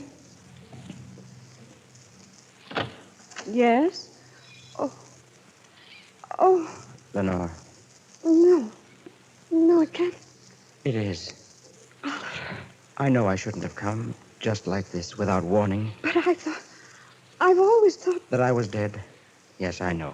that's what Albert told me, and you never came back. No. Why? It's a long story, Lenore. A story you ought to hear. You know that Albert died yesterday? I know. That's why I came. Why didn't you come sooner when he was alive? Were you afraid to meet him? I was afraid to meet you. Me? Why, Why, Oliver? By the time I returned, you and Albert were already married. But even so, we both would have welcomed... I wonder. You see, I knew you thought I was dead. No good would have come of such a meeting.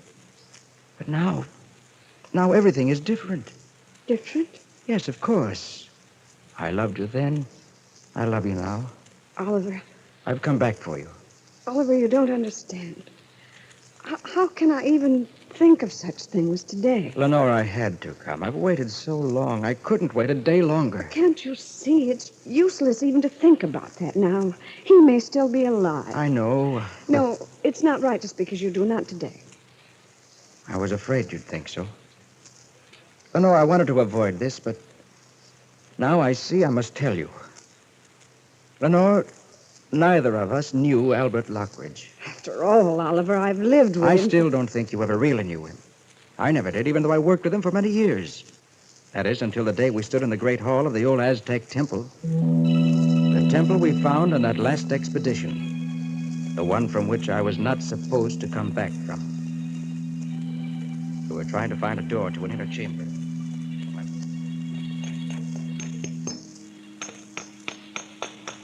There must be an opening here somewhere, Wentworth. In every Aztec temple ever found, there was always a room near the altar used to keep ceremonial objects. I know. Now, wait a minute. Sounds like a little hollow here. Now, what about that slab on the floor? What about it? You think that it might... Certainly sounds different. If I were an Aztec priest and I stepped on it like this... Wentworth, the door! We found the door! Solid stone. And still working after all these centuries. Let's take a look inside. You got the flashlight? Yes, take the hammer. Right. Uh-oh. It's not very pretty. Ah. It is a human skeleton, isn't it? Yeah. Probably trapped in here and left to die. Ugly death. Look, Lockridge. Those dishes. Swing the flashlight over. Gold. Solid gold. There are more over here. Look, stacks of them. Fortune. We found the treasure. Now, wait a minute, Lockridge. Let's get this straight. In the first place, I don't think we'd be let out of the country with these gold plates. Oh, but we can melt them down and smuggle them out. Melt them down? Why, these things are priceless. Besides, the university sent us here. If the gold belongs to anyone, it's theirs. No one ever has to know. Oh, yes, they do, because I'll tell them. Huh? It's all very well for you to play the heroic fool.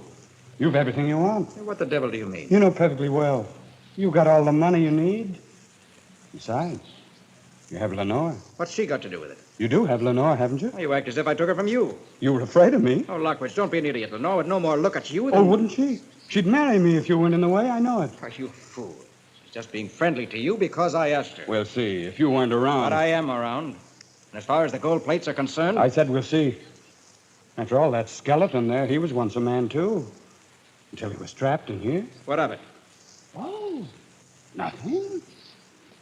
Nothing. Nothing except... When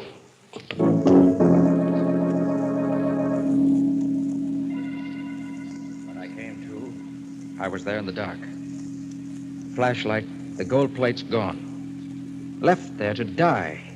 Trapped behind a stone door. Oh, no, Oliver, no. When Albert Lockridge closed that door, in his heart and his twisted brain, there was only one intention. Murder. How did you get out? By luck more than anything else. I had the hammer and I knew where the stone latch was. I started chipping away at it. To this day, I don't know how long it took me, but when I finally got out, I was a sick man. Exhausted. And by the time I was well enough to travel, come home here, you were already married.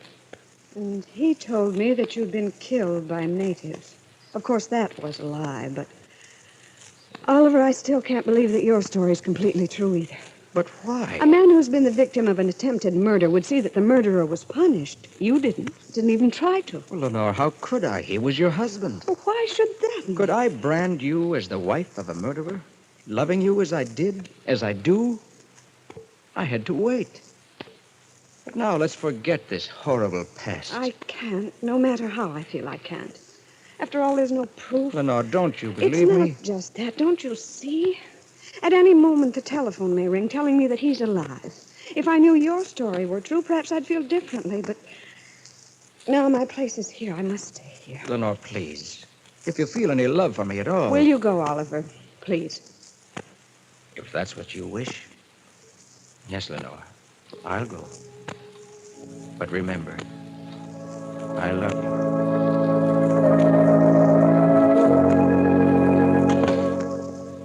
I don't know why it should matter now, but I still hope you told the truth, Oliver, for then... The papers in the sealed envelope. I promised Dr. George I'd read them.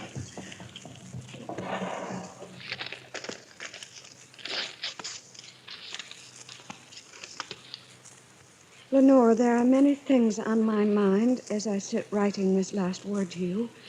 Many things which no human mind should have to bear without telling another. As I look over my life, I know now it has been an empty mountain. I've never had a straightforward human emotion and acted on it. My work has been a sort of shadow play which gave my hollow existence an outward tinge of reality. No friend has really touched me, for I cannot be reached. I married you more out of perverse vanity than love. And yet, perhaps because of your loyalty, some spark of love has been kindled in me. Bear this in mind when you go out to the garden. For there, underneath the sundial, you will find a treasure of gold, which should take care of you when I cannot. I had intended to use this gold myself, but I could not because it might incriminate me in the murder of Oliver Wentworth. People might ask questions which are... The murder of Oliver Wentworth. Then his story was true. Oliver! Oh, Oliver! Gone. Well, he can't have gone far, and if I hurry... Oliver! Oliver! Oliver, I'm coming! I'm coming! Oliver!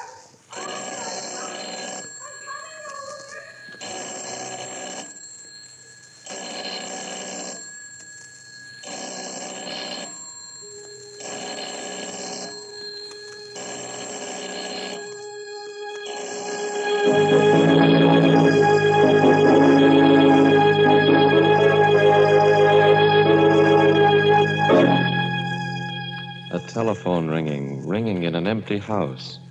A man who is not dead, lying in his coffin, fighting for breath and waiting for an answer that will not come. A fitting payment for... Murder at midnight.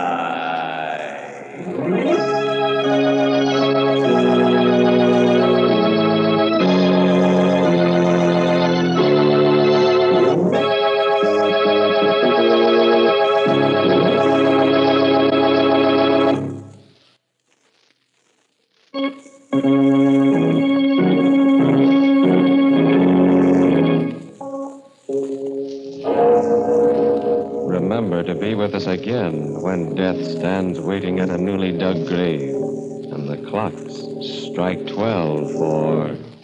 Murder at midnight.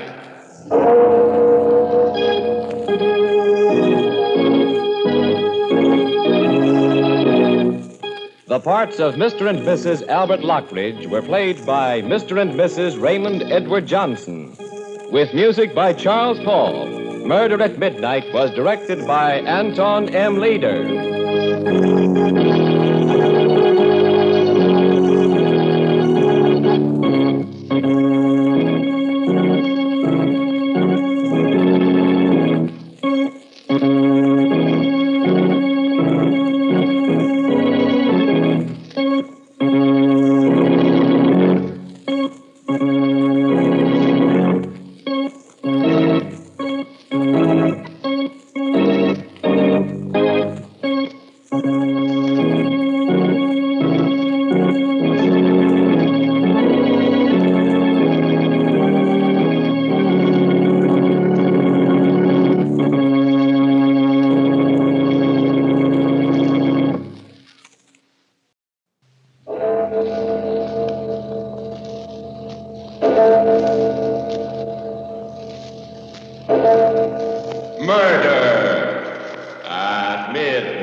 is where he phoned from, and good Lord, there he is, lying under the call box. Dead?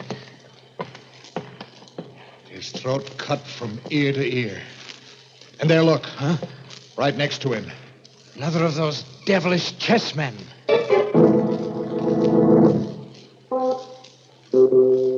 Midnight, the witching hour when the night is darkest, our fears the strongest, and our strength at its lowest ebb.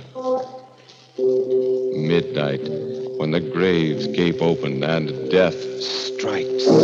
How? You'll learn the answer in just a moment in Death Across the Board.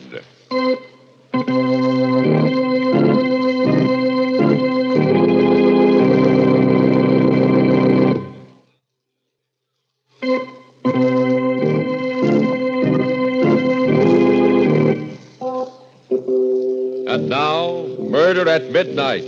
Tales of mystery and terror by radio's masters of the macabre. Our story by Robert Newman is Death Across the Board.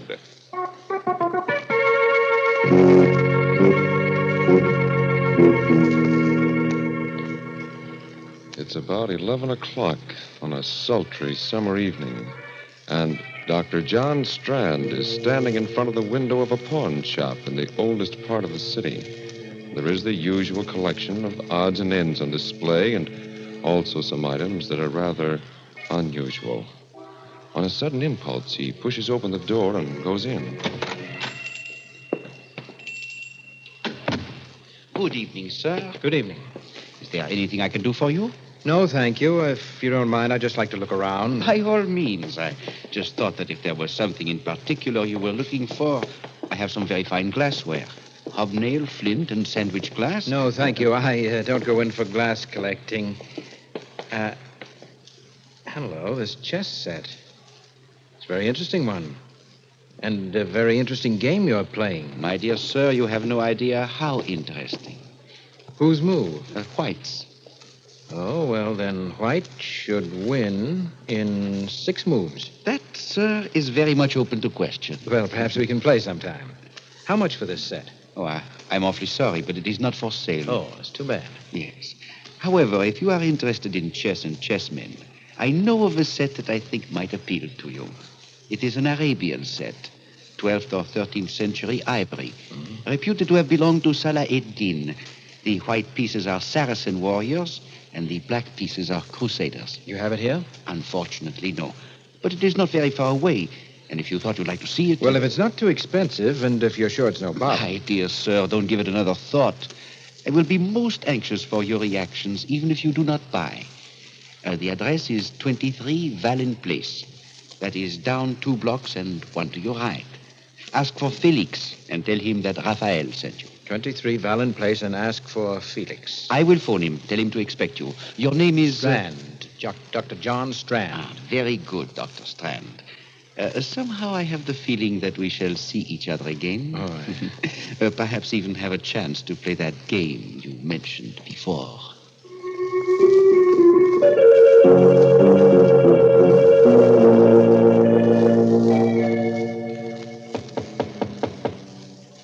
Who is that? Who is there? Felix? I said, who is there? My name is Strand. Rayfield sent me over here. He said he'd phone you and tell you... Just a moment. How do you do? I hope I'm not disturbing you. Very well. Come in. Now, hold your hands up. What? I'm afraid there must be some mistake. There is. You have made it, thinking you could come here and take me in this way. Well, but this is ridiculous. I said hold your hands up. Keep them up. Now, look, Felix, if that is your name, will you do me a favor and call Rayfield? He sent me over here to look at a chess set. And don't move, do you hear? Stay right where you are with your hands behind your head. You so much as move. Hello? Oh. Hello, Raphael. Yes, he just got here. What do you think? I shall take him into the back room. Do it there. No. No one will hear. Right. I'll call you back. Very well. In there. What for? Because I said so, that's why. You! What? Drop that gun. Drop it, you hear? Oh, my wrist! I should have killed you right away.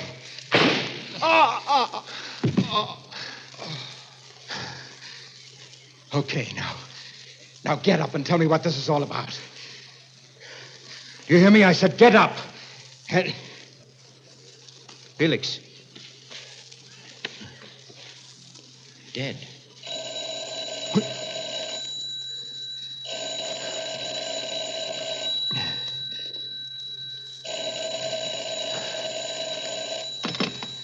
Hello? Felix? I'm sorry. He can't come to the phone just now. Oh, Dr. Strand. Congratulations. What? Who is this? This is Raphael. And now, do you think it is possible for White to win in 5 moves?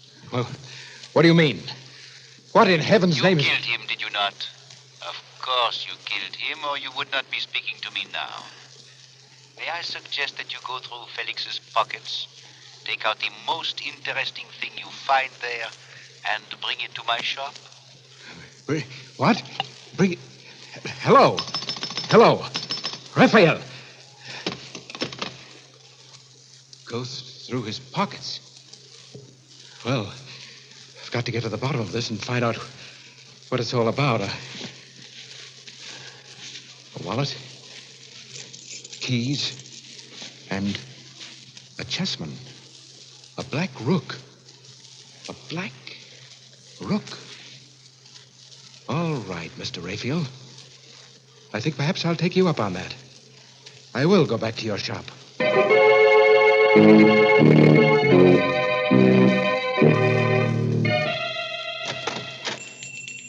Good evening, sir. Can I help you? Yes. Where's Raphael? I'm sorry, he's not in right now, but... Are you Dr. Strand? I am. I'm Alice Hines. He must have been expecting you, Doctor. He asked me to give you this. What is it? I don't know, but... Another chessman. A white knight. Oh, yes. Mr. Raphael is quite a chess player. Yes, he's more than that. He's a murderer. What? Or at least he has friends who are. What do you mean? I mean just that. He sent me to see someone, a man named Felix, to look at a chess set. And when I got there, this Felix pulled a gun on me, and when I tried to get it away from him, it went off and killed him. Oh, no. Oh, don't look so surprised and innocent. You work for him. You must know what it's all about. And that's what I came back here to find out before I called the police. There must be some mistake. Some horrible mistake. Yes. I've only been working here for a few weeks, but he's been very nice to me. Kind and considerate. A mistake, eh? Then why did he phone Felix while I was there? How did he know he'd been killed? Why did he laugh about it and tell me to come back here? I don't know, but I can't believe that about him. I won't. No, well, we'll see what the police have to say about it. Where's your phone? Back there. But if you're serious about it, you don't have to bother calling them. Why not? Riley just went past here a few minutes ago. But there he is, up at the corner. Fine, that'll save some time. Officer! Officer, would you come here a minute? Oh! Good Lord, someone shot him. That woman hiding behind that car there. The woman in black. And she's coming in here. Don't just stand there. Get inside and shut the door. You shot Riley. Killed him just like that. Yes, 6 months I've been waiting, trying to find out who got my Ben. Now he'll rest in peace. Where's Raphael? Raphael? Yeah, it was him that got the dope for me. Told me how to knock the cop off, and he told me to come in here afterwards. Well, Miss Hines? I still can't believe it. I can't. You can't believe what? Hey, why are you looking at me so funny? Say, whose side are you on anyway? Not ours, my dear. What? Not on our side. Ah, so that's it. I just took it for granted that... Okay, get your hands up and keep them up. What'll I do with them, Raphael? I leave that to you, my dear. After all, they are witnesses. Yeah, that's right. May I recommend the cellar right through that door there? It's quite secluded and quiet. Yeah, okay. Get moving. I repeat, Miss Hines, well... It's mad. Fantastic. What are you going to do to us? You can't be that dumb, baby face. 6 months I've been wearing black for the only guy I ever loved. Finally, I got the guy that got him. You think I'm going to leave the two of you around to put the finger on me? You mean you're going to kill us? But can't. No. Seems to me I did a pretty neat job on that flatfoot. After all, they can't burn you more than once, can they? Okay, open that door and go on down. Allow me, madam. Never mind, wise guy. You go down first and then babyface. Well, it's not very good manners. No, I'm not going to let you do it. Give me that gun. Ah! Look out, you fool. Look out. Down there after her. And hurry. Watch her while I get the gun. Oh, that was nice work. I was going to try to take her I didn't myself. mean to do it. I was just trying to get the gun, but she tripped, fell. Oh, Dr. Strand. Yes? Why is she lying there so funny? Her head. Wait a minute, let me see. Oh, her neck's broken. She's dead. Oh, no. That means I killed her. Not any more than it means I killed Felix.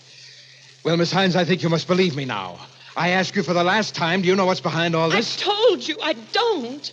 Mr. Raphael was always wonderful to me, and he... Oh, look. There, lying next to her. It must have fallen out of her bag. Isn't that another chess piece? Yes, the Black Queen. He gave me one just like it when I first came to work for him. Only it was a white one. What? Yes, a white one. Black Queen, White Knight, and... No, it's impossible. And still... What is it? It's too incredible. But I've just gotten an idea. A mad, fantastic idea that... Come on, we're going to the police. Go ahead, Dr. Strand. Mr. Raphael. By all means. But remember, it's my move now.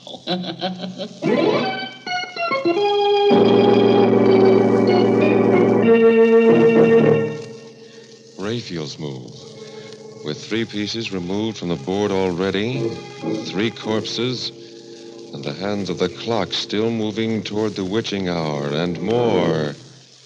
Murder at midnight.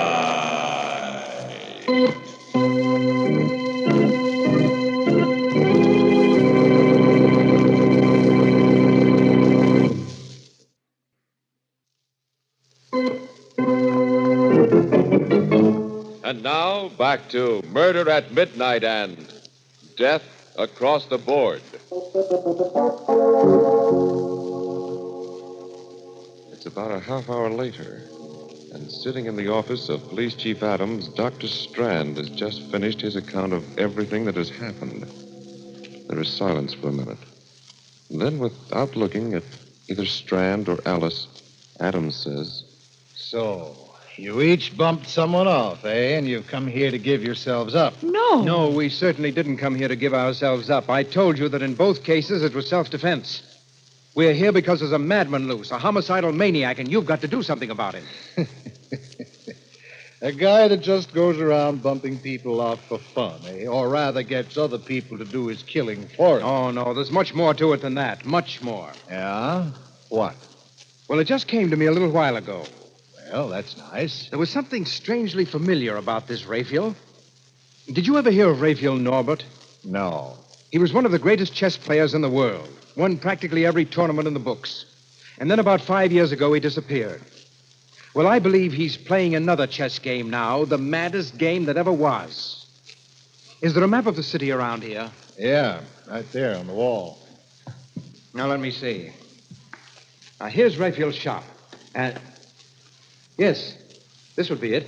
This section of the city here, 8 blocks each way, this is his chessboard.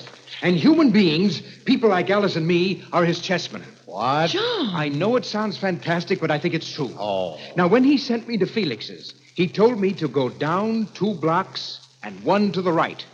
That's a knight's move. In other words, he had cast me as one of the white knights in his insane, murderous game. Oh. Alice was the White Queen, he himself was the Black King, and so on. He just lined up all these people, said, you play this piece, you play that. Oh, no. That was the beauty of the game, the fascinating, exciting part to him. No one knew that they were playing in it but he. Felix didn't know that he was a black rook any more than I knew I was a white knight. But Raphael's black pieces were all criminals of some sort who wouldn't hesitate to kill. And it was by killing that one piece took another. You see, that was the ultimate refinement of the game. He could plan a move, but he had no way of telling which piece would take which. What do you mean? Now, for instance, I killed Felix instead of his killing me. In other words, Raphael was not only playing his game against law and order, against society, but he was matching his brain against that of every other piece in the game. Against law and order, eh? I got this in the mail a couple of weeks ago without any letter or anything like that. How would this fit in with your theory? The White King. Of course. That means he's playing this game principally against you. Now, do you believe us, Mr. Adams? Do you? I don't know. Well, I suppose it's possible. We've been having a funny kind of crime wave lately. Killings without any apparent motive and... Excuse me. Hello? Hello, Chief. Valenti speaking. Yes, Valenti. I'm down the corner of 3rd and Sycamore, and there's something kind of screwy going on. I was... Hello? Hello? Valenti! What's the matter? One of our detectives down at 3rd and Sycamore, and it sounded like somebody got him. Now make sure about this before you answer, but would this be part of what you were talking about? Well, let's look at the map again. 3rd and Sycamore. That would be in the area. That's Rayfield's chessboard. Yes, I think it is. Okay, come on. We're going down there and see.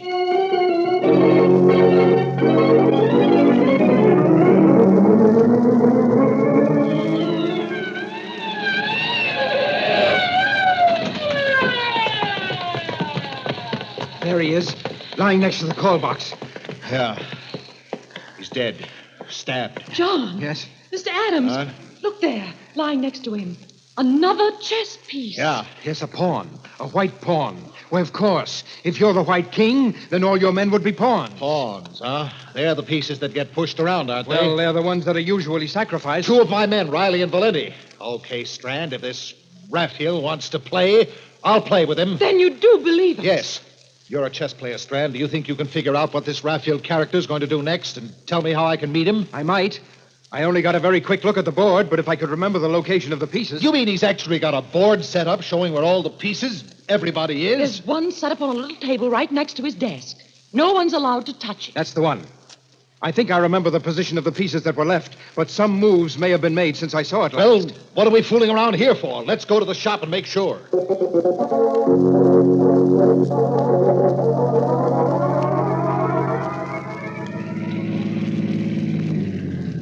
That's the store, right there. Well, it's all dark. Doesn't look as if anyone's there. Locked, all right. You have a key, haven't you, Alice? No, Raphael never gave me one. He always locked up himself. Well, what do we do? 2 of my men killed, and you ask me a question like that? You think I'm going to play legal and wait for a search warrant? Look out.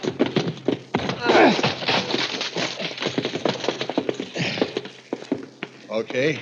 Now, where's the light? Right here. There's the chessboard over there. Yes, I know. Let's take a look at it. This all there is to the place? Except for the cellar. She must still be down there. The woman in black... We'll go down there later. Well, Strand? Well, at the moment, black seems to have the edge on us. Several moves have been made, and we've lost several pieces, but we've still got a fair chance. Oh, the devil with winning that game. Where's this Raphael guy, the Black King, and what's he going to do next? Well, now, wait a minute. Just give me another minute or two, will you? The Black King is still in his own square, which would seem to mean that he's still here someplace. But the thing is, I'm not sure whose move it is now. You're right, Dr. Strand.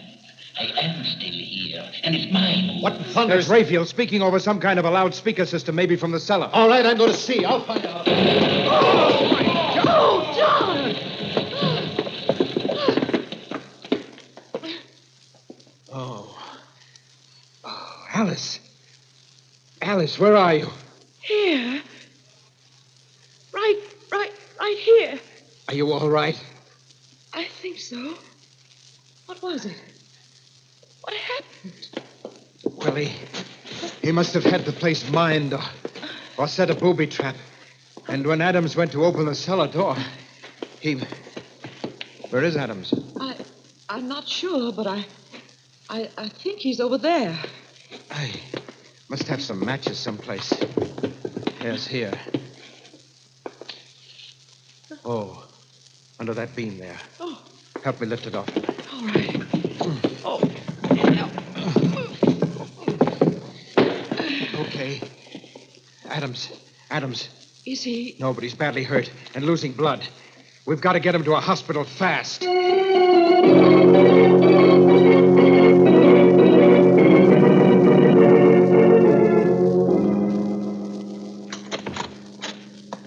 Now watch it. This way. The emergency ward is right in there. How do you know? Well, I ought to. I interned here. It's funny there's no one around. Now, put him right there on the table. All right. Easy. That's it.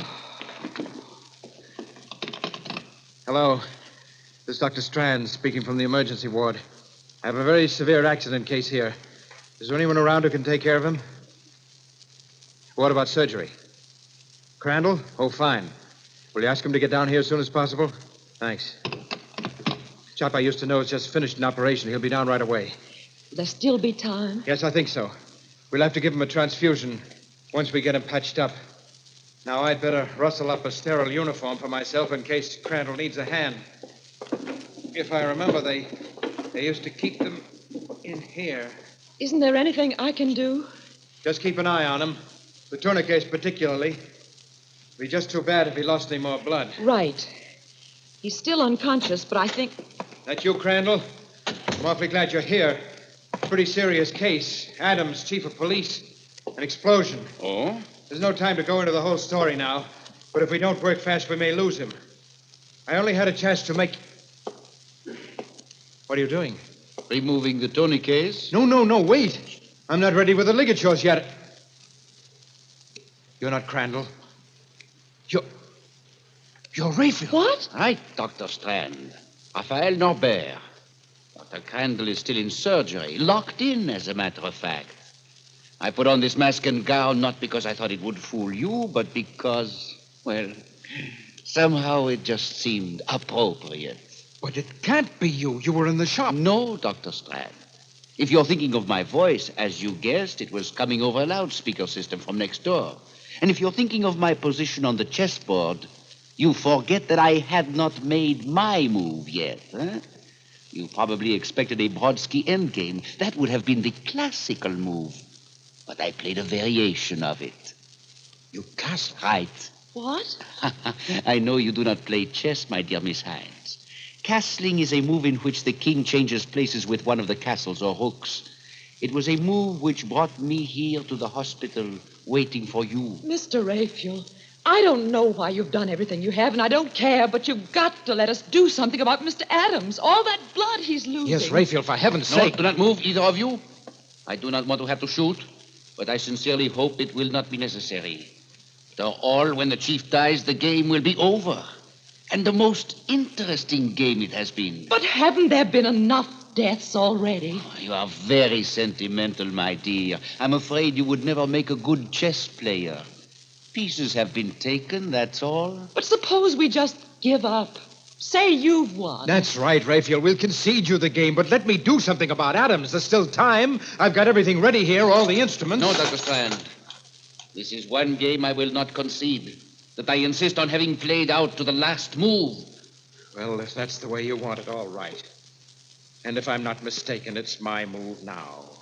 And here. Oh, my eye. The formaldehyde won't help them any. Get his gun, Alice. Yes. Watch him while I get these tourniquets back on Adams. Do you think you can still save... Yes, his pulse is weak, but I think we can still save him.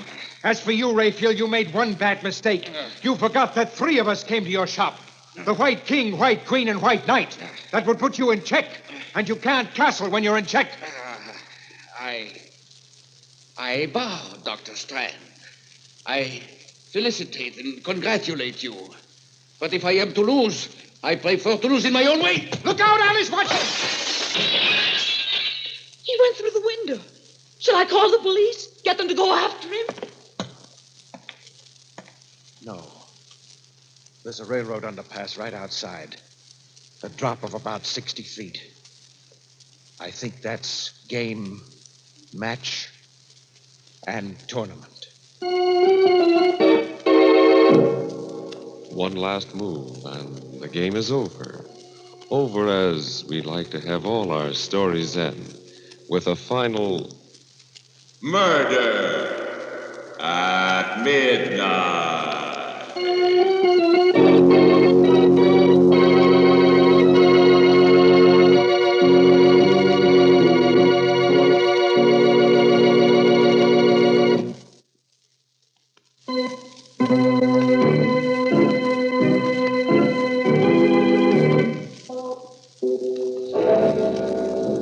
Remember to be with us again when death moves his black chessmen and the clocks strike 12 for Murder at Midnight.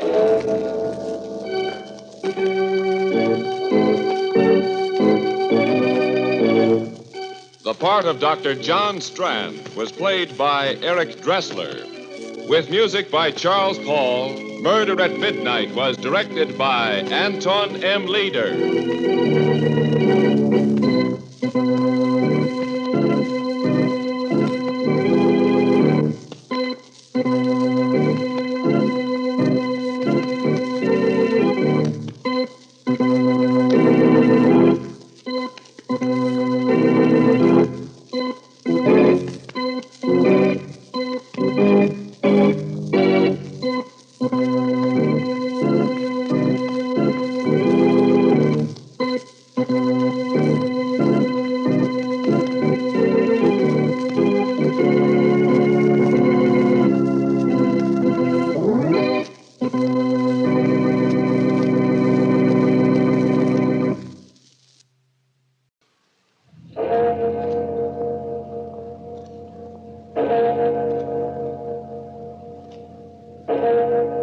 Murder at Midnight.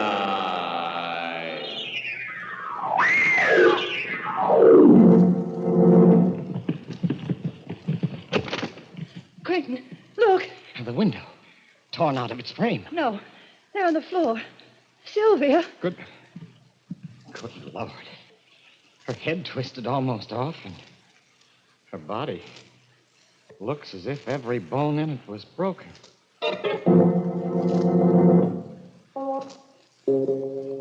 Midnight, the witching hour when the night is darkest, our fears the strongest, and our strength at its lowest ebb. Midnight, when the graves gape open and death strikes. How? You'll learn the answer in just a moment in Death's Worshipper.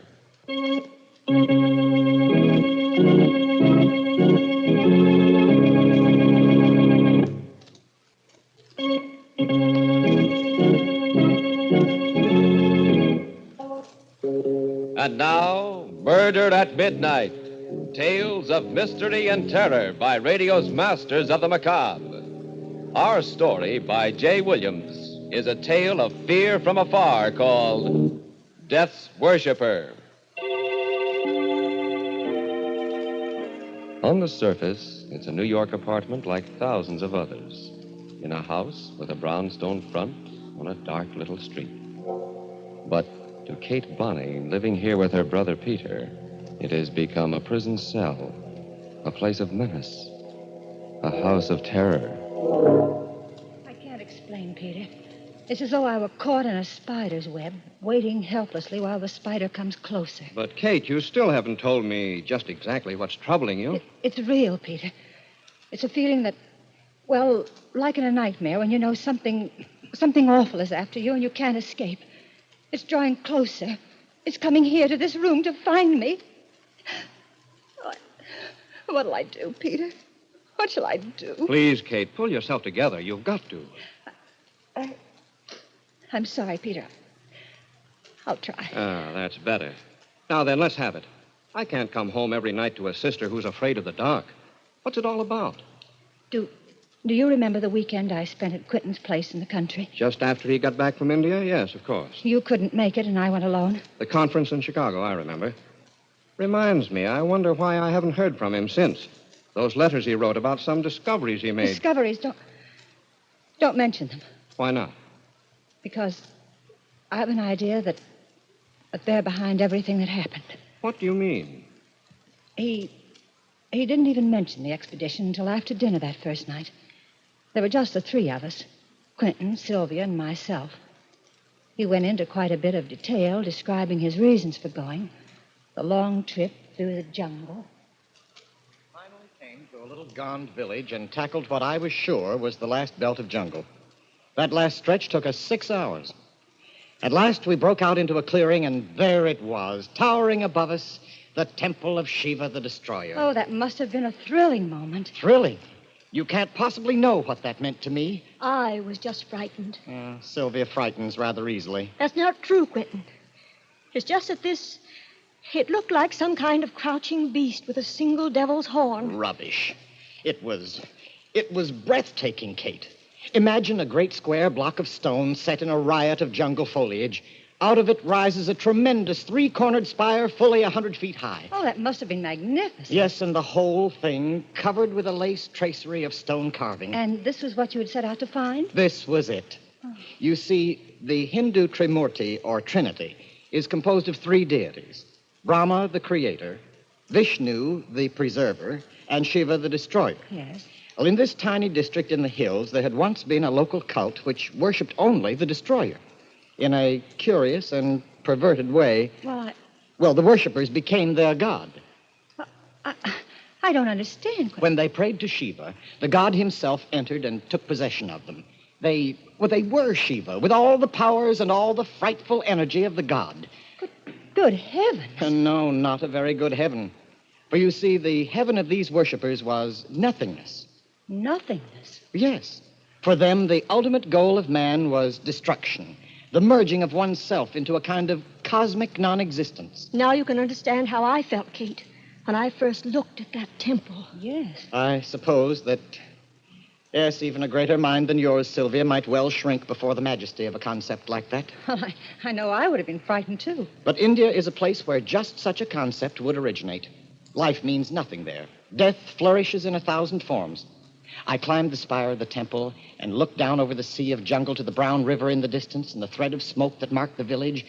I was a midget, an ant, crawling over the surface of a giant's house. Shiva is the giant, and humanity, we're so insignificant, so worthless. I wonder if they weren't right after all, those worshippers of the destroyer. Quentin. Perhaps death, nothingness, is the greatest goal. Stop it, Quentin. Stop it. Do you hear? Sylvia. Oh, don't worry, Kate, and don't bother. Oh, but I'm all right. Now. Sorry, Kate. I think I'd better go to bed. Yes, you're tired, Sylvia. I am tired. These wild ideas of yours. Of all this talk about Shiva, destruction. I wish you'd get those thoughts out of your head, Quentin. You hadn't been the same man since... Good night, Sylvia. Sylvia, are you sure you're all right now? Yes. Yes, Kate. I'm fine.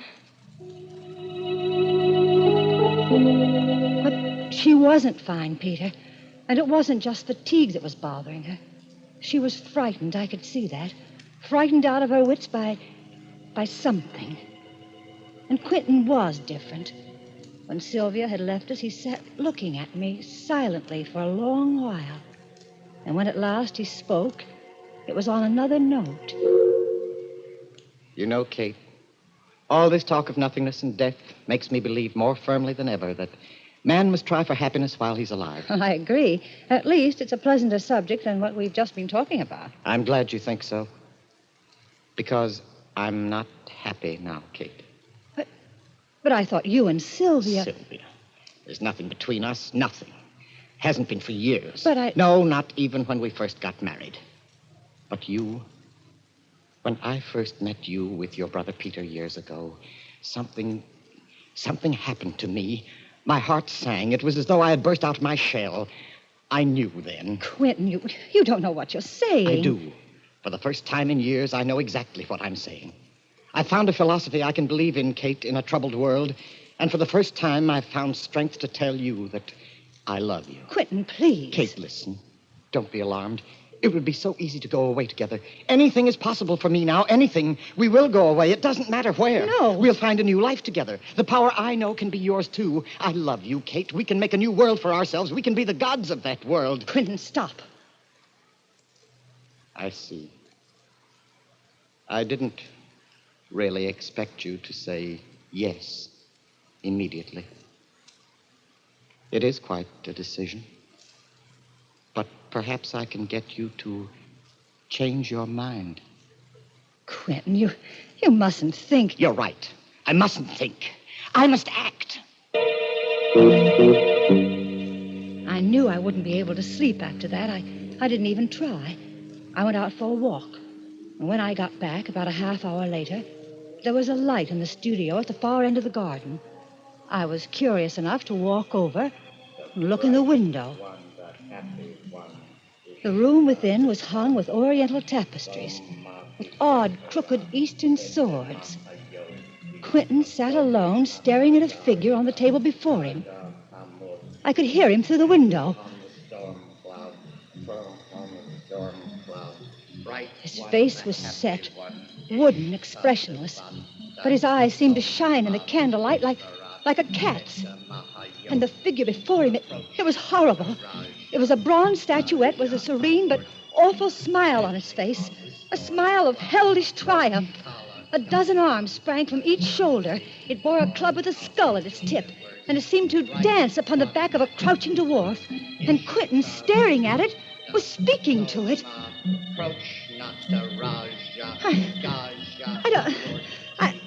I didn't know what it meant. I only knew that it was awful. And in some dreadful way, Quentin was trying to make his beliefs come alive. I ran up the lawn, and the clouds that spread over the moon seemed like dark shapes rising from some infernal pit. Wings seemed to be beating about the house as the wind rose. And in my ears rang Quentin's chanting. Even in my room I could hear it, mingle with the moaning of the wind. The moon had disappeared. I couldn't see the light in the studio. I was too far to hear it, but the chanting went on. I don't know. I seemed to hear voices in the wind, many voices chanting with Quentin. Thunder growled up from the darkness. Then there was a single flash of lightning and a clap of thunder, and on the heels of the thunder... Oh, Sylvia! Sylvia, are you all right? Sylvia, what's the matter? Oh, Sylvia! Kate! Sylvia, what was that? Where are you, Quentin? Here. I was down in the garden. Did you hear? Yes, it sounded like it came from Sylvia's room. This way, quick. Oh. She must have been having a nightmare or something. Quentin, look. The window. Torn right out of its frame. No, there. On the floor. Sylvia. Good Lord. Is she? Let's see. Good heavens. Her head twisted all around until... And her body. It looks as if almost every bone in it is broken. Staring at the broken body which has been flung against the wall with unimaginable force, lying there like a shattered doll, Kate sways weakly in horror. Is this the work of some demon called up by Quentin's incantation? Or is it something else? Then, as a clock strikes somewhere in the silent house, she is certain of at least one thing in a reeling world, that she is in the presence of... Murder at Midnight.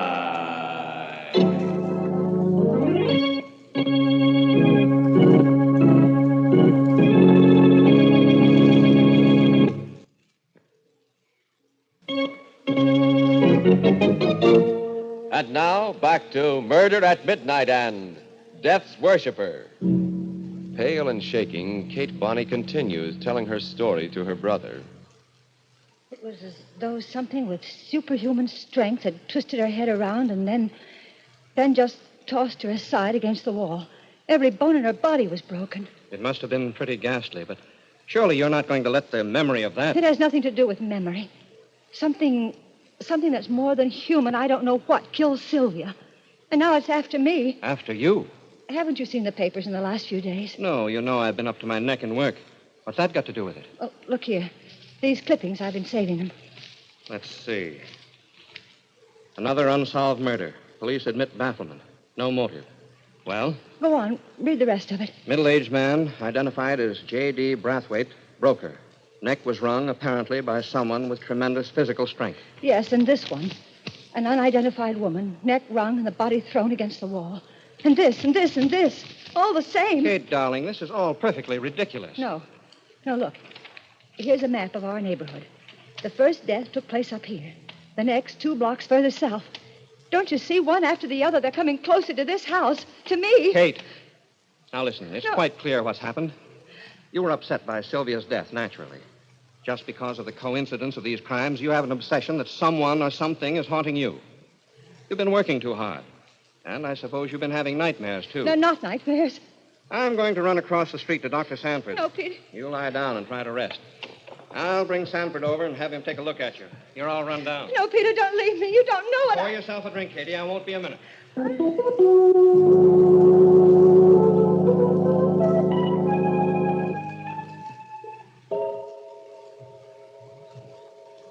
Who's that?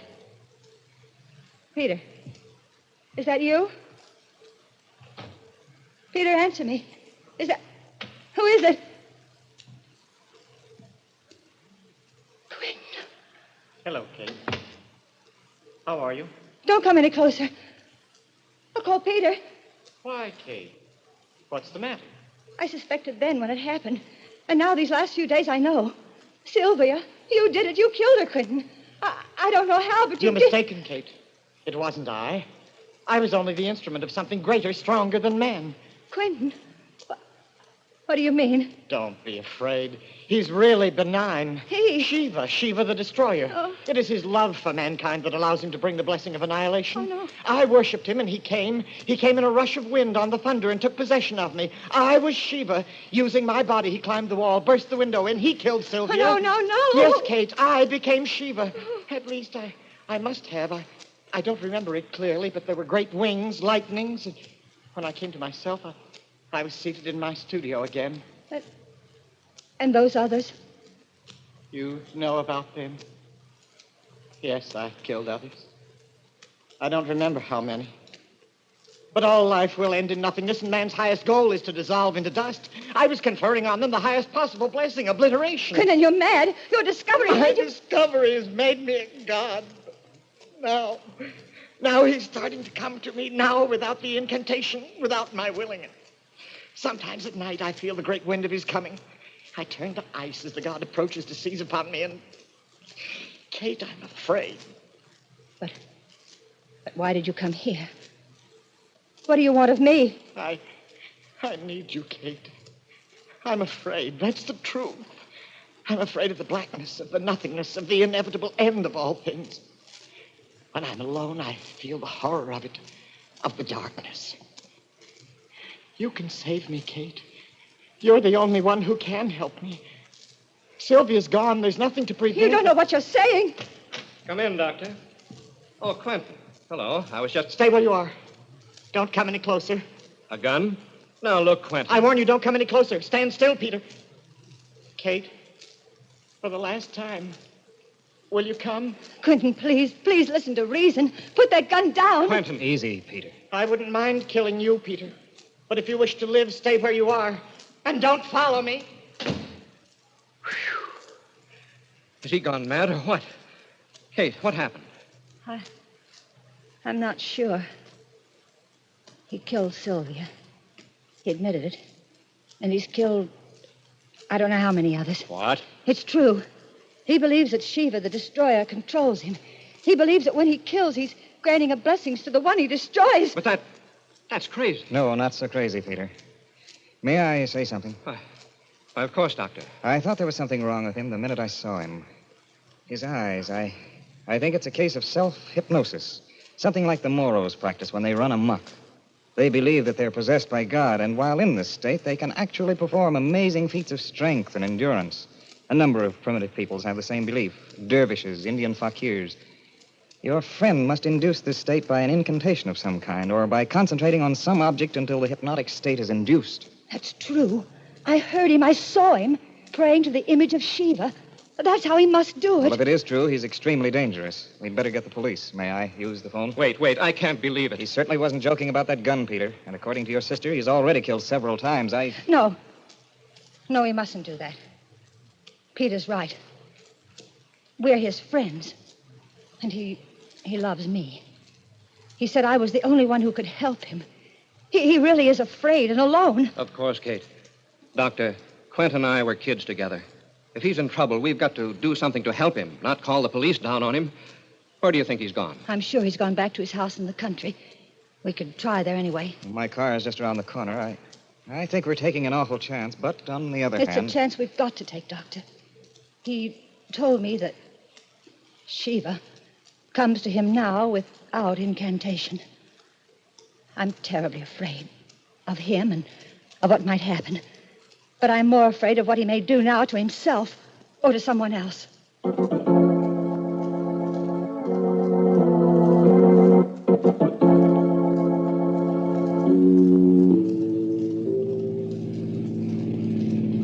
We turn right here below the toll gate. That dirt road? Yes. Look, isn't that a tail light up ahead? Another car. It may be his. There's a storm coming up. If it'll just hold off for a while.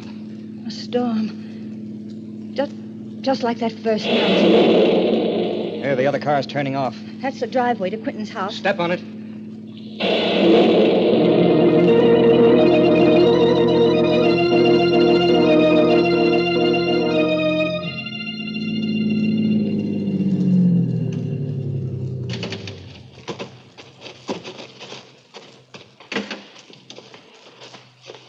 The house is dark. Perhaps we were wrong. No. I know where he is. This way around to the back.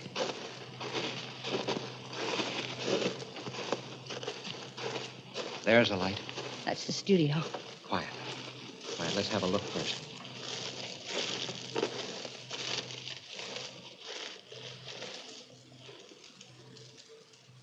Well, he's there. Alone. Sitting behind the table with some sort of statue in front of him. A statue of Shiva. The door's open. Come on. The bright one, the happy one, Ishta Devata. Peter, listen. Soma Vivesvara. Quentin, what are you doing? The incantation. He's calling up that demon. Quentin, stop. Gaja Mahamurti. Quentin, it's Approach Kate. strong Don't you hear power. me? Stop it, Gaja. please. Please, Quentin. Kate? Kate, is that? Sveta Mahayodi. Approach. He's in a trance. Shall we? No, don't touch him. The slightest thing now might turn him into a raging maniac. Let your sister try. Quentin, you must stop. This awful thing, it isn't you anymore. It's not what you want. You said you loved me. If that's true, you must shake this madness off. Kate, calling me? I can't. He's too strong for me. Try, Quentin. Try. You can do it. Come back, Quentin. If you really love me, fight it. Fight it. I can't. He's coming. Coming. Can't you hear them? Get away, Kate, before he comes. Only one thing left. One thing I can possibly... the statue. Smash it and... Don't move, Peter.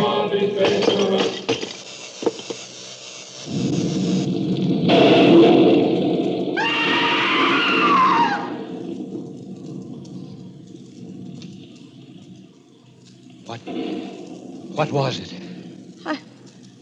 I can't see. That flash. Lightning. It must have struck. Quentin. Quentin. Let me look, Kate. He's dead. That lightning bolt killed him immediately. Dr. Sanford. What's that on his forehead? Burn. Lightning does curious things. Yes, but there. The head of the statue he smashed. The same mark on its brow. Like an eye. A third eye.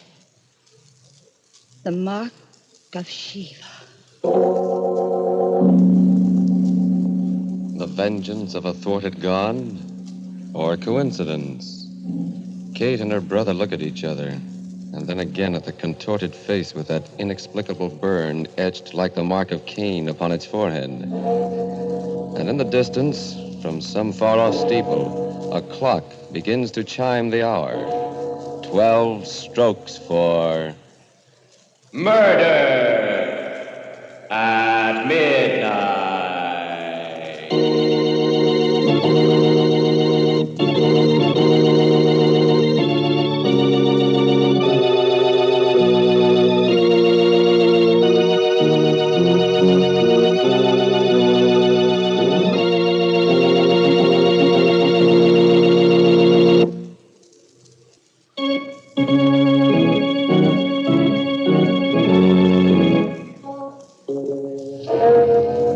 Remember to be with us again when death hovers on dark bat wings and the clocks strike 12 for Murder at Midnight. The part of Kate was played by Bess Johnson, and Carl Emery was Quentin. With music by Charles Paul, Murder at Midnight was directed by Anton M. Leader.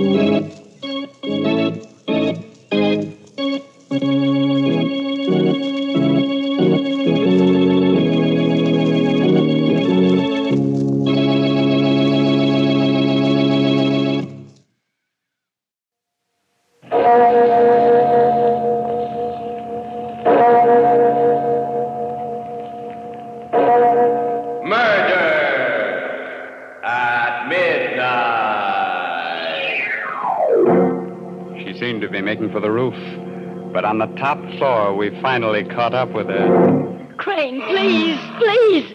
That ape, get him out of here. I'll do anything, anything. You treated me like an animal, Cecily. And now an animal shall treat you as you deserve, choke you to death.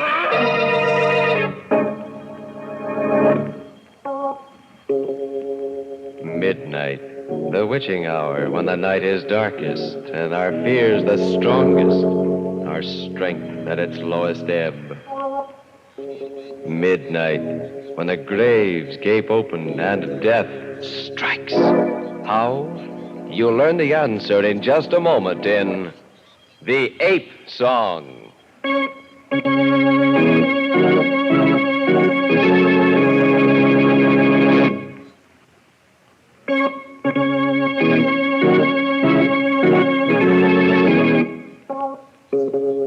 And now, Murder at Midnight.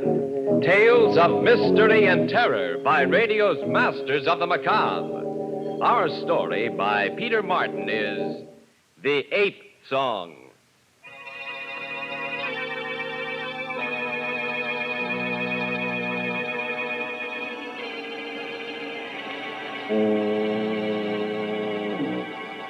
Night and fog shroud a nondescript freighter just in from Africa and now unloading its cargo in New York Harbor.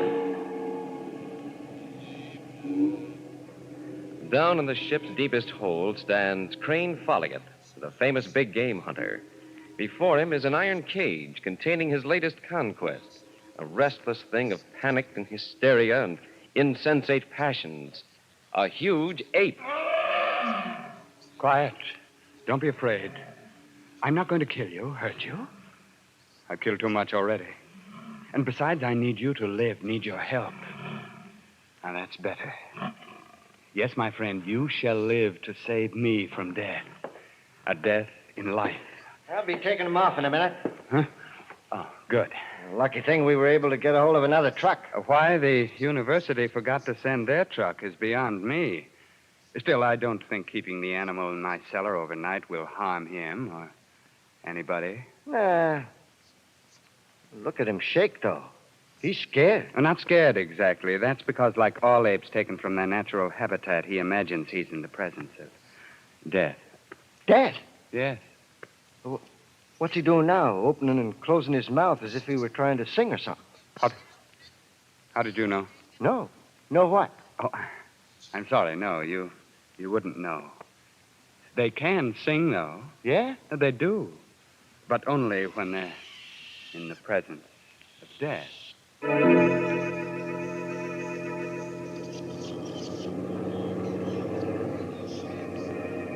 We rode home through the foggy night in the truck, the ape and I. The house was dark when we got there, and I had to give the driver and his helper an extra $20 to take the canvas-covered crate holding the ape around to the back door and into the cellar. Walking up the cellar stairs, I entered the front hall and... Elliot, is that you? Dr.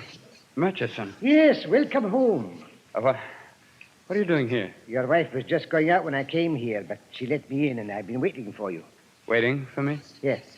I was about to go myself when I heard the noise downstairs. Oh, I suppose you want to know where the ape is.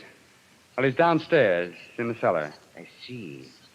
Folliot, why did you bring the ape here rather than to my laboratory? Well, the laboratory truck never arrived. What? It's impossible. I personally arranged for it to meet you at the pier. Why are you questioning me, Dr. Murchison? You don't really think I want an ape as a house guest, do you? The only thing I was interested in was to get the ape to a safe place until morning. Then I was going to call you. I see. Can't you wait to start cutting him up, whatever you intend to do with him? You want to take him with you now? Well, you know that's impossible, Folliot. And you know we don't intend to cut him up. Well, I'm sorry, Doctor, but the strain taking care of him, you know what delicate animals they are. Won't you come into my study and we can talk? Thanks, Folliot, but now that I know he's safe, I must be running along. As you wish. When will you send the truck around, take him to the laboratory? Around noon, I should say. Good. Get some sleep, man. You look terribly tired. Yes, good, peaceful sleep at last. Hello, someone's at the door. Yes, I imagine it's my wife. Oh, Crane. Hello, Cecily. You're back. Yes. Why? Why? That's a strange question. You know Dr. Murchison, don't you? Yes. I was just about to leave, Mrs. Folliot. You must excuse my wife, Doctor. She's so pleased at seeing me that she's forgotten her manners. I understand. Well, I'll be in touch with you. Right? Good night, Mrs. Folliot. Good night. Crane, you promised you'd stay away until November. Yes, I know I did. But the thought of you all alone in this big house doing nothing but waiting for me to return to your welcoming arms. What else could I do but rush home as quickly as I could, my dear? Don't be sarcastic, Crane. On the contrary, my dear. I'm not being half as sarcastic as I'd like to be. Excuse me, I'm going to bed. But don't you care for me just a little, Cecily? Just enough to kiss me goodnight. Let me pass. I've never asked very much of you, you know. No more than the friendly pat on the head you give to your dog. I said let me pass. Yes, Cecily. But first, there's something I must tell you. How tired I am of being a hunter, of killing wild animals instead of enjoying the happiness of my home with you. You seem to enjoy your hunting trips well enough. You're always going on them and bragging about them to everybody. Now, let me pass, Crane. Please believe me, Cecily, hunting is only a substitute. A very unsatisfactory substitute for the love I hope to receive from you. I never do. I thought we'd settled all that. Yes, but I never dreamed you'd treat me like some loathsome animal you couldn't bear near you, as though I wasn't a man, but an ape. When are you leaving on your next trip? When? Yes, because until you do, I'm going away. If you hate me so much, my dear, why don't you go to Reno and get divorced? You know my family doesn't approve of divorce. Of course they don't. Especially when it's a matter of losing the Folliot millions along with a husband. How can you be so disgusting? Something terrible has happened to me, Cecily. Something which forbids me ever to go hunting again. Don't make silly excuses. You know you love to hunt. Not anymore, Cecily. Something has happened that makes me terrified ever to hunt again. What on earth are you talking about? I really can't explain it, my dear. But on this last trip, every time I killed a wild animal, I imagined I was killing you. I watched her run up the stairs in terror. I heard the slam of her bedroom door. Stood there at the foot of the stairs for a moment, dazed, yet more certain than ever of what I had to do. And then, quite unexpectedly, I felt the wet sting of tears on my cheeks. Yes, there were tears, but no sound. I thought of the ape in the hold of the ship, silently opening and closing his mouth. Some outside force seemed to be guiding me now, as though I was a mechanically controlled robot. I began walking down the hallway to the cellar door. The darkness didn't frighten me. It was my friend. I went down the cellar steps in perfect calm, never thinking to snap on the light. No, It was the darkness that soothed me, whispered to me. The darkness and the presence of my friend. He sensed me, of course. And more than that, he expected me. He knew I was coming. I went to him. There he was, outlined in the dim light of a faraway street lamp, coming into the cellar from the grating over my head. Yes, my friend. You want to be free, don't you? Yes, and why not be free? But before I let you out of your cage, we must understand each other. There is a price you must pay for your freedom. Am I really being so unreasonable?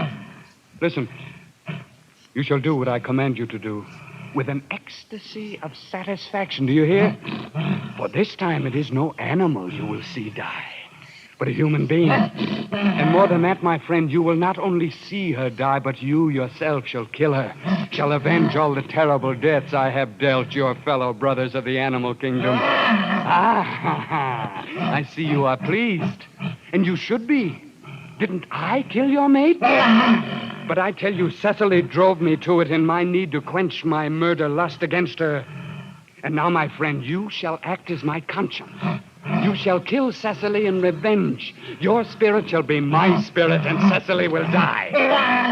Yes, you do understand.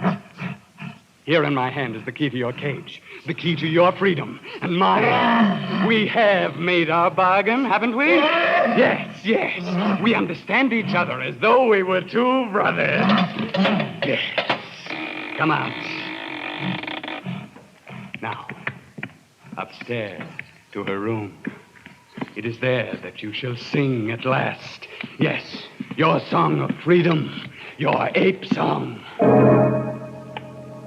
And so man and ape start for the room of their victim. Start up the stairs side by side in the darkness as the clock strikes 12 for Murder at Midnight.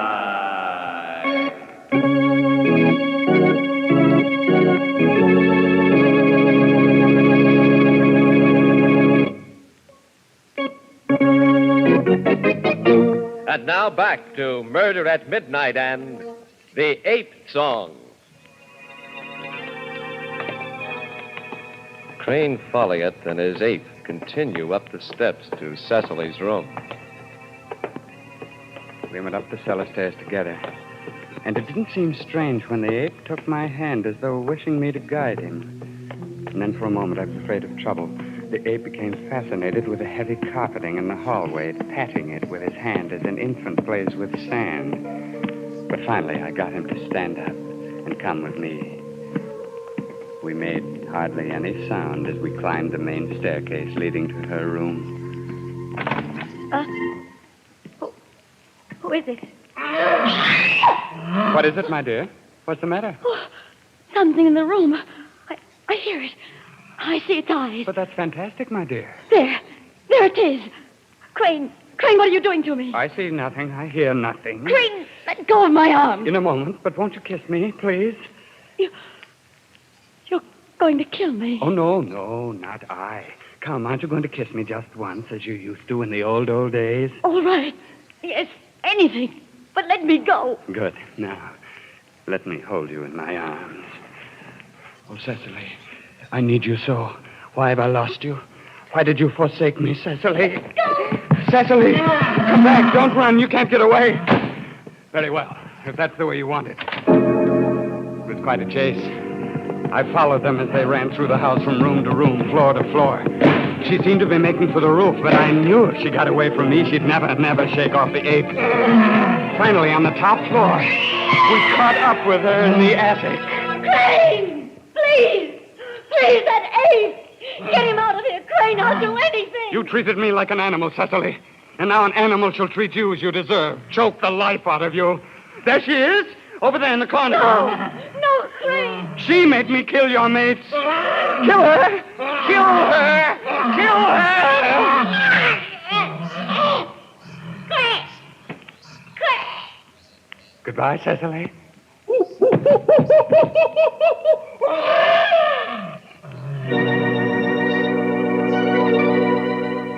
I felt wonderful. I stood over her body and thought I could smell the sea and hear the pounding of the clean waves. And I felt sleepy again. Really sleepy again. I knew I could sleep now. I don't know how long I stood there or how long the doorbell was ringing until I remembered that it wasn't I that had killed her, but the ape. I was safe. Why not go downstairs and open the door?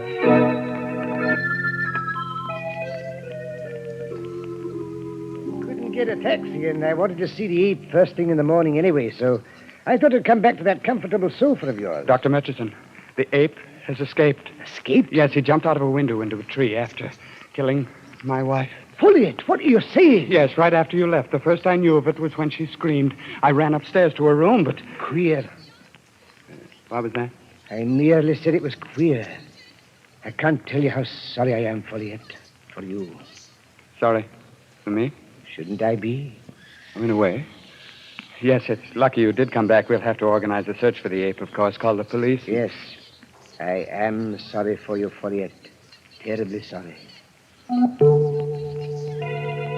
The days that followed were the happiest of my life. At the inquest, the coroner's verdict was death by accidental strangulation. The ape could not be found, and the official opinion was that he drowned in the river, his body carried out to sea. Everything had worked out perfectly until I began to become aware of something strange and frightening and horrible. All this was happening to me. One day on the street. You dropped a coin, sir. Oh, thanks, that dime. I have it. Did you hurt your finger? Here, let me pick it up for you. Thank you. My thumb. Somehow I can't seem to bring it across. My thumb was no longer opposable. I couldn't bring it across my fingers. I never realized what it could mean until a few days later at a ball game. Get your scorecard at the game. Can't tell nothing without a scorecard, mister. Never mind. Come on, mister. Only a dime a scorecard. You don't want to spoil the pleasure of the game just for a dime, do you? Move on, you idiot. Yeah, who are you, a quiz kid or something? I said get out of here. Take your hands off of me, you ape, you! What was happening to me? I could hardly force myself to think about it, but I had to, especially after what happened at my club. I say there, Folliot, old man. Have a seat in the chat. Thank you, Sam, but I've got to be going. Yes, of course. I see. You see what? Lumbago, eh? Can't straighten up your back. Going to a doctor, eh? You think it would help, do you? I don't know. But you certainly can't spend the rest of your life bending over like that, with your hands hanging halfway to your knees. A half hour later, I was in Murchison's office. Now, you must take it easy, Folliot. We all have our off days, you know. You've got to help me, Dr. Murchison. You don't know what I'm going through. I wonder. You do look rather... I can't stand wearing shoes anymore. They torture me. And I can't straighten my back up. Have you ever had rheumatism? Any severe back injury? Rheumatism? You sit there talking like that when I've caught myself making sounds like an ape? Don't you realize what's happening? That's what I'm becoming, an ape. You're a psychiatrist, aren't you? Well, do something. You've got to do something. Quit your whimpering and listen. I can help you, but only if you cooperate. I'll do anything. Admit you arranged for your wife's murder. What? With the ape's help. Everything points to it, Folliot. Bringing the ape to your house, your strange behavior before and after I left. And now the transference. I don't know what you're talking about. It's quite simple. Arranging for the ape to strangle your wife put you legally in the clear. But you can't strangle your guilt. You can only suppress it. And unconsciously in your guilt, you have taken on the actual characteristics of the ape. If you say that again, I'll kill you. Killing me would only prove your guilt twice over. Be sensible, Folliot. Trust me. I've taken extensive note on your case. You've taken note? Yes, because I knew that some sort of reaction would set in. Folliot, no, keep away from me. No, you're going to turn me over to the police. You're against me, too. Everyone's against me, trying to hunt me down, but you won't get me. You won't. Please, stop.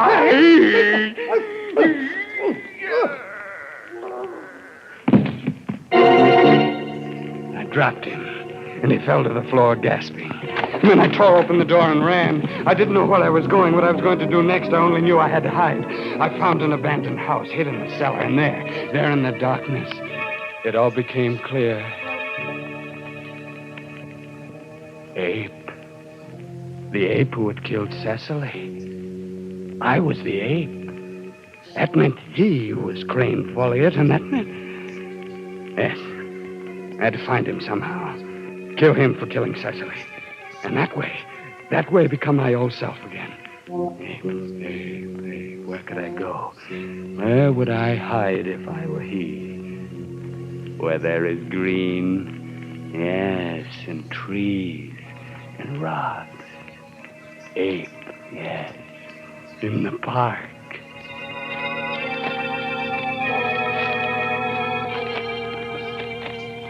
That night in the park, I threw off my shoes and walked barefoot, concealed in the night as I hunted my mortal enemy. Piece by piece, I discarded my clothes, my jacket, my shirt, my trousers, walking like the animal I had become. My eyes were sharper than they'd ever been. I could see even in the darkness. And then, as the moon started to go down, I climbed a ridge. There were caves, cages, stone houses, a zoo. And then I heard something that made the hair prickle on the back of my neck. My fingers itched and my body shook as I heard the sounds that told me I had found my enemy, the ape. I jumped down toward the sounds, my lips puffing in and out with my heavy breathing, my head pounding like a trip hammer, my entire body aflame with the hot blood of murder. I ran to where the sounds came from, and there was a locked steel door. The ape was snarling, daring me to come near him. I ran around to the other side, wrenched a fire axe from the wall, and came back to the door.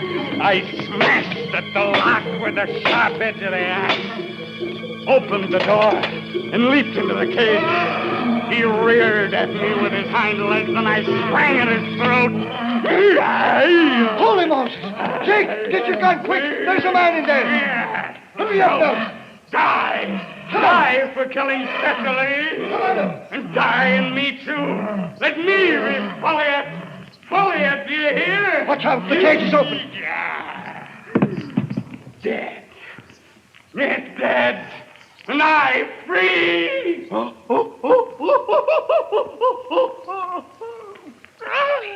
There he is, Jake. Let him have it.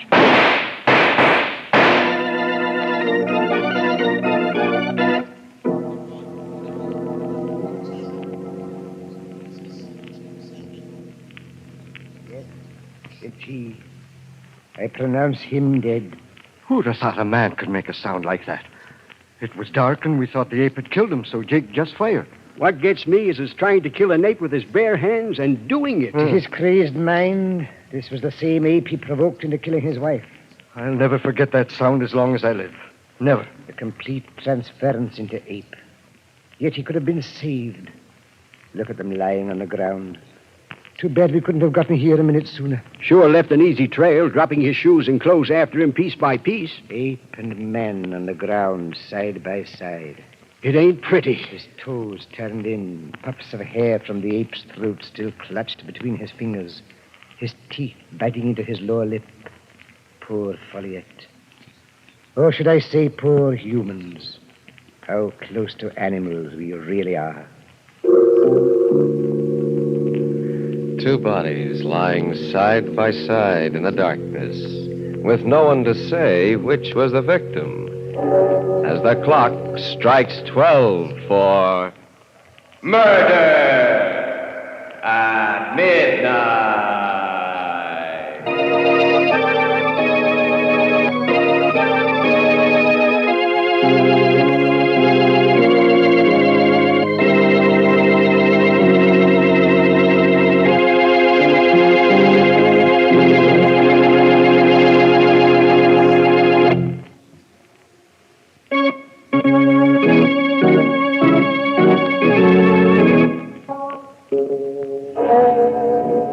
Remember to be with us again when death pads through the night with glowing eyes and the clocks strike 12 for Murder at Midnight. The part of the big game hunter was played by Raymond Edward Johnson. With music by Charles Paul, Murder at Midnight was directed by Anton M. Leader.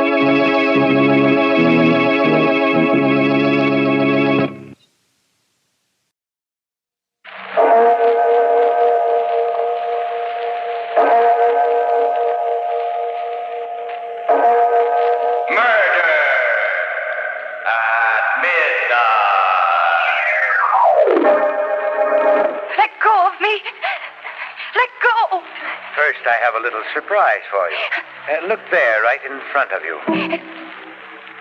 Tombstone. 3 of them. The first one is your mother's. The second one is your brother's. They're both sleeping soundly under them. And the third one... It's mine.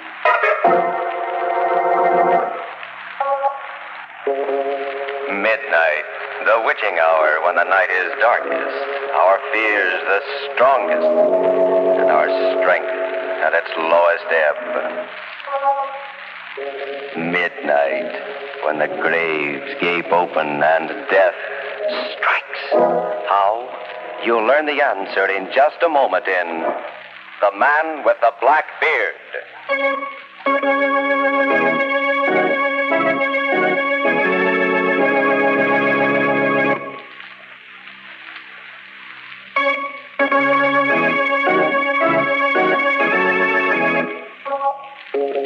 And now, Murder at Midnight, Tales of Mystery and Terror by radio's Masters of the Macabre.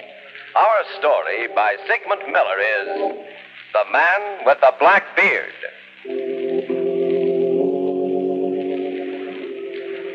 A few minutes before 12 o'clock, midnight, Charles Corbett is sleeping peacefully, but not his wife, Evelyn.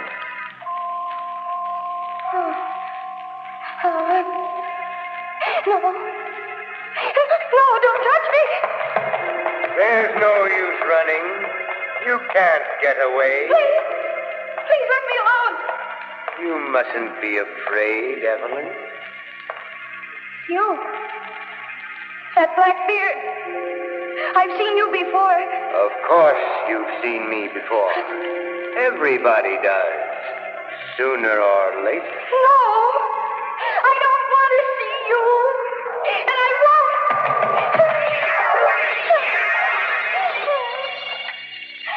Scalpel, please. What are you doing? You can't operate on me. You can't. Just hold still. After this first incision, you won't feel anything. No, there's nothing wrong with me. Let go of me. No one's holding you. Get up. I'm trying to. I can't. No, Evelyn. Your face. Your growing beard. Yes, Evelyn. A black beard. You're the man with the black beard who's been following me. Yes, Evelyn. No. I'm afraid you're going to die. The prisoner will rise. Prisoner? I find you guilty. Guilty of trying to run away from the man with the black beard. You are sentenced to be guillotined. No. No, please, I didn't do anything wrong. Step up these stairs, please. My husband. Let me call my husband. No time for that. Raise the guillotine. Please, give me another chance. You'll only run away again. Head down, please. No. Oh, why do you hate me? Why do you want to kill me? Because you hate me. And for this you must die.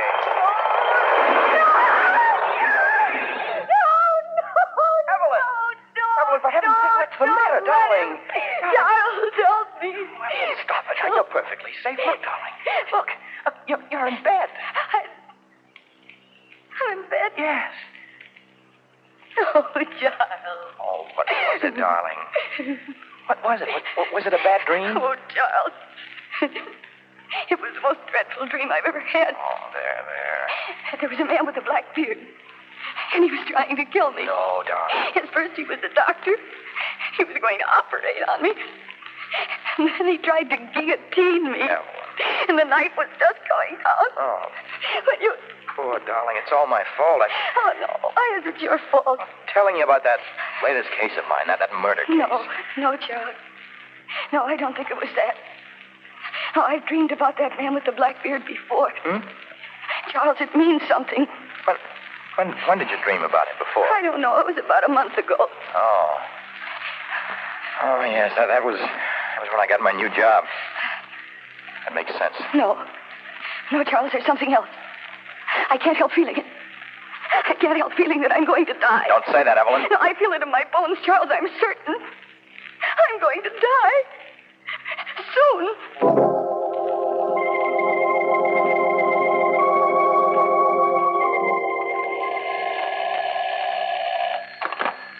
Corbett speaking. Mr. Corbett, I'm glad I got you. Central Hospital's been trying to reach you. Who?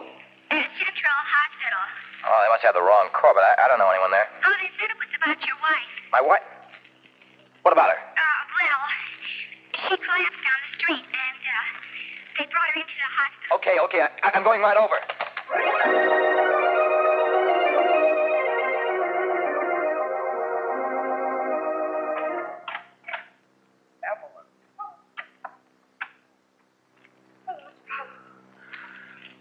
Oh, darling, what is this? I came right over. What is it? Baby. Please, honey, don't cry. Oh, look, tell me. Charles, I saw him. You saw who? The man. What man? The man with the black beard. The one you dreamed about last night? Yes. Where? Well, he was in the street. In the street? No, I left the office. I was going out for lunch. And I was just going out of the lobby when I saw him, a man with a black beard. Oh, now, darling. I stared at him. I tried to place it. And then I realized that he was the man from my dream. He nodded to me, Charles. I guess I must have fainted. Well, Evelyn, honey, it can't be the same man. It's just your imagination. No, Charles, it's not. It was the same man. I remember his face in every detail. No, I don't see. Well, I guess we have to do something about this, darling. What can we do? Look, suppose we go to see Dr. Lieber. He should be able to help you. No. It's no use, Charles. He's after me. The man with the black beard. I'm going to die, Charles. I'm going to die.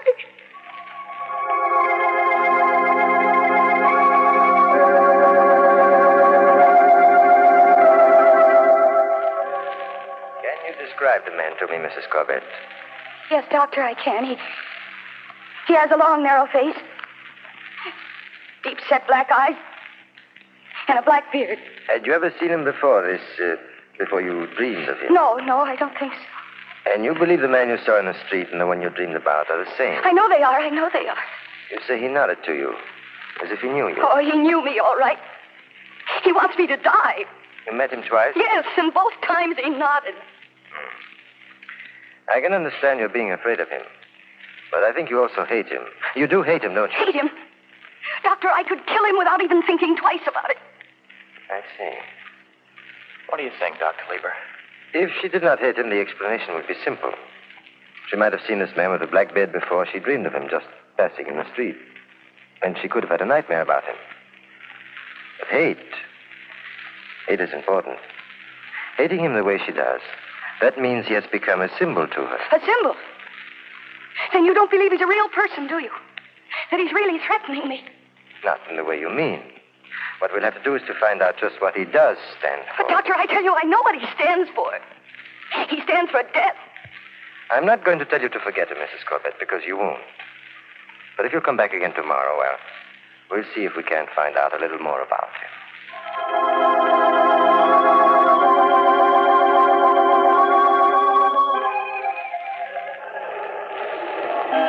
But, Charles, what are you doing here? Waiting for you, darling. We're going to have lunch together. You mean you'd like to take a look at the man with the black beard? Well, yes. Look, you say you met him right here on the street corner. Yes, right here. Twice. Oh, Charles, are you doing this because you believe me or because you don't believe me? Or is it because you think I've gone mad? Oh, my dearest, what a question. Well, maybe he won't show up today. Well, then I'll try again. Yes, and maybe that I can see him, and maybe you can't. Maybe it's just a... Charles. Huh?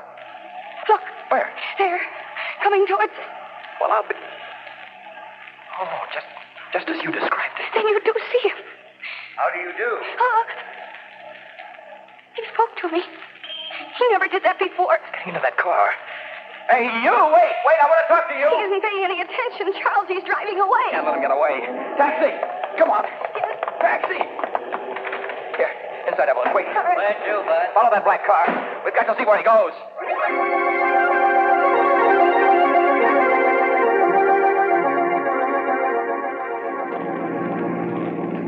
Listen, mister, how much longer are we going to keep tailing this guy?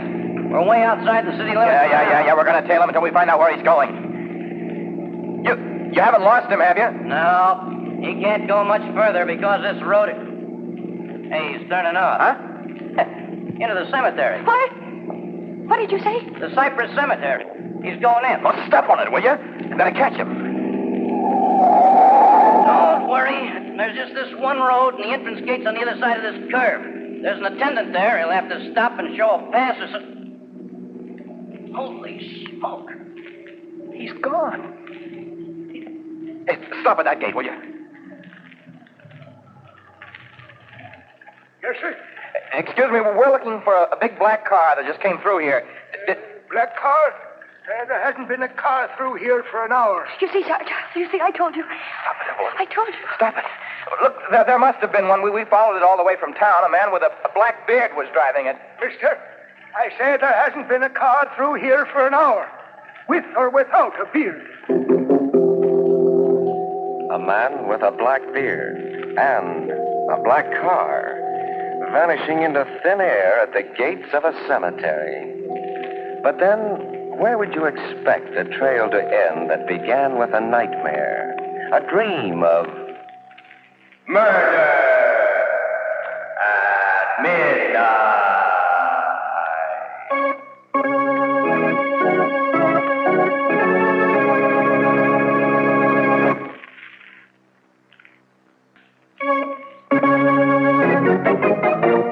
And now back to Murder at Midnight and The Man with the Black Beard. we find Evelyn deep in another terrifying encounter with the man who haunts her day and night. Evelyn. You again? What are you doing here? Waiting for you. You were looking for me, remember? You and your husband right here in the cemetery. No, I've got to get up. This is just another dream. It's a nightmare. Is it? Look at me. I'm very real. Here, touch me. No, you're cold. Always. Oh, why don't you leave me alone? Why are you pursuing me? It's you who are pursuing me. It's a lie. I hate you. Naturally. I have a surprise for you. I don't want to see your surprise. Oh, I've got to wake up. I've got to. First, you must look at my surprise. Look there, right in front of you. Tombstones. 3 of them. The first one is your mother. The second is your brother. And the third one, do you recognize that?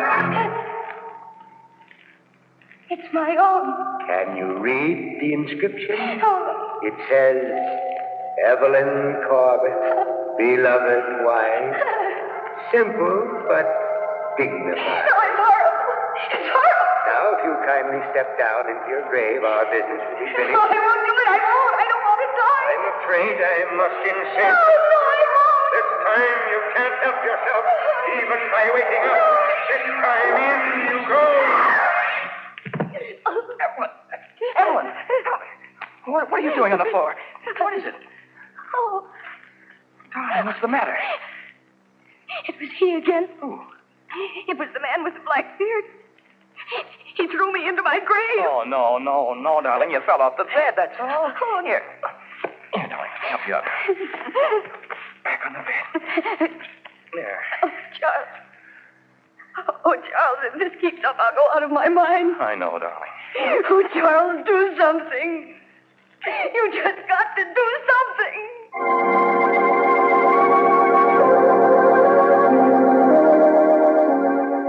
So you actually saw him, this man with the black beard, Mr. Corbett? I certainly did. He looked just as Evelyn described him to. And he disappeared at the cemetery? Yes, Doctor, he did. Well, that isn't so mysterious. He might have gone off on a side road or something like that. But he didn't, Doctor. He just vanished into thin air. Mrs. Corbett, I want you to try to remember how many times you've dreamt about it. Now, it's important. Yes. 3 times. Are you sure? Well, I think I am. When was the last time someone close to you died? Died. About 6 years ago. Who was it? It was my brother. My only brother. Were you very fond of him? Yes. Did you have nightmares then? Well, yes, I think so. Did you dream about the man with the black beard then? I'm not sure. Think back. No, I can't remember. I have a feeling that I did. Only I can't be too certain. It will come to you. Maybe not now, maybe tomorrow or the day after. Let me know immediately when it does. I don't get this, Doctor. What has that got to do with the immediate problem? A great deal, Mr. Corbett. But the man with the beard is a real person. No, he isn't. He isn't a real person. But he was no, there. I think he's dead. Hunting for me. I see. Of course, one way we can prove he's not is to get hold of him. Talk to him. Well, I'll take that job. I'll find him. And when I do, he's going to do a lot of talking.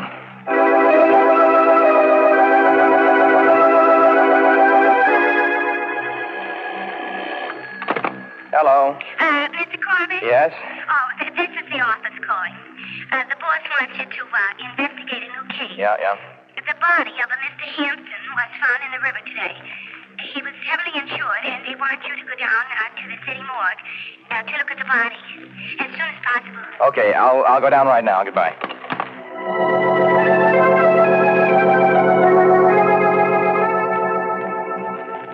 When was that body fished out of the river? Several hours ago. Uh-huh.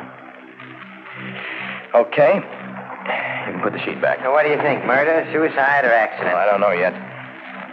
Hey, there he is. Here. He? Who? The man with the black beard. He just walked out of the slab room. I didn't notice. Hey, wait a minute. Oh, gone. Must have taken the elevator. Ring. Oh, I've got to find that guy. Come on. Okay, watch your step. Did you just take down a man with a black beard? No, sir. But you must have. He came out of here just a minute ago. Well, maybe he walked down. It's only 2 flights. Oh? Where are the stairs? Right over there. Okay, I'll see.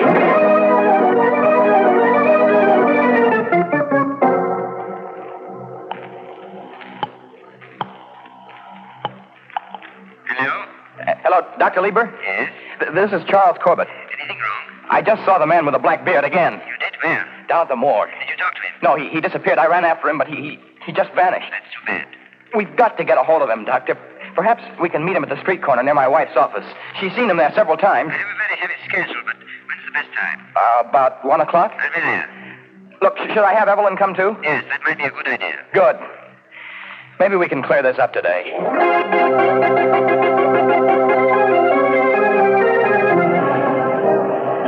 Charles, I'm afraid. Oh, there's no reason to be afraid, dear. I'm with you, and Dr. Lieber will be here any minute. Well, if I see him again, I don't know what'll happen. Nothing will happen. Believe me, darling. Look, once we talk to him. Here he comes. Where, Charles? Right there. Dr. Lieber. Oh, I thought you You startled me. Hello. I'm glad you could come, Doctor. And I'm terrified. Doctor, do we have to do this? It's the quickest way of getting to the bottom of it. What time have we got, Mr. Corbett? I have 5 to 1. Yes, it's just about the time he passes by. I hope he doesn't keep us waiting too long. Dr. Lieber, really, you've been wonderful about this whole thing. If it hadn't been for you and Charles, I don't... What is it, Mrs. Corbett? What's the matter? Look, over there. It's he. And he really does have a black beard. I've got to get away. I've got to get away. Stay here. Nothing's going to happen to you. He's coming over here. Good. Oh, don't let him touch me. Don't. Please, Mrs. Corbett. Good afternoon. How do you do, sir? I believe you're the people who are looking for me. How did you know that? The guard out at the cemetery told me. He described you and the lady perfectly. Oh, look out. I've got her. Evelyn. She's fainted. Evelyn, Better take her someplace quiet where she can... My place is just up the street there, a few doors. If it won't bother you too much, we... Of course not. Show us.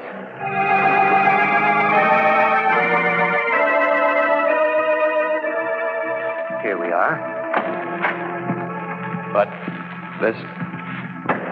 this is... It says Blakely's funeral parlor. Yes, I'm Mr. Blakely. An undertaker? Yes, a mortician. Of course. This is finally beginning to make sense. Put it down on the couch there, Corbett. Makes sense. How? Do you know Mrs. Corbett, Mr. Blakely? I've seen her a few times in the street. We seemed to have lunch at about the same time. She stared at me, and I assumed she knew me, so I nodded to her. You've had no other dealings with her? Not that I know of, no. What was your wife's maiden name, Corbett? Huh? Harper.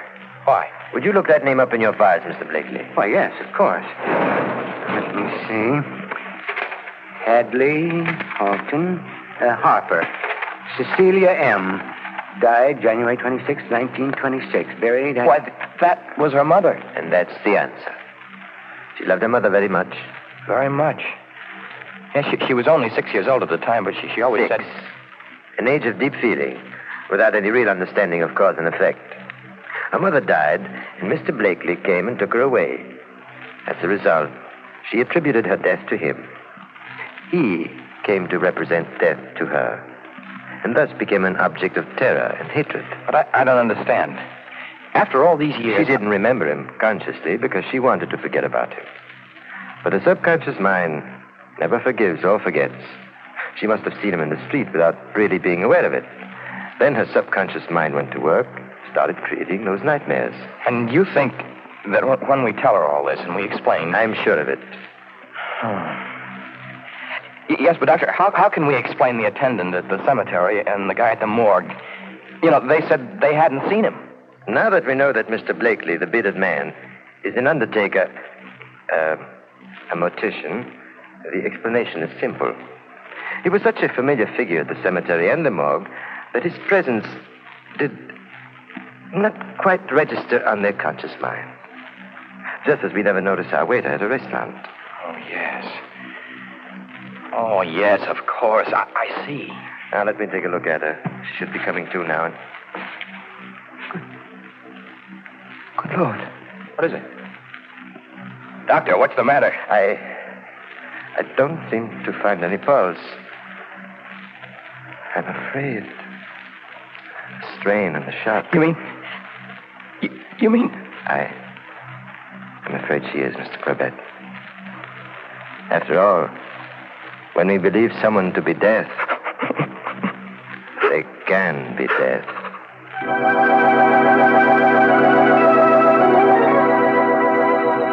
A woman, dead of fear, created in her own mind, lying on a couch in a funeral parlor.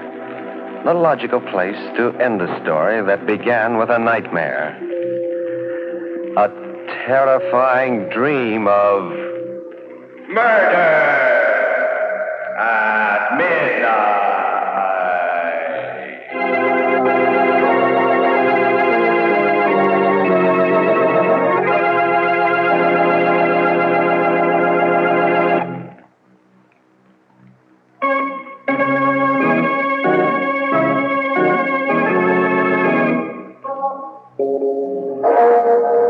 Remember to be with us again when death steps smiling from behind a tombstone and the clocks strike 12 for murder at midnight.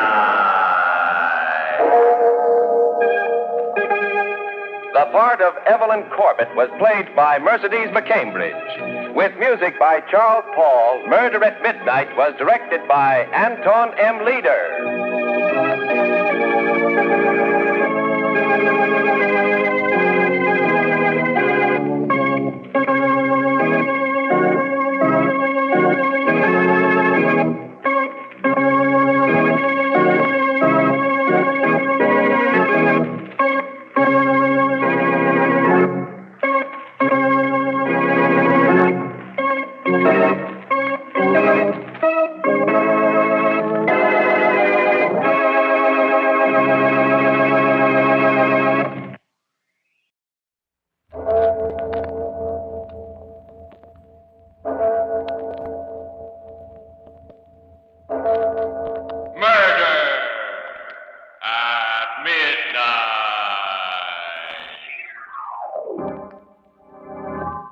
Listen to this item here, Mr. Bradley. Mm-hmm. Girl in mystery drowning, Pennaquit, Maine.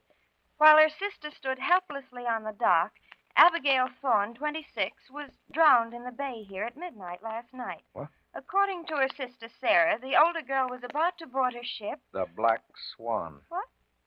Why, yes, that's the name. How did you know? How did I know?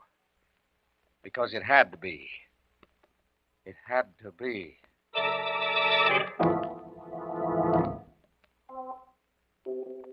Midnight, the witching hour when the night is darkest, our fears the strongest, and our strength at its lowest ebb.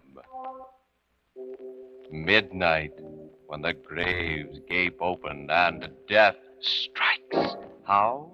You'll learn the answer in just a moment in The Black Swan.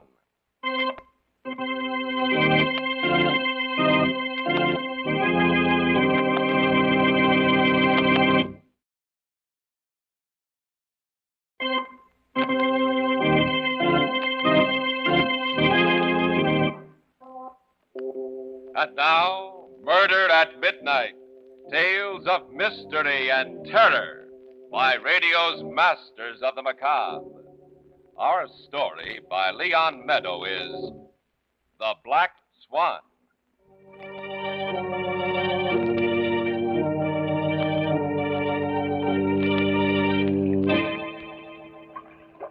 It's odd, isn't it? How familiar sounds revive old memories. Listen to the waves against the dock. Yeah, it's 6 years since I, Amos Bradley, last heard this sound. Last stood here in the moonlight looking out over Pennaquit Bay. And there she rides at anchor just as she did 6 years ago. A black ship against the sky. 45 feet of black hull beauty. The loveliest sloop ever turned out in the main shipyard.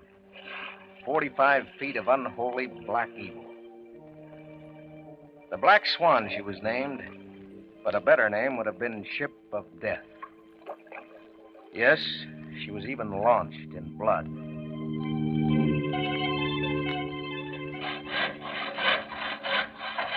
Henderson! Oh, Henderson!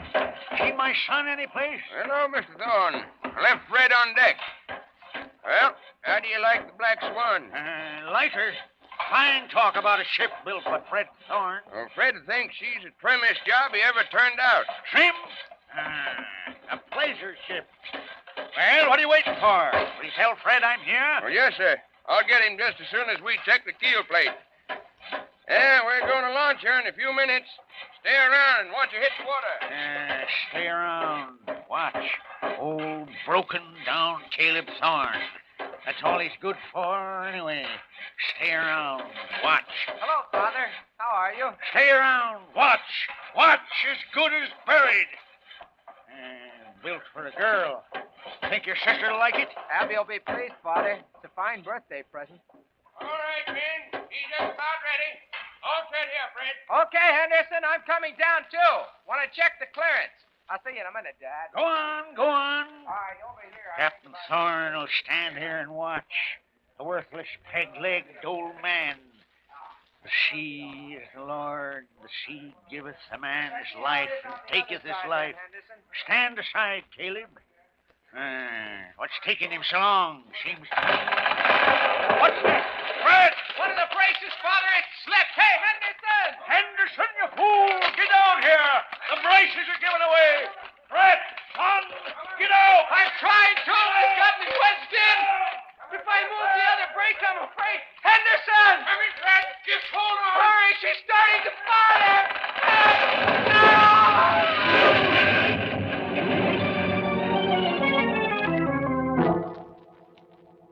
Yes, launched in blood. Murderer of Fred Thorne. The Black Swan never left the yard. For months, she lay there on the waves like a stranded whale on a beach. There was talk in town about old Caleb turning strangely on the one thing he was supposed to love, his daughter Abby. But I dismissed it as idle village gossip. Actually, no one knew very much about that family. The Thorns kept to themselves on that little island of theirs. You can just make it out. Yeah, they're beyond the breakwater. And then one day, about 6 months after Fred was killed, I ran into Philip Hazlitt on Main Street. Hi, Amos. Just the man I want. I'm looking for a first mate. Yeah, since when? Well, I had a note from Abby yesterday. She wants me to bring the Black Swan out to the island. The Black Swan? I thought the old man... Changed his mind, I guess. No, you never can tell with him. But, Abby, I mean, after what happened... Oh, come now. You certainly haven't started believing that old wives stuff. No, of course not. But the old man swore he'd never look at the ship again. Search me. Well, anyway, I'm to bring her out Saturday. You want to come? Yeah. Think I do.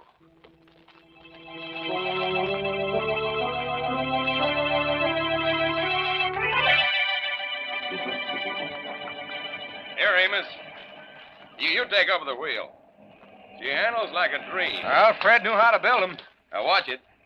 She's trigger light to the touch. Well, maybe this is the turning point. Maybe now Abby will set the date, now that she's put these childish fears behind her. You've been patient, Philip. I'd wait forever for Abby Thorne. How about the old man? You know how he feels about Abby, or how he was supposed to. You'll just have to learn to like it. Cut her closer to the boy. That's it, Amos. Right. Now, a few points. Ah, there we are. There's the dock.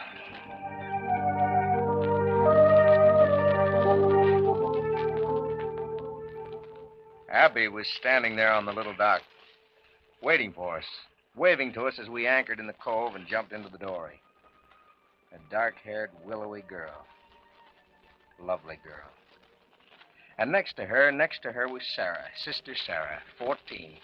A smaller, incredibly faithful replica of Abby, except for her eyes. Her piercing, stony blue eyes, which were like Caleb's. Frighteningly like Caleb's. Abby had planned a picnic for us at Arrow Beach on the other side of the island. She and Philip had set out first to get away from Caleb, I suspect. And I was to bring Sarah along later. Well, just as we were about to leave the house, Caleb stopped me. He'd scarcely uttered a word since our arrival. I want you to see something, Amos. Oh, all right. You come too, Sarah, to Fred's room. All right, Father, only I know what it is. Yes, Sarah knows. It's our secret. We keep it locked in Fred's room. We waited till Abby was gone. Abby's left us. Left? Oh, Father means she's with Philip. Yeah, Abby's gone. Abby's left us. See Amos on the floor there. Why, it's a tool chest, complete set. His tools, Fred's. All his tools. His planes and chisels and gouges. And all the bits and braces and mallets. All his tools. Aren't they beautiful, Amos? The way they shine? We keep them shining and clean, just the way Fred always kept them. It's our secret. Abby doesn't know. Abby's left us. But Fred is back now. See all his tools. And someday Father's going to take them and put them all in that big chest and bury them out at sea. That's what Sarah and me planned. Only now I have a better idea. You didn't tell me, Father. You didn't. Where, Father? Where could there be a better place? There's a better place, all right. Well, go on. Get to your picnic. There's a better place, all right.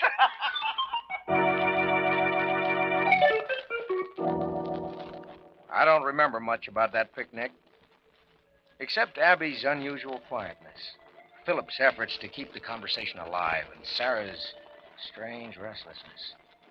She stared at me constantly, warning me silently with those intense blue eyes, warning me about that secret of Caleb's. Well, I was glad, I know that, when we finally said goodbye late that night, rowed out to the Black Swan, and cast off.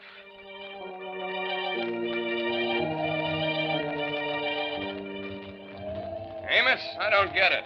Get what? The ship, the way she's acting. She's not responding. She's sluggish. Temperamental.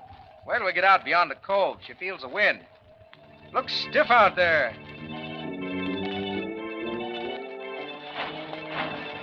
Hey, that's the jib. Came loose from the cleat. I'll go for it. You take the wheel, Amos. I don't like the way she's handling. She's nosing down in this heavy stuff. Okay. Hey, the wind's shifting. Bring her about. I know. I'm trying. She won't take it. Pull her over. All the way. Quick. I got her over as far as she'll go. You better get the mainsail down. Push. Hey, watch it, the man. Philip.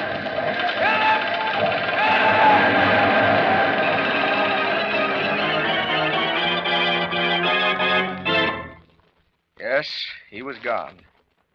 Swept overboard by the backlash of a splintered mast. Lost in the darkness. Philip Hazlitt, second victim for the Black Swan.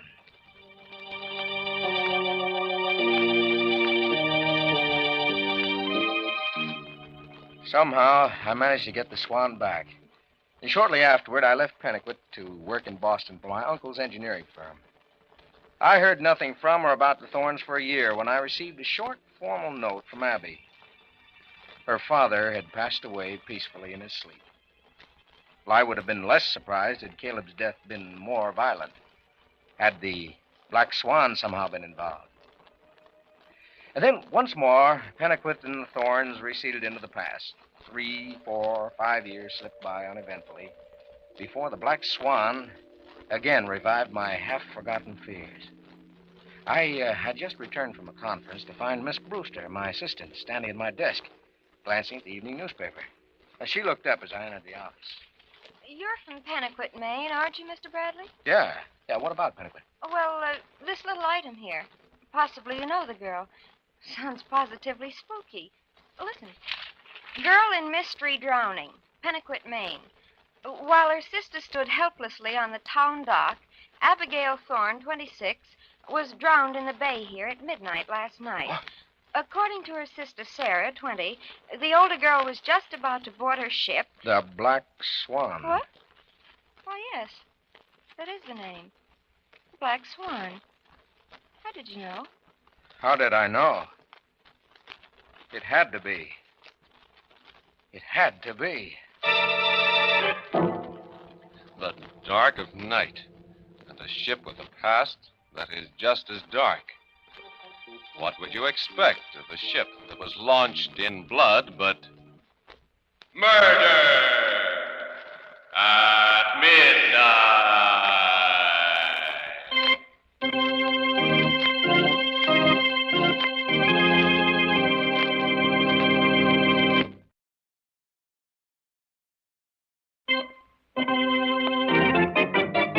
And now back to Murder at Midnight and the Black Swan. Who has the ship of death singled out for its next victim? Listen as Amos tries to find the answer.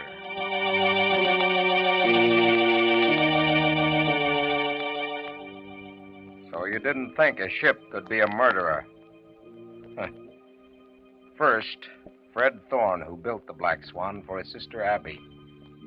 Then Philip Hazlitt, who loved that sister, Abby. And then Abby. Lovely, dark-haired Abby herself. And who's to be next? Well, that's why I'm here now. Why I've come back after all these years to Pennicut Bay. I'm going to find out tonight. Yeah, I know. It's late and dark. Care to come? No? Can't say I blame you. What's that? May storm a bit later. Well, fine. That suits me just fine. I'm going out there, see? Sailor myself. And before this night is done, I am going to know the answer.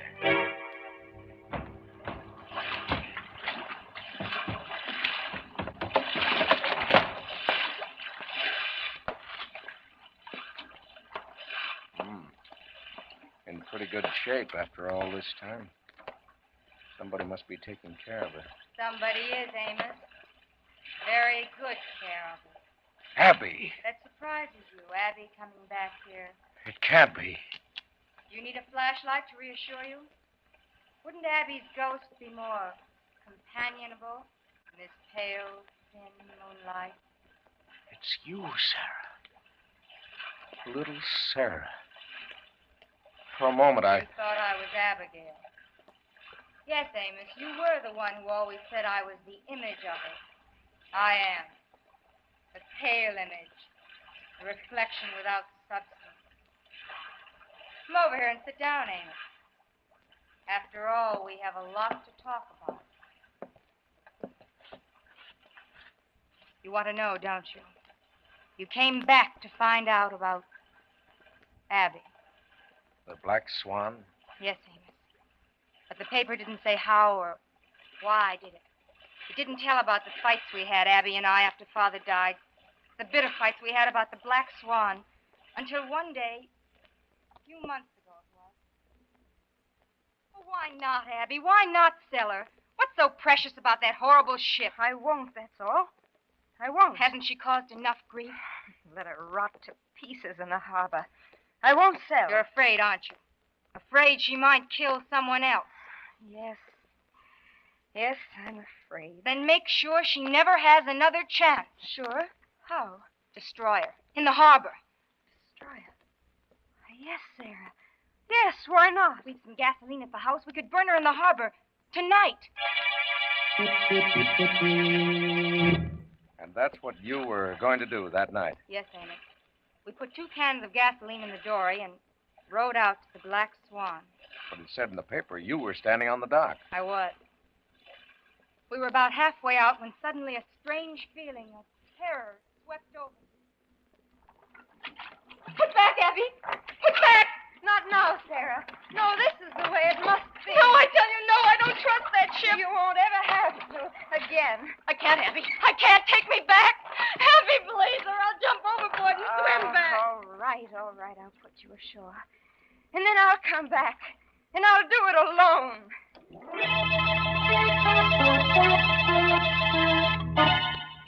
I see. See what? Do you see me standing there watching the dory in that choppy swell? Do you see me standing there watching Abby get to her feet, a gasoline can in one hand? Do you see it happening swiftly, without warning, the Black Swan rolling violently, swamping the dory? Do you see Abby pitching forward, her head striking the black hole? Do you see her plunge backwards, her knees catching the gunwale, her body snapping like a broken oar? Her head beneath the water. When I got there, she was dead. The Black Swan again. Yes, the Black Swan. And we're the only 2 left who care. And we'd come back to find out. Amos, who loved my sister in silence. And Sarah. And Sarah, who? I might have told you once. She went away like the others. I've come back, Sarah. Yes. Because there's no rest for you either. No rest until we know. Look to the anchor, Amos. It's time we did know.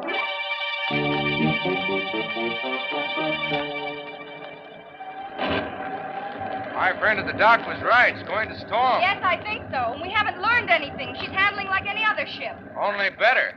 It's Fred built her to handle. She's biding her time, that's all. What are you thinking? Do you remember the picnic that day? Yes, sir.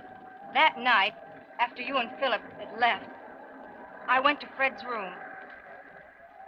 They were gone. His tools, the chest. Gone? You mean Caleb? Yes. Father had taken them away while we were picnicking over at Arrow Beach. Taking them where? He wouldn't tell me. He said he'd found a better place. He kept saying that over and over, but he would never tell me where. Poor Father. Yes, Sarah. He changed so after Philip was killed. How? Well, it goes back to Fred, my brother Fred. Don't you see, Father commissioned Fred to build the Black Swan as a birthday present for Abby. It was one of the ways he thought he could, well, buy Abby away from Philip. And Fred was the first victim of the Black Swan. Yes. Then, Philip. And the more Father tried, the worse it became. Abby wouldn't talk to him, not a word. In death, Philip took Abby further away from your father than he could possibly have done in life. Philip's death? No, Amos. Philip's murderer did that. The Black Swan.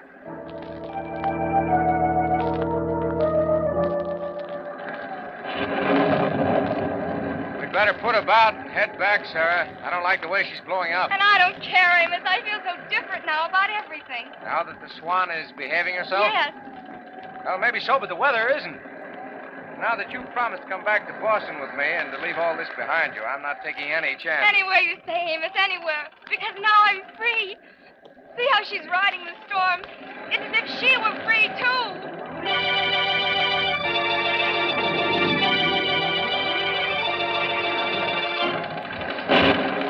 Any sign of that breakwater yet? I should catch it in the next lightning. It's somewhere off port. I know it is. It can't be far now. Keep your eye peeled. I am. There, Amos. It is. It's What did you say? off port now. Hold her till I tell you, then cut in. I think we can make it on one run. Okay, say when. All set? All set. Now!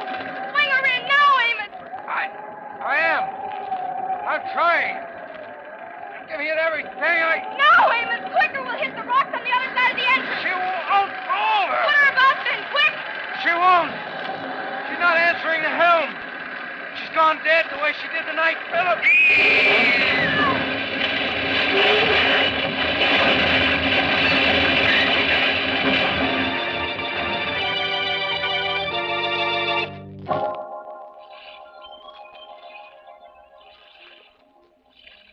Abby.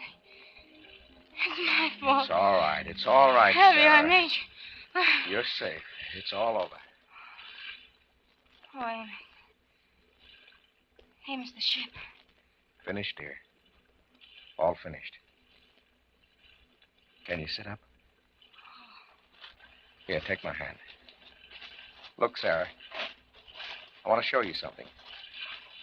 Over there. Can you see? See? See what? You mean the shining? Yes, Sarah. It's half submerged. Why, there. No. No, they can't be. They are. They're his tools. Fred's tool chest and everything. Father. Father did it. When Caleb said he knew a better place, he meant in the ship. Oh, Father. Father.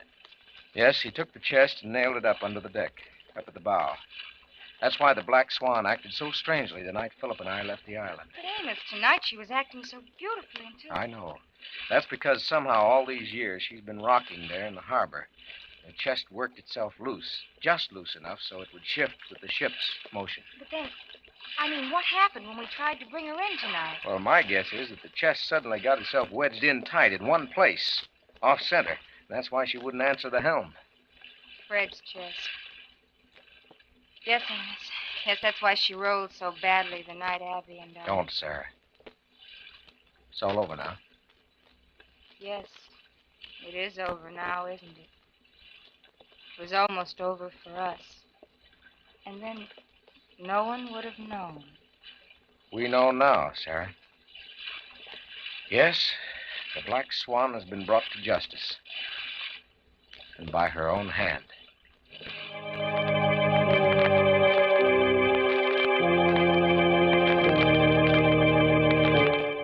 A wild, strange family.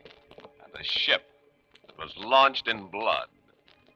With such a setting, it's no wonder that what was meant as a tribute and an act of love turned into murder at midnight.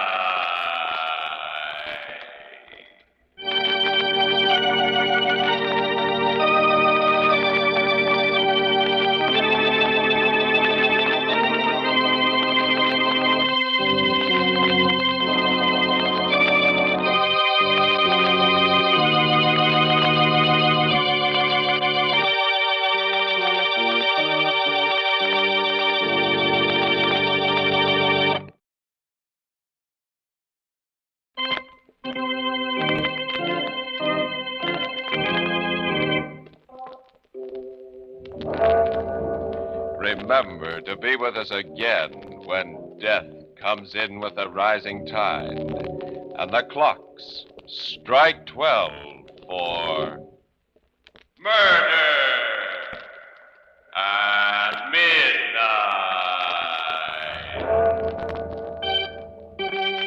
Our storyteller, Amos Bradley, was played by Lawson Zerby.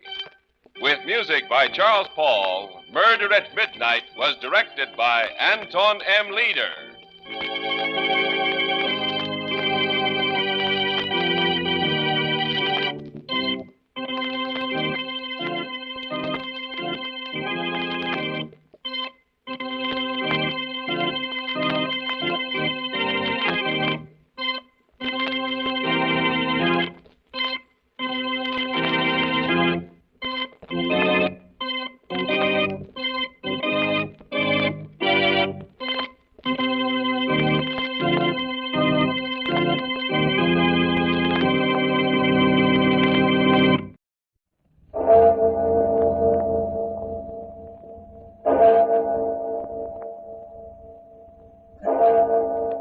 Murder at midnight.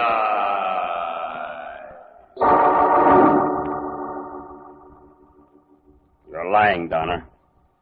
You know you're lying. And you know it won't do you any good. Because this time I'm going to pass judgment. Myself. 15 years.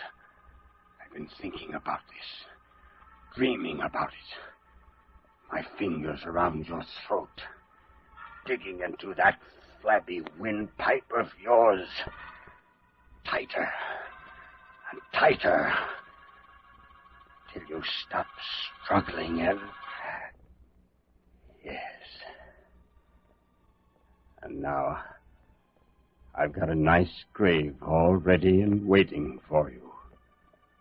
Right next to your friend. Murder at midnight. 3 graves yawning on a lonely, fog-bound island, waiting. For whom? You'll learn the answer in just a moment in tonight's story, The Island of the Dead. And now our story, The Island of the Dead, an original radio play by one of radio's best-known mystery writers, Robert Newman. A story of a dead man who came back.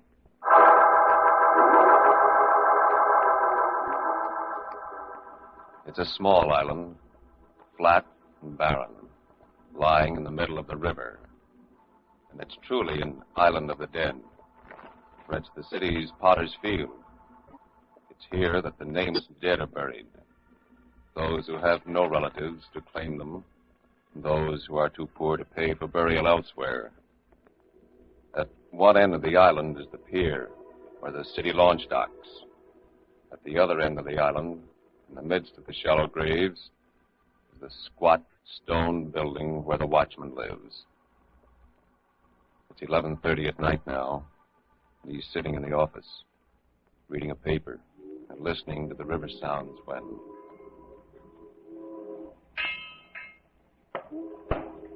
Who's there? Who's that? I said, who's there? devil are you? What do you want?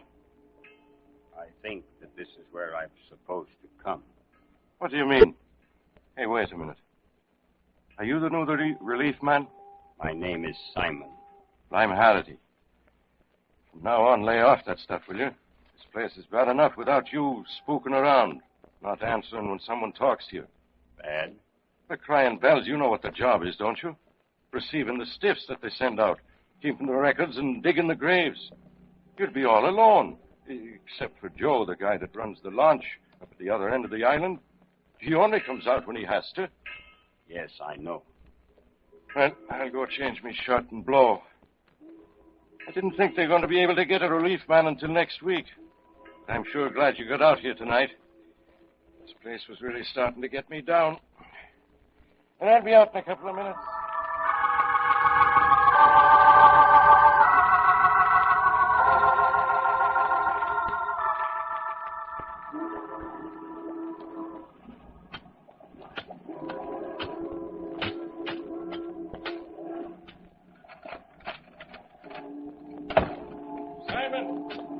Simon, where are you?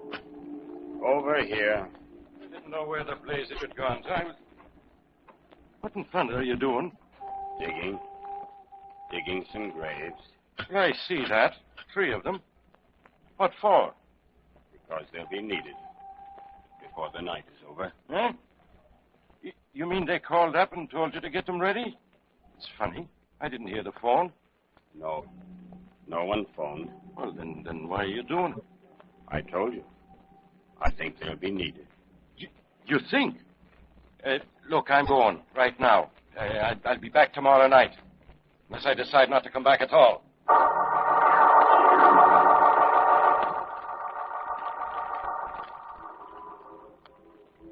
Wait a minute, Harry. I don't get it. Who are you talking about? And when did I see him? The new relief man. Just came out about a half hour ago. You must have seen him. This is the only way you can get out to the island. That's why I don't get it. If anybody did come out to the island, I'd be bound to see him. But no one did. Not tonight. What? What do you mean? I mean, I only made one trip out tonight. I didn't have no passengers. At least not live ones. All I brought out was a stiff.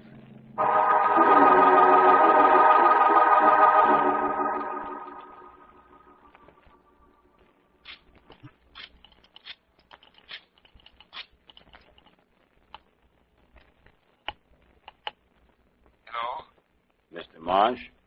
Yes, speaking. Is this Mr. Alec Marsh, the attorney? Attorney? Well, I used to be one. I haven't practiced law in over 10 years. Who's this? This is the watchman of the city cemetery out on Channel Island. I'd appreciate it very much if you'd come out here immediately. Come out there? In the middle of the night? What for? To identify a body. To what? What makes you think that I can identify it? I have reason to believe that you are one of the few people who can identify it. It's quite urgent. If you take the launch at River Street, I'll meet you at this end. Will you do it? Well, I don't know. It's a funny business, but... Well, all right. I'll leave right away.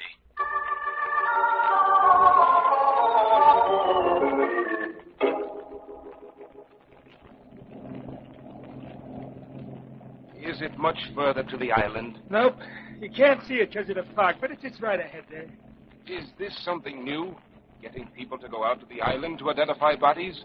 Don't they usually do it down at the morgue? Yeah, mostly, but once in a while I get some dope after the body's been shipped out to the island. Well, I don't like it, any part of it. Getting a man out in the middle of the night. This trip, especially with a river like this, not being able to see anything. Just the whistles and the foghorns. And then landing there on the island where... Oh, for 2 cents, I'd go right back with you. Not go ashore at all.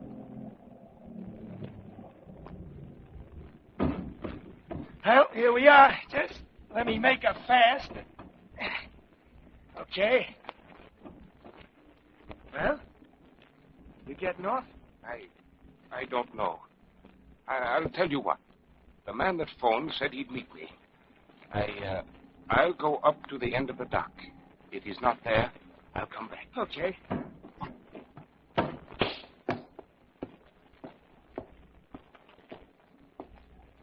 Mr. Marsh?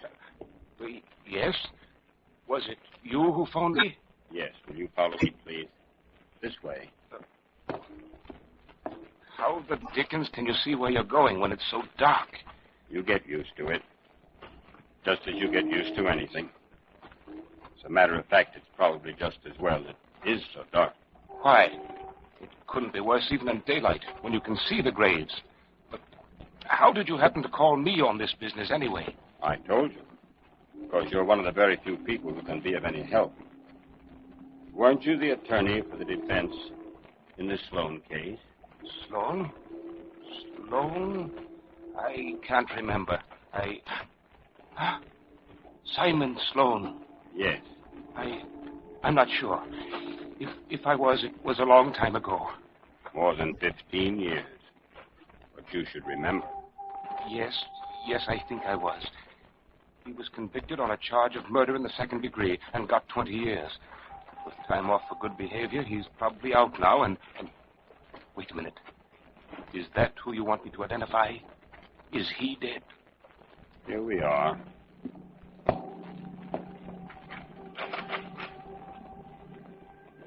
Watch the step going in.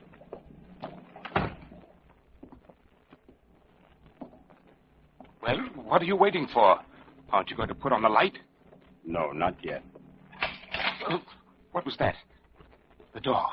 You locked the door. What's the idea? What are you trying to do? That's just so we won't be disturbed. Disturbed? Well, who's going to disturb us? I insist you put on the light. Open that door immediately. We were talking about the Sloan case. You admitted that you were the attorney for the defense. Do you feel that you did a good job of defending him? How do I know? How do you expect me to remember? The fact that he was convicted doesn't mean that it was my fault. Besides, what's that got to do with you? Did you think that he was guilty? How do I know what I thought? What difference does it make? He pleaded guilty. He wasn't guilty. He didn't want to plead guilty. Who made him change his plea? I did, so what? Very well. There. Where is... You. It's you. You're Simon Sloan.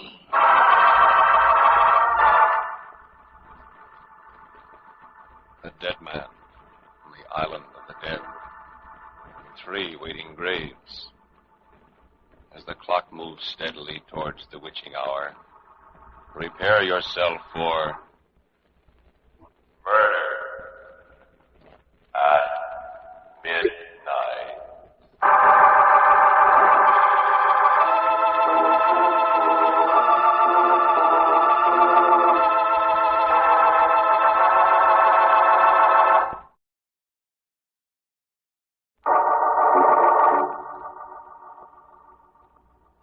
Now, to go on with the story of the island of the dead.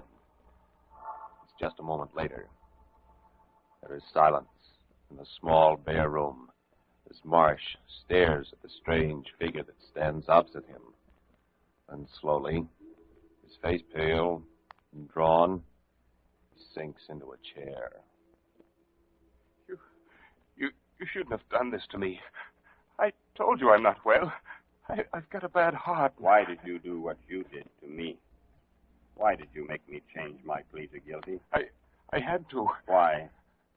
Because Donna, the district attorney, made me.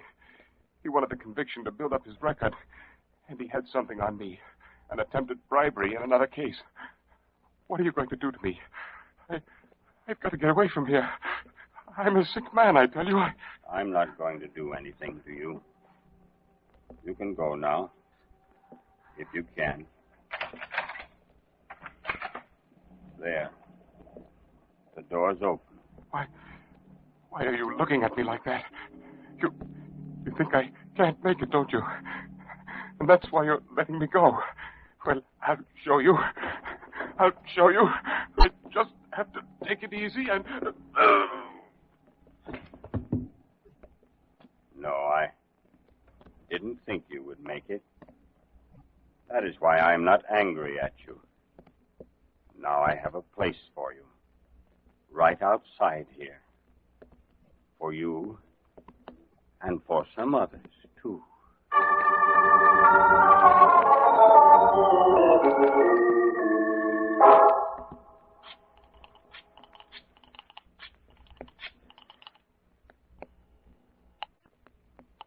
Hello?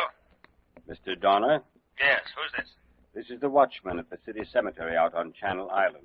We have a body out here that we'd very much like you to look at. A body? What for? We think that possibly you may be able to identify it. And what makes you think that? Well, after all, you were district attorney for several years. What? Why, I haven't been DA for... What's that got to do with it? It may have a great deal to do with it. Will you come? The launch leaves from the foot of River Street. Yes, I know. Something very strange about this, but... All right, I'll come. Will there be someone to meet me at the other end? Yes, Mr. Donner. I'll meet you. I'll be waiting for you.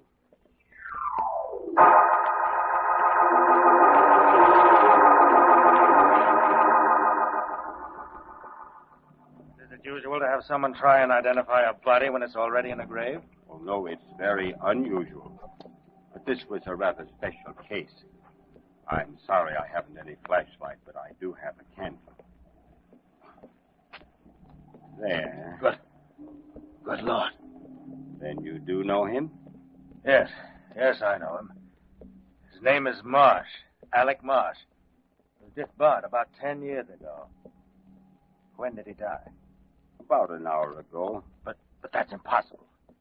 He couldn't have gotten here so quickly. Not if he was dead. But when he came here, he was still alive. I don't understand. Why should he have come out here in the first place? Oh, because I phoned him. I asked him to come out. Just as I asked you to come out. You see, I wanted to talk to him about this Simon Sloan case. The Sloan case? But what? How? Wait a minute. Lift that candle up.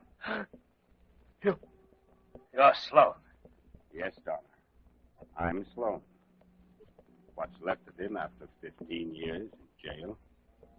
And you're the man who sent me there when you knew I wasn't guilty. You can't blame me for that. After all, it was my job to prosecute. And when I did find out the truth... You did find it out, eh? When I did, it was too late. You'd already been convicted and sent up, and I've got to get away from here. Let me go. No, Donner. Not yet. There are a few more things you're going to tell me first. How did you find out I wasn't guilty? The detective in the case told me. A chap named Richards. Bill Richards. Richards? Yes, it would be Richards. But afterwards, when you found out the truth, you could have ordered a new trial and gotten me out. But you didn't. You let me stay there and rot. No, I couldn't. It was just Richards' word. He said he wouldn't testify. You're lying, Donner. You know you're lying. And you know it won't do you any good. Because this time I'm going to pass judgment. Myself. 15 years. I've been thinking about this. Dreaming about it. My fingers around your throat. Digging into that flabby windpipe of yours. Tighter. And tighter. Until you stop struggling and... Yes.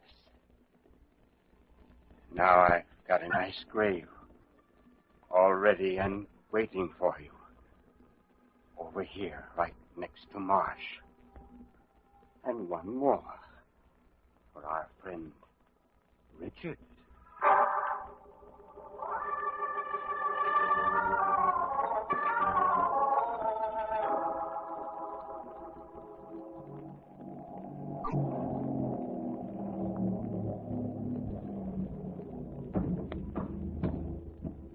Shall we get out? Yes. Now, you wait right here for us, Joe. Seeing as it's you, Harry, I will. Be sure I've had my belly full. What a night. Well, look who's talking. Me, I've got to go traipsing all over this bloody island just because your friend here comes into the station house with a story nobody will believe except the captain. For crying bells, Richards. You think I made it up? What about those 2 other guys Joe said he brought out here? What about those 3 graves this guy Simon was digging? Well, where are they? Did you dream them up, too? I didn't dream anything up, Richards. They're right over here. They do look like graves. I got a match here someplace. Let's take a look at them. Good. Good Lord. There's a body in this one. And in this one here, too. I see them. This one here looks like... What is Marsh? Alec Marsh. And that's John Donner. Well, now am I crazy? Now was I making things up? Shut up. This guy that came out here. He said his name was Simon? Yes. Was he, let's see. He must be about 50, 55 now. Probably looks older. Tall, thin face, gray hair. That's right, that's him. Do you know him? Yeah, I know him. Look, I was ribbing you before, but that man's dangerous. Killer. I'm going to stay here and try and find him. But I'll probably need help. You and Joe take the launch back to shore, get hold of the captain. I'm having to send out 3 or 4 more men. Fast. Okay, Richards, right away. Sloan! Sloan! Where are you? I know it's you. And you know you can't get away.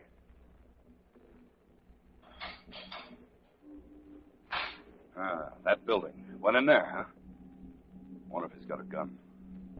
Yeah, soon see.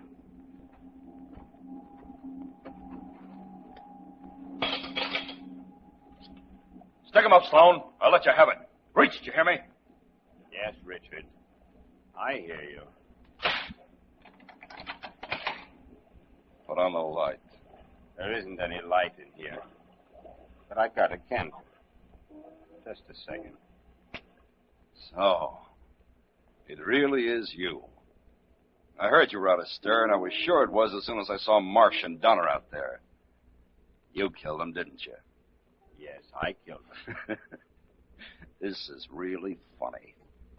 I'd like to hear someone now say there isn't such a thing as fate. Yes, it is funny. I tried to get you on the phone just the way I did Marsh and Donner. But of course I couldn't. Then you come out here on your own. You thought you'd get me too, huh? Well, that's okay. I tried to get you, and I would have if that jury hadn't gone so panty-waist and given you just 20 years. You know that it was me that framed you, don't you? Yes, I know it. I just don't know why. Why? Because I've always hated you, that's why. I was just a flatfoot and you were a gambler, pulling in big dough. I never could touch you on the level. That's why I hated you. That's why I framed you. Well, I didn't get you then 15 years ago. But I've got you now. Have you, Richard? I guess maybe you ought to look around. See where we are. What do you mean? We're in the room where they keep the stiffs until they're buried. Kind of an icebox. And if you'll notice, there's no handle on this side of the door. That means there's no way of getting out. What? Why, you... So what? Someone will be along sooner or later. Oh, when anyone does, it'll be too late. Because that door is airtight. That means that as soon as we use up the air that's in here now, we're finished. Both of us. And it's starting to get bad already. Feel it? You mean you trapped me? You got me in here deliberately. Well, you won't get away with it.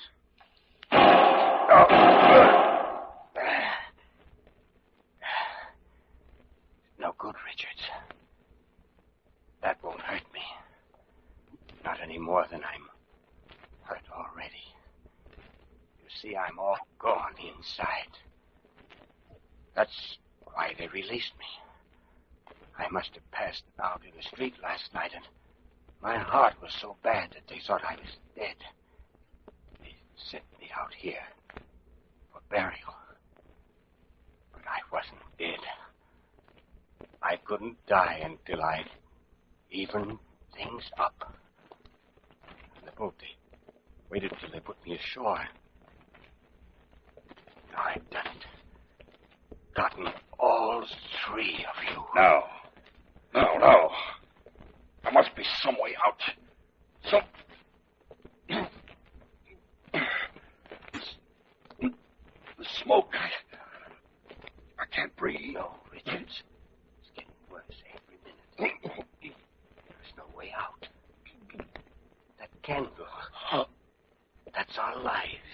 When that goes out, we're finished.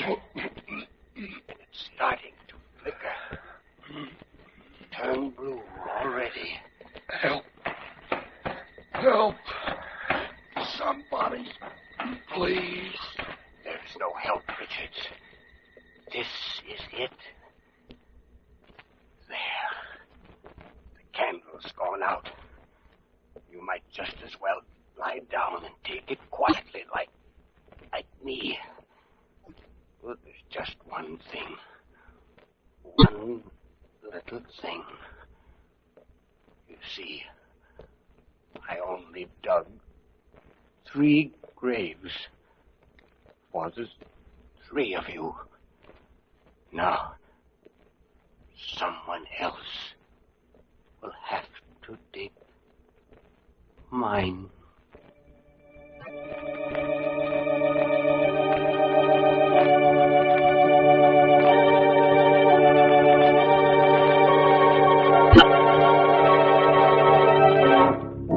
And so, as 2 gasping bodies drop to the floor, the mission of Simon Sloan is completed.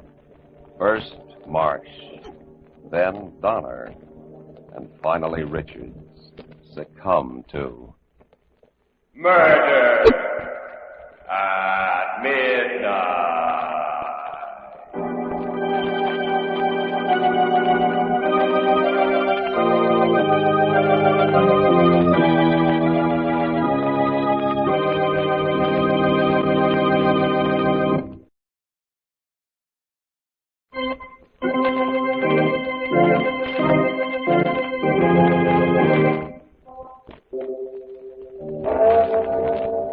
Remember to be with us again when death stalks the wicked, as the clocks strike 12 for murder at midnight.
You find this a strange place, don't you?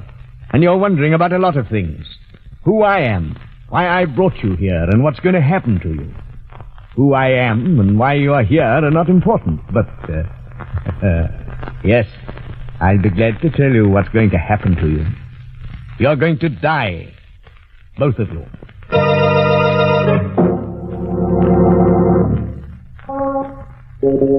Midnight, the witching hour when the night is darkest, our fears the strongest, and our strength at its lowest ebb.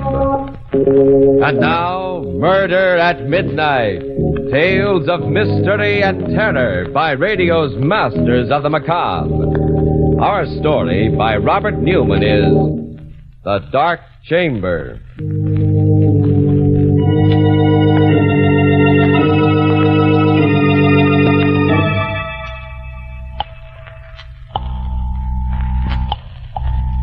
Police headquarters. Ryan speaking.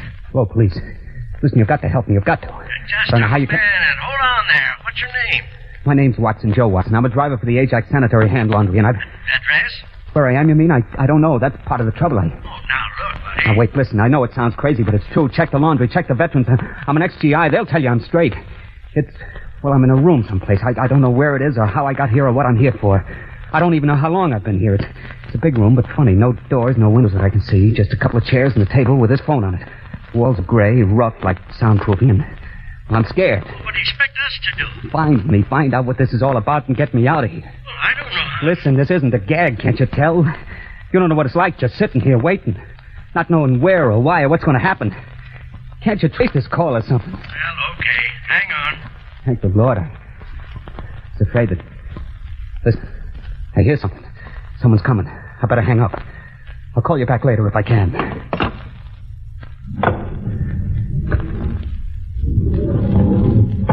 How do you do?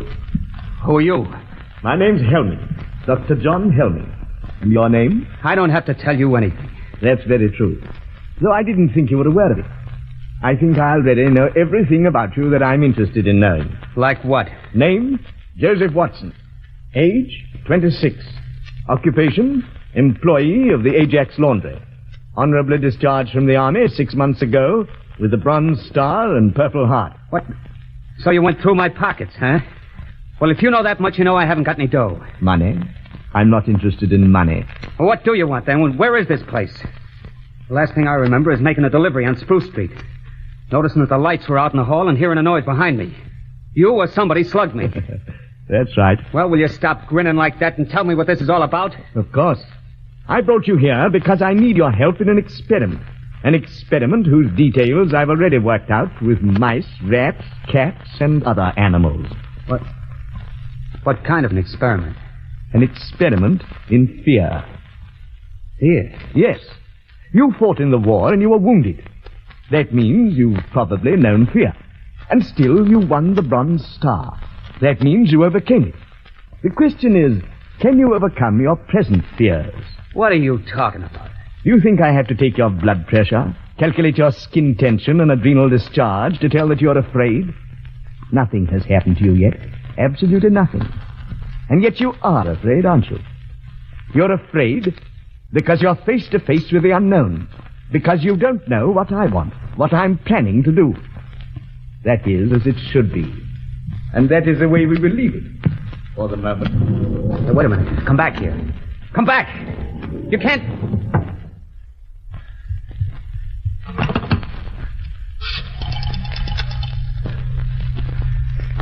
Hello, operator. Get me the police. Hello, police. This is Joe Watson again. Listen, I got a little more dope. I don't know if it'll help, but there was a guy in here just now. Said his name was Helming. John Helming. That's probably a phony. He's about 50, tall, over 6 foot, white hair and gray eyes. No, I still don't know what it's all about. Have you been able to trace this number yet? How long will it take? Okay, I'll hang on, but the lights just went out. The room's pitch dark and someone's coming in again. I better stop. But please, hurry.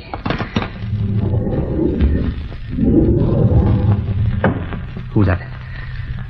Who just came in? Who are you? A girl. Keep away from me. Keep away, do you hear? Keep away. What's the angle now? Angle? Why did you bring me here? Wait a minute. You mean he put the snatch on you, too? When I was on my way home. Chloroform or something. And the next thing I knew... Why are you pretending? You're in on it, too. You must be. It's a trap. It's a trap, all right. But I'm not in on it. I'm in it, along with you. My name's Watson, Joe Watson. I'm Betty Grant.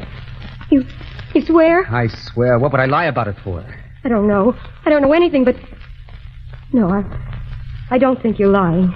2 of us now. I wonder why he put you in here, put us together. Who is he? What's he going to do? I don't know. He said something about an experiment in fear, but... Listen, we gotta get out of here. Somehow, some way. He may be listening. Very astute, my dear. Of course I'm listening. But where are you? Right here. I've been here all the time. Who are you? No, Joe, don't. He must want you to go for him. He's probably got a gun. Right again, my dear. Not that I'll need it. This is stage 2 of the experiment.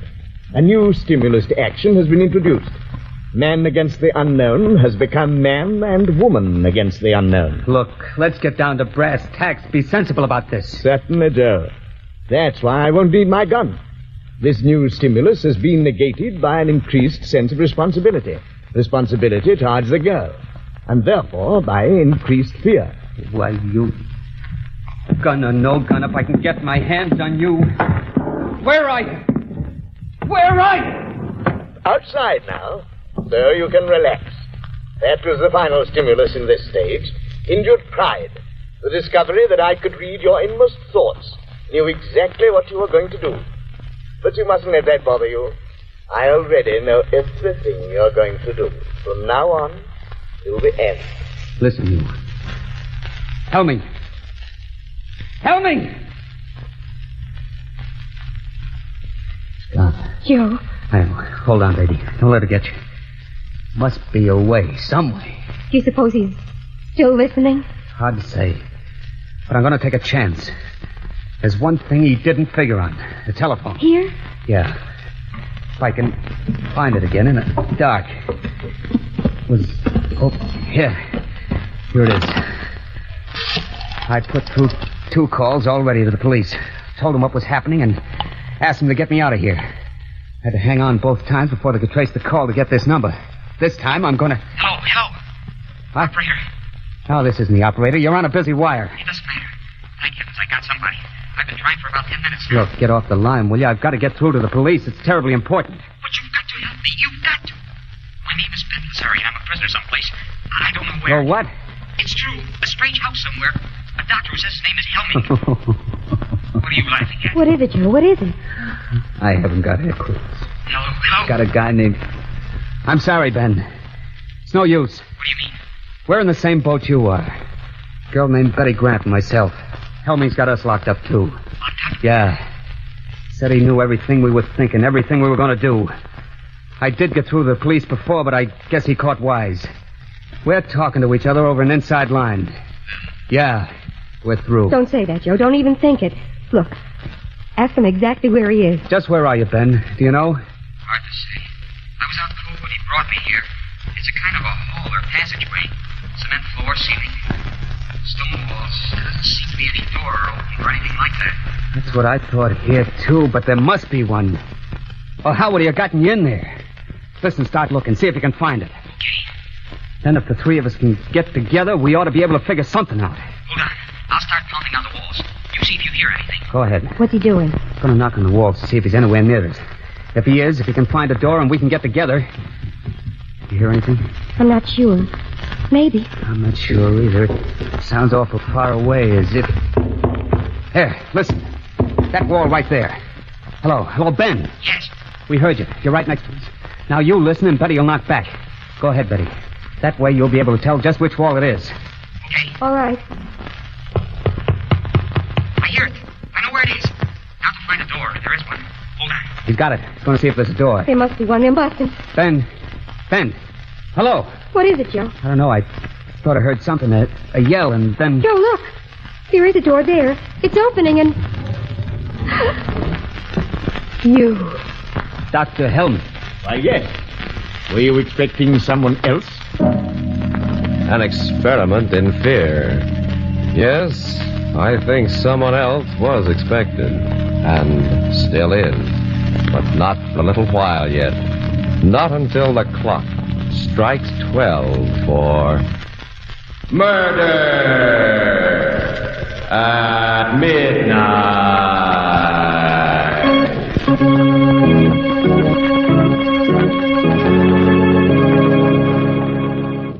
Just a moment later now.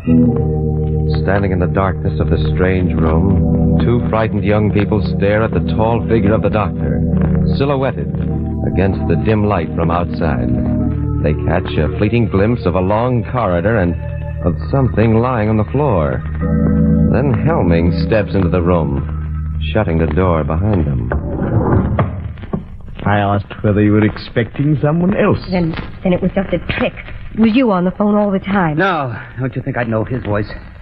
Where is he? Our friend, Mr. Lazari, right outside. What'd you do to him? Answer me. What'd you do to him? Don't you know? Sure I know. You killed him. Did you kill him? Quite a state you've gotten yourself into. Why? Is it because you finally tried to do something about your predicament and failed? Because getting together with Lazari would have been a kind of victory, indicating there was a chance of escaping? Or is it because you weren't sure whether I would kill or not? And because you still don't know? You're mad. Really mad. I wasn't sure before, but I am now. You're just not normal. Really? And just what does being normal mean? Doesn't it depend on geography, other factors? In Nazi Germany under Hitler, wasn't it the norm to hate, despise democracy, believe in violence, lies, and murder? It sure was. But this isn't Germany. True. And also true that by American standards, you are normal and I am not. And it's because you are normal, with normal reactions and inhibitions, that I brought you here for study. But you will be interested to know you have not done, nor will do, one thing that I did not foresee. Every move you made, every emotion you felt, was charted, outlined, and... What's that? That, I think, is probably the police. Police? Yes. I know that you're very anxious to talk to them, and, well, I'll see that you get a chance to soon.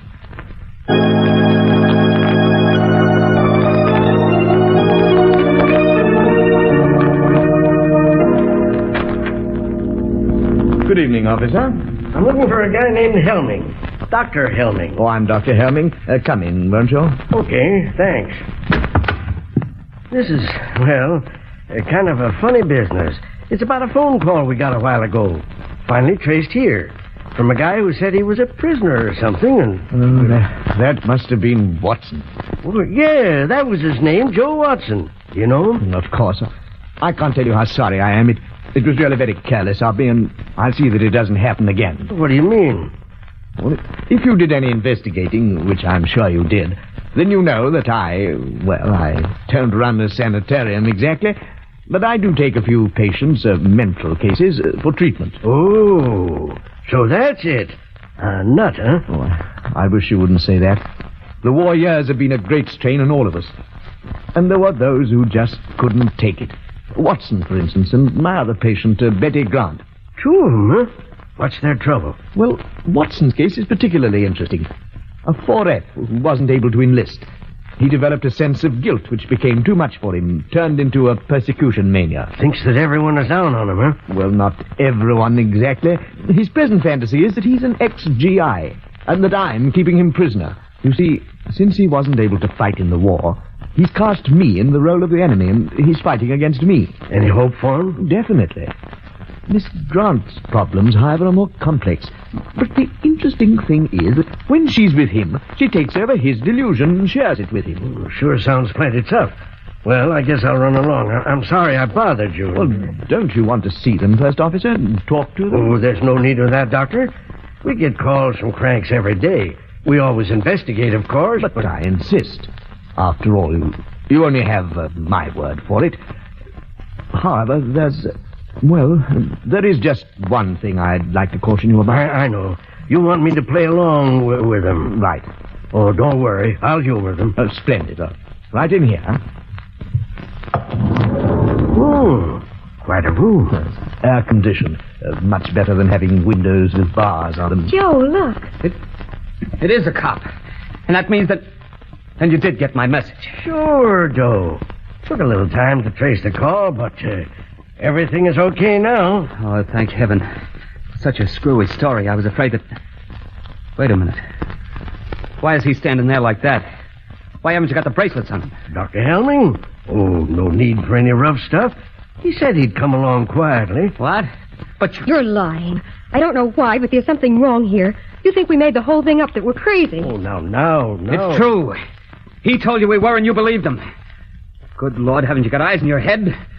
Would two of us be crazy in just the same way? Well, of course not, and I'm telling you... Stop it, will you? Stop talking like that. If I could only prove it to you somehow, show you. I know. Lazari. Joe. Murder. That'll open your eyes. Somewhere in that wall there, a door. Make him open it. Show you what's behind it. I think maybe I'd better be going, Doc. But there is a door, officer. Just a second, and I'll open it for you. Here we are. Joe, the body, it's gone. These doctors, they're always hiding the bodies. If it turns up again later, give us another ring. Hey, can I go out this way, Doc? Down to the end of the corridor, then to your right. I'm sorry I gave you all this trouble. Well, perfectly all right, and thank you for being so understanding. Goodbye. So long. Well, children? Don't look that way, Joe, don't. I know what you're thinking, and it's not true. We're not crazy. There was a body there. Of course. You hid it when you went out to let the cop in. And the telephone, you left that there purposely. You wanted me to use it to get the police here. Obviously. I told you that this was to be an experiment in fear. What I didn't tell you was that, in a sense, I was one of the subjects, too. It was important for me to learn how I would function under pressure. And speaking objectively, I think I did rather well, don't you? But why? Why are you doing all this? What are you after? Well, there's no reason why I shouldn't tell you. If anyone truly understands the nature of fear, is able accurately to forecast the actions and reactions of an individual, then he can use fear as a weapon. For society will react as the individual reacts.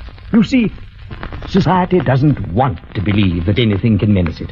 Doesn't want to take action to protect itself, any more than the individual does. This was something that Hitler and Mussolini understood intuitively. I understand it scientifically. They failed, but I shall succeed. You mean that you... I'm afraid that's all I have time for. As far as you two are concerned, the experiment is finished. Completely finished. I have a few arrangements to take care of, and then, well, make the most of these last few minutes, for they will be your last.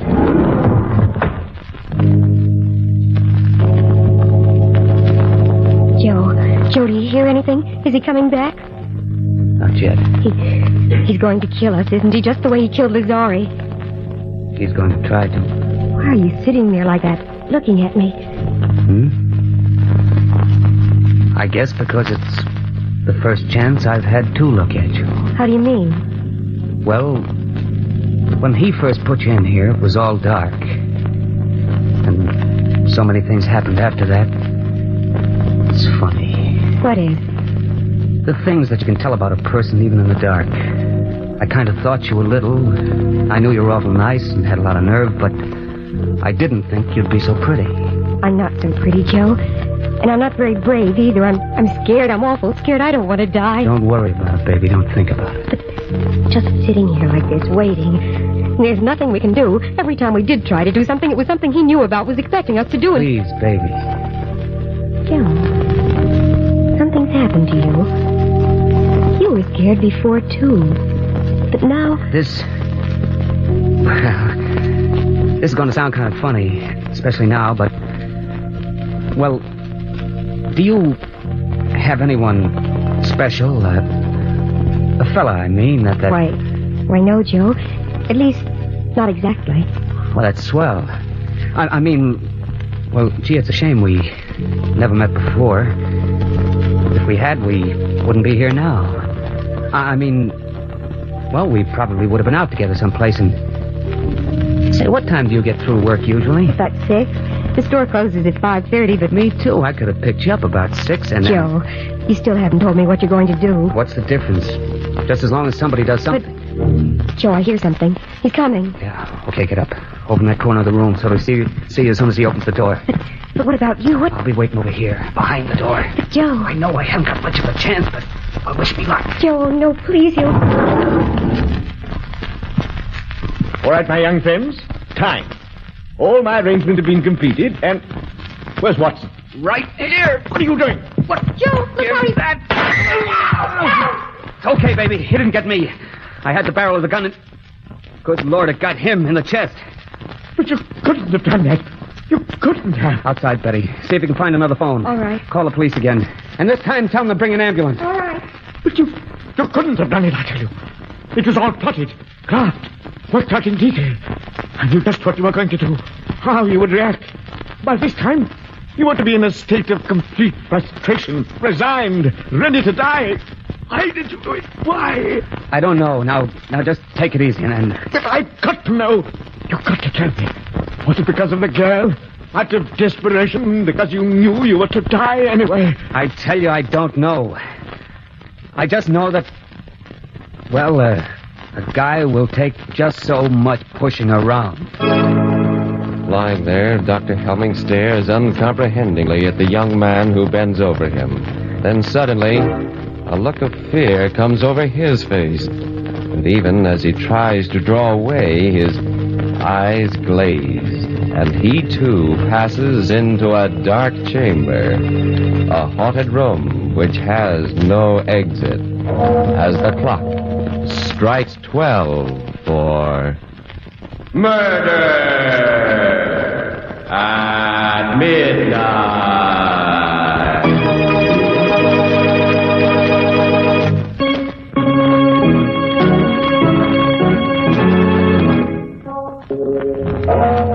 Remember to be with us again when a door that is no door opens and the clocks strike 12 for Murder at midnight. Joe Watson was played by Bill Quinn. Dr. Helming was Harold Young. With music by Charles Paul, Murder at Midnight was directed by Anton M. Leader.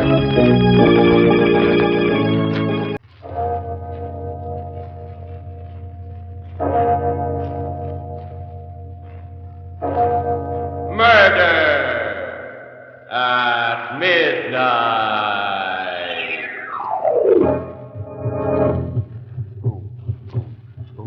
Mitchell, would you like to stop for a hamburger? Boom. He said it was made of iron. The spindle didn't reach it. What's that? What did you say? Boom. It's alive. Boom. His heart, can't you hear it? His heart is still beating.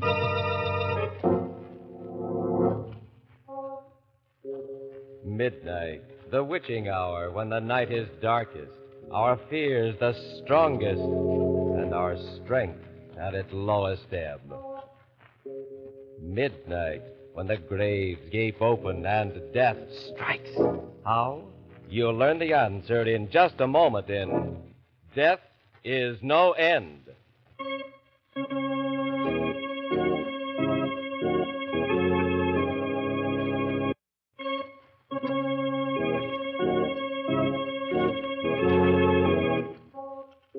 And now, Murder at Midnight.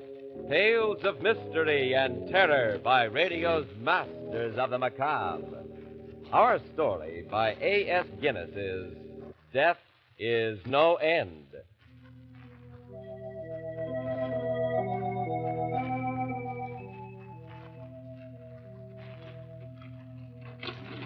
Check. May 31st next. May 31st, deposits $9,840.74. 9842.74. Withdrawals $6,302.16. Mitchell. 1 moment, dear. 6302.16. Check. Let's not stop, fellas. It's almost midnight now. We've still June to tally. Let's plow right ahead, huh, dear? Yes, sir. June 1st, deposits $15,972.38. We stood there in the dim, deserted bank. Two middle-aged clerks checking other people's money. Behind us loomed the wire cages, two of them with their doors flung open. Mitchell and Phyllis Bagley, respectable employees.